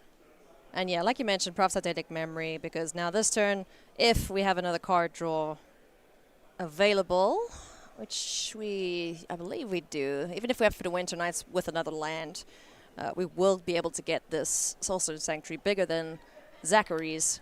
Great attacker, great blocker. Certainly don't want to trade that away the first combat. So while Jess asked a question of the judge, I do want to bring attention back to Zach's use of these Soulstone Sanctuaries. So, he really is taking pains to pass the turn with mana available. Yeah. So, could it be an instant speed play, a counterspell, a flash creature? It doesn't look like it's a removal spell because of the fact that the Soulstone Sanctuary lived on Jess's side of the battlefield. But Zach is, meaningfully giving something up by not main phase activating these Soulstone Sanctuaries. If he had just activated the first one, got in for an extra 3, then activated the second one, got in for an extra 6, Jess would be at 4 in a really close, scrappy game. So this is not to criticize, because I don't know what Zach's hand or play or intention is in the game, strategy, but just definitely giving something up in terms of not just forcing the maximum amount of damage in a close game like this. Yeah, pretty measured approach here in terms of damage, and now we have Unable to Scream on the stack. So will we see an activation of the other Soulstone Sanctuary? Doesn't look like it, so just going to be a little 0-2 hanging out there. Jess able to shut down that blocker. Yeah, no card draw, so able to get in for 3 points of damage potentially if Zach doesn't want to block.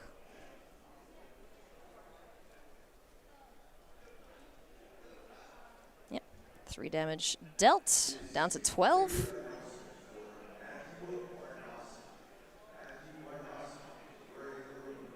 Now, what else is in hand there for Jess? Was that a braid maybe? Or a... Oh, okay. Hi, kitty. Ah, that's not too shabby. So end step, flashing in, enduring curiosity. Another play that could have been made in Zachary's main phase, but perhaps the two are just playing this cat and mouse where, I don't want to make my big play into your open mana. I want to pick, cat and rat. Cat and rat, yeah, indeed. Yeah. And the Soulstone Sanctuary is a mouse, too. True, so yes, you're right, you're right. Technically correct. You got me there, is the best kind of correct. Absolutely. Another rat down. Kitty cat gets in for 4. So just going down to 6 now. Card drawn for Zachary, so we'll love to keep that card advantage flowing. I was trying to peep the lands there to see if we had any Restless Reefs hidden there, but I don't think so. I don't think Zachary's got that just yet. This has been a fascinating game with a lot of options available to both players. Like, again, Jess has that Winter Night Stories in the graveyard with some opportunities to harmonize it. Has elected not to in favor of, spending mana in different ways, but just like close game, a number of options, a lot of unintuitive or non-obvious choices from both players. Yeah. Steam Core Scholar here hits the board and discards a Fire Magic. Floodpit's Drowner enters the fray here for Zachary. So yeah, lots of stuff to do here on Jess's turn that he's been holding on to for these couple turns.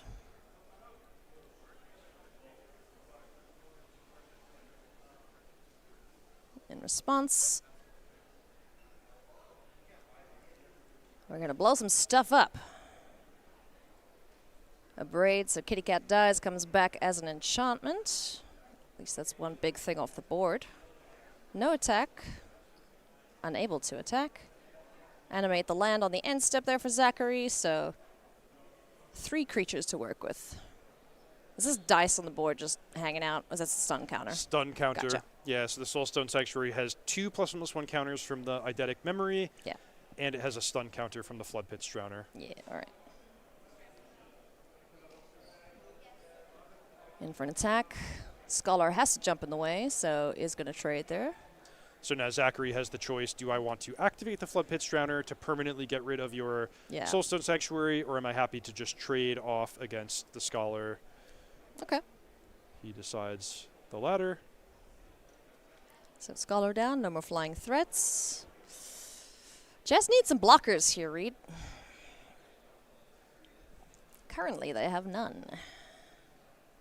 Okay, hi Vivi. You got some work to do here, little guy. Never mind. That is going to do it. Zachary picking up the win there with the end, spelling the end of that game. 2-0 here in round 14. So he seemed very confident, super comfortable in that matchup. Pretty much played on autopilot, I would say. Yeah, really nice performance from Zachary and the Dimir deck. Again, game 1, the really assertive play. Yeah. I'm going to get you dead with these quick threats backed up by a couple of well-placed disruptive elements. Then for the post-board game on the draw, boarding in, okay, maximizing on removal, 4 strategic betrayals. Let's make sure you can't do your thing. Yeah. And then when the dust settles, I'm going to be the one with the Soulstone Sanctuaries, the Rat tokens, the leftover Enduring Curiosity, and that's just going to be enough to grind you out in the long run. Yeah, excellent showing there from Dimir midrange. So let's jump into another matchup and see how our second feature is faring. And let's see how our top 8 looks to be shaping out here. Mono Red Aggro Azorius Control. This is Andrew Skorik up against Daniel Fournier. Both at 10-3, so these players don't have another loss to give if they have any hopes of making the top 8. So we're going to get to show you this match from the start. So very first play of game 1. We did get to see Daniel dispatch Antonino De Rosa, a really strong Pro Tour veteran on Mono Red earlier in the day. So we know that this Azorius deck, it's not a sitting duck. It can keep pace. Azorius Control, it's always there. It's always going to be around to keep these aggressive decks in check. I remember at one of the Lost events that I commentated, I'm not sure if you were there at that one, but Chris Botello was in the finals up against Percy Fang. Had everything he absolutely needed, Authority Consoles out of the board, had a bunch of removal, and still that deck just went absolutely ham. This was before the bans, so understandable, but yeah. I think Azorius Control will be a little more comfortable that a couple of those red cards are out of the format. Yeah, right. Definitely glad to get just that tiny bit of extra breathing room, time to cast your stock ups. But so Daniel with kind of the ideal control mage start. I'm going to use my No More Lies on just absolutely anything I can counter. I'm going to take my window to stock up, and set up my hand, and then I'm going to try to not let the shields down again after this. Andrew with sort of a crucial. Well, actually, Andrew was on the draw, so no missed land drop. Just what we're seeing is Daniel appropriately taking advantage of that advantage of going first. Mm-hmm.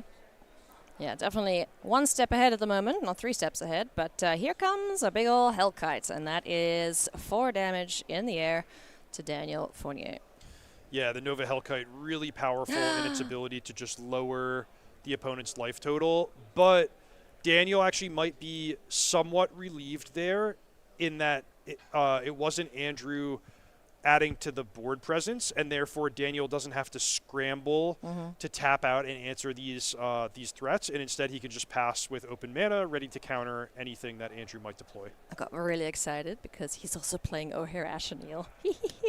Oh yeah, this actually it's looks a ping and ding deck. Woo! ping and ding. It looks and really dingin'. similar to Antonino De Rosa's deck with the Scalding Viper, Yeah. the blue splash.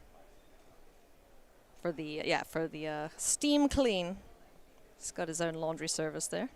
So that's sweet. Oh, I'm happy to see that. So Razorkin Needlehead on the board here now for Andrew.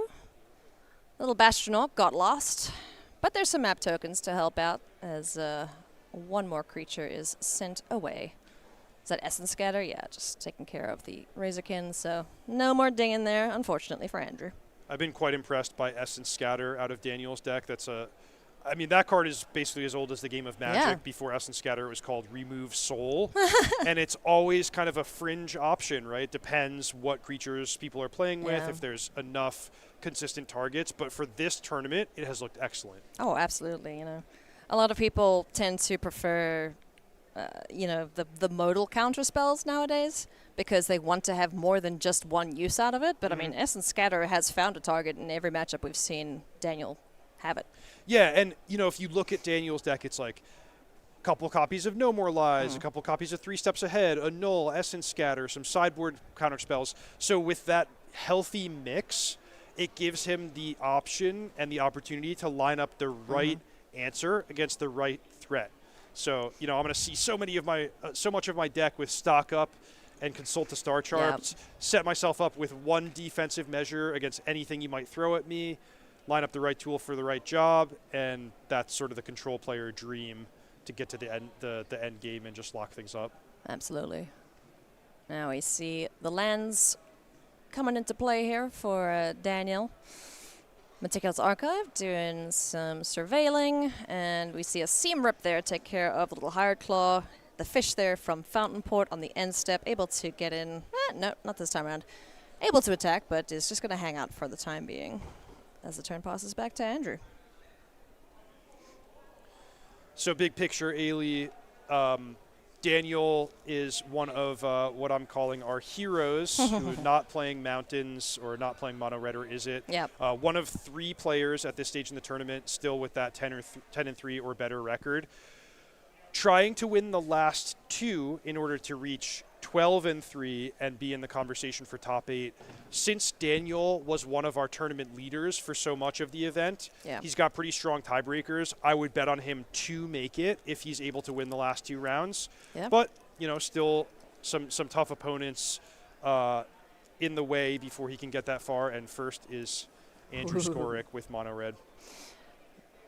Definitely a tough task here ahead of Daniel, but he'll feel a little bit more comfortable with Elspeth Stormslayer down on the board, making some extra tokens here. Now we are pumping out 2 fish a turn if needs be from Fountain Port. Any other token creators, they're going to have a good time now.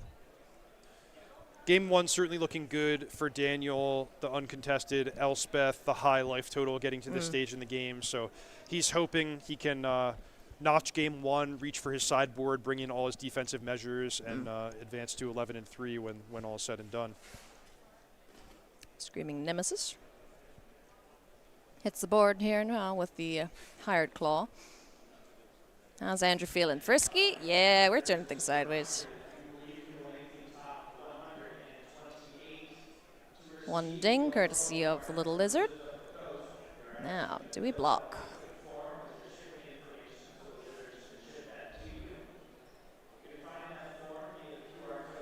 So one consideration is just all 3 blocking the Hired Claw. That will probably beat the Hired Claw in combat, and then blocking Screaming Nemesis not super appealing anyway, because it means you lose a token, you take some damage anyway, maybe it boxes you out of gaining life for the rest of the game, but Daniel actually says, okay, I'm not planning on gaining life, I just want to take the minimum amount of damage, and actually double blocking the Hired Claw, he's saying, look, if you want to pump up the Hired Claw and win this combat, I am totally cool with you doing that because it means you're not spending your mana playing another threat. And I believe I can beat what's on the board. I just don't want you to add another creature this turn. Nice. So, making Andrew decide whether or not to keep a creature on board or get another one out of hand. So, both of those survive combat. Daniel takes another ding from Screaming Nemesis' ability, and Day of Judgment cleans up the board nicely. Yeah, so there you see exactly why Daniel just made the most defensive play possible to take the least amount of damage because he was planning on Day of Judgment. That's his best, cleanest answer to Screaming Nemesis. Re-up with Elspeth's +1 ability, and he's sitting pretty comfortable at 11 life. Yep. Andrew now turns to Soulstone Sanctuary. One of these newly created soldiers from Elspeth takes the full force of that attack. And the follow-up here of the Scalding Viper. Okay. Hey, let's see if this guy gets to survive. So electing to just straight up cast the Scalding Viper rather than Steam Clean, which you could have Steam Cleaned a token and then it would just never come back. You could have Steam Cleaned the Elspeth and say, all right, Daniel, you're going to get your Planeswalker, but let's make you use your whole turn to do it.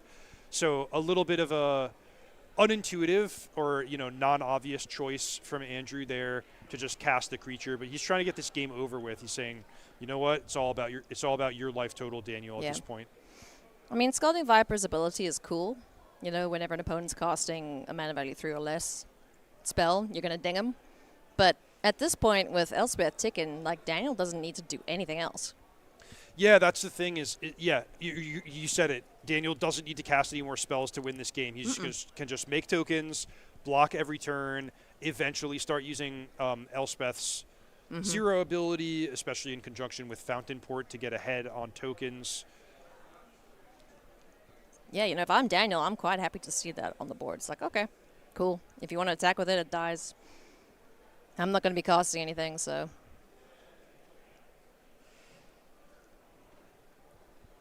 And the rate at which you're losing creatures, it's just 1 to the Soulstone Sanctuary each turn, unless we see a triple block here. Andrew is...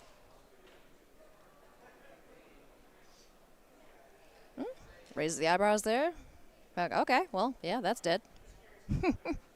I think he's at a little bit of a loss for, I don't know, anything at this point. A loss for anything. Yeah. I know the feeling. It's like, well, what am I supposed to do now? I've been in this situation against control players. It's like, okay, well, crap. You're making 2 fish. You're making 2 soldiers. That's more creatures than I have access to, so game 2?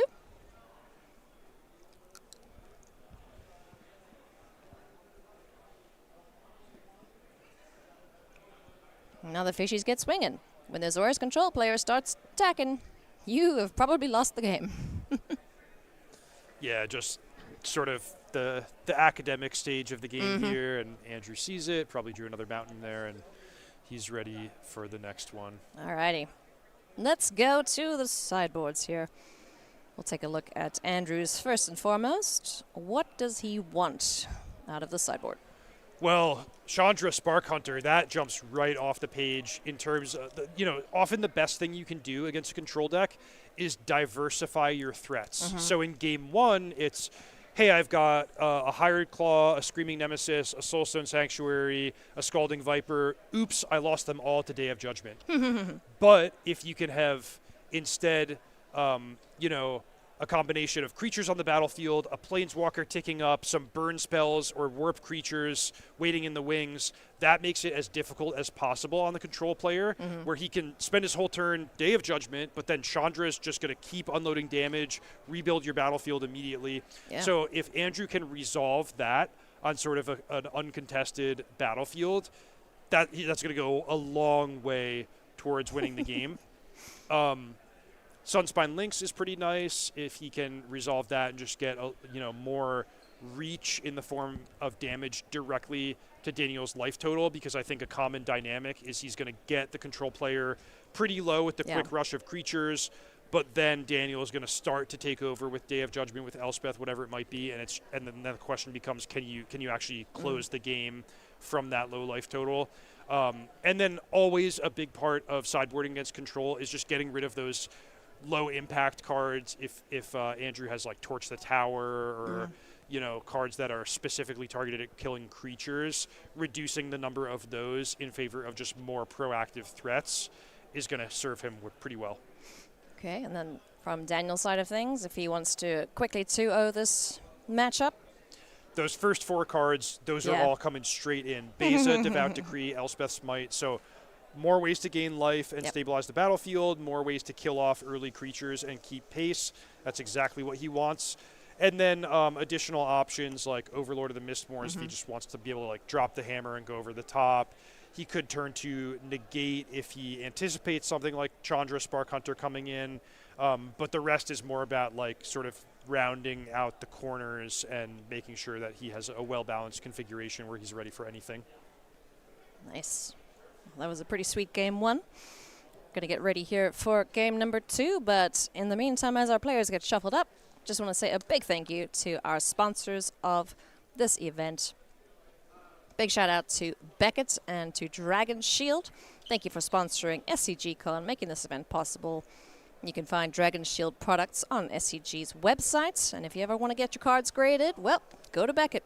Send them your cards, get them graded, and have a real nice piece of cardboard in a plastic slabby. So I've never gotten a card graded. I really want to.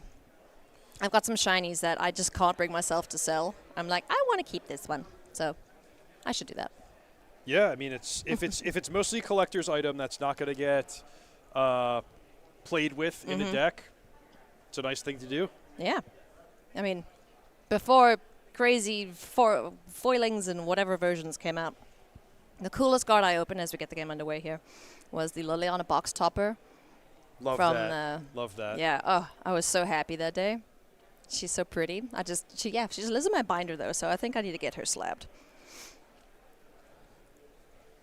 Get Lost in the Bin off of Meticulous Archive. We have a Hired Claw getting frisky.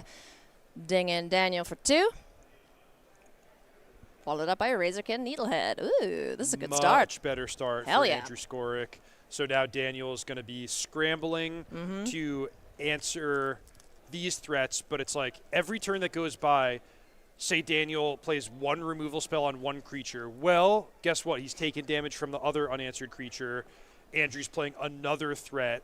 So it's like Daniel's kind of at the mercy of either a big turn with a Day of Judgment to clean everything up, or kind of hoping that Andrew takes his foot off the gas. Really cool choice where Andrew attacked, Daniel didn't jump the gun with a removal spell. So Andrew might have made the judgment call, hey, if you don't have removal, what do you have? Probably a No More Lies, an Essence Scatter, and Negate, something like that. So instead I'm going to invest my mana on pumping the existing Hired Claw, not let you use your No More Lies, continue pushing damage with what I have on the battlefield. I mean, look at this. Daniel's at 11 with only 2 cards having been cast. It's only the 3rd turn of the game. Yeah, thankfully, Consult the Star Charts is not a draw. Otherwise, that would be extra damage there for Daniel. Courtesy of Razorkin Needlehead. We like cards that say put when these kind of effects are on the board. So Meticulous Archive, dig in some more, trying to find some answers for Daniel, who at this rate looks like he's going to be dead in, 2 attack steps? Yeah, potentially. You know, these are both 2 power creatures, but they also have additional abilities that unload damage. Andrew has the ability to continue pumping the Hired Claw. He did just peel his 3rd land off the top, so additional ability to put pressure on.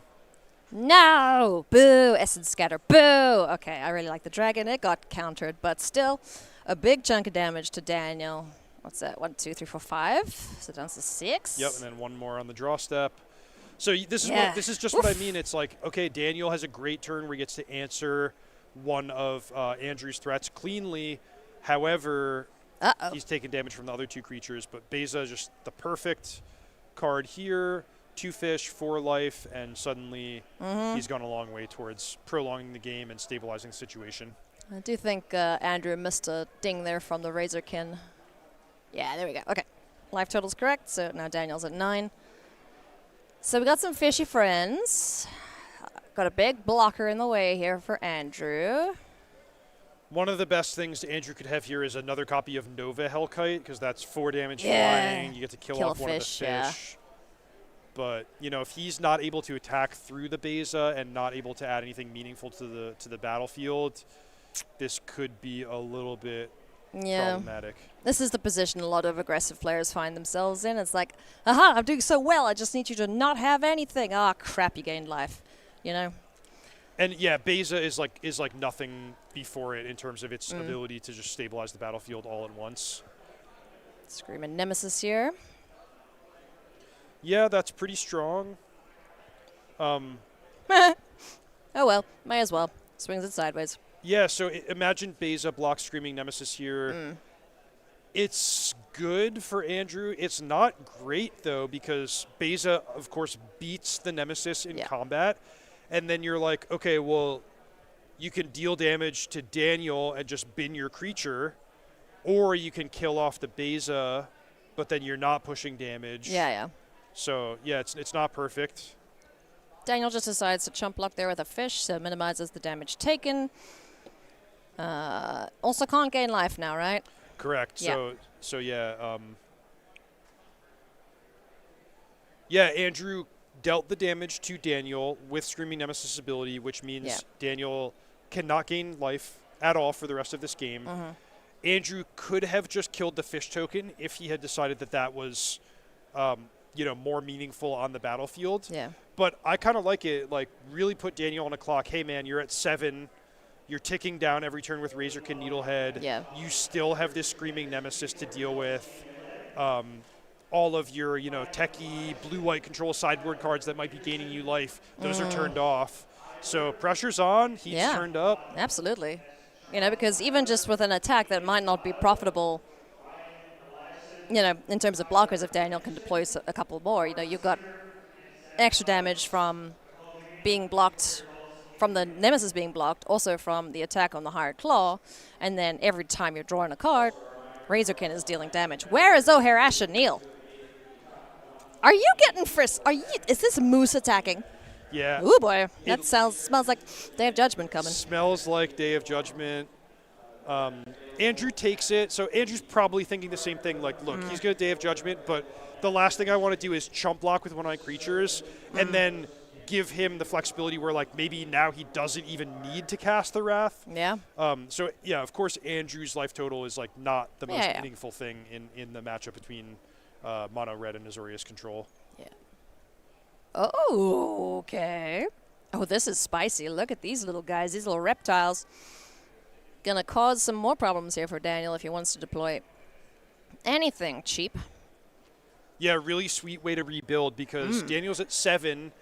What's the worst thing that happens? Okay, you Day of Judgment away my 2 creatures. You're taking 2 damage anyway. Yeah. Then I get another window where you're tapped out to unload some more. So the game's very close. Yeah, this is sweet.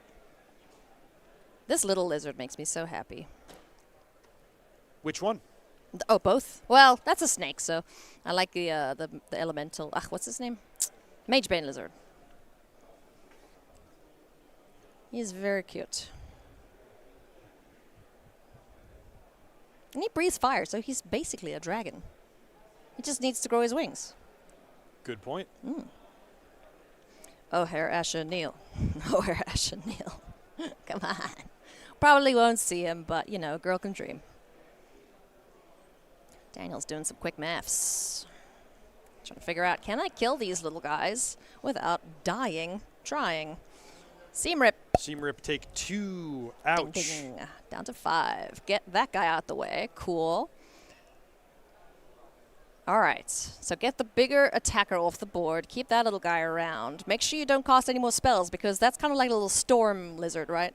The more you cost, the more it hurts, and that is gonna be 3 steps ahead, saving Daniel here. He's gonna go down to 3, though, with an attack from the lizard. Yeah, it's so rough because it's like, here, I know you've got a counter, but I'm going to make you cast it. Take one off the Magebane Lizard, Ding. then take one when I attack you. Whew. You can't get any more life. Ding. So Daniel's at 2. I mean, just limited, like, he could play one more spell for the whole rest of the game. Yeah. Maybe don't. Oh. Attack you. Yeah.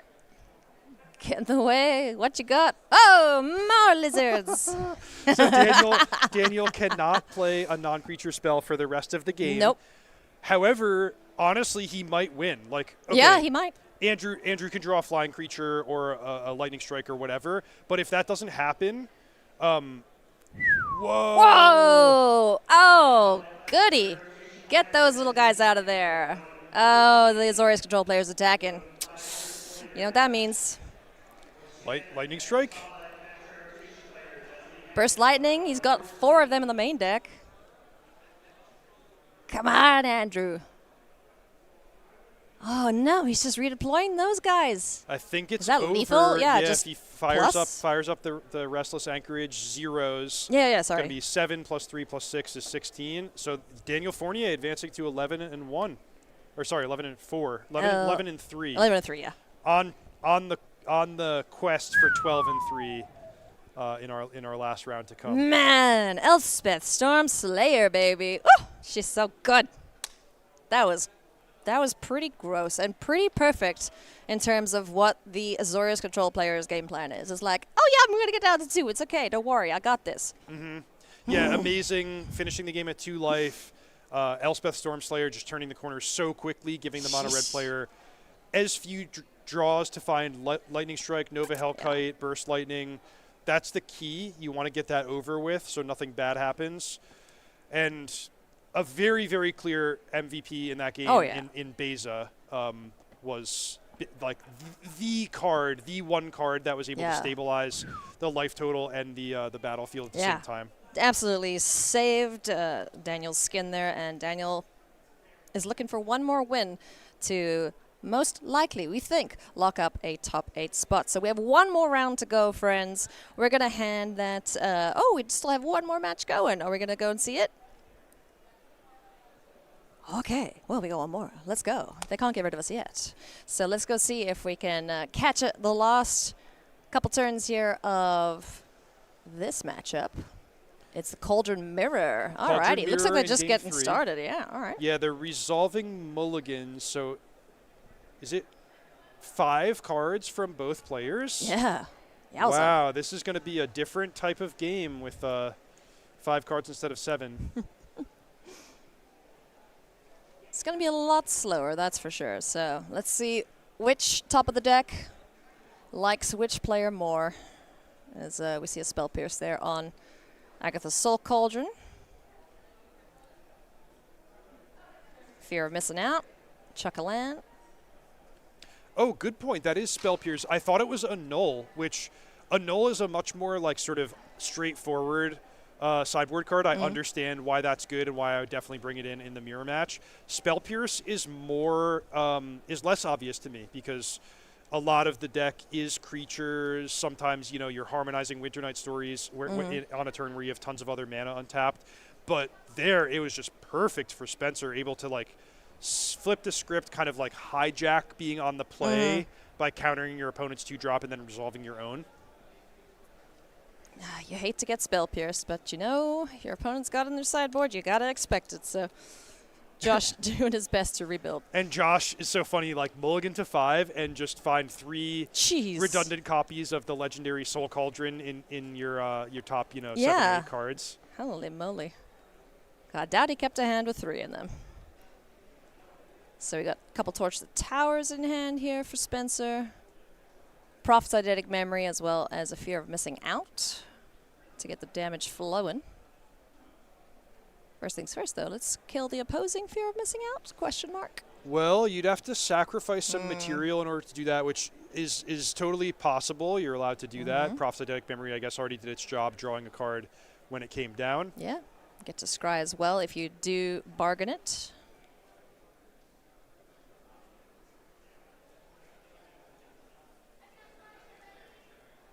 And in for some damage here. Agatha Soul Cauldron, just keeping some stuff out of the yard. The graveyard is relevant in this mirror matchup. As we see Quantum Riddler hit the board to try and find some lands here for Josh. Nice. Riddler's a nice one in a mulligan game. Just really, really good low resource card. Warped. Bye-bye, Quantum Riddler. Away he goes.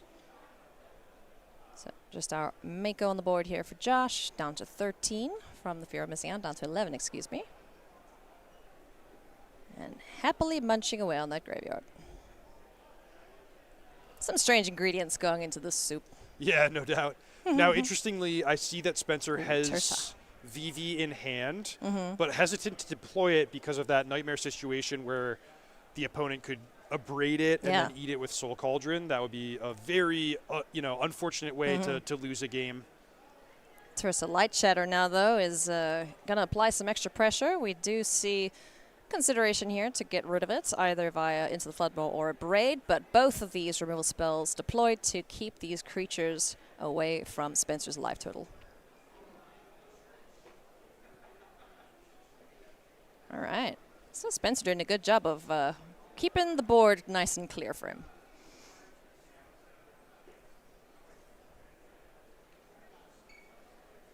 Steamcore Scholar in hand. Another 3-drop comes to play, so let's...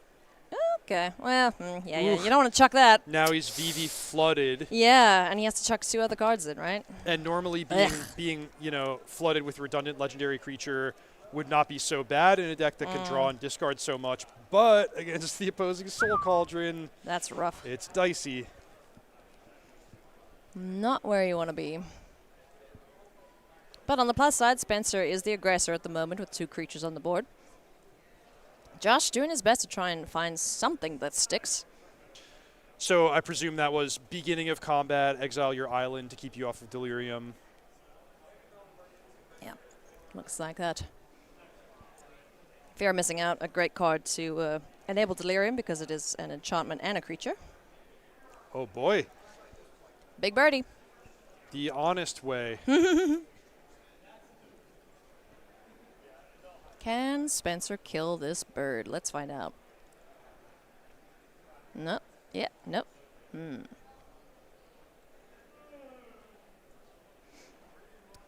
Tapping 3. Hi, Vivi.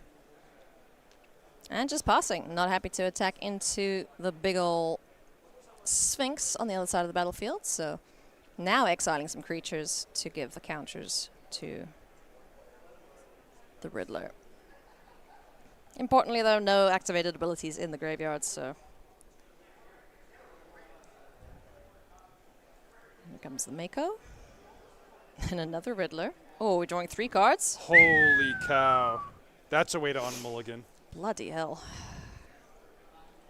Yeah, this is a pretty good card. Reed, play this in the modern thing you're going to be doing. Yeah? It's possible. It's tempting. That's nuts.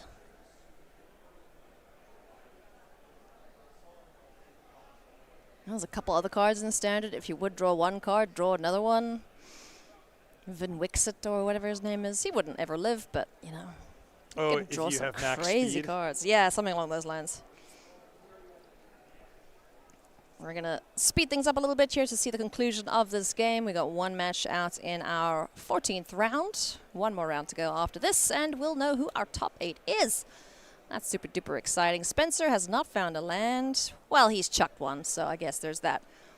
Hasn't found another one to deploy, though, so quite far behind, at least in terms of mana resources. We'll mention this probably is a win and in for top 8. The winner of this game will be 12-2, likely able to draw the last round and just, for sure guarantee a spot. So high stakes, and then whoever loses will have the opportunity to play the last round, be in the mix of players gunning for the 12-3 record, and we'll see.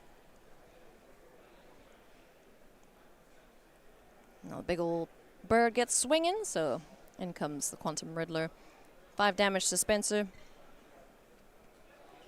Still no 4th land. So Spencer's advantage here is that unanswered VV. Can he make something happen? Winter Night Stories, starts triggering that to get extra mana, but no, he's kind of helpless against these giant flyers. Yeah, 2 of them now. Josh just has all the resources available to him. 2 massive flyers, got the Mako on the ground to protect against any attacks. And credit where credit's due, like, Josh has correctly identified the strength of Quantum Good Riddler. grief. He has 3 in the main deck with the 4th in the sideboard. They're in after sideboarding in this explosive Is It matchup. So he is, that's not an obvious thing. Not every Is It Cauldron player has that card in such large numbers. Yeah. But Josh has said, look, this card is busted. I want access to 4, and they're clearly serving him well. Yeah, Quantum Riddler getting in there. Down to 10 goes Spencer, and things are getting real close here to being over. Josh Moscow firmly in the driver's seat. Can Spencer cobble anything together here? Hasn't found a 4th land. Really, really stuck on cards. What's he got? Prophetic Memory. Yeah, I don't know what you do in this situation besides duck and let those birds just kill you. Well, the eidetic memory is a good start because that's a way to add 2 counters to VV and sort of re-up some mana. And again, if there's going to be a way for Spencer to win this game, it's going to involve the VV.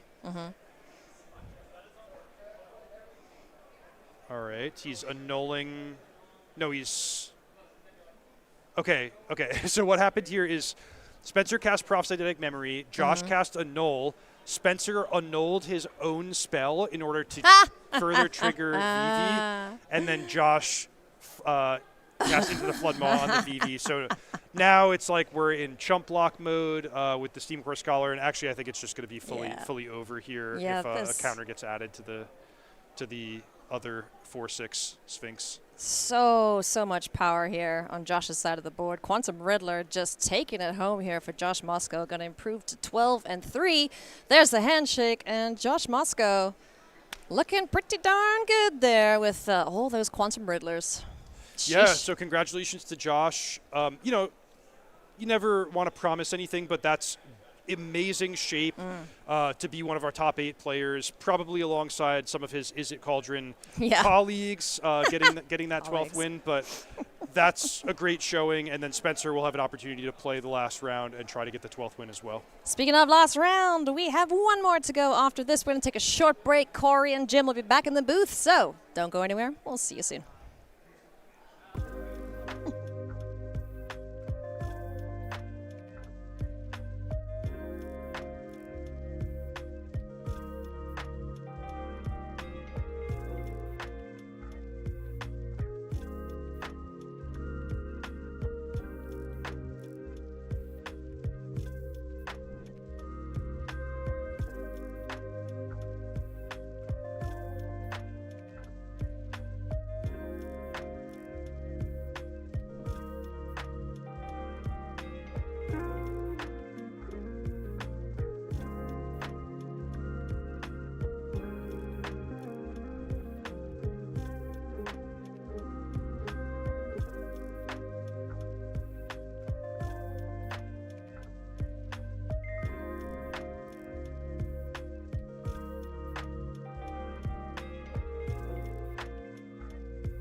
All right, everybody, welcome back to Magic Spotlight Planetary Rotation here in beautiful, sunny, super hot Orlando, Florida. My name is Corey Baumeister. That's none other than Jim Davis, and we are here for my favorite round of these Spotlight events, and that is Win and In Magic. We are just about to start round 15, so we are just going to get right into it as we have a lot to cover right now. Let's take a look at the standings and see what players are live, what people have a chance to make to these single elimination matches here. Jim, what is it looking like here? All right, so we got Benny and Takashi, yeah. Thank you. Sorry. No problem. Benny and Takashi here, all locked up. They drew last round. They're ready to rock and roll. And then we have Jesse and Josh, who are paired up. They're at 12-2. They can draw in super safely.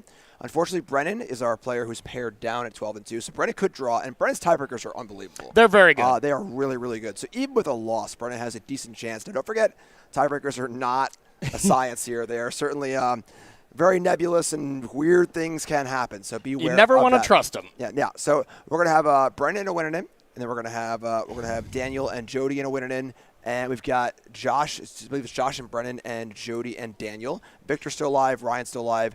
And then once you got to cross that 8-9-ish line, things get a little weird where players can win, but tiebreakers might have them slipping down to 9th place or 10th place, which can be, a little bit of a heartbreaker. Yeah, I think the line, it's really looking like, Ryan has that true win in it. True as in, as true as it gets. Jack in 10th, getting rough. Riku getting real rough. Marco looking like the outside looking in. And then anything below that, you have to have one kind of tiebreaker miracle happen. They're a ways below. But that's kind of what it's looking like. It's about our top 12 that are in contention here, which really pains me because Willie Edel has been playing such great Magic. I really wanted him to be live, but, anything can happen in that last round. Yeah, I sat and watched him play last round. He played masterfully as he's watched him on camera his entire tournament. And, weirder things have happened. Again, your tiebreaker is how well your opponents have done over the course of the entire tournament. So their opponent's match win percentage. If all of your past opponents happen to lose this round or win this round, there can be some big swings, but we'll see. We definitely will see. So that is what the tournament is looking like. I do want to give one shout out to 4th place, Jesse Pilon. We have seen him in so many of these events. He's usually playing the Spice. He was playing Insidious Roots here at this last regional championship that was won by Mono Red. He's played this really cool Boros deck at the RC before that. He's always knocking on the door, but has lost his win and in at basically all of them. So, what does that mean? That means he's going that deep in every single one of these tournaments. And those are the type of players that when you finally get your big break, they're the people that don't look back. The people that get their shot one time on the Pro Tour and all of a sudden they're on for the next 2 years. I easily could see that being Jesse. So big props to Jesse. Congratulations on locking up a top 8. So let's take a look at what we are going to be seeing for our final round for our very first win and in. Let's put these lists up on the screen here and see exactly what we're looking at here for our first match. So first one, I believe we have Jody Keith, fan favorite here amongst a lot of people, playing Is It Cauldron? Maybe nothing too spicy here, but the one spice I will say about this list. Here we go. You know where I'm going. Here we go. This is my 75 from my Patreon. I love it. Yes, Jody Keith going the distance with my list. This is exactly what I would have played. Gotta love me some Roaring Furnaces. I haven't seen it basically on any other deck list, Jim, so I'm starting to think it's maybe just my pet card, but dang, is it good in some spots here. Walk us through this list. Is it the players who are wrong? No, it's me or whatever. Yeah, exactly. So, nothing too crazy here. This list is not that good. It looks perfect to me, but whatever. I'll let you figure that out. Yeah, pretty straightforward. Nothing too crazy. We see 2 Torch Towers and 2 Abrades, so a little bit of removal. Not going to be as good in the matchup we're about to see. For the most part, pretty stock. A couple Riddlers. The usual things, doing the Soul Cauldron thing and kind of going from there. I am the one who stalks. I've always wanted to say that. Just kidding. Let's check out the next opponent here, and this is Canadian superstar Daniel Fournier. Playing Azorius Control, this deck looks awesome. Azorius Control can always be a very tricky matchup, and the better the players are with this type of deck, the harder it gets, and, well, Daniel is very good. Yeah, this is more my speed. Elspeth, Blue-White Control, let's do this. But yeah, going to be a lot of play in this match. Going to be nice long games, and the better players are going to come out on top. Absolutely. Sounds like our players are ready, so let's head on down to the feature match area for Winning in Magic number 1. After you see us, of course. Let's do it. All right, coming on in. Daniel on the bottom, Jody Keith up top. Is it Cauldron versus Daniel? Looks like Daniel did mulligan down to 6 cards. Both of these players, really fun, really big personalities. Jody from New Orleans, always wearing the Saints gear, representing a really cool place. And then, is that a crab hat from Daniel? What is that? It's a fashion show we're winning in, Corey. Okay, sorry. I'm sorry. Game. Come on. I gotta set the ground rules here. So, all right. Seam Rip on the Mako here for the turn 1. See what Jody has as a follow-up here. Starting town into deal with 1 Mako. Here's some more. And let me tell you, when you can go Mako into double Mako into a Tursa, I can't count that high, Jim. That's some beats, yeah. And that's the power of 1-drops in your deck, where you just draw a lot of them. You can kind of have this all of a sudden. I'm the mono red aggro deck. You know, I'm doing this really, really fast draw, which is a great thing to have access to. One of the many facets of this deck. Yep, absolutely. All right, so just another land and a pass here from Daniel. Has the ability to have a bunch of counter spells available as well as consult, something like that. Yeah, and the 1-drops they're great in any spot like this, but they're especially good against control decks, where it's so important to get under their counter spells and put it in a spot where if we're trying to answer things 1 for 1, you still have something left over, and it kind of keeps chipping in and doing the work. Totally agree. Let's see what Jody's big follow-up is here. Now, what I'd be kind of thinking is whatever I play is probably going to get countered, so what is my kind of medium play? And hey, fear of missing out, kind of the medium play. Tursa would be the thing you really want to resolve here. Yeah, Daniel can, by countering the things that draw and discard, at least keep these Makos down to size. Yep, absolutely. Big things from Daniel here. We're going to see players start to slow down a bit here as, is that a main deck annul? 2 main deck annuls. Oh, yeah. Daniel I love that. Love that. Daniel knows what he wanted to beat. I like this a lot in this deck, too, because mana-efficient counterspells are backbreaking. 1 big annul on a key turn where you tap down super low can be that bridge you need to get you into the mid-game and get your cards going.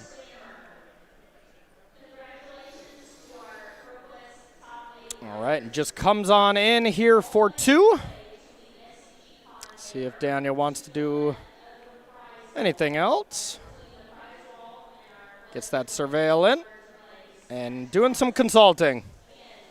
I think this is the sign of weakness from Daniel.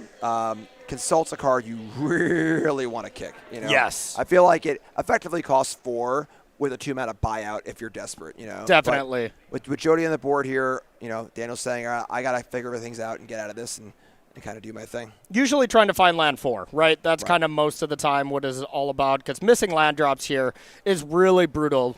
The Is It Cauldron deck is very good at putting you under a very weird spot. But when you have so much mana, you can deal with something with like a Day of Judgment and then have a counter spell left over. That's how you really get going. But Daniel with only 3 cards here still needs definitely something else to get going here. That mulligan not helping. Yeah, the opportunity cost here of sort of cycling your consult is even more so when you've mulliganed. So you're down that extra card. You really want your consult to go up on cards. You don't want to cast Ponder. You want to cast Inspiration. There we go. You and your old cards, Jim. I love it. I used to play Inspiration in Standard. In Arcbound Ravager Affinity Standard. Sure you did, Grandpa. Let's get you back to bed, okay? Yep. Vivi comes to play here. It is a solid must-answer threat, but if I'm Daniel, this looks really nice to just either counter like this or maybe untap Day of Judgment and go from there, but Day of Judgment would run the foul of leaving Vivi in the yard. Yeah, so big play here. No More Lies, of course, countering Vivi is great, but more importantly, getting it into exile. So a lot of the strength of this Cauldron deck is that you cast a Vivi, it's kind of a must-kill creature. Yep. But then it ends up right where you want it in the graveyard for Cauldron. Exactly. Damned if you do, damned if you don't in some scenarios. That's why Torch and, like we see, No More Lies ends up being awesome. Cycle drew all 4 Makos. Gotta love that. Is Jody playing 8 Makos? What's going on here? Yeah, I think so. That's a lot of Makos. There's everywhere. Comes on in for 4 damage. That's some pressure going. That's a big pickup, too, because if Jody had cast, Steam Core Scholar or Tursa that got countered, it'd be a kind of a sad attack for 2 again. So it's Yeah. uncounterable way to kind of just put some counters on. And really, doubling the clock here against a control deck is so important. Just get that pressure in and then hold back your better spells and play at your pace, not theirs. Daniel did have the ability to animate that Restless Anchorage as well and just get it in there. I mean, of course, that runs afoul to a few things, but not much. Really not much. The worst thing would be cycle another Mako, and that's not possible. I mean, a Braid, Floodmaw, Torch Tower. Not Torch, I guess. Yeah, not Torch. That still sounds super Yeah. risky to me. Giving yourself a chance to get Stone Rain when you're playing Blue Light Control is... Yeah. I was just going to say, how many Braids do we play? I was like, oh, yeah. 2. I remember. Even into the Floodmaw, just like that boomerang your land will have some aggro pressure in play. Yeah. Yeah. That would be good enough for sure. And you got the Soul Read. I mean... It would have been awesome. There's definitely a decent chance Jody has no way to actually deal with it, but... Jody did go with the pen trick, picked up the pen to, take the damage, but, we've seen that before. Some famous moments. All right. Jody did also scoop last round. Just didn't play scoop to a friend, I heard out there, so was trying to get a friend in and try to get in as well, which is really nice. That looks like Ultima. The turn's over, Jim. Not allowed to do anything else. Yeah, I'm used to the long reminder text on the regular version. Yeah. And I was like, that's not enough words for Ultima. I guess it is. Strong creatures end the turn. Yeah, what kind of version is that? It looks pretty cool. Something. That is not my area of expertise. So. No, me neither. Me neither. All right, Jody's turn. Let's see what we have here for a follow-up. This is a big turn. This is a huge turn. This is like I wrath you, I tap totally out, kind of have free reign for 1 turn and kind of get back on the board. Tursa's not too bad. Tursa's not too bad at all. We have 6 cards in the yard, so being able to get really close to that attack draw card, kind of. All right, so no land for Daniel. So all gas left in the tank. And just a pass. Going to see a lot of that from Daniels. It's not a full-on draw code deck. A couple planeswalkers, a couple sweepers and stuff, a couple stock ups, but for the most part, the classic control. It's your turn. Yeah. You can go. And I do like this version of blue-white, the draw-go version, much more than the tap-out. Just being able to utilize 4 Fountain Port ends up being so great. I mean, Fountain Port is one of, if not the best land in the format, and there's just not many decks that can play it. Mono-white token mid-range style decks end up just not being good enough against Cauldron decks, so they're not really playable. So this is kind of the only Fountain Port deck, and it really is an incredible land. It is very good. FOMO on the stack here. Maybe has resolved already and looking to see what Jody is going to discard. We have that Winter Night Stories in the yard. Discarding a Scholar. Wow, that's a sign of strength. I mean, you have to discard something, but dang, that's one of the better cards here. Looks like Jody has 3 or 4 cards there in hand. That's the 7th card in the graveyard for our Tursa ability as well. So, and honestly, with all these Marauding Makos in the graveyard, one of the problems with Tursa is you attack and hit a card you can't cast, but not going to attack. It's going to flash back the Winter Night Stories. So, valuing the cards, kind of just jamming spells here into Daniel's, supposed all-spell hand. Yeah. Yeah, absolutely. Not even trying to get that damage in there. Looks like it discarded another Stories and a Mountain. Okay. Cards are flowing. And just passing it back. And more cards are flowing here. Looks like a Coil and Catch. A lot of good instant speed card draw on Standard right now. Very, very good instant speed card draws. Between Coil and Catch and Consult the Star Charts, it's quite the 1-2 punch. Yeah. Consult the Star Charts, definitely better, but the fact that you get a dragon with it, easily could make River Region a little bit stronger. Everything's better with the dragon. You know it. You know it.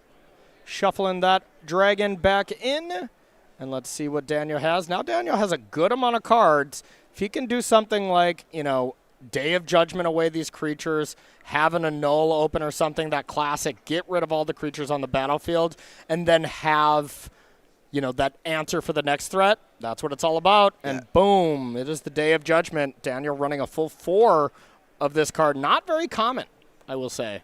Yeah, and discarded Seam Rip to the coil and catch almost screams Day of Judgment. Yes. If it's not the rule spell for the FOMO, it's got to be killing everything. Exactly.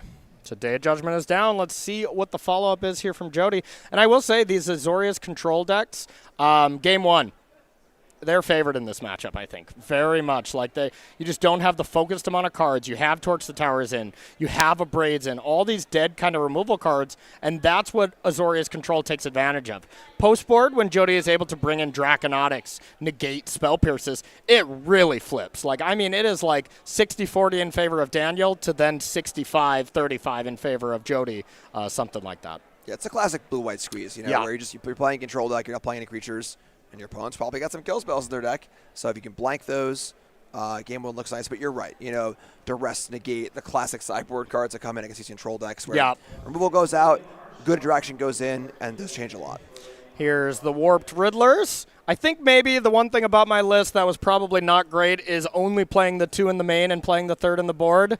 It's looked just so good. It probably should just be 3, maybe a 4th in the board. I still think 4 was a little excessive, though. It's a pretty powerful Magic card. So good.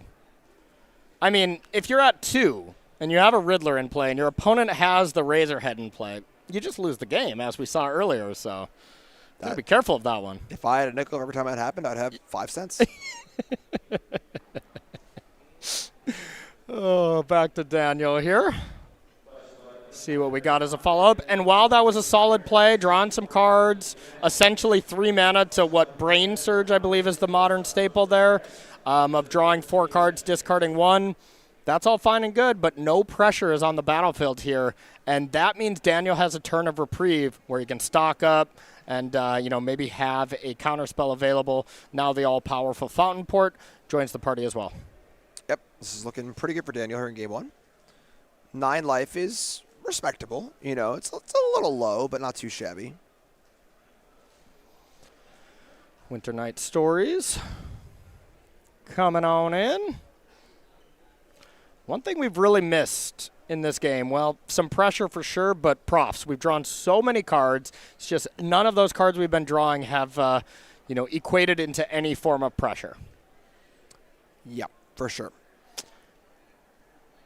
And we had the one Vivi that's now in exile, but outside of that, no Cauldron, no Vivi in the yard. So just doing a very fair, is it mid-range impression here so far. At this point, Jody's hand's got to be pretty good. I mean, we've seen a number of card draw spells.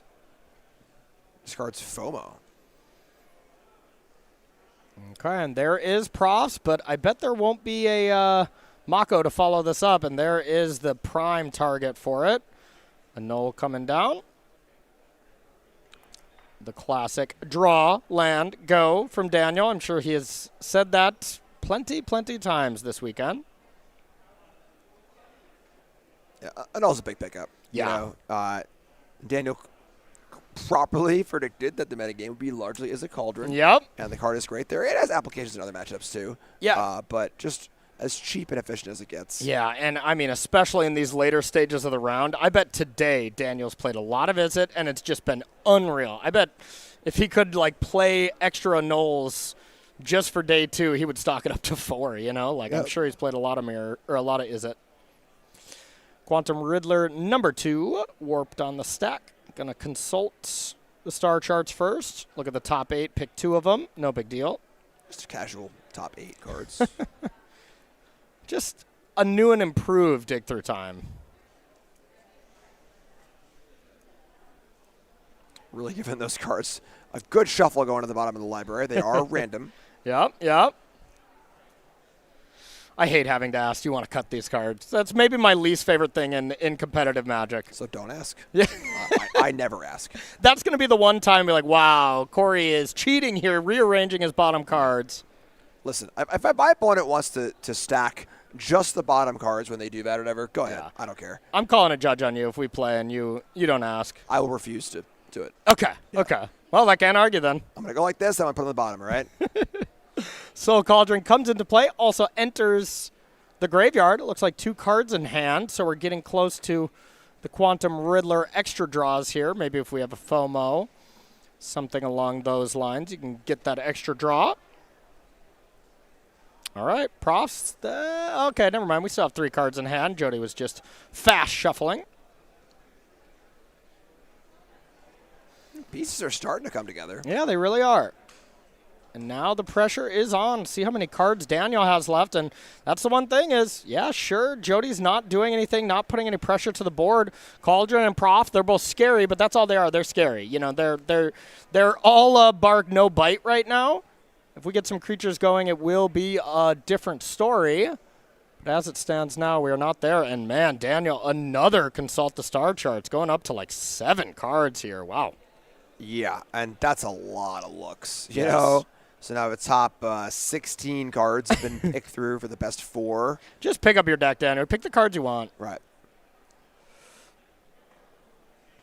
Okay. Right. You can see the pace of Daniel's play is picking up. We're getting into like light speed. All right, I'm winning this game. Let's get this thing over with and not go to time. I think he has just been playing that fast too, just understanding that blue-white, you have to play fast. This is the type of deck where if you get in the draw bracket, you know what you're playing against? More blue-white control, and that is just how you have a miserable tournament. Sometimes if you're about to draw in the early stages, just like, no, please, I concede. Like, I do not want to have that kind of tournament. Yeah, and you're right. Yeah. Good blue-white control players, they're in hurry-up offense from turn 1 of game 1. Yeah. You know, we'll just go. Let's play. Let's not waste any time. All right, here is a really big turn, I feel. Let's see what we're doing. Is this a Quantum Riddler, maybe? Not quite. I saw some into the Flood Maws in Jody's hand, which not great at this particular moment for sure. And here is Quantum Riddler from Warp. Cryptic Command on the stack, counter, draw, essentially. Now who's the boomer? Okay. Come on, that's not too old of a card. You say that once again. I do not want to know when that was printed. Yeah, I mean, I played it at my first Pro Tour in 08, so I'm guessing it's around then. Yeah. Yeah. It's been a while. All right. Yeah. 3 steps ahead for the spree cost here in 2025. Gotta love it. Counter, draw 2, discard 1. Whenever you get to that spot where there's a clear battlefield and you're doing that, it feels like you're at this position where, it's going to be hard to lose. Here comes a fishy friend. What's that fish's name? Fish. Just fish? It's just fish. Fish yeah. the fish? Fish the fish. It's a little bland, but sure. Well, I'll take it. Oh, it's a 1/1. I mean, it's as bland as it gets.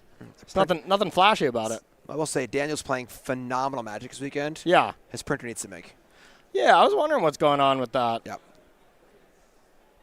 Or it's, I don't know. Or is that some secret layer like alternate art? Yeah. All right, and then there is an Elspeth. And one of the cool things here, of course, is how Elspeth interacts with the fountain port. Now it's 2 fish. Got 2 fishy friends. Oh, my. And wait till we get the spice here of like a Voice of Victory in play, and you get to attack. You get extra warriors here. Elspeth Stormslayer is an unbelievable Magic card. It's so good, but it's just been so overshadowed by, first, Monstrous Rage, the mouse package. You could not play this card. And now, honestly, Vivi is still kind of a counter to this card. If something ever happened to Vivi and this explosive Cauldron deck, this is going to be like instead of a 1 or 2 of in your deck, like a 3 or a 4 of. Yeah, and a pillar of the format. I think this card really is unbelievably phenomenal. Same with Yuna when Cauldron maybe has not played as much. I think Yuna will come back quite a bit. Yep. Winter Night Stories coming down. Let's draw some more cards. Jody's drawn a lot. I love that we have someone keeping track of how many cards are drawn over there. Yep. That's nice. Is Jody got a deck? Jody's drawn like 37 cards this game. Yeah, no kidding. No kidding. But now's the important part for Daniel, where with Elspeth down, Elspeth kills pretty quickly. Yep. With a fountain port end step, make 2 fish, untap, you can use the plus ability and attack for 10, or you can just wait 1 more turn, 2 more tokens, 2 more fish. All right, there is Vivi number 2 coming on in. The big thing here is that with 3 mana up, Jody can pay for No More Lies. So that plan of trying to No More Lies it and keep it out of the graveyard is a little tougher. Yep. Now, if we have another 3 steps ahead, something like that, then we're in business. But, Daniel's draw has just been incredible. He hasn't missed a beat. He's been mana efficient. Whenever there wasn't anything that had to be dealt with, he drew 2 cards. You know, he's been max blue-white controlling, I'll tell you that. Yeah, and Jody's got to give him the time, though, where Jody has, spent some turns, kind of like set up turns, drawing cards, warping Riddlers, and not really affecting the board. So Daniel's had time to just cast Consult, cast Consult, cast Consult. Now the Prof trigger on the stack targeting Vivi. Get Lost also enters the stack. So, I mean, you can eat a creature, then have the ability to generate some mana. And depends on how this was declared. I'm sure Daniel said, like, hey, with your target on this on the stack. But if not, you could animate Soulstone and then put those Prof counters over to it. But, yeah, it looks like that was not how it was declared. So 2 maps will be showing up on Jody's battlefield. No Profs counters. And we'll be heading over to Daniel in full control. Yeah. Fish down, card incoming. Bye, Fish. Bye. You were a good fish. Solid Fish was declared, and just a masterclass in blue-white control so far. And, hey, what do you know? Running low on cards. Time to stock up. I don't think Daniel's that low on cards. Well. I think he just wants more. You're flooded on cards? Let's stock up anyways. Yeah. Wouldn't it be cool if we had more cards? Oh, someone did say 18 years since Cryptic Command was printed. That does pain me. I told you. How Yep. I mean. All right. All right. I take it back. I am indeed a boomer. Yeah. 2 more 1/1s coming into play, and the pressure's on. I mean, whenever you have a Planeswalker in play, the pressure is inherently on. Oof. I think we'd be getting to the stage here pretty soon if I was Jody. If this next turn does not go my way in any way, shape, or form, pack it in so I have time to win 2 more games. For sure. Yeah. Because the post-board games get a lot better, and a draw for these players, it's not like, oh, maybe they can sneak in. No, that's not going to happen. We have too many players going down the line. A draw here would place them both into top 16, I imagine. Yeah, there will be players who are 12-3 who do not make the cut to true tiebreakers. So Exactly, yeah. 11-3-1, not good enough. Is Vivi good enough? If not, game 2, we're probably heading on to. But then again, I mean, at some point, Daniel has just started getting a lot of lands, doesn't have a lot of gas in the tank. All it takes is 1 turn for, a Cauldron of Vivi to slip through the cracks, and we're cooking. And speaking of, here's Vivi. Trigger on the stack. Cauldron coming into play with a Vivi in the yard, and a Winter Night Stories, and a Riddler. The pieces are there. It's got to happen now, though. Yeah, I would be very surprised if Daniel wasn't all rolled up here. Stock up, just cast, double consult cast, so many cards in hand, so much mana available. And here it comes. 3 steps ahead, spree cost. Daniel has maybe been 4 steps ahead this game so far. No counter spells in the main here from Jody's list. So no real fighting you can do with that. That being said, we're not done with the Vivi nonsense, as there is a Vivi in the yard. Oh, excuse me. Yeah, the Cauldron got countered, not the Vivi. But we're still not done with Vivi because Vivi's in play. In play, in the yard. It's hanging. Vivi's here. In the next table over. Yeah, probably. All right. See what the follow-up is. Into the Flood Maw. Get that 1/1 out of here. Okay, Daniel is at 6. Yeah. We have 4 mana available. What's that last card in hand from Jody? I mean, it better be good. Yeah. I mean, technically 2 cards. We do have that Warped Riddler as well. Does have the mana to cast it. Could go to combat. Attack all wherever. Probably face. Post-combat Riddler. That's the surface level play. I think that Jody's got to win the game this turn. I think so, too. So I don't think that just casting a Riddler is good enough. There's the stories in there. You can fire up the stories in the old flashback and take a look that way. You can fire a map onto Vivi. Either you hit a land and you can play it, or it gets a counter. Runs afoul of a tap land. Okay, yep. Here is Cauldron. So this is Daniel down to 5. Yeah, the window's open. And, I mean, if we can go Cauldron onto Soulstone Sanctuary, and then all of a sudden we have 4, 5, 6, 7, 8, 9, 10 mana to play with. You can cast Winter Night. You can cast Riddler and Winter Night Stories from the yard. I mean, there's some world, and then you could sack the maps. Okay. Story time. Looks like it's story time. This is the turn, but, I mean, Jody is coming out swinging. Yeah, I mean, every story is basically mana neutral, right? Where as long as you use the props to go to your second main phase, 3 mana to cast it, 3 cards drawn, 3 counters. The question is, it looks like Jody is trying to win, I guess, with a combination of pings and a Soulstone Sanctuary attack. Yeah, so maybe needs to find one more into the Floodmaw, where... As if you find a way to not tap that Soulstone, maybe you could have got in, but we'll see. So discards land, discards profs. I think Jody's trying to protect the Soul Cauldron at all costs from going for that VV line, but I think, more than likely we're going to see Jody having to go for it. There's Torch the Tower. All right. Ping down to 3, and that is it! Jody Keith takes game 1 down, where we all but counted him out. Yeah, that was kind of crazy, just Daniel had so many cards and so much stuff, but Jody did a really good job of just spending his time setting up, Yeah. Blue Light Control doesn't pressure you, they kind of set up and try to do their own thing, and Jody said, well, my thing is better. I'm just going to keep drawing cards, keep setting up, find the correct combination of things, do it all in one turn. And there it is. Unbelievable. That did not look like a game that Jody could win, but, I mean, Daniel, both decks fired on all cylinders, kind of in air quotes.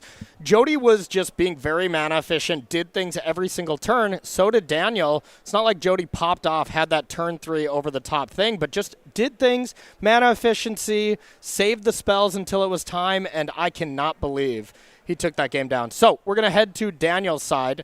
We got 1 Biza. We got 1 Devout Decree, 2 Elspeth Smite, 1 Exercise, 2 Negates, 2 Overlord the Mistmores, 3 RIP, Rest in Peace, 3 Voice of Victory. What do you like?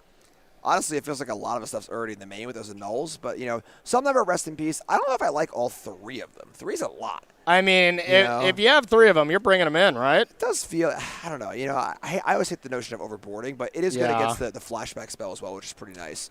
So, Rest in Peace. And for the most part, not much else super excites me. The annuls are already in the main deck, and all the Seam Rips are all good to go. So, for the most part, bring some Rest in Pieces, and I think that, sideboarding here definitely favors Jody. Yeah, absolutely. I'll take the Jody side for this sideboarding as we see him looking at a list that would kind of be me being tagged in here. So going to be bringing in that Quantum Riddler, Spell Pierces, Draconautics Engineers, Disdainful Strokes coming in response here for the Abrades, Torch the Towers. I was taking out into the Floodmaws. I'm going to be curious if he sticks with that.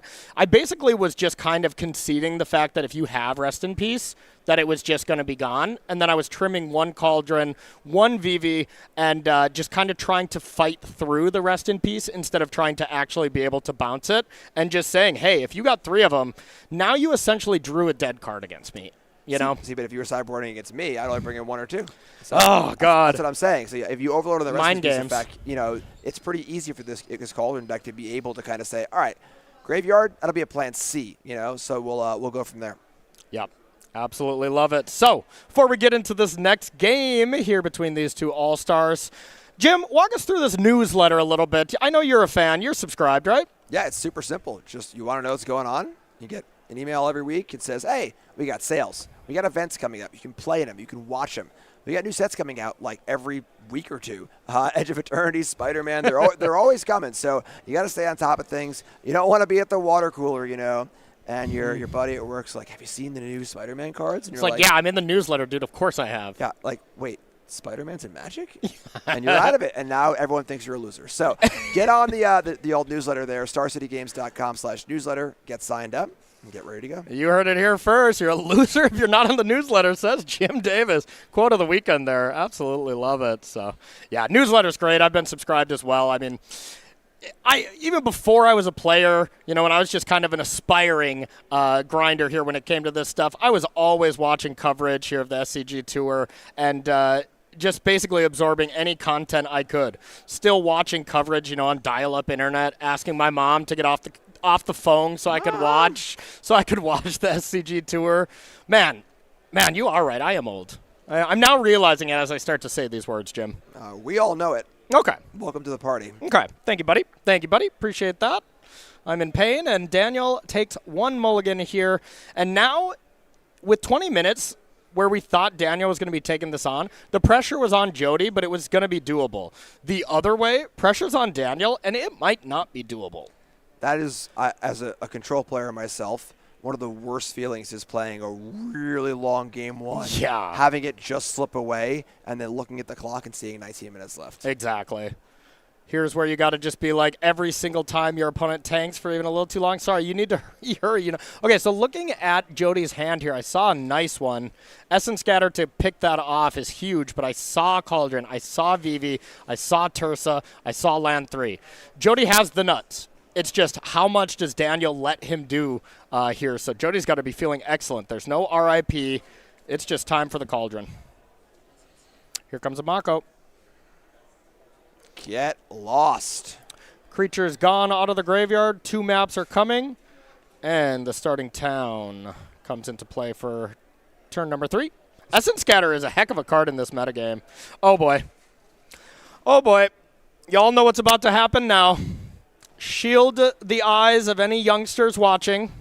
Course floating again. I'm moving my chair around. If I did see what I think I saw, it's time to cook. Yeah, and I was going to say for Daniel, great turn to play Rest in Peace if you got one. How about Stock Up? Stock Up. I mean, it's a great card. Yeah. But it's a setup card, and Jody is all set up. Yeah. And, I mean, this is kind of how it worked for me. Like, this Is It deck against Is It Prowess, for instance. Like, I'd be doing this stuff in Cauldron. My opponent would tap out for Stock Up. And, like, I would kind of giggle and be like, resolve. I'd do a thumbs up to my screen and be like, that resolves, because I know what I'm about to do on the next turn. And as long as Jody has a nice follow-up, this is going to be impressive. So here is Cauldron on Tursa, getting rid of Vivi. We're up to 4 mana, 5 with the starting town. Land drop has already been made. And let's see if we have something like Winter Night Stories or a Riddler ready to go. And here goes Jody. That's the big one, where we've seen a few times on Gamma so far where a VV deck has VV under Cauldron, and they're all set up, but they don't got the card draw. They don't got a way to kind of get in and kind of get this ball really, really rolling. So let's see about this is step 1. Now let's see if we can get in and do the card draw. Okay. Is that a Riddler? Fancy Riddler? That's a fancy Riddler. That looks like the sideboard Riddler that just drew a couple cards. Now, those maps are cool, too, because those maps have the potential to add a +++ encounter as well. Exactly. And turning them into dark rituals. Yeah. Maps are just not fair, when you have this stuff, when you have the VV already under it. Like, you're just like, God, if I hit anything but a land, you are in so much trouble here. So let's see. Does this map add 4 mana? Oh, it sure God. And it puts a Winter Night Story to the yard. Well, I think Jody Keith is probably heading on into that top 8. Yeah, you can see Daniel chuckle here because that was ridiculous. That was Dark Ritual plus draw card. What do you, Dark Ritual?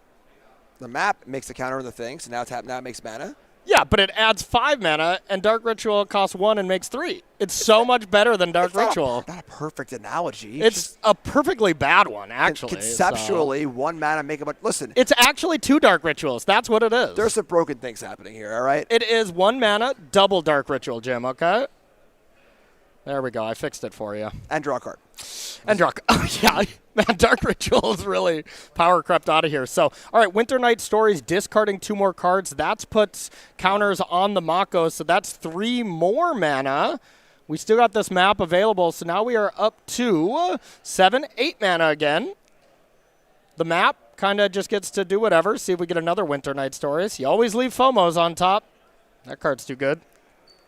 Jeez. Yeah.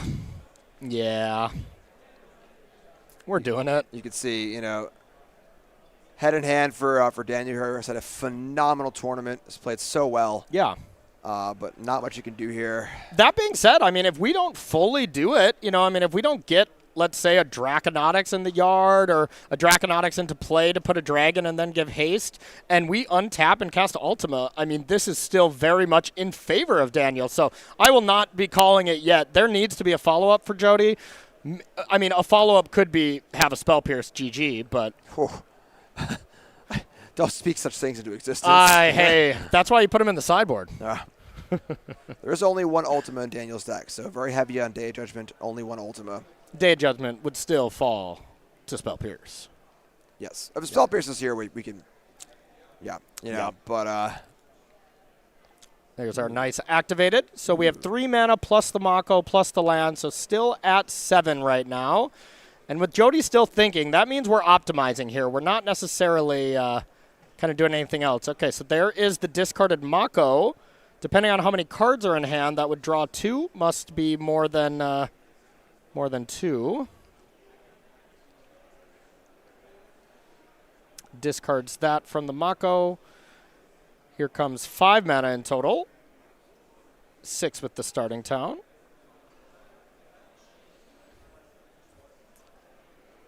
It's a tough feeling, like you played a long tournament, you saw a glance at the camera there from Daniel. 14 rounds of hard-fought Magic. Yeah. 11-3 at this level is a phenomenal record, And you had a game 1 where it feels like you really got it, and Jody's just kind of sneaks it out, and now you're here facing the best possible draw when your hand wasn't perfect. It's tough. It is tough, and it's pretty cool that 1 card, so that's draw 4. We'll see. Daniel started off round 1 in our feature match area, and the people that start off in the feature match area, you're either the person or you're playing against the person, and he is definitely the person that we got into the feature match area because of his career and stuff like that. And to still be in the feature match area for the last round, that really shows that, okay, you're here for a reason. You're a great, great player. And we'll see. Okay, so with that starting town tapped, the counter spell, being able to be played is not a possibility, so that would mean you have to kind of do it this turn, but one of the 2 Draconautics engineers to give FOMO haste, and we are done here. As that would give haste to the FOMO untaps the Mako, that gets to hit twice, but that doesn't look to be the case, and I think we are just passing the turn here, or we're attacking and we're getting that random Tersa in, which is essentially passing the turn. Get that out of there. Okay. Riddler goes away. Big turn. Is there the Wrath? Is there the Spell Pierce? We're going to find out soon. Even if there is a Wrath, it has Daniel tapping out, Jody going into his turn again. Good amount of cards in hand. The Riddler's there. Oh, it is the Ultima. Oh, wow. And no Spell Pierce to find. So, all of a sudden, advantage Daniel. Daniel says it ain't over yet. Incredible. I still see a seat for me in that top 8, and I want to claim it.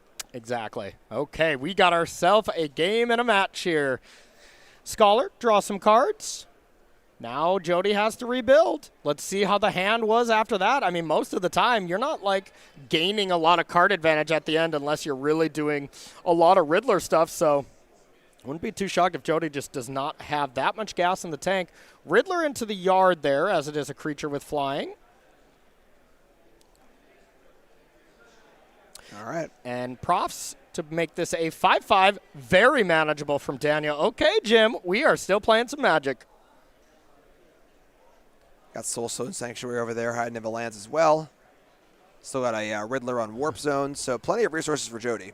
Definitely. Now it's just even footing, basically. Yep. The non-control player slightly ahead, which is pretty much board parity most of the time. Yep. As Daniel's never really ahead until the game's over. Daniel has to be cognizant here of his clock. 11 minutes left. And the clock of the Scholar. Yes. 3-turn clock, that is. Yes, there's a creature land there too, and some more draws. Could easily be a 2-turn clock. Yep, absolutely. Wow, this has been a nice game. figuring something out here. See what's going on. I think Daniel's just thinking. Just debating what to play. You know, whenever the control player is thinking this long, it's usually I just need to jam and tap out, and that is what we're doing. There is Elspeth. That just means Elspeth can just die to the Sanctuary here, or much worse things could happen. Yeah, and this is tough, you know, having to sacrifice an Elspeth like this just as a removal spell. You know, it makes it harder to win the game fast, which is a thing that Daniel kind of has to do. Or it could be the classic, I need to, tank a little bit to make my opponent think like, this Elspeth is just going to die, and have the best Elspeth smite in the world here. Okay. That would have been the most backbreaking Elspeth smite ever. That would have been cool. Yeah, I don't think you leave Elspeth smite in or bring it in, but whatever. I agree. Time to stock up.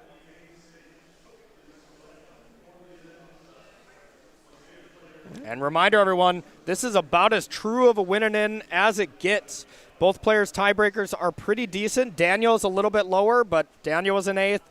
Jody was in 6th, so winner of this, very, very likely to be competing into the top 8. One Winter Night Stories in the yard, but no Vivi. Looks like the checks that we are doing. Yeah, a lot of action. You know, Stories in the graveyard.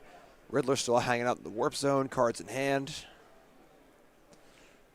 And again, if you're Daniel, I know I keep saying it, but that clock just keeps on ticking. Mm-hmm.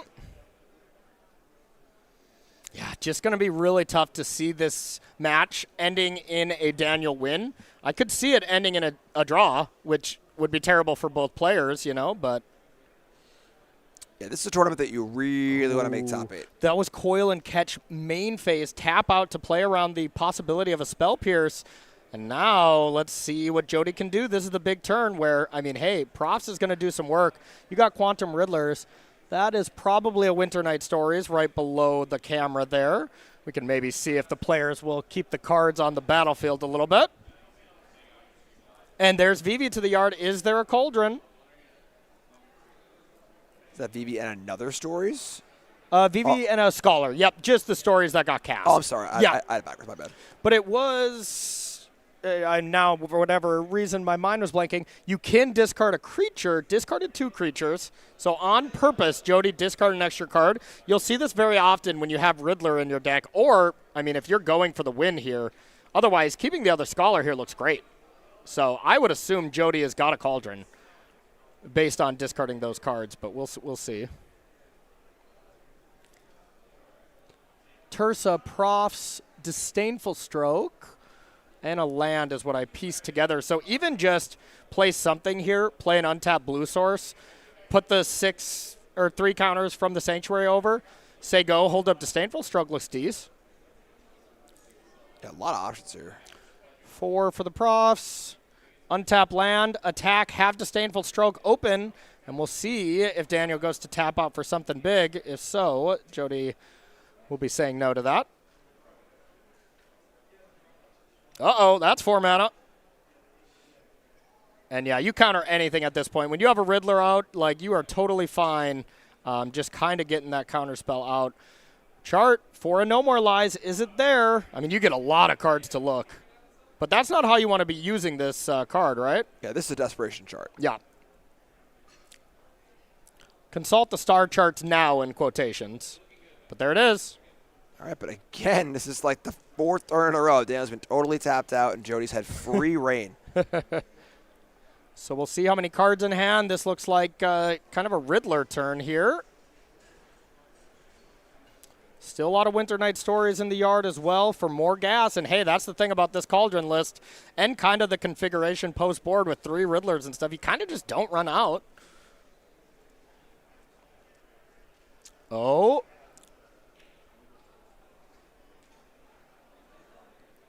Big pickup. Discarding 2 lands. Yeah, discarded 2 lands, drew 2 cards. Tursa coming in. Oh, okay. Winter Night Stories. I think that might be it. And that's it. Jody Keith is going to be advancing to the top 8 here in Orlando, playing Is It Cauldron, playing the deck of the weekend, and played it masterfully, Jim. Yeah, we got a shadow of hope there from Daniel. It looked really bad, and Ultima looked like maybe, but just too much advantage game from Jody. Yeah. Very well played on both sides. Really? And, yeah, go on. And that's it. I'll just say that's it. So. Yeah, okay. Yeah, really impressive stuff. That looks like Jody Keith is going to be kind of locking up that 6th slot, but we're going to have 2 more slots that we need to fill. So we're going to have some backup magic that we're going to get you ready for to get into this. So is it Cauldron defeating one of the Azorius control decks that are late in it? There might be some other ones as well. We haven't done a full analysis on it, but that was definitely would look to be our Azorius control player going the deepest. Yeah, I believe so. And Cauldron now is starting to take a stranglehold in his top 8. Really is. Yeah. We had a few non-Cauldron decks looking to fight it out, and we're going to see another one of those, I believe. Right? We're going to see the Ryan versus Jack match, I think. Yeah, I believe the Ryan match is our backup match. We'll get confirmation here from the producer here in a second. But yeah, absolutely really impressive match. Daniel, I think, played that extremely well as well and just got put in those rough spots. You know, I mean, game 1, crazy how that slipped away. Jody just had so many like medium turns until at the end it was just like, well, I have to do it now, so I might as well try, and I'm just going to, try to absolutely pop off, and pop off he did. So the next feature match we're going to start is Victor here on Is It Cauldron, and we got Roy on, Brennan on Mono Red. Now, Roy is the person who is in 5th place, has great breakers, might be in no matter what already, but you don't want to leave it to chance. So let's dive on down, and let's see who takes this one down. All right, getting ready here, jumping in here for game number 1. Victor on the play here, going with the Mako. And Brennan Roy was the player who, I'll say it, easily dispatched the King of the Hill at 11-0. Not too many rounds ago with just an incredible draw. See if he can do it again. Yeah, kind of the other talk of a tournament here, aside from Is It Cauldron, is Mono Red Aggro.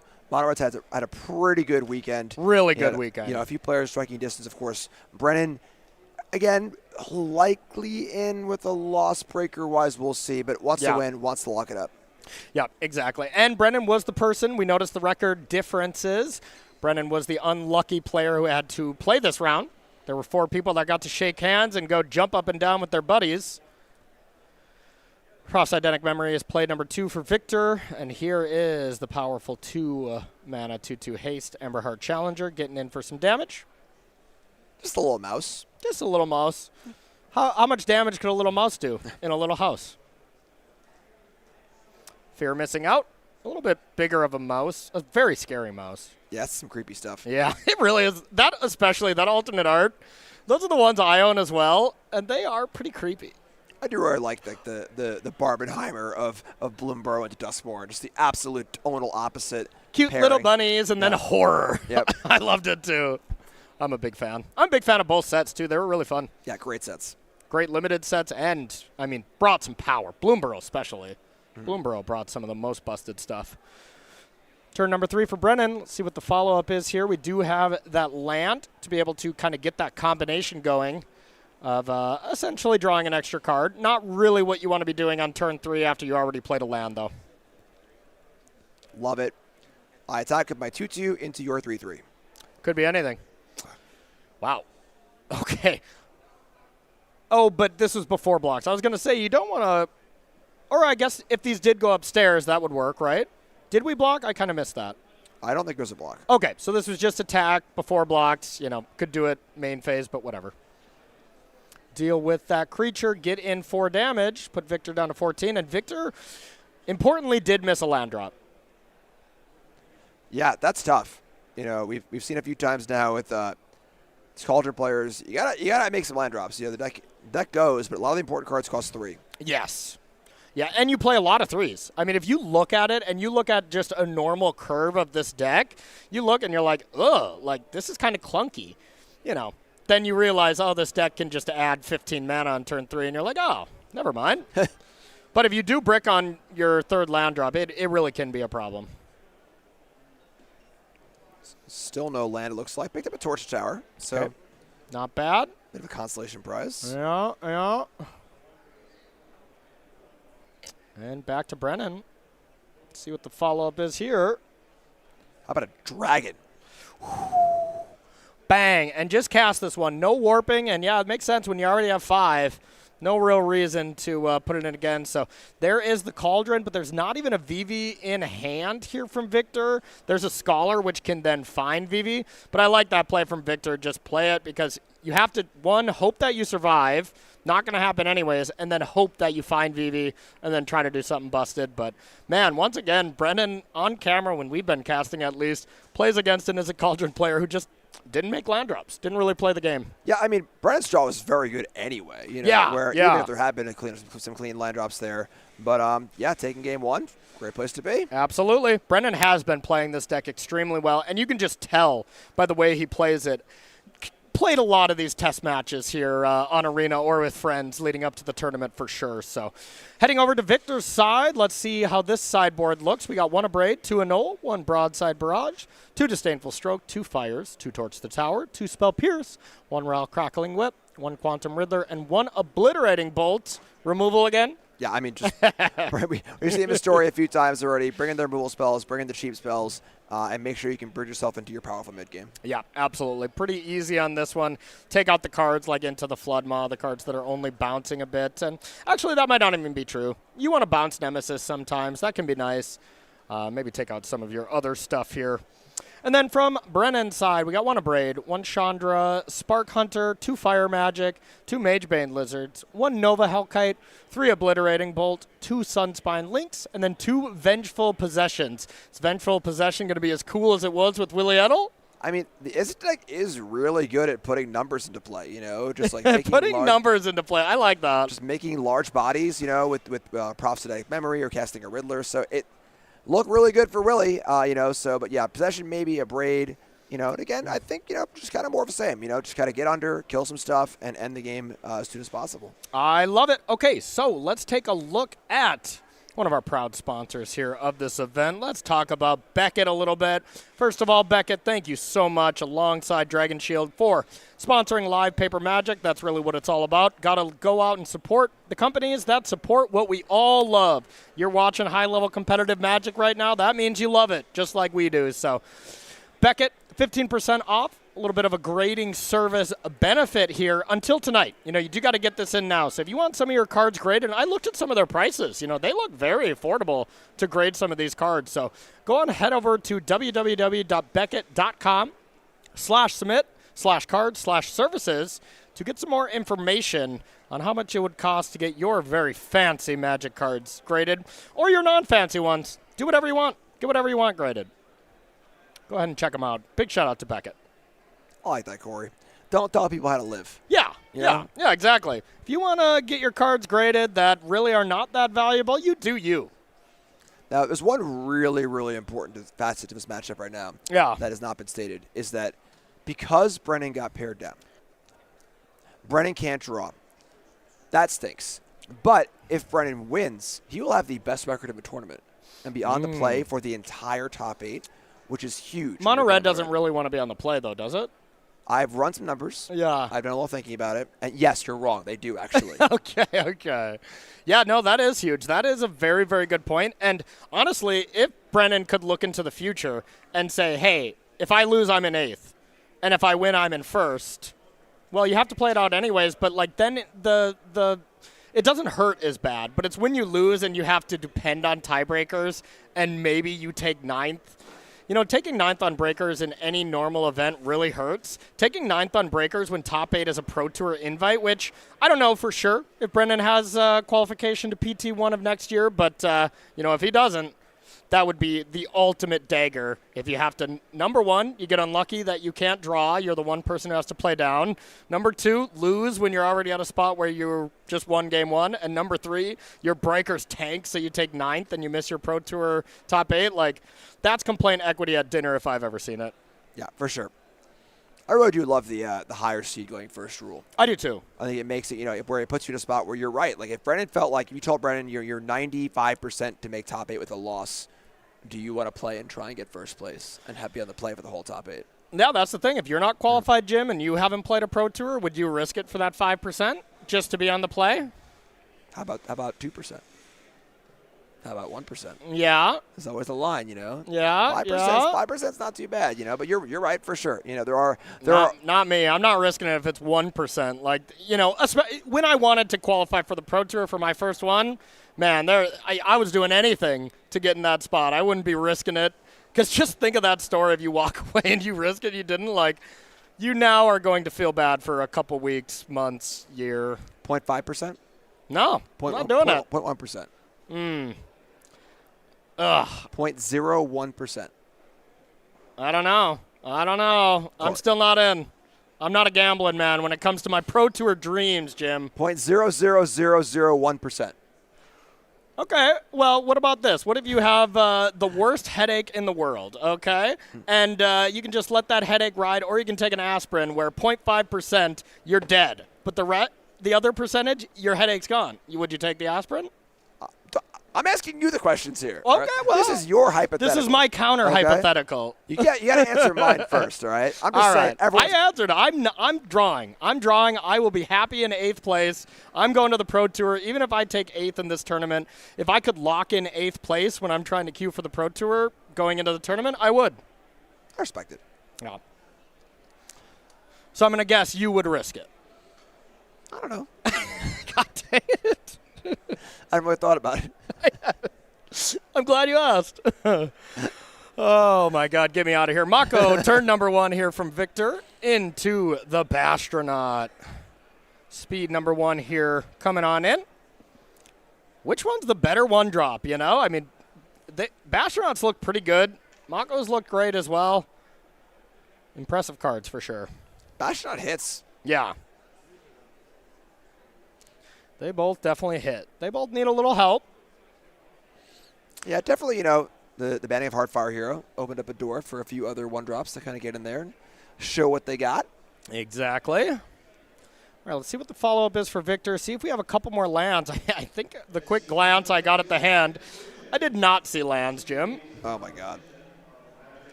I agree. Oh, that was Mountain in the back. You're right. So this block, for what it's worth, y'all, anytime your opponent puts you in this position, you can't block. Because if they have another Mako and they can cycle, it's just far too bad. So don't block. Don't fall for it. But you know that your opponent knows that. So because you know that they know that and they would attack anyway, maybe you can block. All right, turn number 2 here from Brennan. All right, there is Obliterating Bolt on the Mako. See what we want to do here. And it's gone. And we'll see if we want to torch the tower to this Bastronaut. Are you killing it? It's tough. It is tough. I think maybe you gotta. Yeah. I mean, besides, I'm wrong. That's why Victor's in the feature match area, and I'm here in the booth with you. Yep. I think I would have been mana efficient as well, but it makes sense when you're about to play a VV. You know, you want to get a little bit more value here. All right, mountain number 3 from Brennan. Brennan plays land number 3.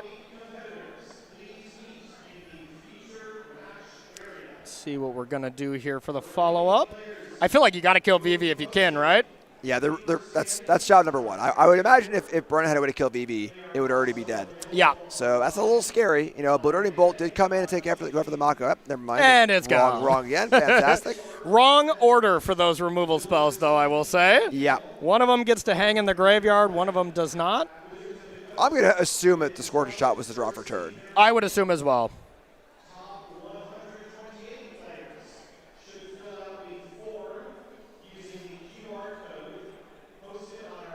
All right, let's see what the follow-up is here. All right, fear of missing out. Let's see what we're going to discard. Now, this feels like Victor has not done the Cauldron thing yet. This feels like the turn that we really want to be doing it.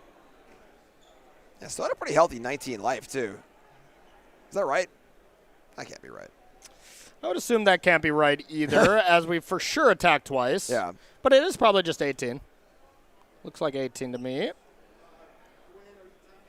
All right, Thundering Falls, do a little surveil. Into the Flood Maw, Winter Night Stories, and Torch the Tower in the hand. So Still some good interaction here from Victor, but no way to pull ahead so far. Ooh, great follow-up for Brennan. Bouncing a Nemesis is a temporary answer, but not super exciting. It is not super exciting, so, I mean, almost I would rather just torch the tower this Bastronaut finally now.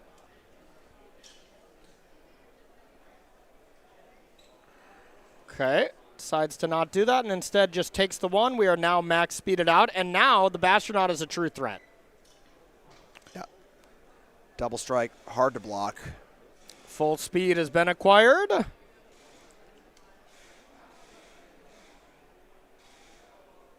right, Victor, what do you got for us? Victor's on the edge here. Top 8, it's within reach. You can see it. You got to reach out and take it, though. You got to reach out and take it, and, you know, I mean, there's still 30 minutes in the round for these players, so plenty of time, but, you know, Victor does have to get some stuff going here as eventually red takes over. You know, it really does if you don't find the Cauldron and do the big thing, so, you know, bouncing Screaming Nemesis is a Band-Aid. It is not a solution. Absolutely. That's tough. You know, we see in this deck list, we're not seeing the Unable to Screams. Okay. You know, we're not seeing these kind of cards, you know, the 1/3 that can make it have no abilities. There really aren't any clean answers to a Nemesis aside from just, like, doing your own thing and doing it better. Yeah, I never really liked the Unable to Screen stuff either for Nemesis. My plan to deal with the Nemesis was to deal with my opponent's life total, and then the Nemesis was gone. That was always my big plan. Fair. Didn't always work, but that is the plan I went for. And sometimes just kill it. Deal 3 to it. You're not gaining life anyways. Take the 3 and move on.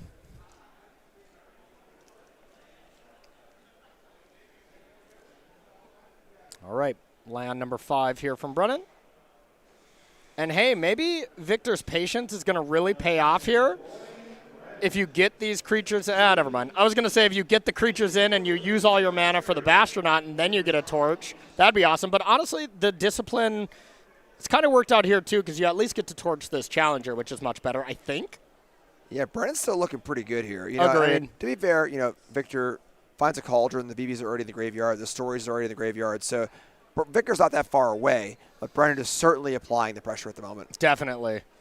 Man, Brennan's just every game we have seen him play against these Izzet decks, like, his lands are always tapped, and his creatures are always tapped. He's been very mana efficient, and he's just been kind of dominating these Izzet Cauldron decks. So, especially if he takes us down, which this game is not over now by any means, I kind of like his chances because he'll be the #1 seed, like you said.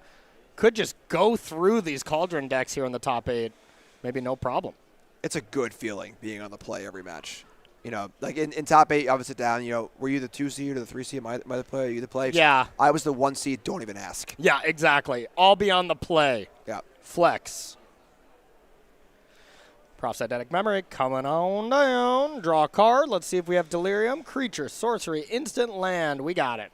So this can do some damage, but definitely not enough as it stands. But if we get a Cauldron here and we can start, you know, Winter Night Stories, and all of a sudden Profs is 4 counters times 2, still not enough, but, you know, we're getting there. I mean, it's close.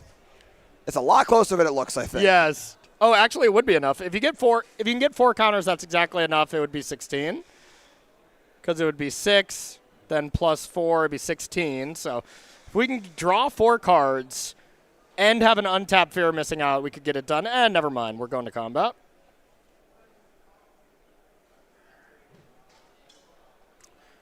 Yeah, 4 cards is the line. Not easy to do. All right, it's actually quite easy to do. All you got to do is cast a Winter Night Stories from hand, and it would be GG. I started talking before I did the math. But casting it from the yard, harmonizing it, would not be enough. Unless you have a Riddler. Oof. Okay, discard draw. That's 2 cards. If we had a Wild Ride or something like that, that would do it. Not the case. FOMO, untap, take 4. Now we get another Profs trigger, and you can at least stay home if you wanted. Yeah, the annoying factor here is that both these creatures are pretty hard to block. Of course, redirect damage on Nemesis, and then the Menace and Double Strike on the Bastronaut. Yeah, they are tricky. Is this what you would have done, just kind of got in there?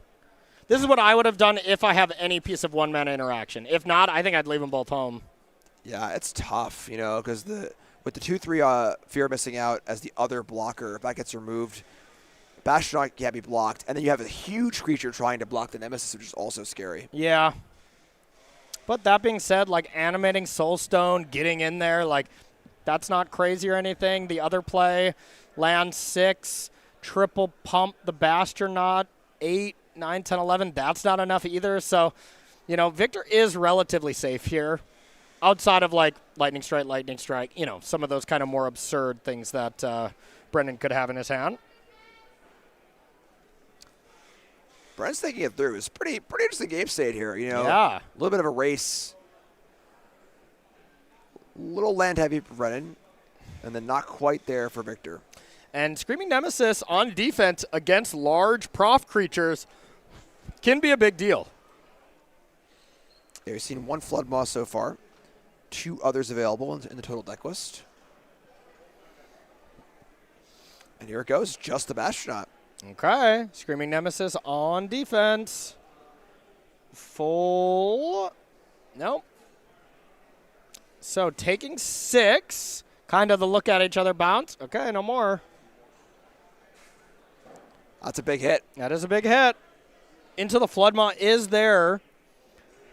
Plus a barrage, so that's it. Victor's going to win this game. Bounce, kill the other one, attack, W. We got a game 3 here for Victor's life and possibly Brennan's as well. Oh, how about a little overkill? Yeah. Just make sure. Just make sure you had it. Make sure it's all over, and that's game number 2 going to Victor Santos. Yeah, this Prof's Eidetic Memory Fear Missing Out combo deck is pretty wild. It's so good. And would you believe me, Jim, if I told you that was the Plan B combo of this deck? You wouldn't, right? I think it's Plan A. Okay. Bold. All right, Jim, are we doing any kind of play-draw differences here now that Brendan's going to be on the play? Does anything change? I don't really think so. I don't either. It's mostly just keep things cheap. Of course, Brendan's in the play. Yeah. That's extremely important for Mono Red. So we'll see if one of these players can punch their ticket. Of course, Victor looking to punch ticket, but with a win. Maybe Brendan makes it in with a loss. It depends. But you definitely not a game you want to lose. You don't want to go into this thinking like, I could probably just lose. Because if you do lose and you come in 9th. Thank you for telling me that. I go into a lot of game 3s, like, I can lose this one, no problem. I mean, that's a thing. If you get paired down, you're like, you're probably in with a loss. Yeah, that can affect your mental state. It really can. You're already thinking, you're doing tiebreaker math, and you're like, wait, I should be doing combat math. Right. That kind of stuff can really happen. So, all right, let's check out what SCG's up to with their sale that's going to be ending here at the end of the day. And, of course, it is this fancy 5% off sale. Really nothing flashy about this one. Just 5% off all singles. You want to buy some cards? You'll get a little discount, and that's going to help out quite a bit. StarCityGames.com/sale. Check it out. Absolutely. We'll head on down. Get ready for this final game. All right, players are ready to go here right away. Hired Claw on the play. Pass over to Victor. Big game between these two players. Canal, Mako. You almost want the removal spell instead of the creature here, to be honest. I think it's just important to have a card that costs 1. Definitely. Just to do something on turn 1 is so important. Or like the speed animation on Arena. Little speed arrows and stuff. I do like it too. Yeah. Yep. Very catchy. All right. Drawing a card here after the Bastronaut came in. Nice thing about playing the Hired Claw first into the Bastronaut, you go automatically to speed 2. As you get to deal damage essentially twice with the ping and the combat damage. FOMO. All right. Fear Missing Out. Discard a land. Draw a card.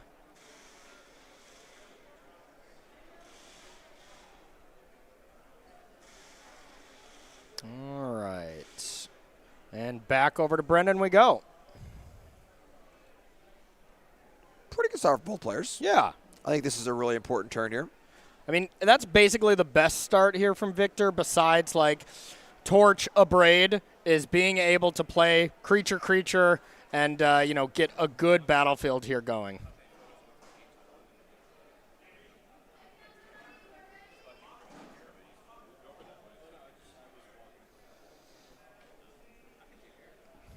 All right. Fear of Missing Out is dead. Speed up. All right. Here comes a Canal off the top. We have a Braid into the Floodmaw. There's a Vivi pulled to the front. Might be casting that one.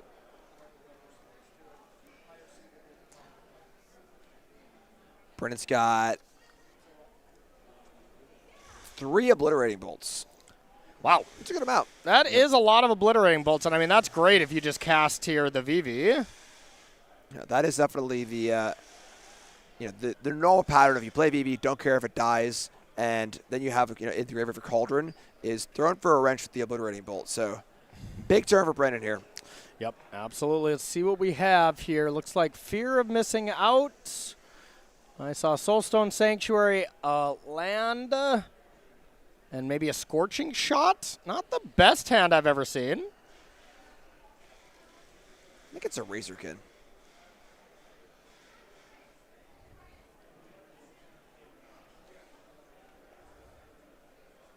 I am wrong.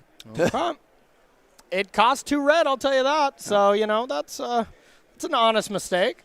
We're playing Mental Magic. Could be that. I love it. I love it.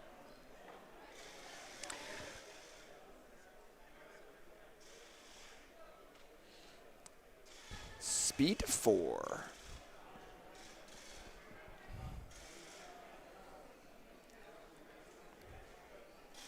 All right, max speed, and here is... I was right. It was there, too. Got you. We were both right. Yeah. Okay, Razorkin Needlehead comes on in, and it's gone. Abrade immediately deals with it. That's before the draw step, so no damage is done. Yes. Of course, that does put you in a spot where you can't use the card you draw and factor that into what your turn's going to be. Yep, absolutely. Fear of Missing Out. Discards a card. Oh, boy. Going to draw the Mako. Ooh, did we add a counter? Okay, so still in the process of it.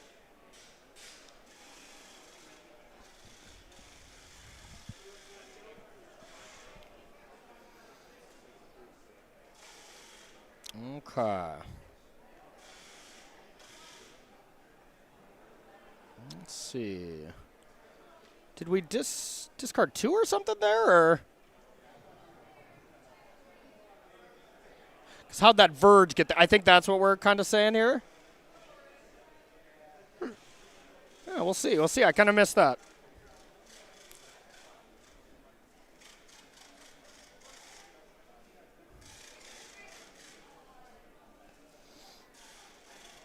A lot of nerves here. Yep, exactly. Play for top 8, big match, game 3. A mixture of nerves and exhaustion. And excitement, been going along like, we'll let these judges figure it out, and then we'll jump back in here. But, hey, this match is looking pretty close. Yeah, it's almost an endurance test. Yeah. If you haven't played one of these long tournaments, maybe you played like, a local event that was like 6-7 rounds, in top 8. It's a lot different when there's 2 days. It really is. At the later part of day 2, you've now played, 15 rounds of Magic, Yeah. Magic's tough. Oh, yeah. It takes a lot out of you, So there's a bit of endurance test where a lot of players, you're not playing as well in round 15 as you are in round 4 or 5. Definitely. But the question is, are you playing better than your opponent? That is can you manage the fatigue a little more than them? Yeah. You're not playing in round 15 against them from round 4. They're also fatigued as well. So exactly. It's a bit of a test of wills, and it comes down to experience too. Like the more you've been there, the more comfortable you are. But it also comes down to, like whenever I'm like coaching any clients or something like that, the one thing I always stress is, hey, sleep the night before. Don't be drafting with your friends till 3 a.m. Don't have just a coffee in the morning for breakfast. You really do got to take those steps to take care of yourself, especially as we get into our old age, Jim. You really got to take care of it. We get tired here in the booth here when we do every other round. We get some rounds off. Corey's a square.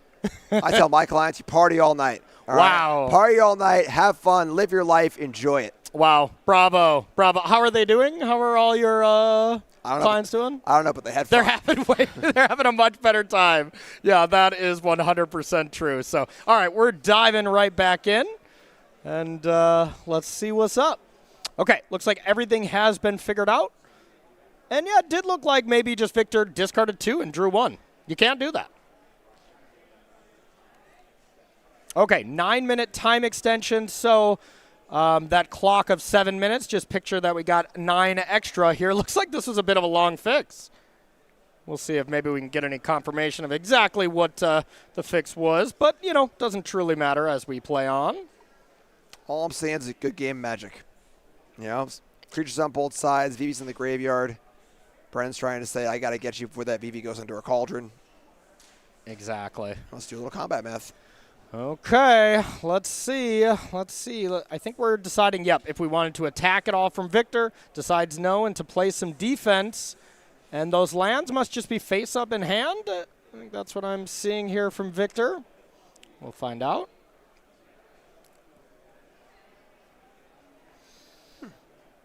All right, max speed is there, so the double block on the Bastronaut is not bad. 1 damage coming in. You could double block with the Mako and the Fear missing out.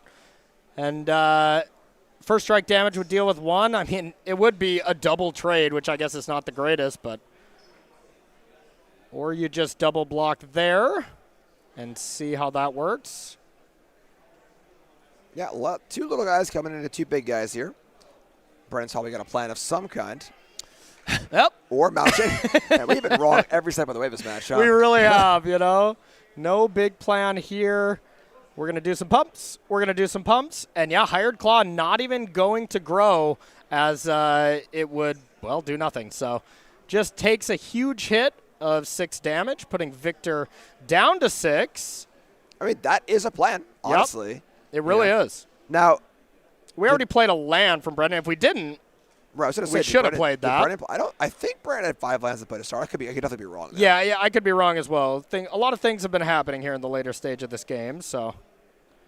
I would be very surprised to not play the land for the extra 2 points of damage. To bluff, right. Come on, we gotta get some damage in. You play Burst Lightning, right? Yeah, you play Nova Hellkite. So getting your opponent to 4 is a big deal. We are counting types here. Delirium is achieved. Creature, enchantment, land, instant. Okay. Kind of cute here. You can have a red creature with vigilance. Yeah. Gotta love it. And here comes Vivi. All defense here. Let's see what the draw is from Brennan. Hellkite, that's a lightning strike, I believe. It's been a long day, folks. Oh, lightning strike for the land, and then cast a mountain. Not to throw any shade, but Willie Adel also almost did that when I matched I was watching. Yeah. He didn't get on the table, but he almost played a Wishwalker Frenzy as a land. I mean, whoop, put that one back, you know. It's been a long day, and, an extra factor here is Convention Center kept pretty nice and cool, but it's not perfect here, and Orlando is very, very humid. So, I mean, we feel it. We're getting hot here. We're also wearing suits, but the players are definitely feeling it as well. The heat does not help. Hey, man, we look good. Hey, we do. We'd look good in T-shirts, though, too, right? You're not wrong. I don't know. We'll see.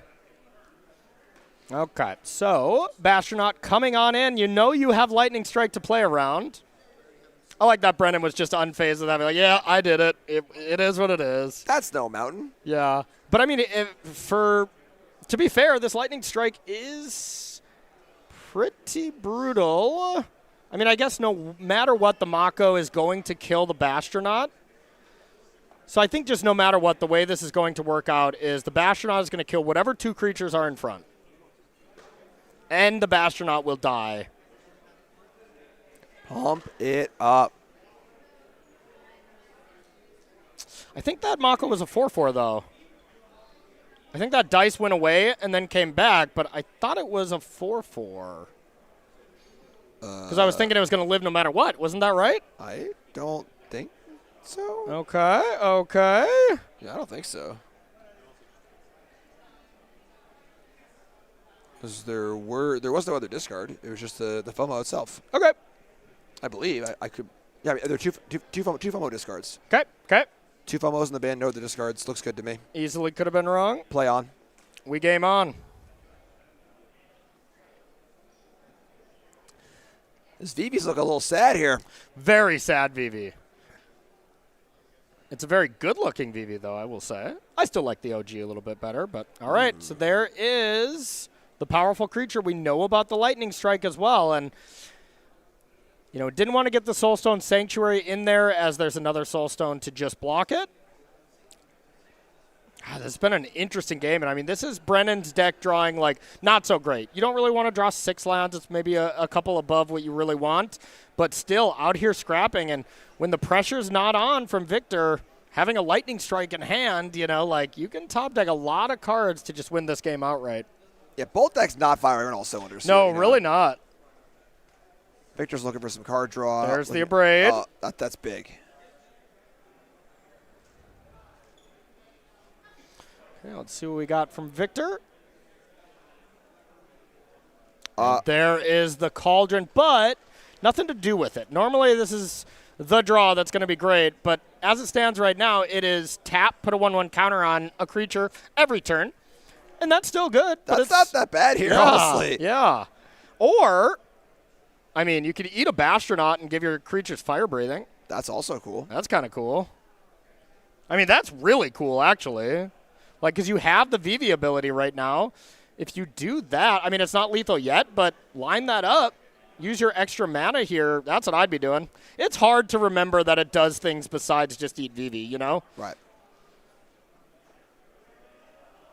Okay, eating Vivi to put a counter on the Soulstone Sanctuary. And Brennan's like, that's fine. This Lightning Strike's not for that creature. Is it a burn spell? One job. It's not a burn spell, but it's pretty close. No, it's lethal. If there's no cards in hand, we go Emberheart Challenger, attack with both. 3 damage upstairs. No matter what, the other 3 is going to go, and Victor picked this turn to finally start getting aggressive, and this is the turn where you couldn't get aggressive. Victor is looking down, be like, I mean, there's no cards in hand, so there's nothing to be done. This is more of a, how did I get here? Bang. Lightning Strike being played. And Brennan Roy is going to advance to 13-2 and almost assuredly be our #1 seed. Wow. That was a match that really exemplifies the feeling of round 15. 100%. And not to throw shade at either of the players or anyone else. Magic's tough. There's a lot going on. There's a lot of little things there. It's from the mental challenge to the stress to the actual just fatigue of playing so many matches of Magic. You got to just be the one who's standing there, when the dust settles. And we've got our probable #1 seed. Great place to be. #1 seed, not a Vivi player. We are going to have the top 8 right on the other side of this break. Players are ready to go already, so we'll be announcing who is in that top 8 on the other side of this break. So don't go anywhere. We'll be right back.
All right, everybody, welcome back to coverage here of Magic Spotlight Planetary Rotation Top 8 time. We are here, Corey Baumeister, Jim Davis here, going to be bringing you, well, one more round, and then we'll be letting Ailey Loney, Reed Duke take over and bring you the rest of the coverage here. But before we get too far into it, time to time to look at our top 8 and see who is going to be going to the Pro Tour and see what decks we see.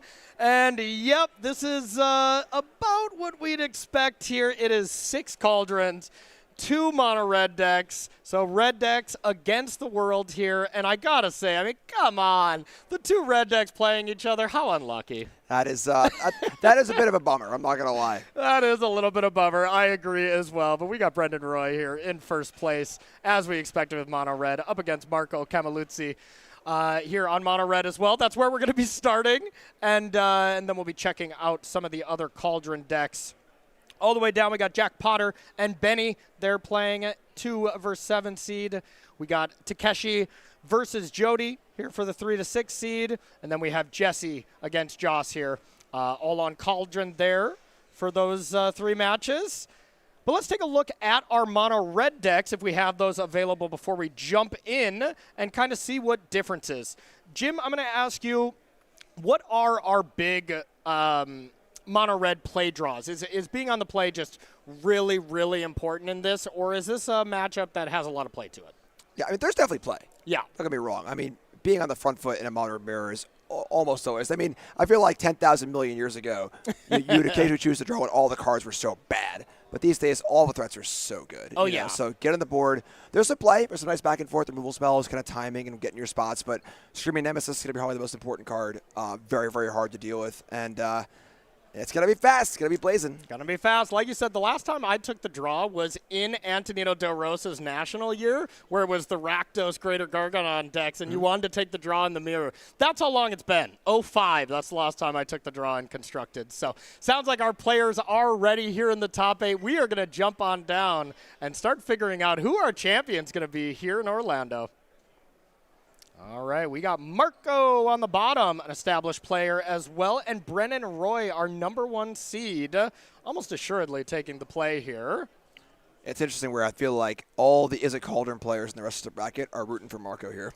Yeah, definitely. They say, if I'm going to play against mono red, I want it to be on the draw. Definitely, definitely. So we got a Fnatic Firebrand and the Hired Claw here to start it up. And we'll see. Definitely some differences in this list that we're kind of already seeing here as we see the Fanatical Firebrand. And this really, this looks like Antless, right? So maybe Ant and Marco tested together. It looks very similar to me. This was exactly the same. Card for card. Okay. Yep. Yeah, this does have that blue-red split card, so it's essentially Is It, but not really. And then Brennan, we just saw this last round. All mono red, not trying to do any of the cute stuff with the Ogier, the 4/4 God, anything like that. Just trying to, well, get you dead. Yeah, that's why the Firebrand's in there. Ogier, of course, wants you to see all of your 1 damage ping effects, which there already are a lot of naturally. Firebrand's kind of like the 1 extra card you wouldn't normally play. Yep, but absolutely. Going to do just fine here against these 1/1s. Definitely. Be able to do a block on a Hired Claw and then kill one of the Bastronauts. Always a nice little play. A classic Mog Fnatic play, if you will. Oh, yeah. Let's do it. I mean, back when you were casting Mog Fnatic, you would do it damage on the stack, and you'd get them both, though, right? All right, Grandpa. I don't know what you're talking about. All right, here is the Sorcery Steam Clean. Steam Clean that lizard right out of here. And we're almost assuredly going to see this Firebrand deal with the Bastronaut. Top 8 is open deck list, as well as play draw based on ranking. Good to see the Firebrand get in there, you know? Little Pirate Goblin. There's an honest magic card. Oh, God. Well, it was an honest magic card. It sure was. I guess it doesn't change much here. You know, 1 toughness creatures against Nova Hellkite, but yeah, gets to use the ability, kill a Bastion anyway, so no harm, no foul would have happened anyway. Yep. And blink if you miss it. We already got Marco down to 13. Nova Hellkite goes to Warp. Warp's adventures galore. And there is a land. I see 2 Screaming Nemesis from Marco. That is kind of the big card in the mono red match. Got to be the main card, right? Absolutely, yeah. There is just no clean way to deal with it. Yeah. You were either taking 3 or you're going to be in some really, really awkward combat stuff. Great blocker, great attacker, great rate card, just phenomenal. I mean, we have Steam Clean from Marco's side. That's a pretty clean way to deal with it, right? Yeah. Honestly, when you look at this deck list, you just assume you're playing Scalding Viper. Yeah. And the Steam Clean, play a few blue lands, whatever. When I play this deck on stream, I cast Steam Clean a lot more than I thought I would. And we've seen it cast a lot of times, too. Yeah, totally agree. And we just saw an incredible interaction here. The Warped Nova Hellkite to cleanly deal with the Bastronaut. I bet those Bastronauts are coming out, right? You cannot have an X1 against the 4 Nova Hellkite deck, right? It's the Goblin Chain Whirler effect. It really is. You just can't expose yourself to a card that's already good. Yeah, really, really true. Chain Whirler was a heck of a card in its day, that's for sure. And this is the big sort of like moment in this matchup where when you play a Nemesis and you're staying back on defense. Yes. That's when you know the game has really shifted in Brennan's favor. And when you do this, you're kind of relying on, a lot. And we can just see this, just multiple Nemesis get in, take that trade. It ain't going to be pretty, but it's going to be a lot of damage. Yeah, so the Hired Claw is coming in too. Do you ever block the Hired Claw? Not really, right? So now we take 4. Marco's going to go to 5. Where are these damages going now? It's interesting. Just both face from both sides? It's tough. I think on Marco's side, you got to try and kill another creature, whether it's the Claw or the Nemesis. Kill a Nemesis, take 3. So Marco's at 2, right? Marco is down to 2. If there's a Burst Lightning or something, we are just done here. And remember, that Warped Hellkite is still ready for Brennan for next turn. So that's just GG next turn if there's not a way to deal with it. And even like a defensive Nova Hellkite is not enough. The Hired Claw would deal the final points. Would actually put Marco to -1. Yeah, there are not a lot of ways to kill a 5 toughness haste creature in these red decks. No, not really. And let me tell you, Nova Hellkite does not block a Nova Hellkite very well. As well, one Nova Hellkite is going to deal a damage, and then they don't bounce off each other. Yeah. It's important to know that Steam Clean, if it's a bounce spell, it is not an instant. It is a sorcery. So, I mean, it can't be that good. Come on. Steam Clean's too busted already. All right, so this is just saying, Brennan, if you have land 5, the game is over. Survey says.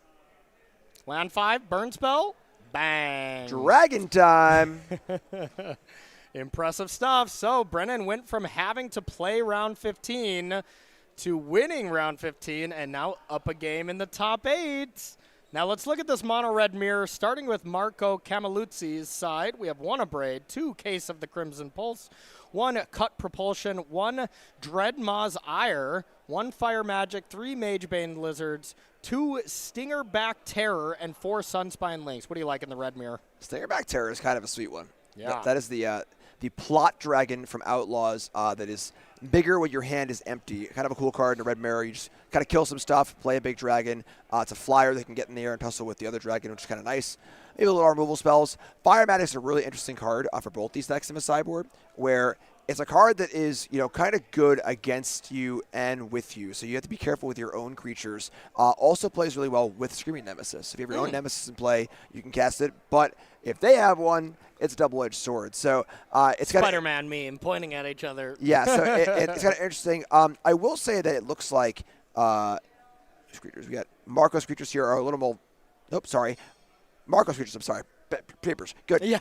Marco's creatures are a little more vulnerable here to the power custom effect. The Viper's at X1. The Needlehead is a 2/2. The Firebrands and so on. So a lot of possible posturing here. Does a player want to go big? Is there a player who wants to take the more controlling role? The Stingerback Terrors do make me think that Mark can go a little bigger, but it's tough. Needlehead's got to come out, right?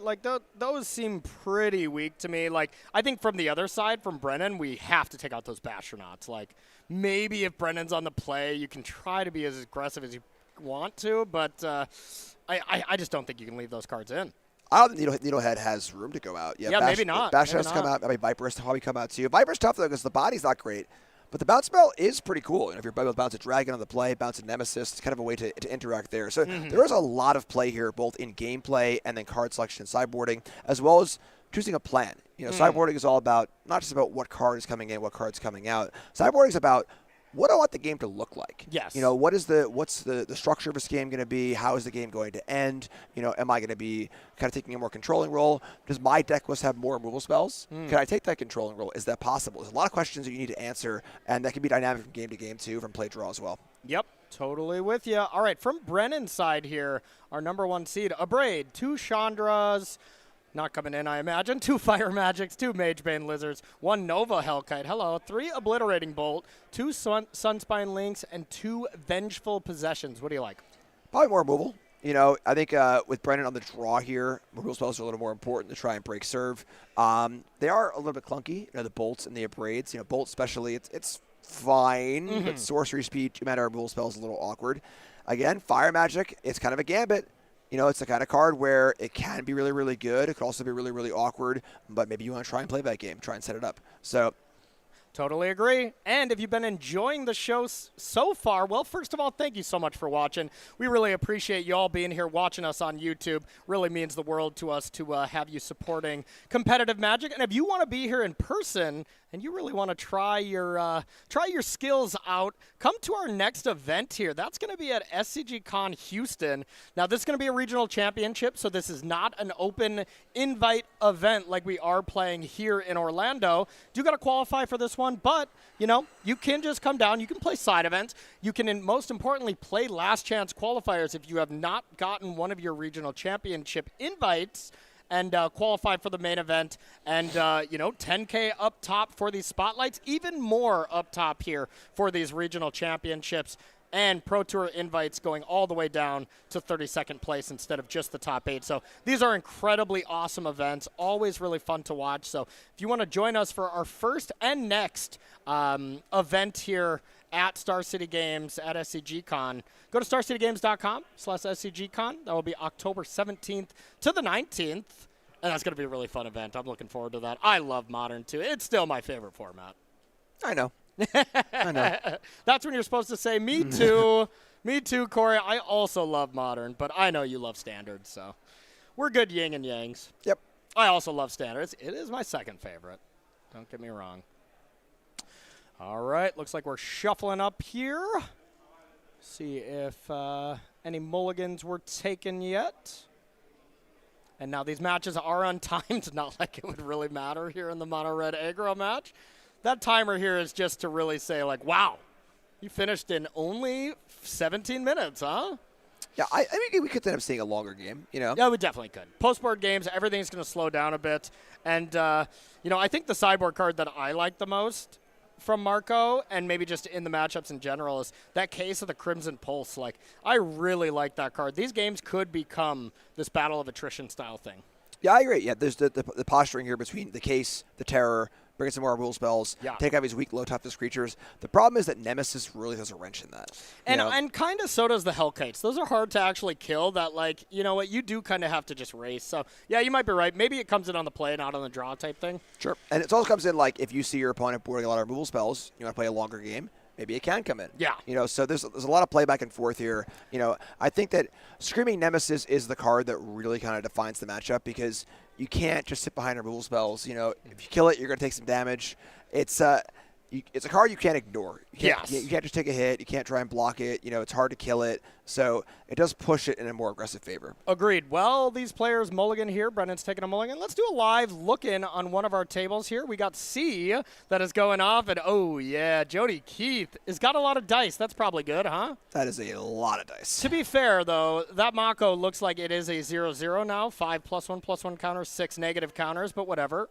I don't judge here. Up against our tournament leader from the beginning, Takeshi. So looking really good for Jody in game number 1. It looks like we have an unlocked room here. We're getting steamy. We're chilling in the sauna. There is a VV under a cauldron, so that is not a bad place to start. Yeah, definitely not GG by any means. And looks like we are going on Takeshi's turn. So right now, Jody has kind of done all his tricks. And now we're just seeing how much can Takeshi do. One of our 3, is it Cauldron Mirrors? Yeah, I mean, there's only one. And it looks like our players are ready to go. We're going to get back to A. We'll keep jumping in on our backup feature matches here a little bit later as we go. Really cool feature to be able to check those out. Yeah, that's sweet. Hired Claw coming in from Marco. And we'll see if we want to pump it up. It's a little risky against the shock effect, so I doubt we'll see that. And we do see the card that we were maybe not 100% sure if it was going to stay in, Razorkin Needlehead. You just can't cut it. I Yeah. think there's just too many other cards to cut. And it's still fine. I mean, you still draw a card every turn. Yeah. There you go. Now, they never block each other, which is kind of funny. Yes. You just can never, I mean, you can, but it's not great. Yeah, so first strike only on your turn. I like that design. You know? I do too. First strike on defense is, just a little kind of annoying. It's tough. It really shuts down combat. It kind of reminds me if you have a bunch of first strike, you're not attacking a lot, or like Courser of Krufix Standard. Yep. Nobody attacked in that until you got a Wingmate Rock, Everything at higher toughness than power. Exactly. Although, give me Thraven Inspector all day. I'll take that anytime. Bastronaut comes into play. Not that surprising as a play, but it's surprising it's still in the deck. Like, if there's land Nova Hellkite, yikes, huh? Yeah, and Marco missed the land drop here, so we see. It easily could be there, right? Yeah, so handful of spells. Still on the board pretty good, though, so is it Hellkite time? Is it? Uh-oh. That feels like it. I mean, I feel like you'd be jamming it already if it was there. I got the impression from Marco's reaction that was like, there's that land. Let's do it. Yeah, I see a dragon, but I don't think it's the right dragon. I think it is a Stingerback Terror, which is still solid, but I think I saw Fiery Annihilation as well in Marco's hand, and Scalding Viper. It's a little chunky. It's a lot of bigger drops. I mean, it's not a dragon, though, so Brennan's got to be feeling good. Yeah, for sure. All right, Plotted Dragon. All right, we got a reader. Yep. So this is a dragon that has the plot ability, meaning you can pay for it first, put it off to the side, play it for free later. And it's the size of the cards in your hand. So less cards you have, the bigger it is. It gets -1/-1 for each card, I believe. Okay. Yeah, and starts off as a 7/7. If you're empty-handed, correct? Yeah, so. exactly. So, I mean, just a gigantic creature here. Yeah, huge. I like it.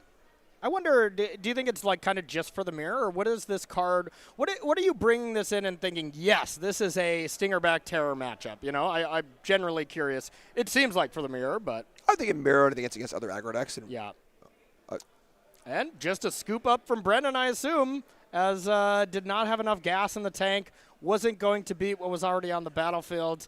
And blink if you miss it here, folks. Mono Red does some damage real quick. I blinked. I shouldn't do that. And you missed it. I gotta get some tape here. Tape my eyes open. Oh, my God.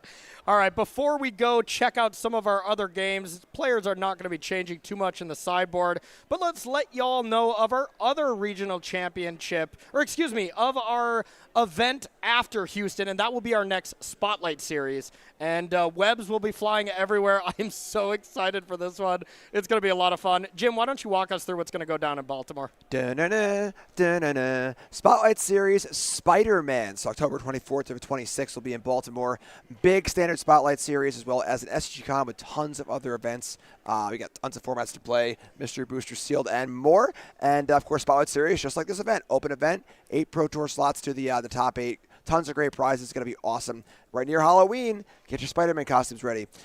We'll see you there. StarCityGames.com/SGCon, October 24th to 26th. Yeah, now we're going to get another match here queued up. We'll do a live look-in while they check this out. We're going to jump to match B. But, Jim, we kept talking about how other people are going to wear Spider-Man costumes for that. What if we do? Maybe we can clear it with our producers, and maybe we can change it from suit to full Spider-Man. I mean, I'm in. Yes, sir. Sure. Okay. Yep. Let's do it. I'm getting word that it's okayed from our producers, so we'll be doing that. Oh, dang it. Now it's shut down from Jeremy. All right, we got it.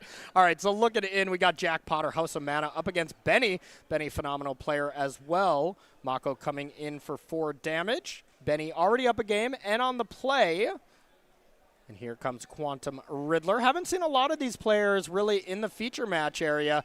Benny got to draw the last round, but Jack has had to just fight it up the entire way here from maybe a little bit lower of a record and just looked like he ran the table today.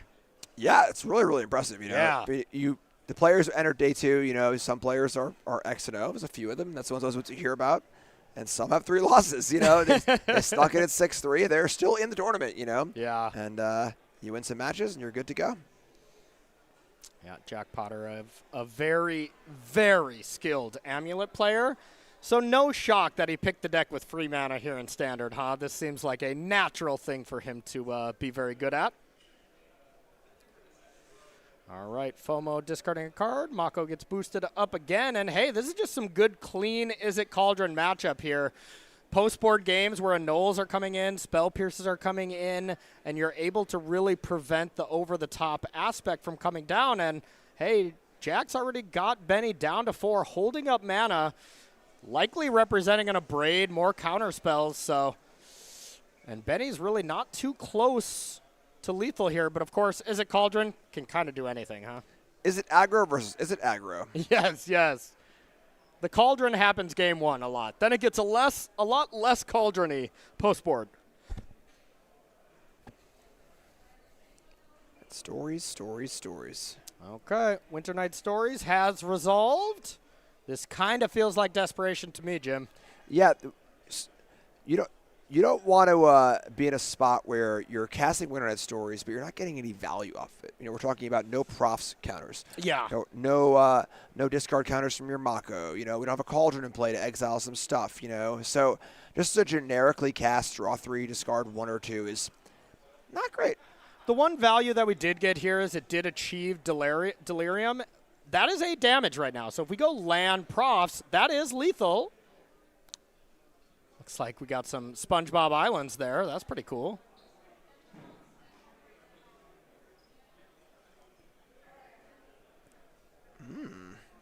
Into the Floodmaw on a FOMO. We already saw Jack have a Spell Pierce already cast, so pretty likely that you'd bring in more than one, and into the Floodmaw right back. And now just a Scholar available for a little 2 damage, and then almost assuredly that Scholar is just a chump blocker here unless we have another bounce spell. If Benny does have another Floodmaw, you just have to do it now. Totally great play from Benny. No point in waiting. If your opponent draws a Spell Pierce, you just gave up so much value here. So nice heads-up play from Benny, and over to Jack, and let's see if he can re-represent lethal once again. A bit of board reset. The one caveat to Floodmaw, it doesn't permanently answer things, but if you bounce a Mako with counters on it, it's almost like killing it. It is kind of like killing it. Yeah, absolutely. Get those counters reset. Get that thing sized down. Much harder to get it bigger in the mid game when players are a little lighter on resources. Agreed. What Jack would be really liking right now is something like Profs and Tursa, another thing to just represent another lethal attack where the Scholar has to block. And I believe Jack did not take the 2 damage here, so I do think Jack is at 8 from the Scholar. Here comes FOMO. What to discard? 3 cards from Benny. Players on player A are taking a slight bathroom break, so we got some time to peek in on these 2 skilled Magic players. Vivi to the yard. And head on over. Usually putting Vivi into the yard post-board is kind of a liability. Like if Benny has a Cauldron here, you feel terrible that you just gave your opponent the keys, but looks like that's not the case. Quantum Riddler only drawing 1. Yeah, pretty interesting to discard Vivi there. I mean, sometimes you just can't face it. Might have 2 of them. Might have a Cauldron and Vivi. Sometimes you got to gamble. All right, Winter Night Stories with Riddler. This is that good sequence. Oh, yeah. A lot of cards coming. And then again, a lot of looks at a Cauldron. Yep. Looks at a Cauldron to really kind of pop off. See what we can do. Looks like players have returned here in the bottom right-hand corner. We'll let them pile shuffle and do their thing. Oh, yeah. You don't want to head over and watch the pile shuffle? I'm watching it right now. Okay. I don't need to. Picture in picture. We have technology here, right? Kind of picture in picture in picture with the picture cams, true. Like, it's like Magicception here. Picture everywhere. Oof. Picture perfect gameplay, if you ask me. Big props to the Star City Games crew on making this upgrades happen. Looks really, really nice. And let's get a look at the hand. I see 2 FOMOs. There's the Cauldron. This could be a game where it looked like when we got here, Jack was really kind of doing it all, but as it happens, okay, that was needed. So now Vivi will still be gone, and the counter will go on the Scholar. So there's a blocker, and that still means that no matter what, Benny is not dead on board, because whatever creature gets untapped by FOMO, you just block that one. Interesting. Could have just bounced the creature, right? Could have just bounced the Scholar. Oh. Like, bounce the Scholar, you have a good chance for lethal. Yeah. You know, this is a game where Benny was at 18, sure. All right, when you already have that ready to go. Got them all. All right. Jack Potter, Benny, going to game number 3. We'll be checking in on them a little bit later, but our A match, our mono red aggro players are ready to go. And let's dive on in. Game 3 to see who will be the hero of our top 8, our one anti-Cauldron player. Yep, absolutely.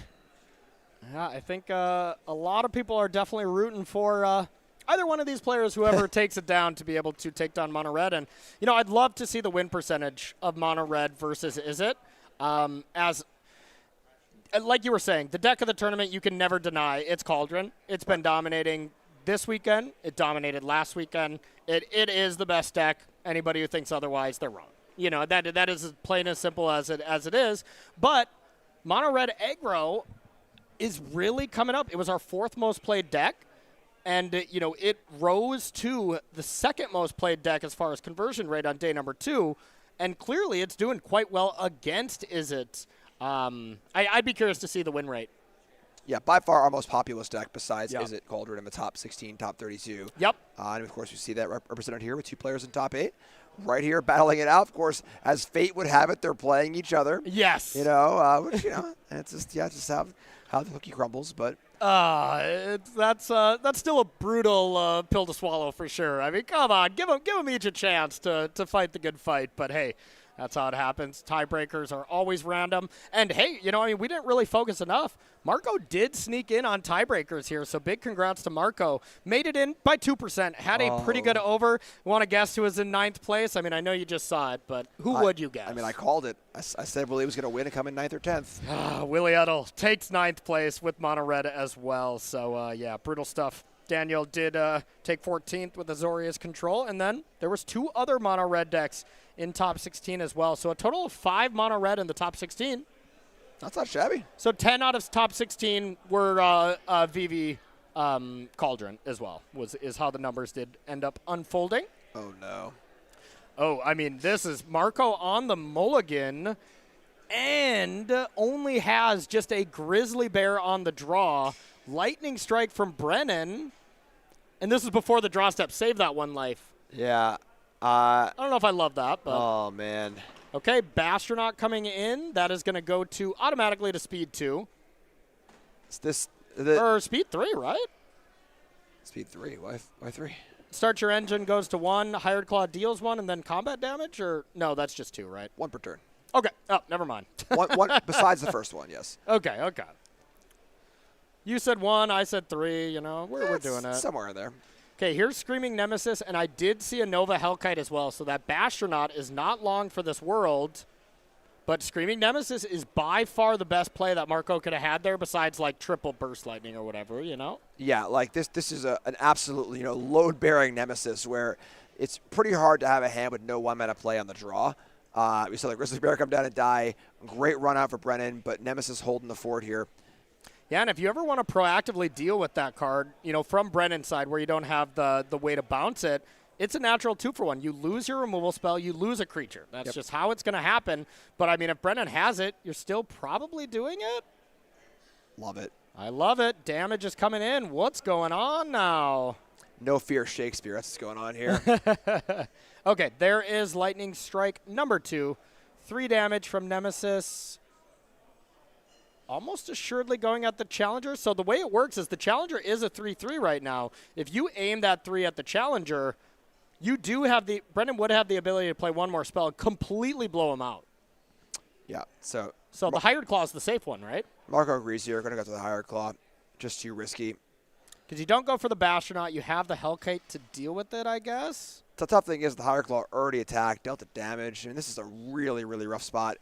Even with the Nemesis being the best possible turn 3 play, the first 3 turns were so good for Brennan. Okay, that's take 5. Marco down to 5. And max speed acquired. Okay.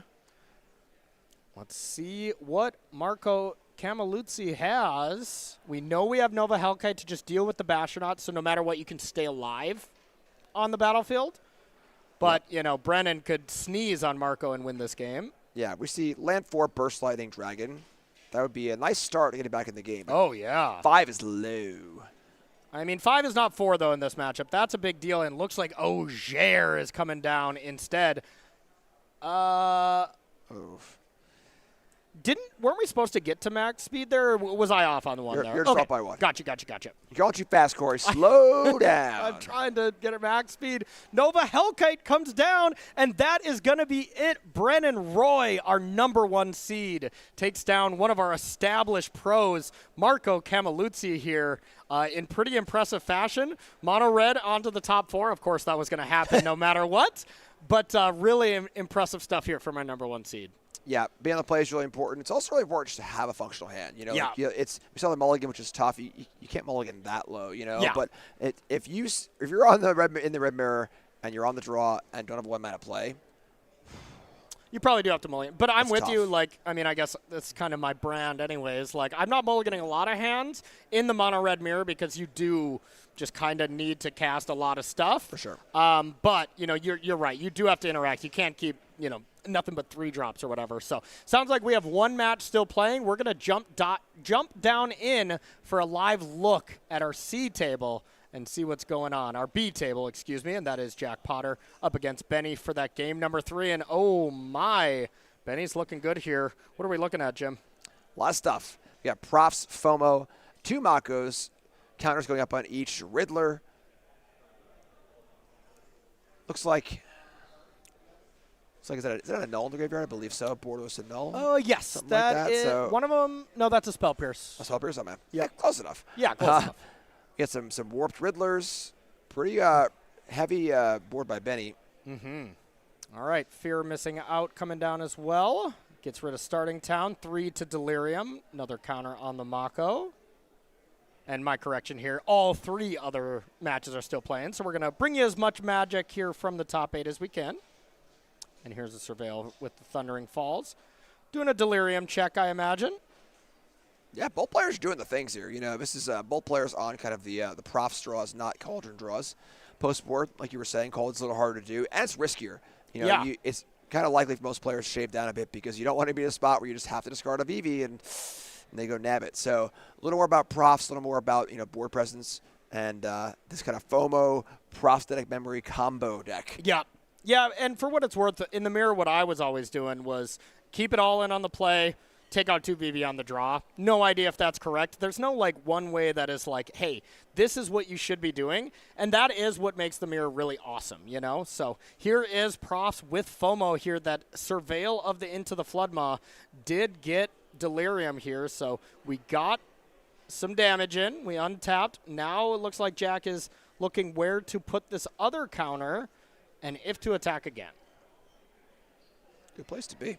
Yeah, not bad, not bad. Okay, good, solid prof battlefields here from both players. About as close to a mirror match as you can get here, but it is Benny's turn to act. So, you know, Benny can really pop off here, and with only 1 blue available, you do have a lot of cards you could have. Spell Pierce, which is, well, all right, it's Spell Pierce, so I'll stop what I was going to say right there. Yeah, and Benny going to pay. This will limit Benny's turn a little bit, but all these draws, all these discards, 2 Makos in play, Profs going off, counters are going everywhere this turn.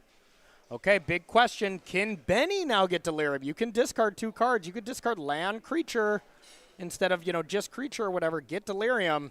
3 counters from Profs can go on the FOMO or whatever. You know, the Makos will both grow as well.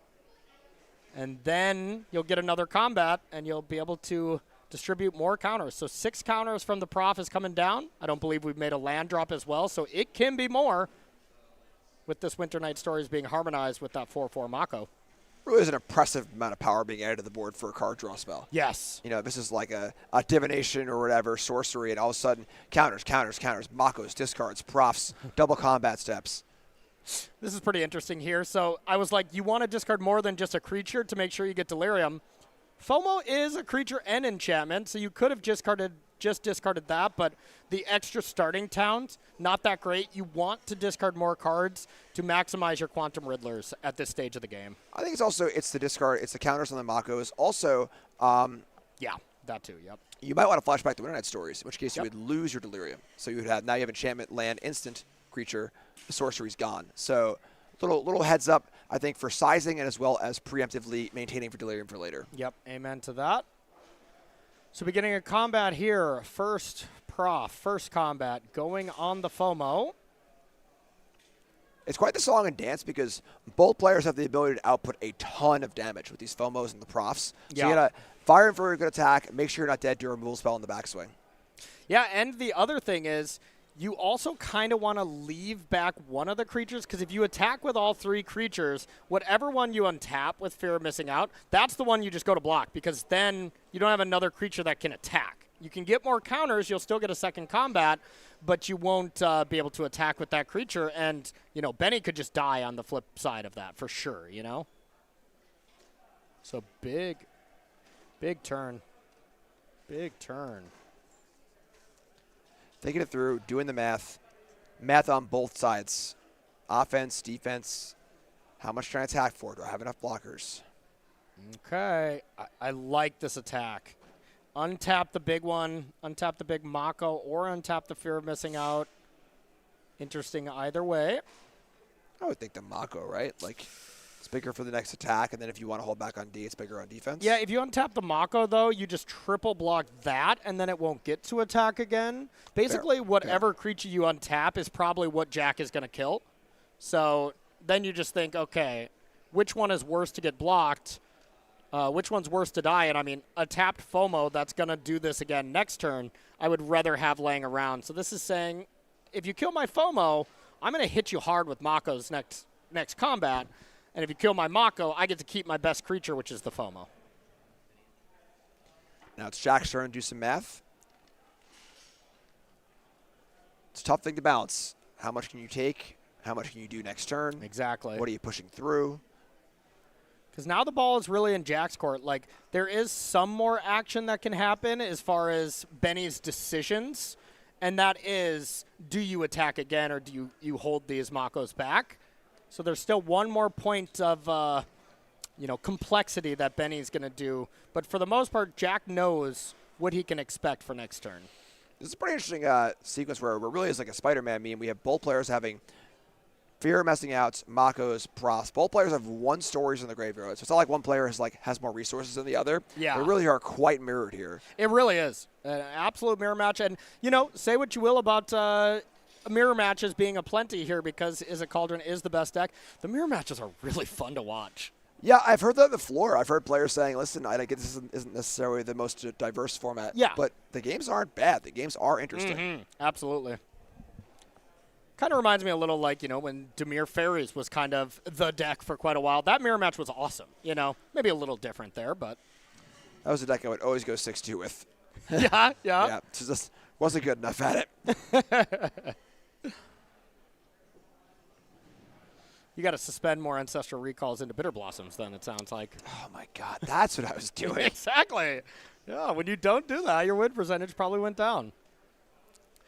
All right, so now we are deciding in the second bit of combat from Benny where to put the Profs counters again and if to attack. If you attack, you do put Jack into the abyss here where, well, you have to block with one of them. You have to chump block, but then do you die to the FOMO if your opponent plays a Tersa or something? Like, I think it's a little safer to hold back, but I'm really not sure. Even just the stories in the graveyard, right? You cast stories. That's 3, that's 6, it's 9, and 11, 12. It's not quite 16, but. So here's the flip side. If you don't attack and your opponent finds like an Into the Flood Maw, now all of a sudden you got to keep an extra creature. So it might be right to attack it. It's tough. All right, Benny's all in. Here's the Surveil. And now Benny just hopes. I hope I get to play another turn is what Benny's thinking. I like this play, though. After thinking about it, I think you need to attack, even though Jack can do some damage here. Yeah, I think 16's high enough. I agree. High enough to be safe? Yes. I don't know if I do believe that, to be honest. Because even Quantum Riddler into Winter Night Stories, that's 4 cards. That would be 7, and then plus 4 again. And there it is. All right. That's 7 plus 4 again. That's 11. That's 18. This is lethal. This is Jack Potter advancing. Because Quantum Riddler draws 1. Winter Night Stories will draw 3 more. That's 4 counters on Prof. 3 plus 4 is 7. Then 7 plus 4 is 11. You add 7 and 11 together, that's 18. That sounded like good math to me.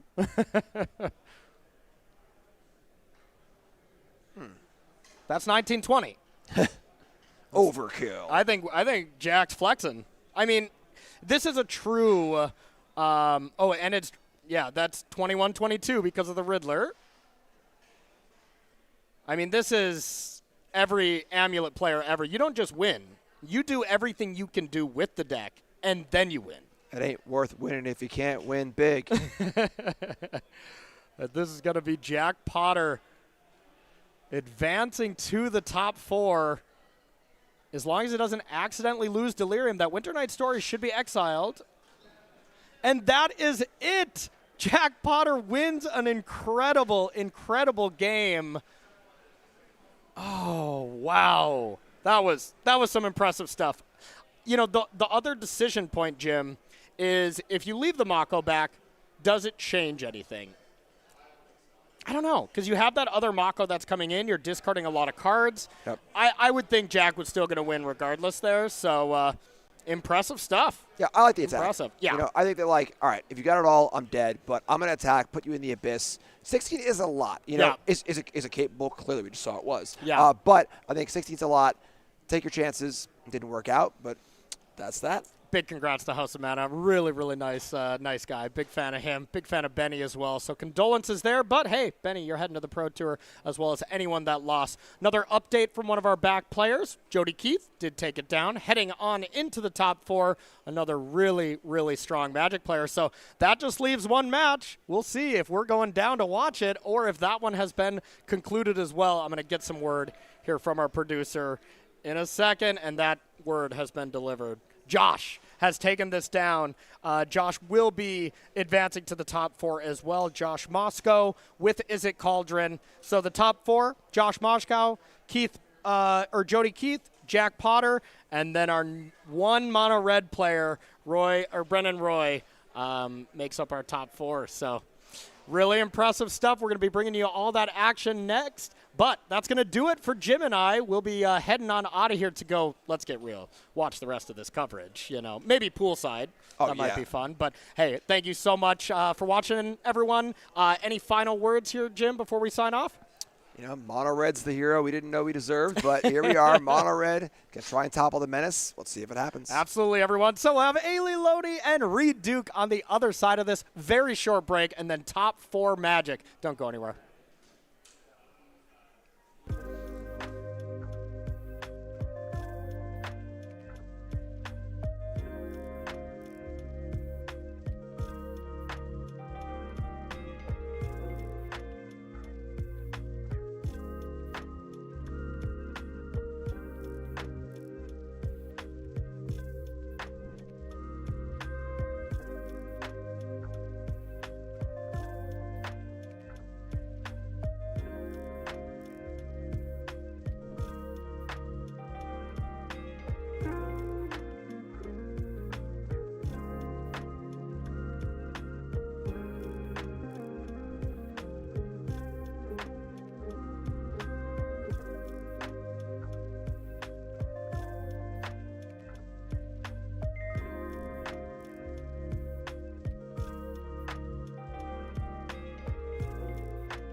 welcome back to coverage of the Spotlight Planetary rotations here, everybody. We have 4 players left to determine who our champion is going to be. I'm Aileen Loney, this is Reed Duke, and we have got 1 mono red amongst 3 other VV decks to see who's going to be our champion. Reed, do you have any predictions for us as we get into our semifinals?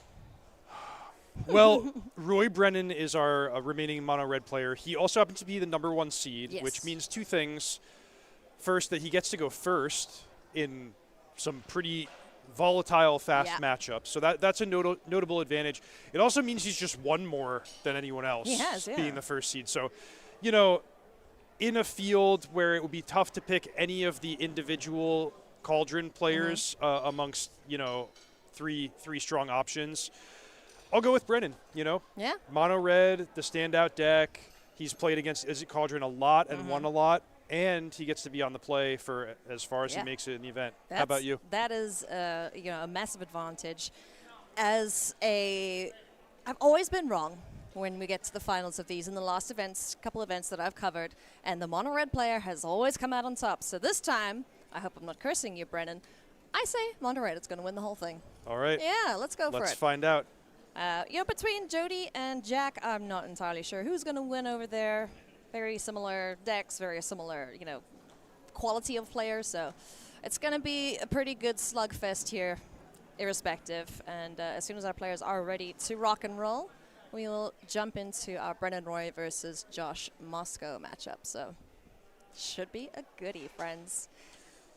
I'm looking forward. Yeah, and it's going to be interesting to see after this event how the rest of the players who don't want to play the Izzet deck iterate on things that have done well this weekend. You know, mono red is probably the clear favorite. Maybe it's just because of, I mean, they didn't even have that many represented here this weekend anyway. So will Demir mid-range come up with anything specific? Will Azorius Control have any more tools against the deck?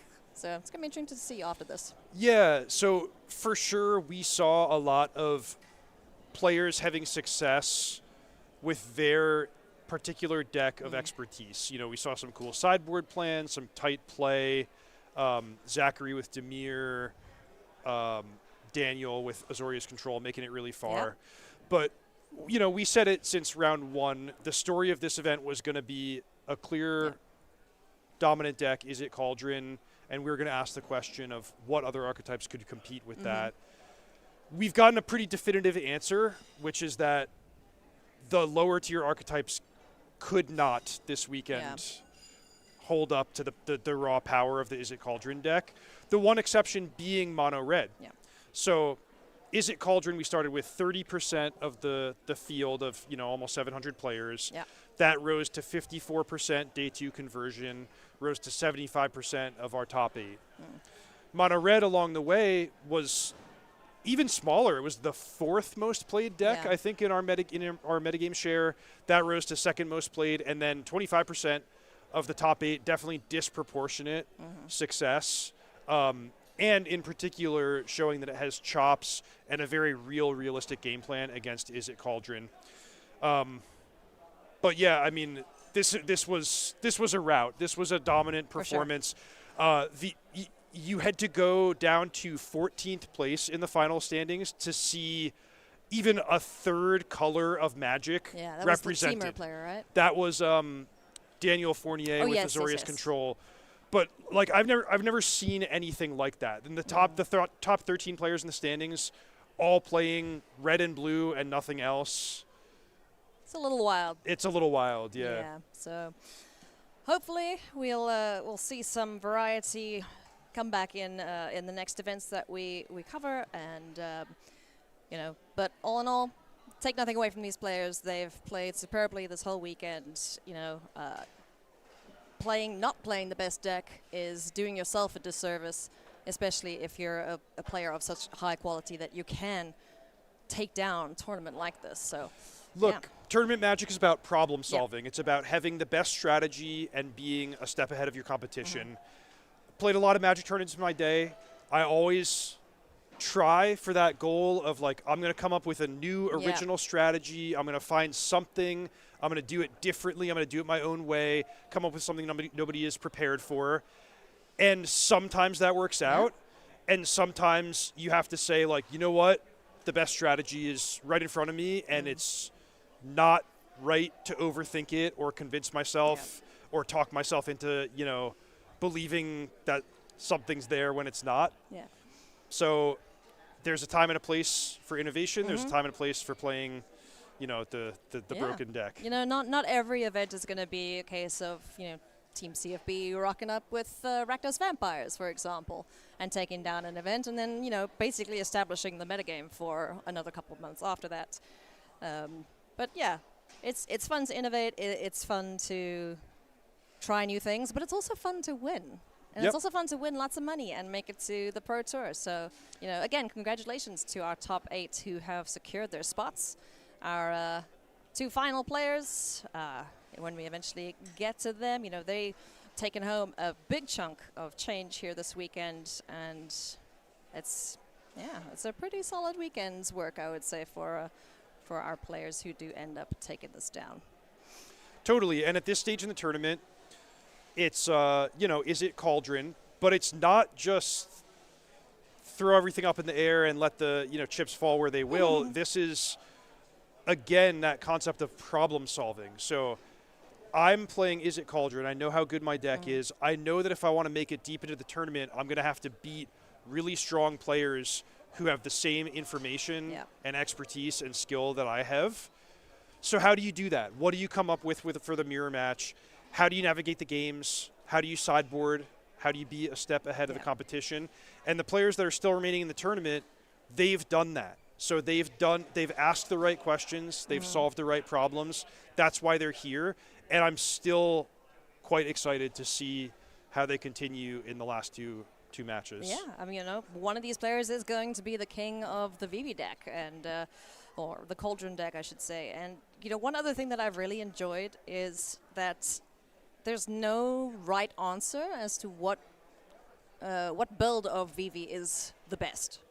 We've seen so many iterations. We've seen it continuously changing and transforming as the metagame shifts around it. So, that's also been fun to see. Showing off some of the other cards in Standard that we haven't seen for a while, and then watching everyone else try and figure out how to beat them with cards like Razorkin Needlehead and O'Hare Ashenil. So, yeah.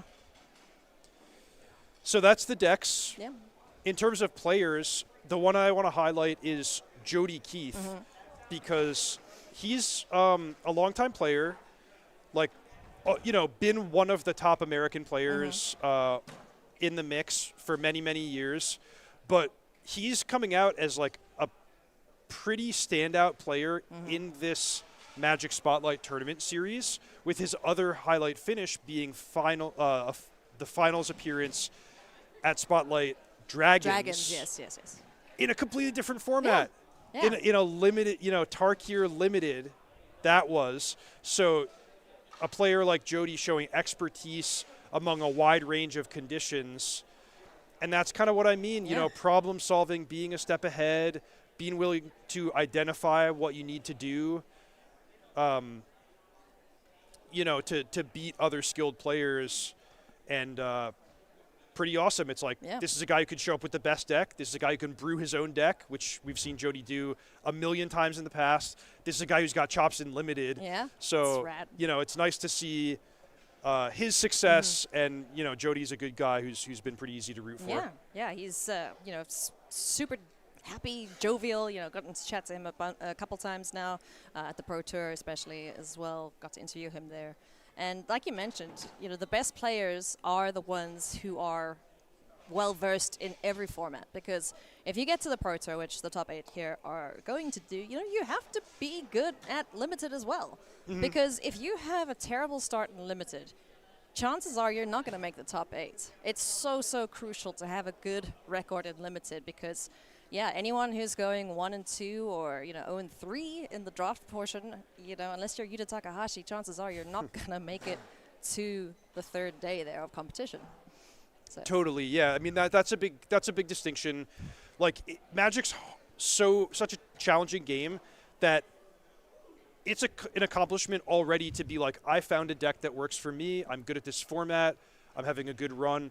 awesome. Like, that is super amazing and something that a player can be really proud of. It's a level beyond that to be like, I can show up in a wide range of conditions, formats, use the tools that are given to me at my disposal, and I can win consistently, you know, over a long span of time.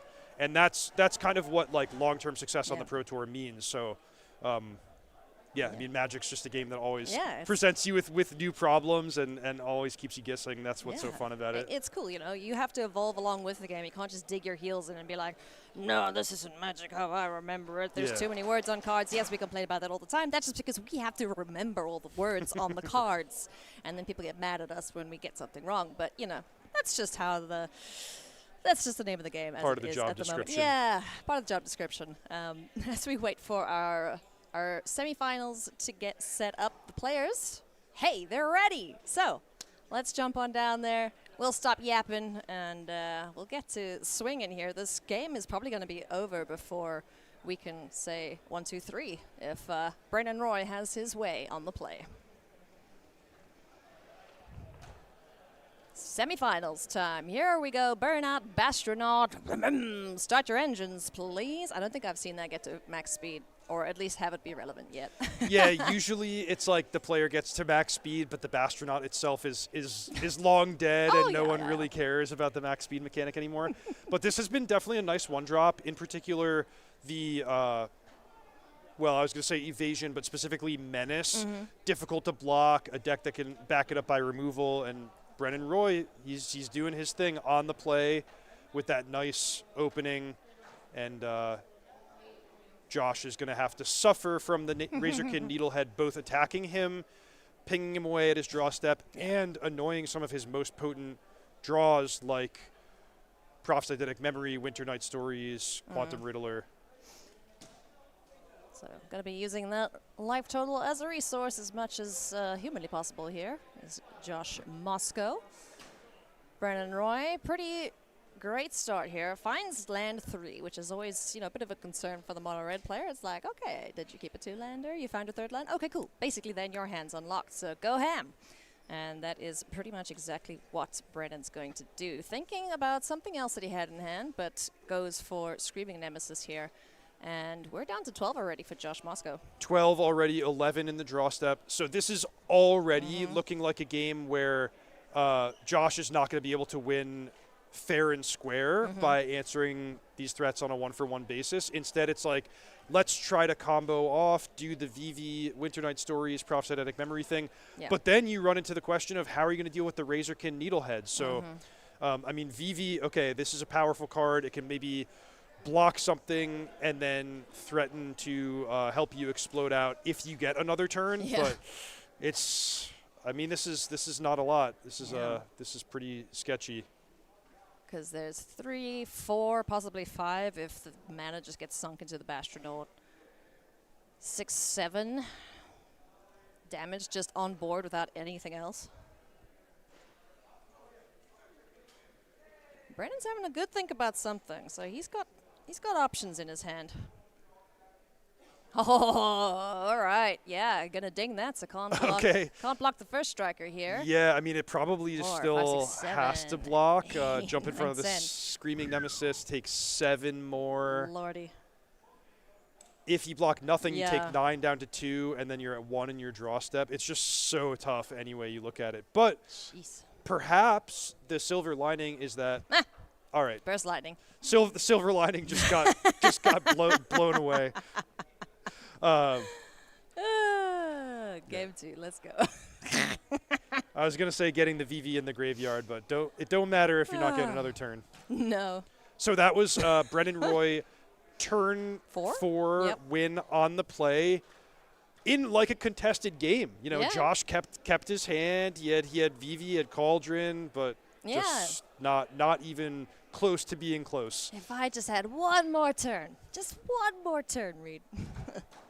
Oh man, but sideboards. This is hopefully where the Is It Cauldron deck gets better against this aggressive strategy here with the Abrades, Fire Magic perhaps. Torch the Tower, I imagine, will be relied on pretty heavily here post-board. Yeah, pretty nice sideboard for the matchup for Josh, actually. I mean, I'm just using kind of the simplistic thing of like, let's bring in any card that kills a creature. So a Braid, Broadside Barrage, 2 Fire Magic, 2 Obliterating Bolt, 3 Torch the Tower. That's 9 sideboard cards for the matchup. I mean, that's great. Here's a question for you. Is this the best possible position Brandon could be in right now, knowing that Vivi was going to be such a big portion of the field? I think so. I mean, yeah, that's a great way to put it. Like, number 1 seed with a deck that can just get those draws and steamroll. That's probably better than just playing mirror matches. You know, you and I both picked him as a potential winner here. So things are looking up. And I mean, what are we going to say at the end of this tournament if Mono Red actually wins? Is it Cauldron as the second best performing deck of the event? It's crazy to think that based on how dominant it was, but we still have, you know, Brennan Roy slugging away and making things happen. Yeah, Mono Red certainly no slouch. Friends, come and hang out with us at one of our next events. SCG Con Las Vegas is coming in November 21 to 23. It's a regional championship. The format is modern. There's plenty of other events on the go at this event, so do come hang out. We'd love to see you there. StarCityGames.com/SCGCon to keep up with all of the upcoming events, which are going to be really cool. And, you know, you might see some of us there too, so come say hi.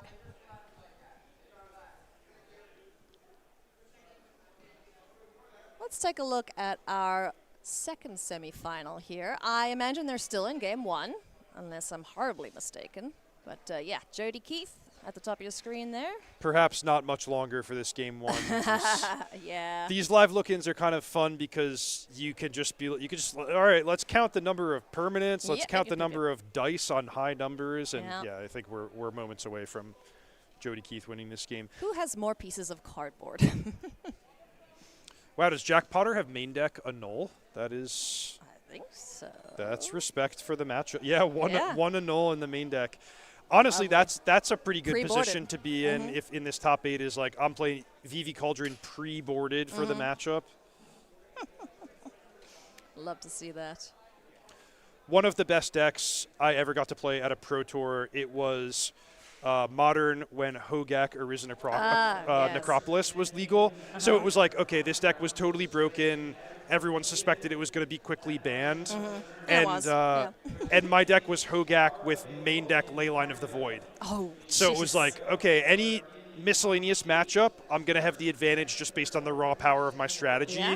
And when I play the Mirror, I'm going to have the advantage based on being, you know, pre-sideboarded and teched out for the Mirror. And that proved to be really, really pay off. I played almost 7 mirror matches, like 6.5 mirror matches in that event. That's sweet. How many main deck ley lines did you have? 3 main deck ley lines. Yep. That's very cool. Oh, Lisa Mulligan decision's easy, huh? If Hogak, then no Mull. If not Hogak, then do that. Winter Night's Story here for Jack Potter. Gonna try and dig his way out of this onslaught here from Jody Keith. But looks like we're going to game number 2 there, so Jody Keith has the advantage in our second semifinal. Jumping now back to Brennan Roy versus Josh Moscow. And looks like Brennan is good to go, sitting happily over there. Both players seem in good spirits, which is always nice to see. Good to see camaraderie and, you know, chuckle here and there between the players in what is a pretty serious, you know, high stakes. Yeah, high stakes part of the tournament to be in. By the way, my best guess is that Jody won that game on turn 5 on the play. So, you know, he didn't quite match Brennan's dominance, but that was pretty quick for a matchup that has the potential to be very long and intricate. Yeah, absolutely. And like we've seen most of the weekend, after sideboard, the mirror match becomes a lot grindier. You know, plenty more interaction, answers for the opposing BVs and Cauldrons, and then the fun game of, all right, who's gonna buckle first, or who's gonna move first in terms of graveyard things and exiling stuff with Agatha's Soul Cauldron. So yeah, it's very, very interesting, and we'll jump back into that once this match is concluded.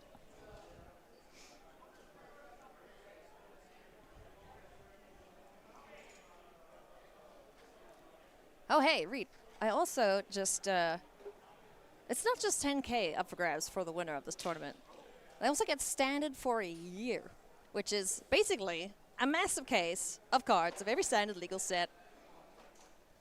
That's pretty cool for 2026. That's a really, really nice prize. It's a really nice prize. Reminds me of like those old game shows where you'd win a lifetime, like a lifetime supply of prune juice or something.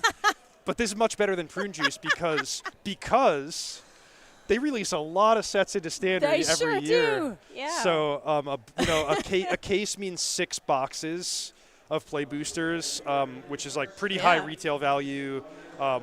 So you're set. I mean, you're hooked. If you win this event, you're playing Magic next year. Oh yeah, absolutely. Like we don't know all the sets coming out in 2026, but I know Lorwyn is going to be one of them.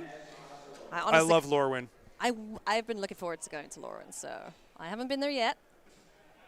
I started playing after actually far after the last time that we went there, so it's going to be sweet to see. Get some fairies going. Ooh, okay, Josh, so having to think. Yeah, Josh, sort of like a look of maybe not quite agony, but concern on his face as he's already mulliganed and he's looking at a hand that he really doesn't like. Yeah. It's a 1-lander. Yeah. With his 1 land entering the battlefield tapped. He does have 2 Torch the Towers, which is really good against mono red. But the question is like, what else? You know, how can you kill the first 2 creatures and then develop with something strong? Yeah, like he can stave off the attacks for a little bit. You know, 2 torches plus the Into the Flood Maw. That's all accessible with that 1 land if he doesn't draw it. Can he afford to go to 5? Yeah, that's the big question here. It's like, can you afford to keep? Can you afford not to keep? Because that was a Thundering Falls, right? A choice between two bad options. It was a Thundering Falls. He did choose to mulligan. Don't look. Don't look. He looked. He looked at the top card. You shouldn't do that. Just go with your decision and trust your gut. Because, yeah. Essentially, then, you would have had, like, 3 chances to get unlandlocked. I will say that these Cauldron decks are capable of delivering really strong mulligan hands. Like if you get your engines going, it almost doesn't matter how many cards you started with. Yeah. And Nathan Stoyer, world champion, who is playing Is It Cauldron deep into day 2, he highlighted like the mulligan strategy as one of the big points of agency that you had playing Is It Cauldron. Yeah. Like, hey, let's get some strong opening hands, really leverage the power of the deck, and if you mulligan well, you know, with care and expertise, it's gonna serve you. I don't think this got any better, honestly. 1 piece of interaction, and it looks like he's just going to send that back anyway. Oh, boy. All right, well, here we go. Yeah, so the good news is that if Josh does hit lands, he has a powerful hand. Like, he has Cauldron, VV, and a way to put it in the graveyard. Marauding Mako off the top, no second land drop. Brendan Roy now in a very good position here going into game 2. And I'll mention, Ailey, you pointed out, like, he did have Into the Flood Maw, chose to put it on the bottom. That's because his land doesn't even produce blue mana. Yes, so it's like, if you're 1 mana spell, you need to draw a land to cast it anyway. It's not super appealing in that sense. So remember that nightmare situation I mentioned yesterday about your Myers just not making any blue mana for you? I really hope this is not the case for Josh. Well, Josh has a very roundabout way to produce blue mana, which is next turn he's going to cast Agatha's Soul Cauldron. Yes. He's going to put the wizard in the cauldron, and he's going to have a lot of mana, provided Brennan Roy doesn't have anything to interact with that, which could be, you know, some graveyard hate off the sideboard, but much more likely just burn spells. Yeah. Yep, a braid. Ooh. Speak of the devil, and there it is. So Fear Missing Out gets taken down. Razor Kid Needlehead in for 2. You just see from Josh's body language, he's not loving the position he's in right now. Second Hired Claw now on the board for Brennan. Don't count him out. I think he's going to be able to do some cool stuff. Okay. Let's do it, man. 3 extra mana. All right, he's cooking. So Prophetic Memory and Winter Night Stories available. Yeah, and both are a little painful in the face of Razorkin Needlehead, but, you know, play Prophetic Memory, get another counter. Yep. Have a 4/4 blocker that, you know, maybe outsizes some of the removal spells that Brennan might be able to come up with. Yep. It's maybe better than things looked on turn 2 for Josh, missing that second land drop.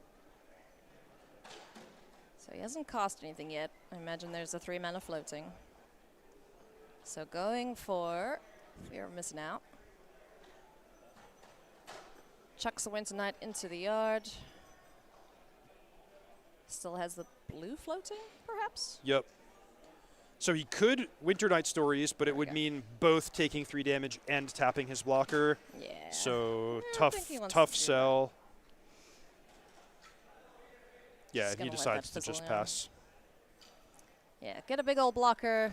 Try and get these claws and this Razorkin off the board here. Hope that the draw is kind to him in the next turn. Oh, no. Obliterating bolts, just exiling that Mako. Good grief. Lightning Strike takes care of the other blocker. 6 damage in, down to 6. That's going to be it. That's it. Brennan Roy into the finals. Couldn't cast a creature, so couldn't get the Soul Cauldron going. And Brennan Roy, I mean, we've got our clock counting up this time. So 16 minutes, including 2 games, sideboarding, shuffling, dominant performance. Absolutely. I mean, kind of bodes well for him. Like, he gets to be on the play in a repeat of that matchup. So if he can do the same thing, he could be our champion. I'm feeling good for Brennan, and I think he's feeling good too. That hand was just perfect. Everything that was deployed against him by Josh, he just went, nah, off the board. You're dead. So we're going to jump into our second semifinal here and see who is going to be facing Brennan Roy in the final. So as soon as we are ready to jump down there, we'll go in and check it out. So it is, just to remind everybody, Jody Keith versus Jack Potter. Jack Potter. So that is some spicy stuff we got going on here, friends. Let's jump in, see how our VV mirror is going. Still in game 2 here. Steam Core Scholars just hit the board here for Jack Potter alongside another copy of it and a Marauding Mako. On the other side of things, Jody seems to have a Agatha's Soul Cauldron and not much else cooking at the moment.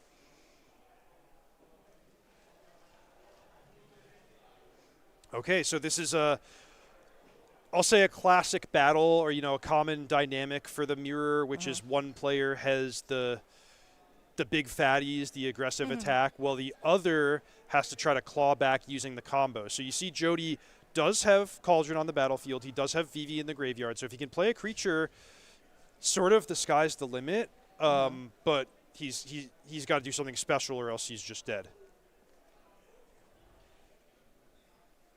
Looks like Jack Potter is going to tie things up here pretty soon. So let's see where Jody's going here. If he has anything to answer the threats on board. In the hands of Jack Potter. Yeah, I mean, it's probably just play your biggest creature, which in this case looks like Tersa Light Shatter, add the counter on VV. But, yep, if it's not hitting the battlefield, it's getting Essence Scattered. That means Jody's got no defensive measures and has to pack it up for game 3. So we're not able to bring up the sideboard graphic right now. However, that was a sideboard card winning the game for Jack Potter, Essence Scatter. So we talked about different approaches, different configurations of this Cauldron deck. That's an example of a card that Jack brought and is choosing to utilize in the mirror match that I really haven't seen across too many other VV Cauldron lists. Yeah. I mean, if we just compare quickly what we can see in Jody's sideboard. You know, he's got, in terms of counter spells, Annul, Disdainful Stroke, 2 apiece, and then Spell Pierce. Also 2 of those. Yep. So, yeah, a null is really the one. Okay, a null and a braid are the pretty straightforward mirror match cards where it's like, look, everyone who has access to those cards, they're going to have them after sideboarding. Yeah. But after that, it gets ambiguous. So, Essence Scatter, Jack Potter identified that as a card that he's excited about in the mirror. Many of the other Cauldron players didn't even put it in their deck. Yeah, no. Spell Pierce is one that, for me, if you handed me the deck for the first time, you know, without having studied like an expert sideboard guide, I would probably expect to not bring that in because there are so many creature threats that it doesn't answer because the deck's capable of getting a ton of mana. Yeah. However, at varying points in the tournament, I've seen people bring it in, sometimes to really good effect. So that's an example of like one that's not obvious to me. If you're just joining us, I want to say a big thank you for hanging out, watching this event, Spotlight Planetary Rotation. This is our second semifinal. We have Brennan Roy waiting to see who his finalist opponent is going to be. Jody Keith or Jack Potter. Both on Is It Cauldron, the most played deck here this weekend. Brennan Roy, of course, on Mono Red. So let's see which of these players will be his opponents. And we can actually take a look at Jody and Jack Potter's full deck list. So yeah, let's do that and have a look and see what considerations they have as we go into the third game here. So here's Jody's list. This, I believe, is Corey's deck. Corey was very proud of that. Yeah, that he's concocted. Yep, so this is a pretty illustrative version of VV Cauldron. It's like, okay, look, we got 4 of all the key cards: Soul Cauldron, VV, Fear of Missing Out, Winter Night Stories, Prophetic Memory, and then some 1, 2, and 3 ofs to round things out in terms of removal spells, Quantum Riddler, the mix of Tersa Light Shatter, Steamcore Scholar, and then Corey and apparently Jody's pet card, the Roaring Furnace Steaming Sauna. Yep, with another one in the sideboard there. It's just a random little thing that I discovered for myself. All of the verges, whatever the second part of the name is, so River Pyre, if that refers to the red, that's the color it will make when it hits the board, because a lot of times people don't remember what makes what. So Oh, that's so interesting. yeah, so Blaze Mire, it'll make the black side. Yep. Yeah. I never would have thought about that. So thank you, Magic designers, for keeping that consistent, because otherwise I would never remember what makes what colors. So if that helps anyone, you're welcome. Let's have a look at Jack Potter and see if we can identify some differences between the two players. So Main deck Jack, and all. Jack has the main deck of Null, which is tech for the mirror match. He has Essence Scatter, which I'm going to call that tech for the mirror match, but it's not in an obvious way of like, I tell you, is it Cauldron, and you tell me what card is good against it. What I see is that Jack identified Quantum Riddler as a really important card for the weekend. He has the full 4 copies, 3 in the main deck plus 1 in the sideboard. He said, I think other people are going to do the same. Everyone else is going to have 2, 3, 4 copies of Quantum Riddler. I want to have Essence Scatter to be a step ahead.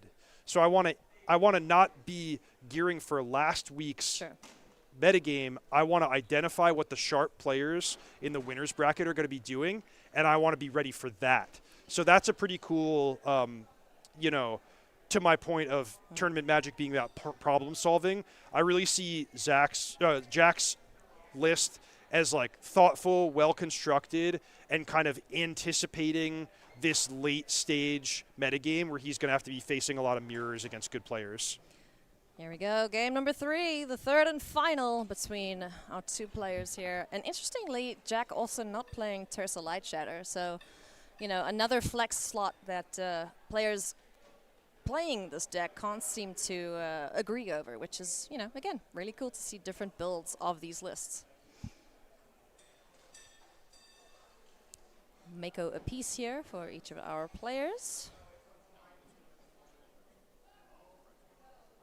Yar, I say. Let's Marauding Mako hits the board.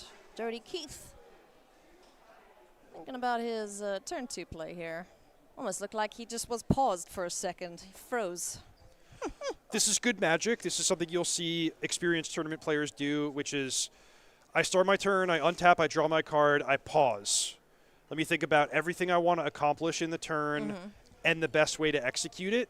Instead of like, if you sort of just go, go, go every time you think of a play, that's a great way to trip over your own shoelaces and be like, oh, well, here I am attacking, and now I realize that actually my best play would have been to play Prof's Eidetic Memory, and I missed an opportunity. So, you know, if you take that sort of careful, paced out approach, you can minimize mistakes, conceal information, and just make sure you're in your comfort zone when you're playing. Exactly. Also, and you know, you might know what you want to do for the turn, like you mentioned, but if you've done it and you pass priority, your opponent's going to be doing things. You need to be paying attention to what they're doing, and you know, keep track of what you assume their next play is going to be. So, when you have priority, it's yours. You get to keep it, and then you can give it back once you're done thinking. The ring falls for Jody. Does he like what's on top? Thinking about it. So Jody, despite being on the play, did nothing with his mana on turn 2.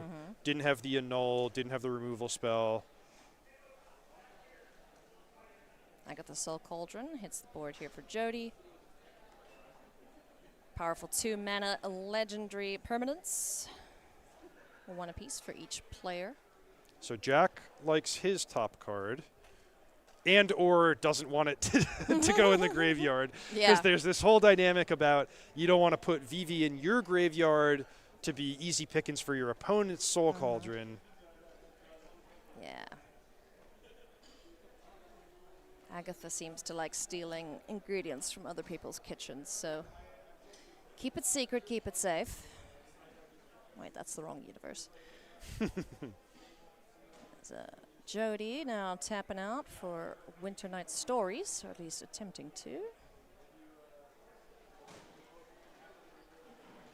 Jack says, no problem.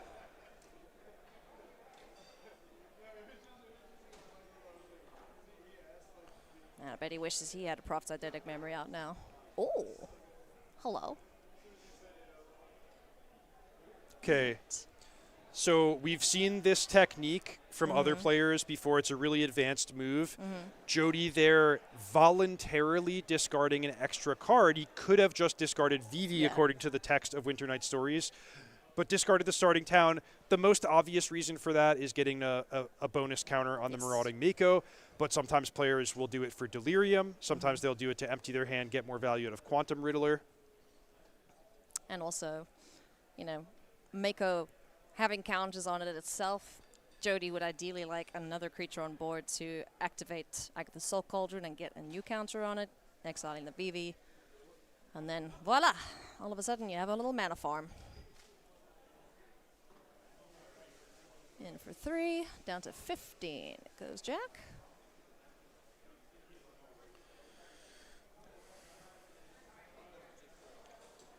So, very measured play here from both players. Not in any rush. Into the Floodmaw, gift in a fish to get rid of Agatha's Soul Cauldron. So just nice, okay. Really advanced play here. You know, the face value, like, let's play my cards in the obvious way, for Jody is just pre-combat, tap the Soul Cauldron, eat the VV, make a big Marauding Mako, add some mana. However, Jody chose to attack first for damage. The reason to do that is if you anticipate your opponent having a burn spell, let's say Torch the Tower, for example, you basically know that they're going to kill your creature in response to the Soul Cauldron activation. Value in that bad case scenario, you declare your attack first, lock in the damage, then you go for the Cauldron, but you sort of minimize the risk of the bad outcome. In this case, it turned out that Jack Potter's plan was to bounce the Soul Cauldron itself rather than the Marauding Mako. But that's just an example of sort of the risk versus reward that these players, the calculus they're doing in their head in the face of uncertainty and open mana from the opponent. Yeah. I also like that from Jody, that he exiled VV anyway, just in case Jack's plan was then to deploy his own Soul Cauldron and steal the VV from the graveyard. So while Jody doesn't get the benefits, he also, you know, bit of an insurance policy there to make sure Jack doesn't get his goods. Okay, so we know that Jody has a Soul Cauldron in his hand, which he could redeploy, but there's not as much fodder, and specifically no VV in the graveyard. So what might he do instead? He has the option to harmonize the Winter Night Stories, which, you know, if he wants to take his foot off the gas pedal and not engage in this sort of life total battle, that's a really appealing value play. Hey, 1 blue mana, use a spell from the graveyard, draw more cards. But it does mean both not attacking Jack and putting the shields down on that big Mako as a potential blocker. Yeah. It'd be pretty great to Winter Night Stories into a Prophetic Memory. Make the fish a little bigger. That would be nice. Yeah, other cards he's looking for, definitely a VV, since if he can dump that into the graveyard, it powers up his Cauldron. Removal spells, you know, into the Flood Maw in a tight, fast-paced game like this, very important. Jody goes to the skies, gets Steam Core Scholar on the board first and foremost. Let's see what our weird detective brought us here. And what Jody chooses to discard.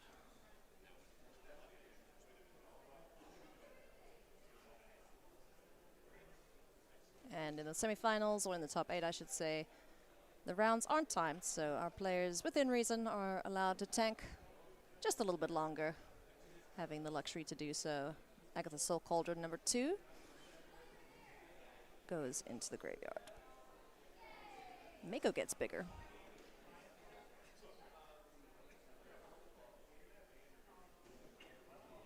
And Fear of Missing Out hits the board. What does discarding the second copy of the Cauldron tell you about Jody's hand? Well, it could mean he has a third copy, of course. You know, yeah, that would be sort of a face value one. It could mean that he's just says, you know what, VV's not forthcoming, so the game has become about something other than comboing a Soul Cauldron. But yeah, it's tough to know exactly what's going through the heads of the players and with the concealed information. We don't have Delirium yet, right? Oh, now we do. So Fear of Missing Out meets Annul.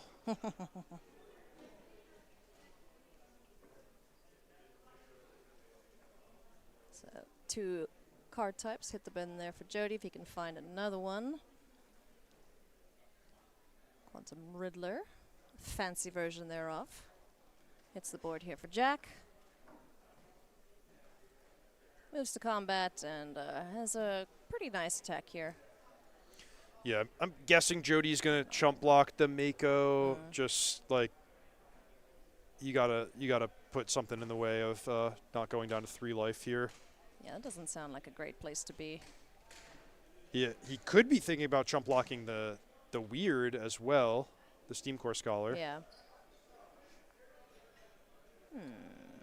And he could take the damage. That is a totally valid move. It's just it would be the one that would be most surprising to me. Yeah.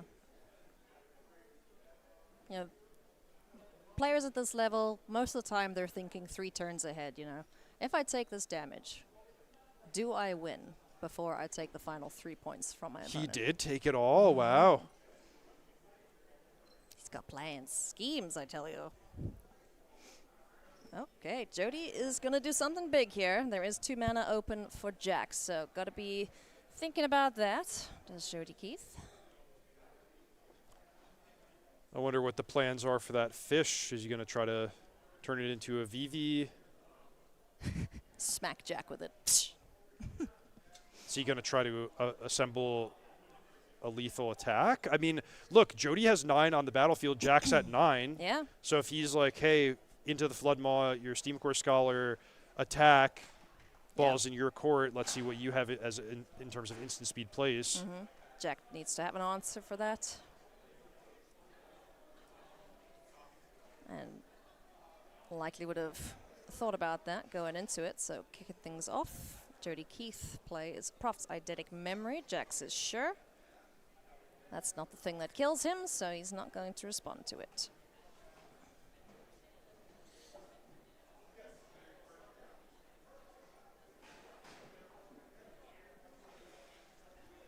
That's another fear of missing out in hand I think I saw from Jody.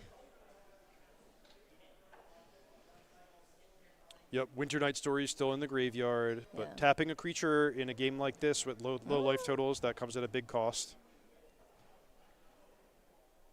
Danger, danger.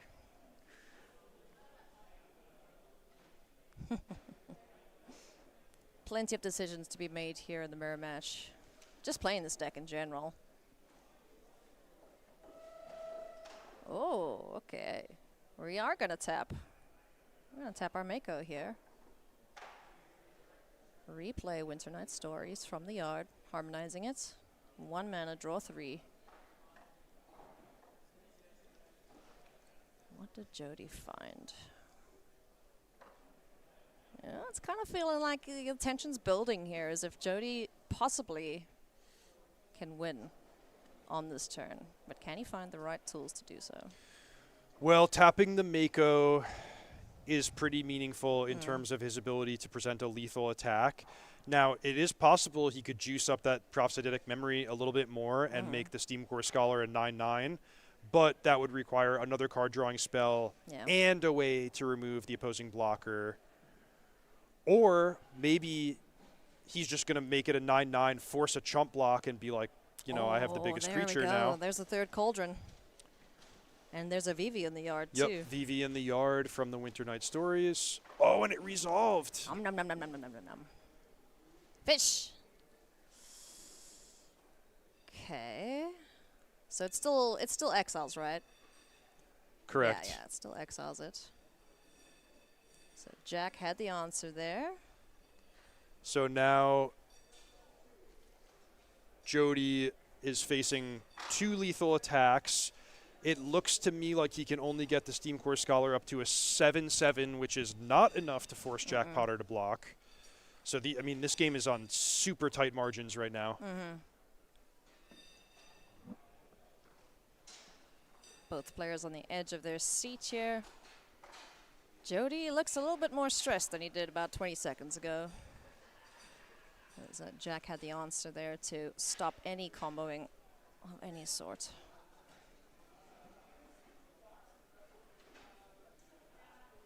At least Jody made Jack use the Into the Flood Maw, so it's not going to target one of his creatures in this close life total battle. Yeah. Because I don't think Jody will be able to kill Jack here. Now it's a case of, okay, survival mode. Where am I putting these counters? Because there's a massive weird coming. There's a pretty big Mako on the ground, too. If that fish goes away, Jody just dies.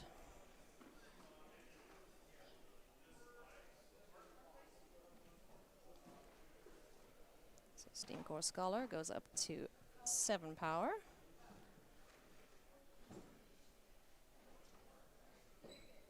I mean, it's got vigilance. Why not attack? Is there any risk to him swinging in here? No, I don't see any reason to not attack, so probably what Jody's thinking about is casting a 1-mana instant, or at least, you know, incepting it into the opponent's mind that he might be thinking about that.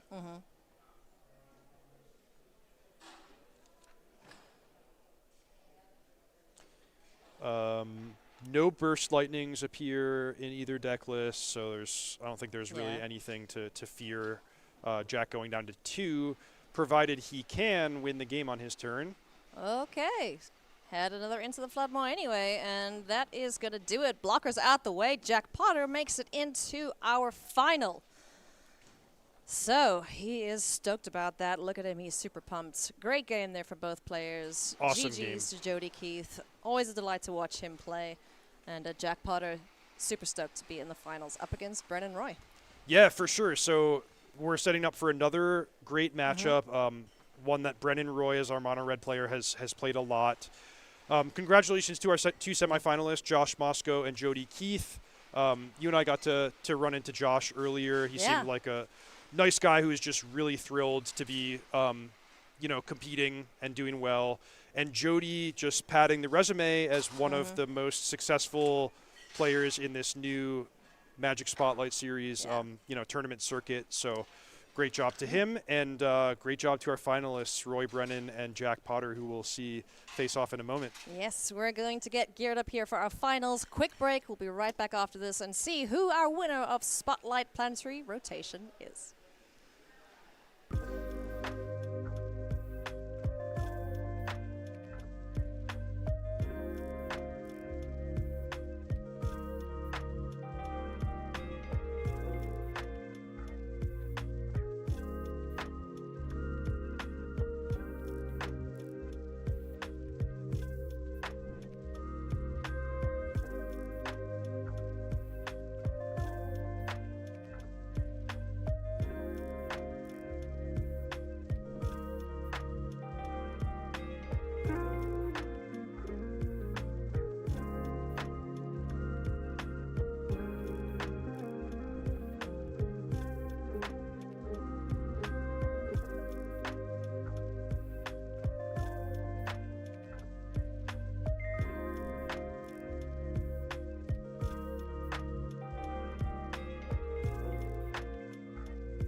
Once more into the breach we go, dear friends, as our 2 finalists here at Spotlight Planetary Rotation are ready to rock and roll. Ailey Loney alongside Reed Duke, and we are looking forward to some fireworks here in our feature match area.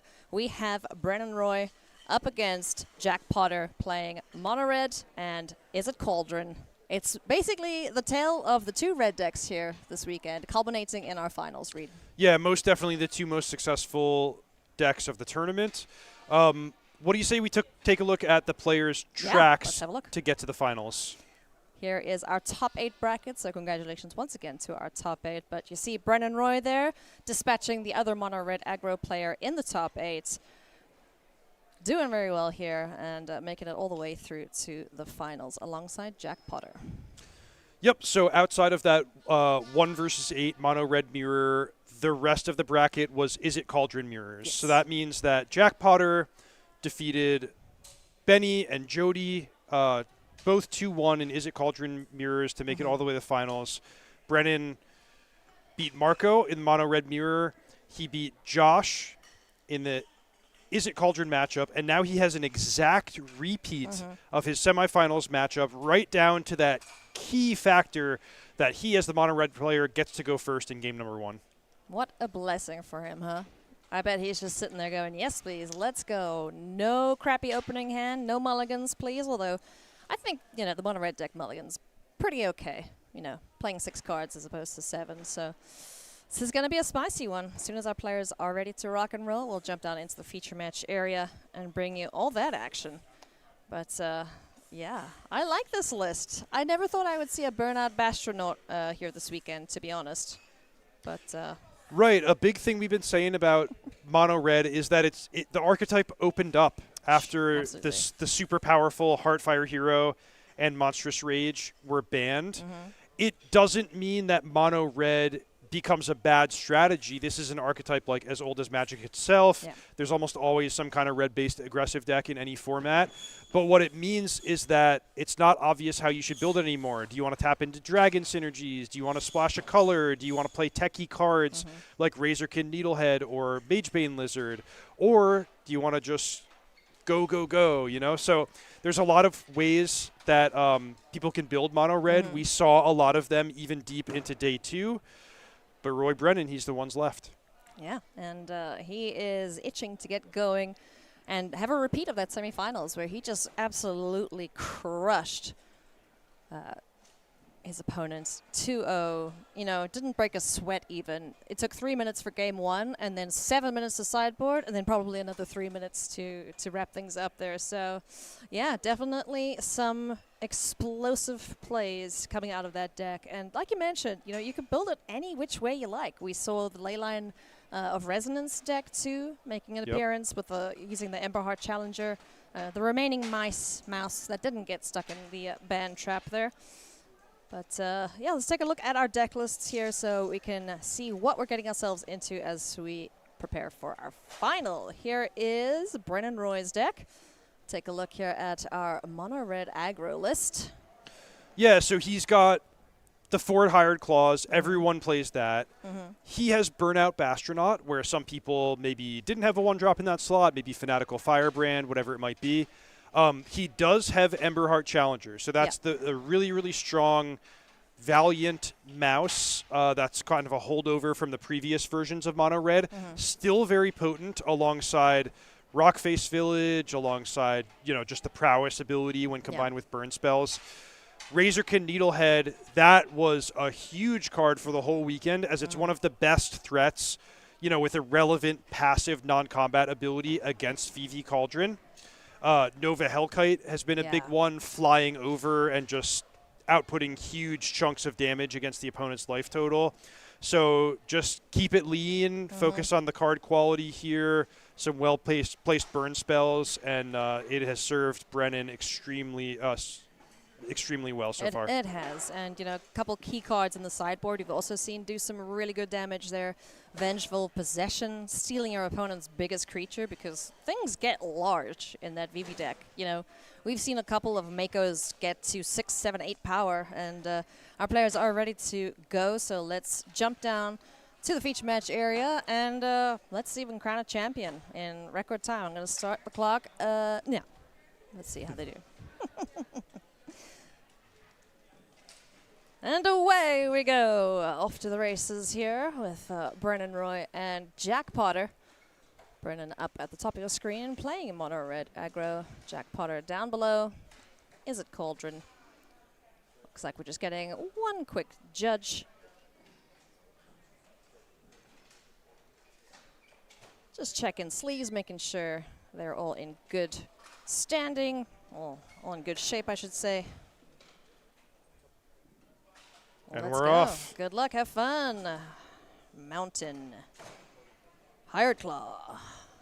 We've seen Brennan do this before.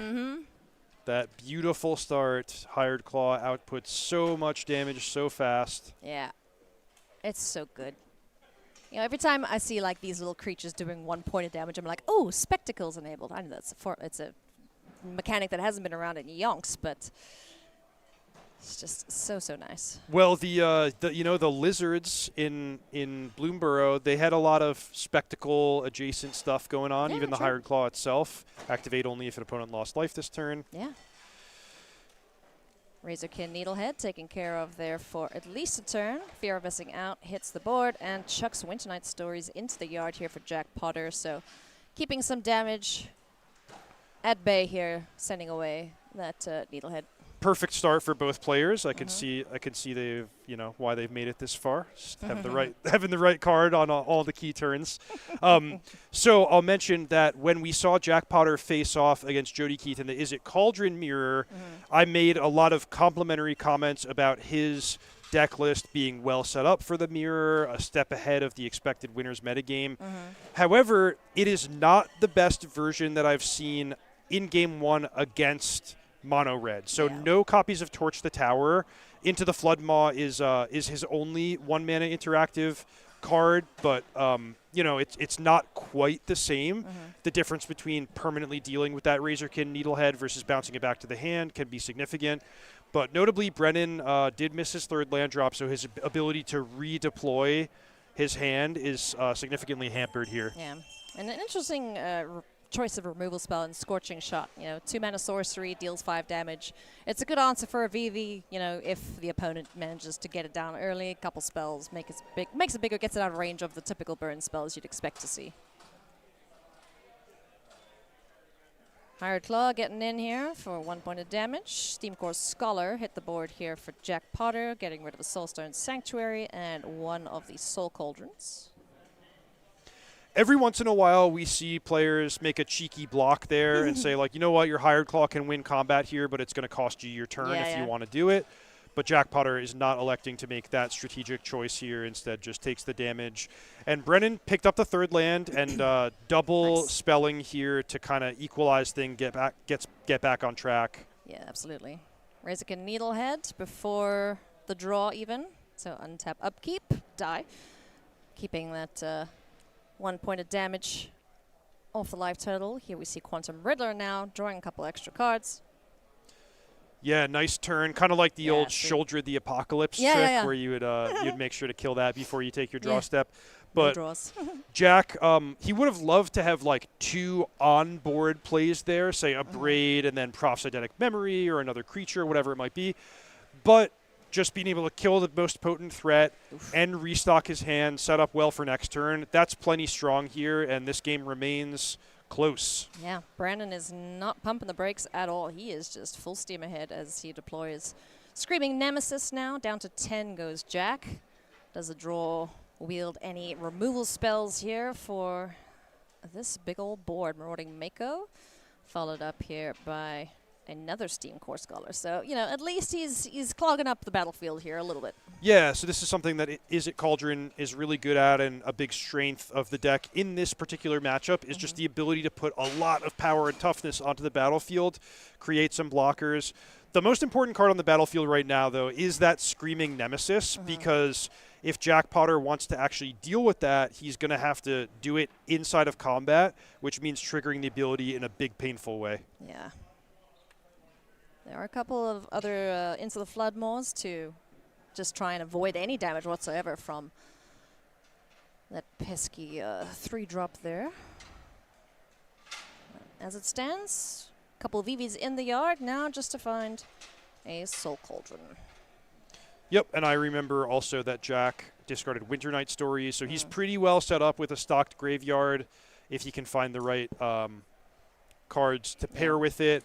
He also has the Quantum Riddler on Warp, so I mean, at worst, just at face value, he could tap 5 mana and put a giant flyer onto the battlefield.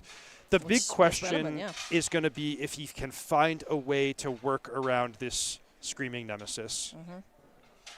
So definitely wants answers there. Ooh. Yikes. Screaming Nemesis? Nemesises? What's the plural here of a nemesis? I don't know. I didn't study that. No, me neither. But here they come. They're getting in there. 6 damage coming through, potentially 12, depending on how Jack decides to block. So, no, I lie, 6, irrespective. It'll hurt. You could just take you could block the Mako on one and double block the other, take potentially 7 damage, but at least they're gone, and then kind of hope the opponent doesn't have the way to deal those last couple bits of damage. Burst lightning. What are the alternatives? I mean, Jack could try to take it and combo off, or otherwise assemble a lethal attack with the Winter Night Stories, the Prophetic Memory.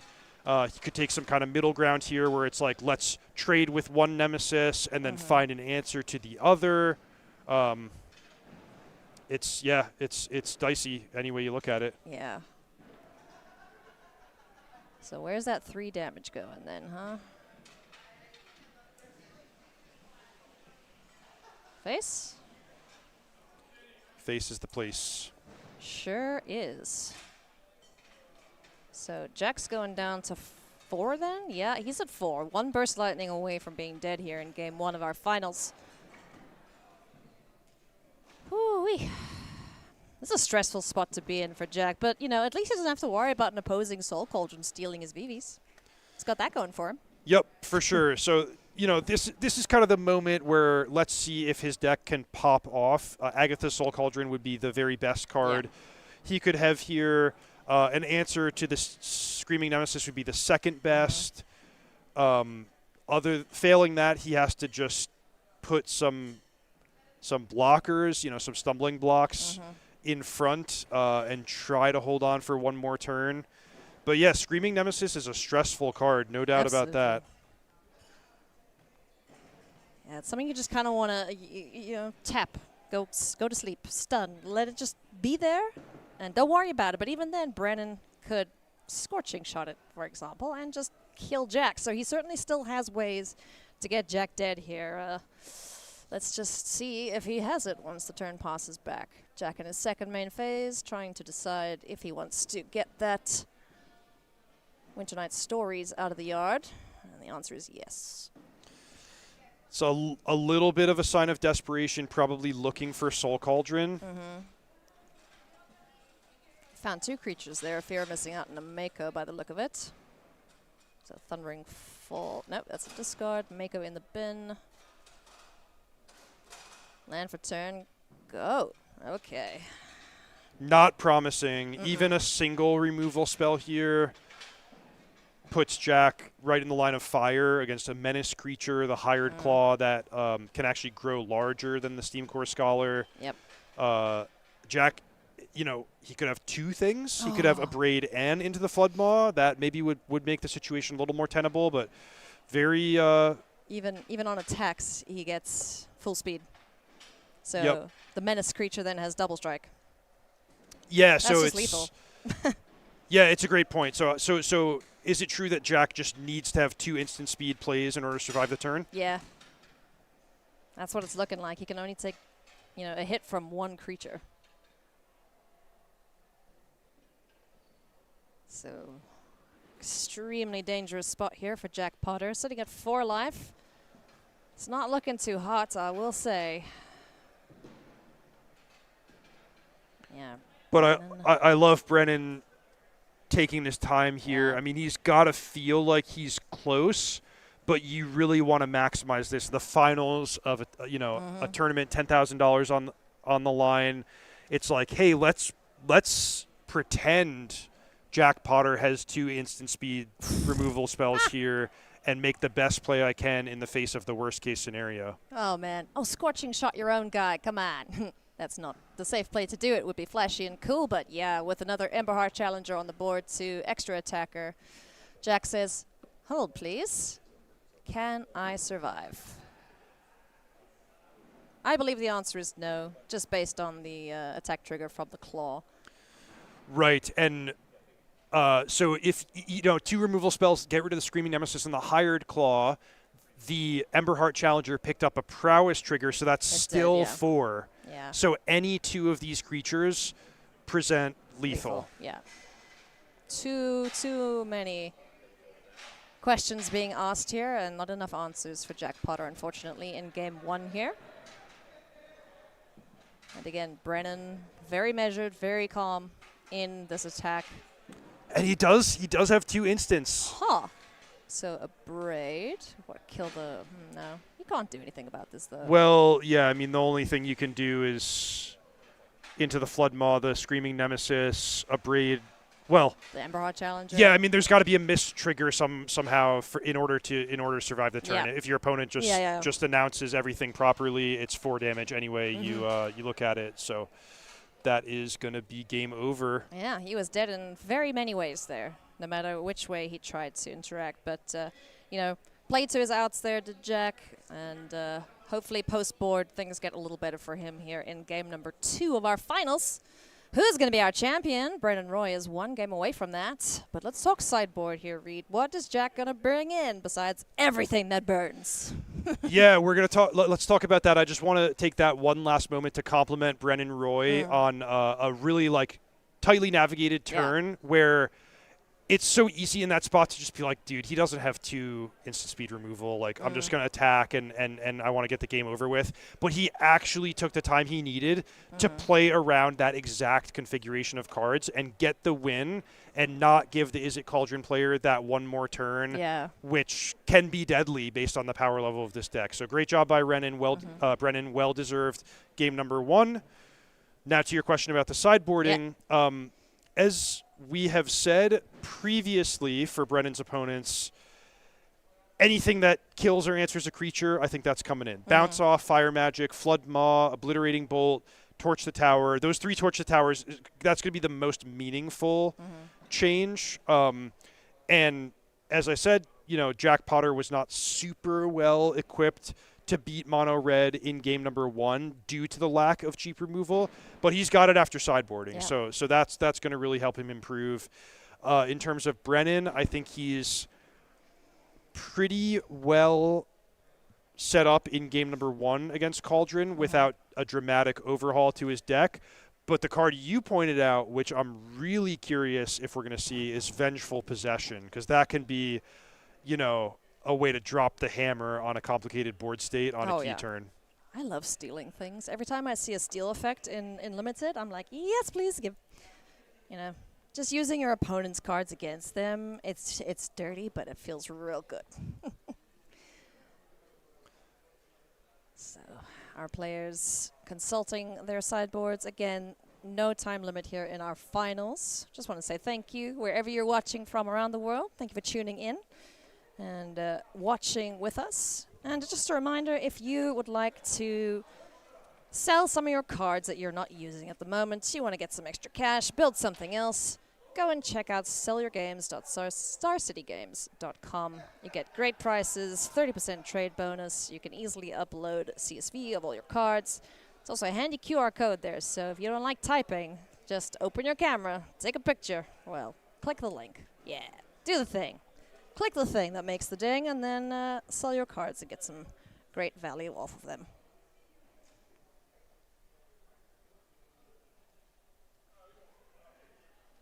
It's been a great weekend here.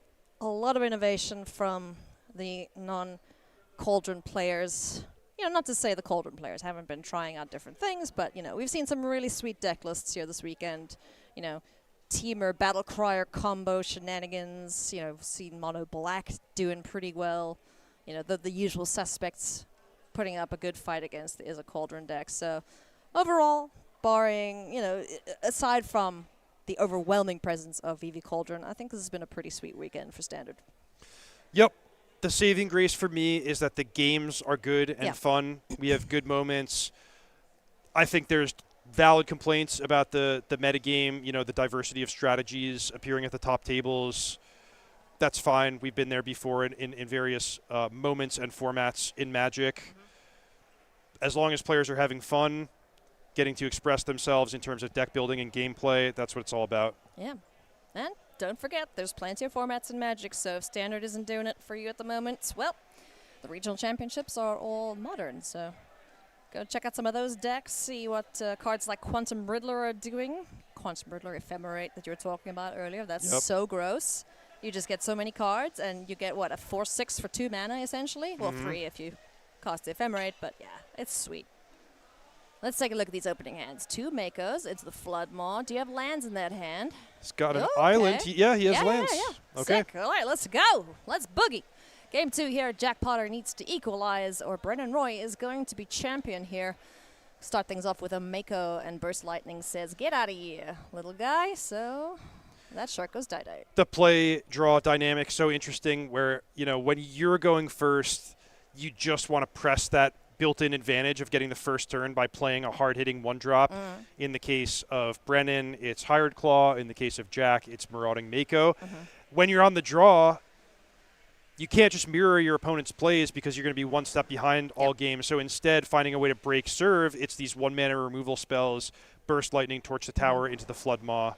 Yep. Cheap interaction. The name of the game here is Into the Flood Maw. Takes care of the Razorkin Needlehead, allowing this Marauding Mako to go unchecked for a turn.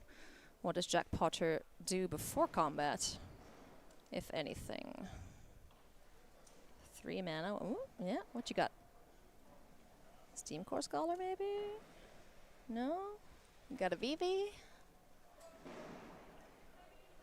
Anything that discards pre-combat? Yeah, there we go. Steam Core Scholar hits the board, draws a couple cards, gets to chuck some. If he wants to get max value, chuck 2 cards. Make this Mako into a 3/3. Dunk.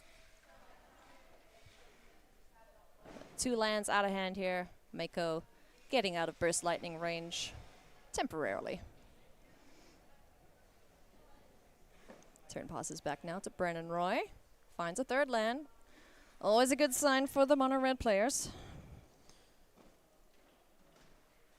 Got a little burn-up astronaut. Starting our engines. Follow-up play here. Something's going to die, I feel. What are you thinking about it? That's a big think.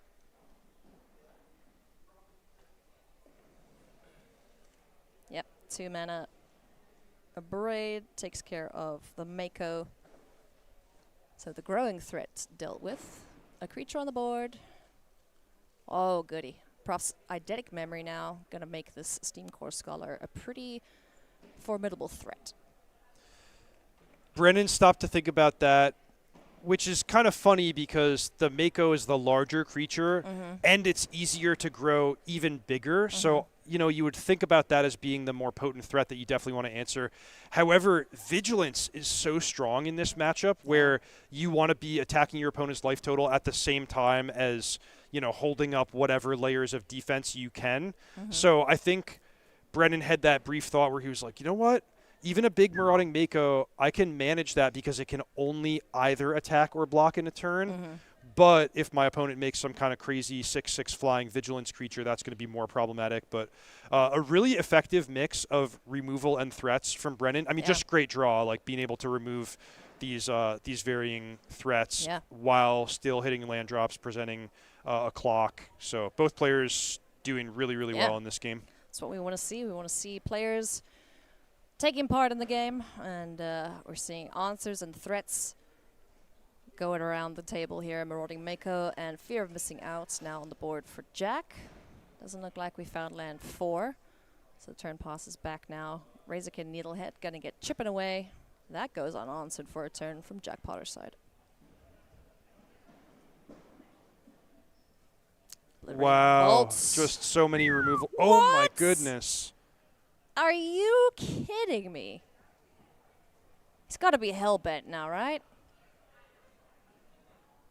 Holy moly. That was like 5 removal spells in a row. Yeah, I think it was 5 removal spells in a row. Bloody hell. Yeah, he's hell-bent. He doesn't have anything in hand now. All right, Jack. This is your problem. Time to solve. 3 mana, Steam Core Scholar. First thing we're going to do, let's get a big old 4/4 on the board here from Profts. It's painful. The Razor It King is, it Needlehead doing what it's meant to do. Ding, ding. Chucking 2 lands. He really doesn't want a 4th land drop.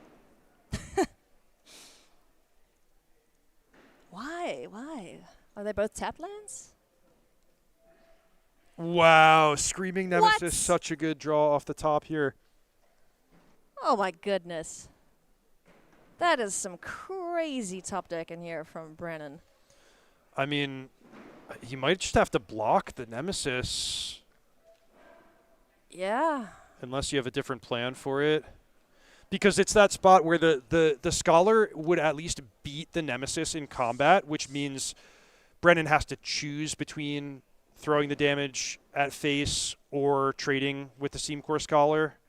I would have been tempted there, though it's a bad situation either way you look at it. Yeah, this is not looking hot here for Jack Potter. So he's got a Torch the Tower in hand, and what else is he? 2 torches?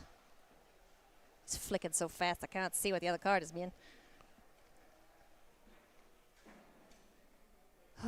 Okay, Torch takes care of the Needlehead before draw. Preserves his life total at 6.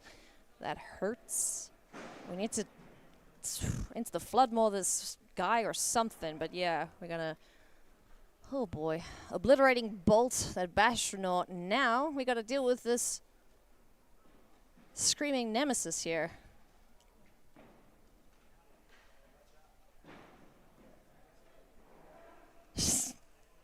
Whee! All right. Oh, down to 3. No burst lightning off the top rope. Good grief. Yeah, so Jack, if he doesn't have an answer or a smaller creature to put in front of the Screaming Nemesis, he's dead here. 100%. Okay. All right, that's good. That actually puts him into winning on the board because he can pump the existing Scholar, attack, chump the Nemesis, and then attack again. And if Brennan has drawn 2 mountains, he wins the game. He did attack, right? He did. Okay, just checking. Yeah, should be 4 life for Brennan. No, come back. Overlay, where'd you go? All right. We've gone into the void. Don't worry, Emberheart Challenger off the top of the library. That's okay. Is it okay? Targeting? Oh! Another Emberheart, but no mana to cost it. Oh, he does have it. Oh, my God. He's got another land. And we lost the life totals, but Jack Potter's at 3. Attackers. He can't let the Screaming Nemesis go unblocked, but if he blocks it with the 2/2, he's going to take an unblocked 2 from Emberheart Challenger. Yeah, and then just die from the Screaming Nemesis, doing 2 damage to face. That's it. That is it.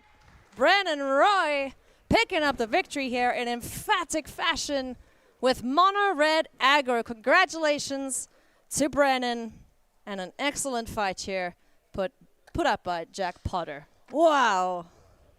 Wow, a heroic performance from Brennan, just notching so many wins against that dominant deck, that sort of deck to beat of the tournament, Is It Cauldron. The final game, every card used, every point of life mattering. I mean, it was down to, like, he needed to hit a relevant play off of the Valiant trigger of the Emberheart Challenger. If he didn't, he was going to be dead to flying, and he was going to be 1 point short of winning, but Mono Red just edging over the finish line as it does. Oh, and man. Brennan Roy is our champion. Mono Red. I'm glad I didn't bet against it this time around because it has been so dominant in the hands of Brennan Roy. This is such a sweet list that he's brought and just decimated the Cauldron deck. So congratulations to Brennan. It's awesome to see, and you could see how much it meant to him there at the end of the game. Almost in disbelief, it looked like. Like he couldn't process Yeah. the end of the game and what it meant.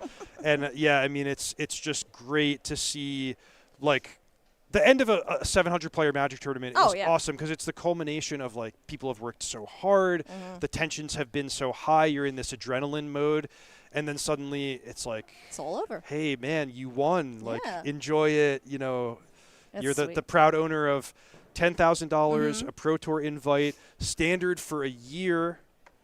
That's sick. Great show. 2026, yeah. So excellent work there by Brennan Roy. We're going to get him over here to have an interview, I believe. So as soon as we have that, we'll toss it over to Nick. But just, yeah, excellent job there, bringing the most aggressive deck that, you know, possibly could, and finding a combination of cards that deals with the big threat. You know, just the fact that he's playing 2 Sunspine Links. I don't think I ever saw it once. But playing 2 Sunspine Links main, just to get that, you know, extra point of reach damage. It's such a sweet list.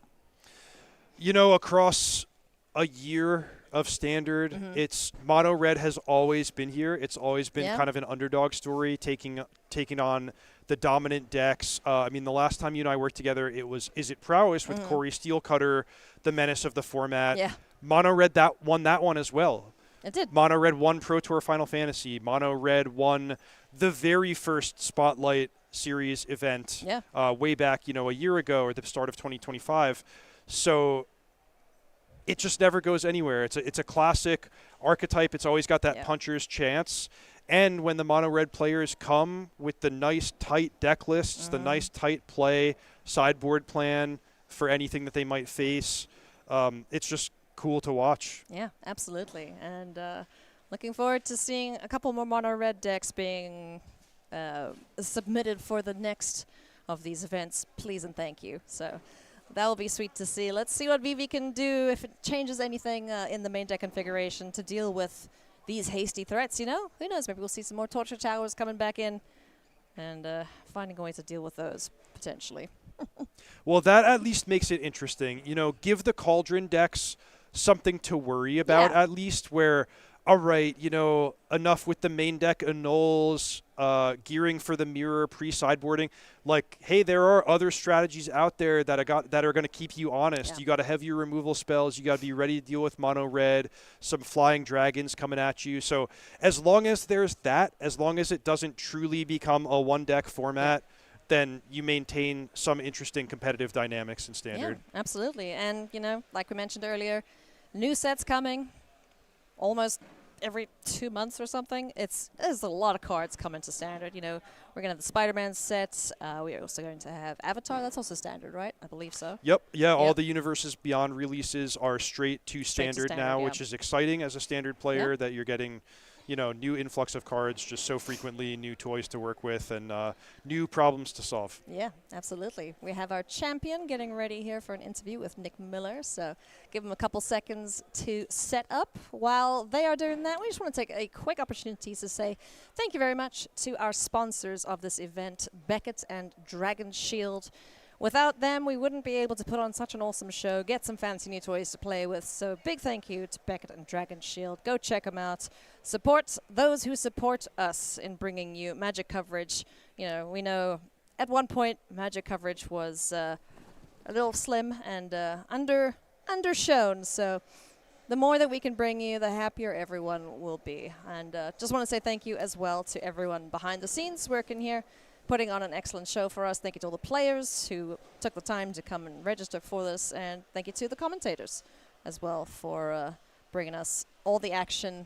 Reed, it's always a pleasure hanging out with you. You know, your expertise. I learn something new every time I get to sit down here next to you. You know, Jim and Corey, they're just ridiculous, and we love them to pieces. So, yeah, it's been a great weekend. Well, the feeling is mutual. Great show. I'm so glad you said what you did, too, because, you know, the point is, like, these broadcasts don't happen by accident. They don't happen automatically. So it's really about the passion of, you know, everyone involved, and especially the viewers at home. Yeah.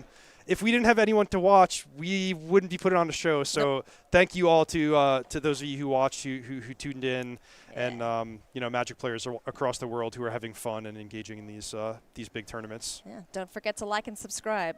You know, so you can know when the next event is happening. There's plenty of them, so definitely be sure to check out SCG Excuse all the big crashes and bangs out there. People are packing up. They're kicking us out the building. So, yeah, as soon as Nick is ready, we're going to jump over there and hear from our winner. Yeah, Brandon Roy. that Sunday night at the convention feeling Just where know like the lights are gonna turn off. yeah, they're going to turn off the lights. Somebody's about to come like take the table out from in front of us. All right, time to get out of here. Bye. Get out of here.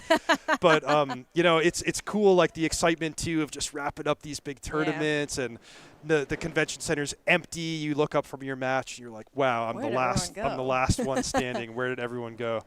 But you know what? It's good to be the last one standing. So looks like our interview is ready to rock and roll. So I believe, are going to say goodbye for now. Unless it comes back to us, we'll find out. All right, so we're going to toss it over to Nick Miller, who's with our champion, Brandon Roy.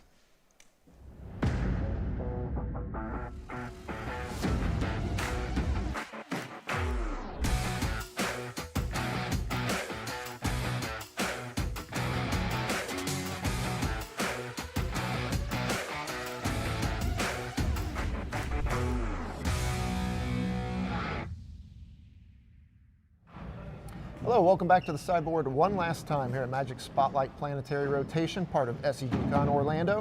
I'm Nick Miller alongside our Spotlight champion, Brennan Roy. Congratulations. Thank you. We've got this fancy trophy here for you, $10,000. Yeah. Standard for a year, shipped to your door.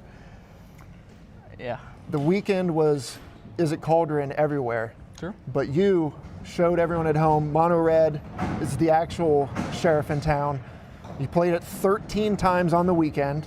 You went 11-2 against it, including blitzing the top 8. Yep. Talk us through how you found Mono Red and then stayed on it and tuned it to this version. Okay. I've honestly been on it since Edge of Eternities came out. I tried many different iterations. I think mine was probably, I've been grinding on Moto. Been in almost a lot of the challenges I can make. I've had like bigger red, played like 25 lands, all Hellkites, all Lynxes. I've like even tried Boros Mice a little bit, Gruul aggro when it first, like after rotation, after Edge of Eternities. None really fit. And I actually one day started looking, since Is It Cauldron popped up. I started looking one day. I was actually looking at Scryfall through all the red cards I could play because I realized the matchup was just bad for my construction of the deck. Mm-hmm. And I found Razorkin Needlehead. So I said, why not? I'll replace like Manifold Mouse with it and see how it is. And every matchup that I played, it was phenomenal. Even Dimir, mono white tokens, even I think great in the mirror. Just first strike 2/2 is amazing. And then after that, grinded a little more, changed some configurations to be able to fit more big removal in for obviously Is It Cauldron, or like to be able to deal with Preacher of the Schism from Dimir, or even now Nova Hellkite. That's why I play Scorching Shot to be able to kill any X5. And that's how we ended here. Well, the Needlehead was huge. I mean, we saw the respect it earned in the finals matchup. You know, Jake had to just bounce it early on and often just to enact his game plan, and then your creatures were able to run him over in the end. Talk about the removal suite you used in this deck, because like you said, you do have to be able to kill all these big creatures, but when you're clearing the way, they just can't stand up to the pressure of just drawing cards and discarding cards, not really gaining any traction. Yeah.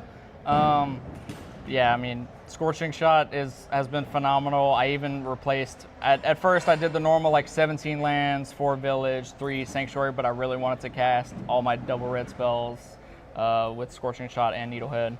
I also basically wanted to max out on strike, although replacing one with an Abrade later to hedge toward Cauldron, because it's just an amazing, it's in an amazing spot in the meta right now, just because there's a lot of X3s, all of its instant speed. It still goes face even if you're in a bad spot. And Burst Lightning is just almost unreplaceable in the deck. It's versatile. Late game you flood, it still pushes through. So, and then I put Obliterating Bolt in the sideboard as a way to, like, if I play against Dimir, which I actually did not see once this weekend. to be able to kill Curiosity, Kaido, also extra big removal against Cauldron. Yeah. What are the secrets to beating Cauldron? Is there anything you learned over the weekend, or is the deck just tailored for it? Were there any things you were doing that people might not have been doing the same way?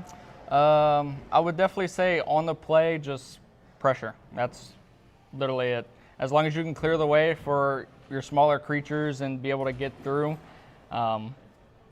it's great. The draw is a little weird, just because you have to be more reactive. Turn 1 Mako can get out of hand, so you almost have to play on the back foot almost. But yeah. Any shout outs here as we get ready to wrap it up? I honestly want to shout out all my MTG near me community at home. They've supported me all through my hard times. There was probably a year or two where I couldn't even win RCQs. I want to thank like all my friends, my girlfriend, Gray, all my friends that have brought me through this game and brought me to here, whether it's D, Ashton, Dom, Griffin, Kevin, Alan. There's literally Shay. There's too many people to even, and I just want to thank my parents for always being supportive of my hobby and my dream. All right. Well, you've cashed your ticket to a pro tour. How exciting is that? It's phenomenal. I've dreamt of this moment for a long time, and it's great to be here. All right. Well, Cauldron took its place in the pot today. Mono Red Aggro is the name of the game. Congratulations one last time. Thank you. We're going to ship it back to Reed Naley to close it out here in Orlando. Thank you so much, Nick. Absolutely awesome interview. I just love hearing from the players who it was, that supported them, that brought them to these events, that sort of thing. Parents, support your kids' hobbies. You have no idea how much it means, especially when it gets to, this is awesome. I just got goosebumps listening to that interview. My hobby and my dream, he said. I love it. I love it. Magic is awesome. The gathering is awesome. The players are wonderful. So thank you, everyone, for a spectacular weekend. Read any parting words for our audience? It was, big tournament, strong narrative thread. I mean, that interview, Brendan said he played against Is It Cauldron 13 times. So, look, tournament magic's about problem solving. You know what your opponents are going to throw at you. You try to be a step ahead. You try to optimize, be prepared. Yeah. That's what Brennan did, choosing all his cards with that matchup in mind, finding those little optimizations like he talked about, utilizing his support network and his practice time to try to do the best that he can. And shout out to it Skyfall. showed through. Yeah, for sure. Just really great tournament here. I enjoyed watching. Yeah, and it was we're back. There's opportunities for players to join in at any level. So check the schedule, SCG Con, see if there's one that's a good fit for you, because there's a lot of fun to be had. Oh, yeah, absolutely. Come hang out. It's going to be a blast.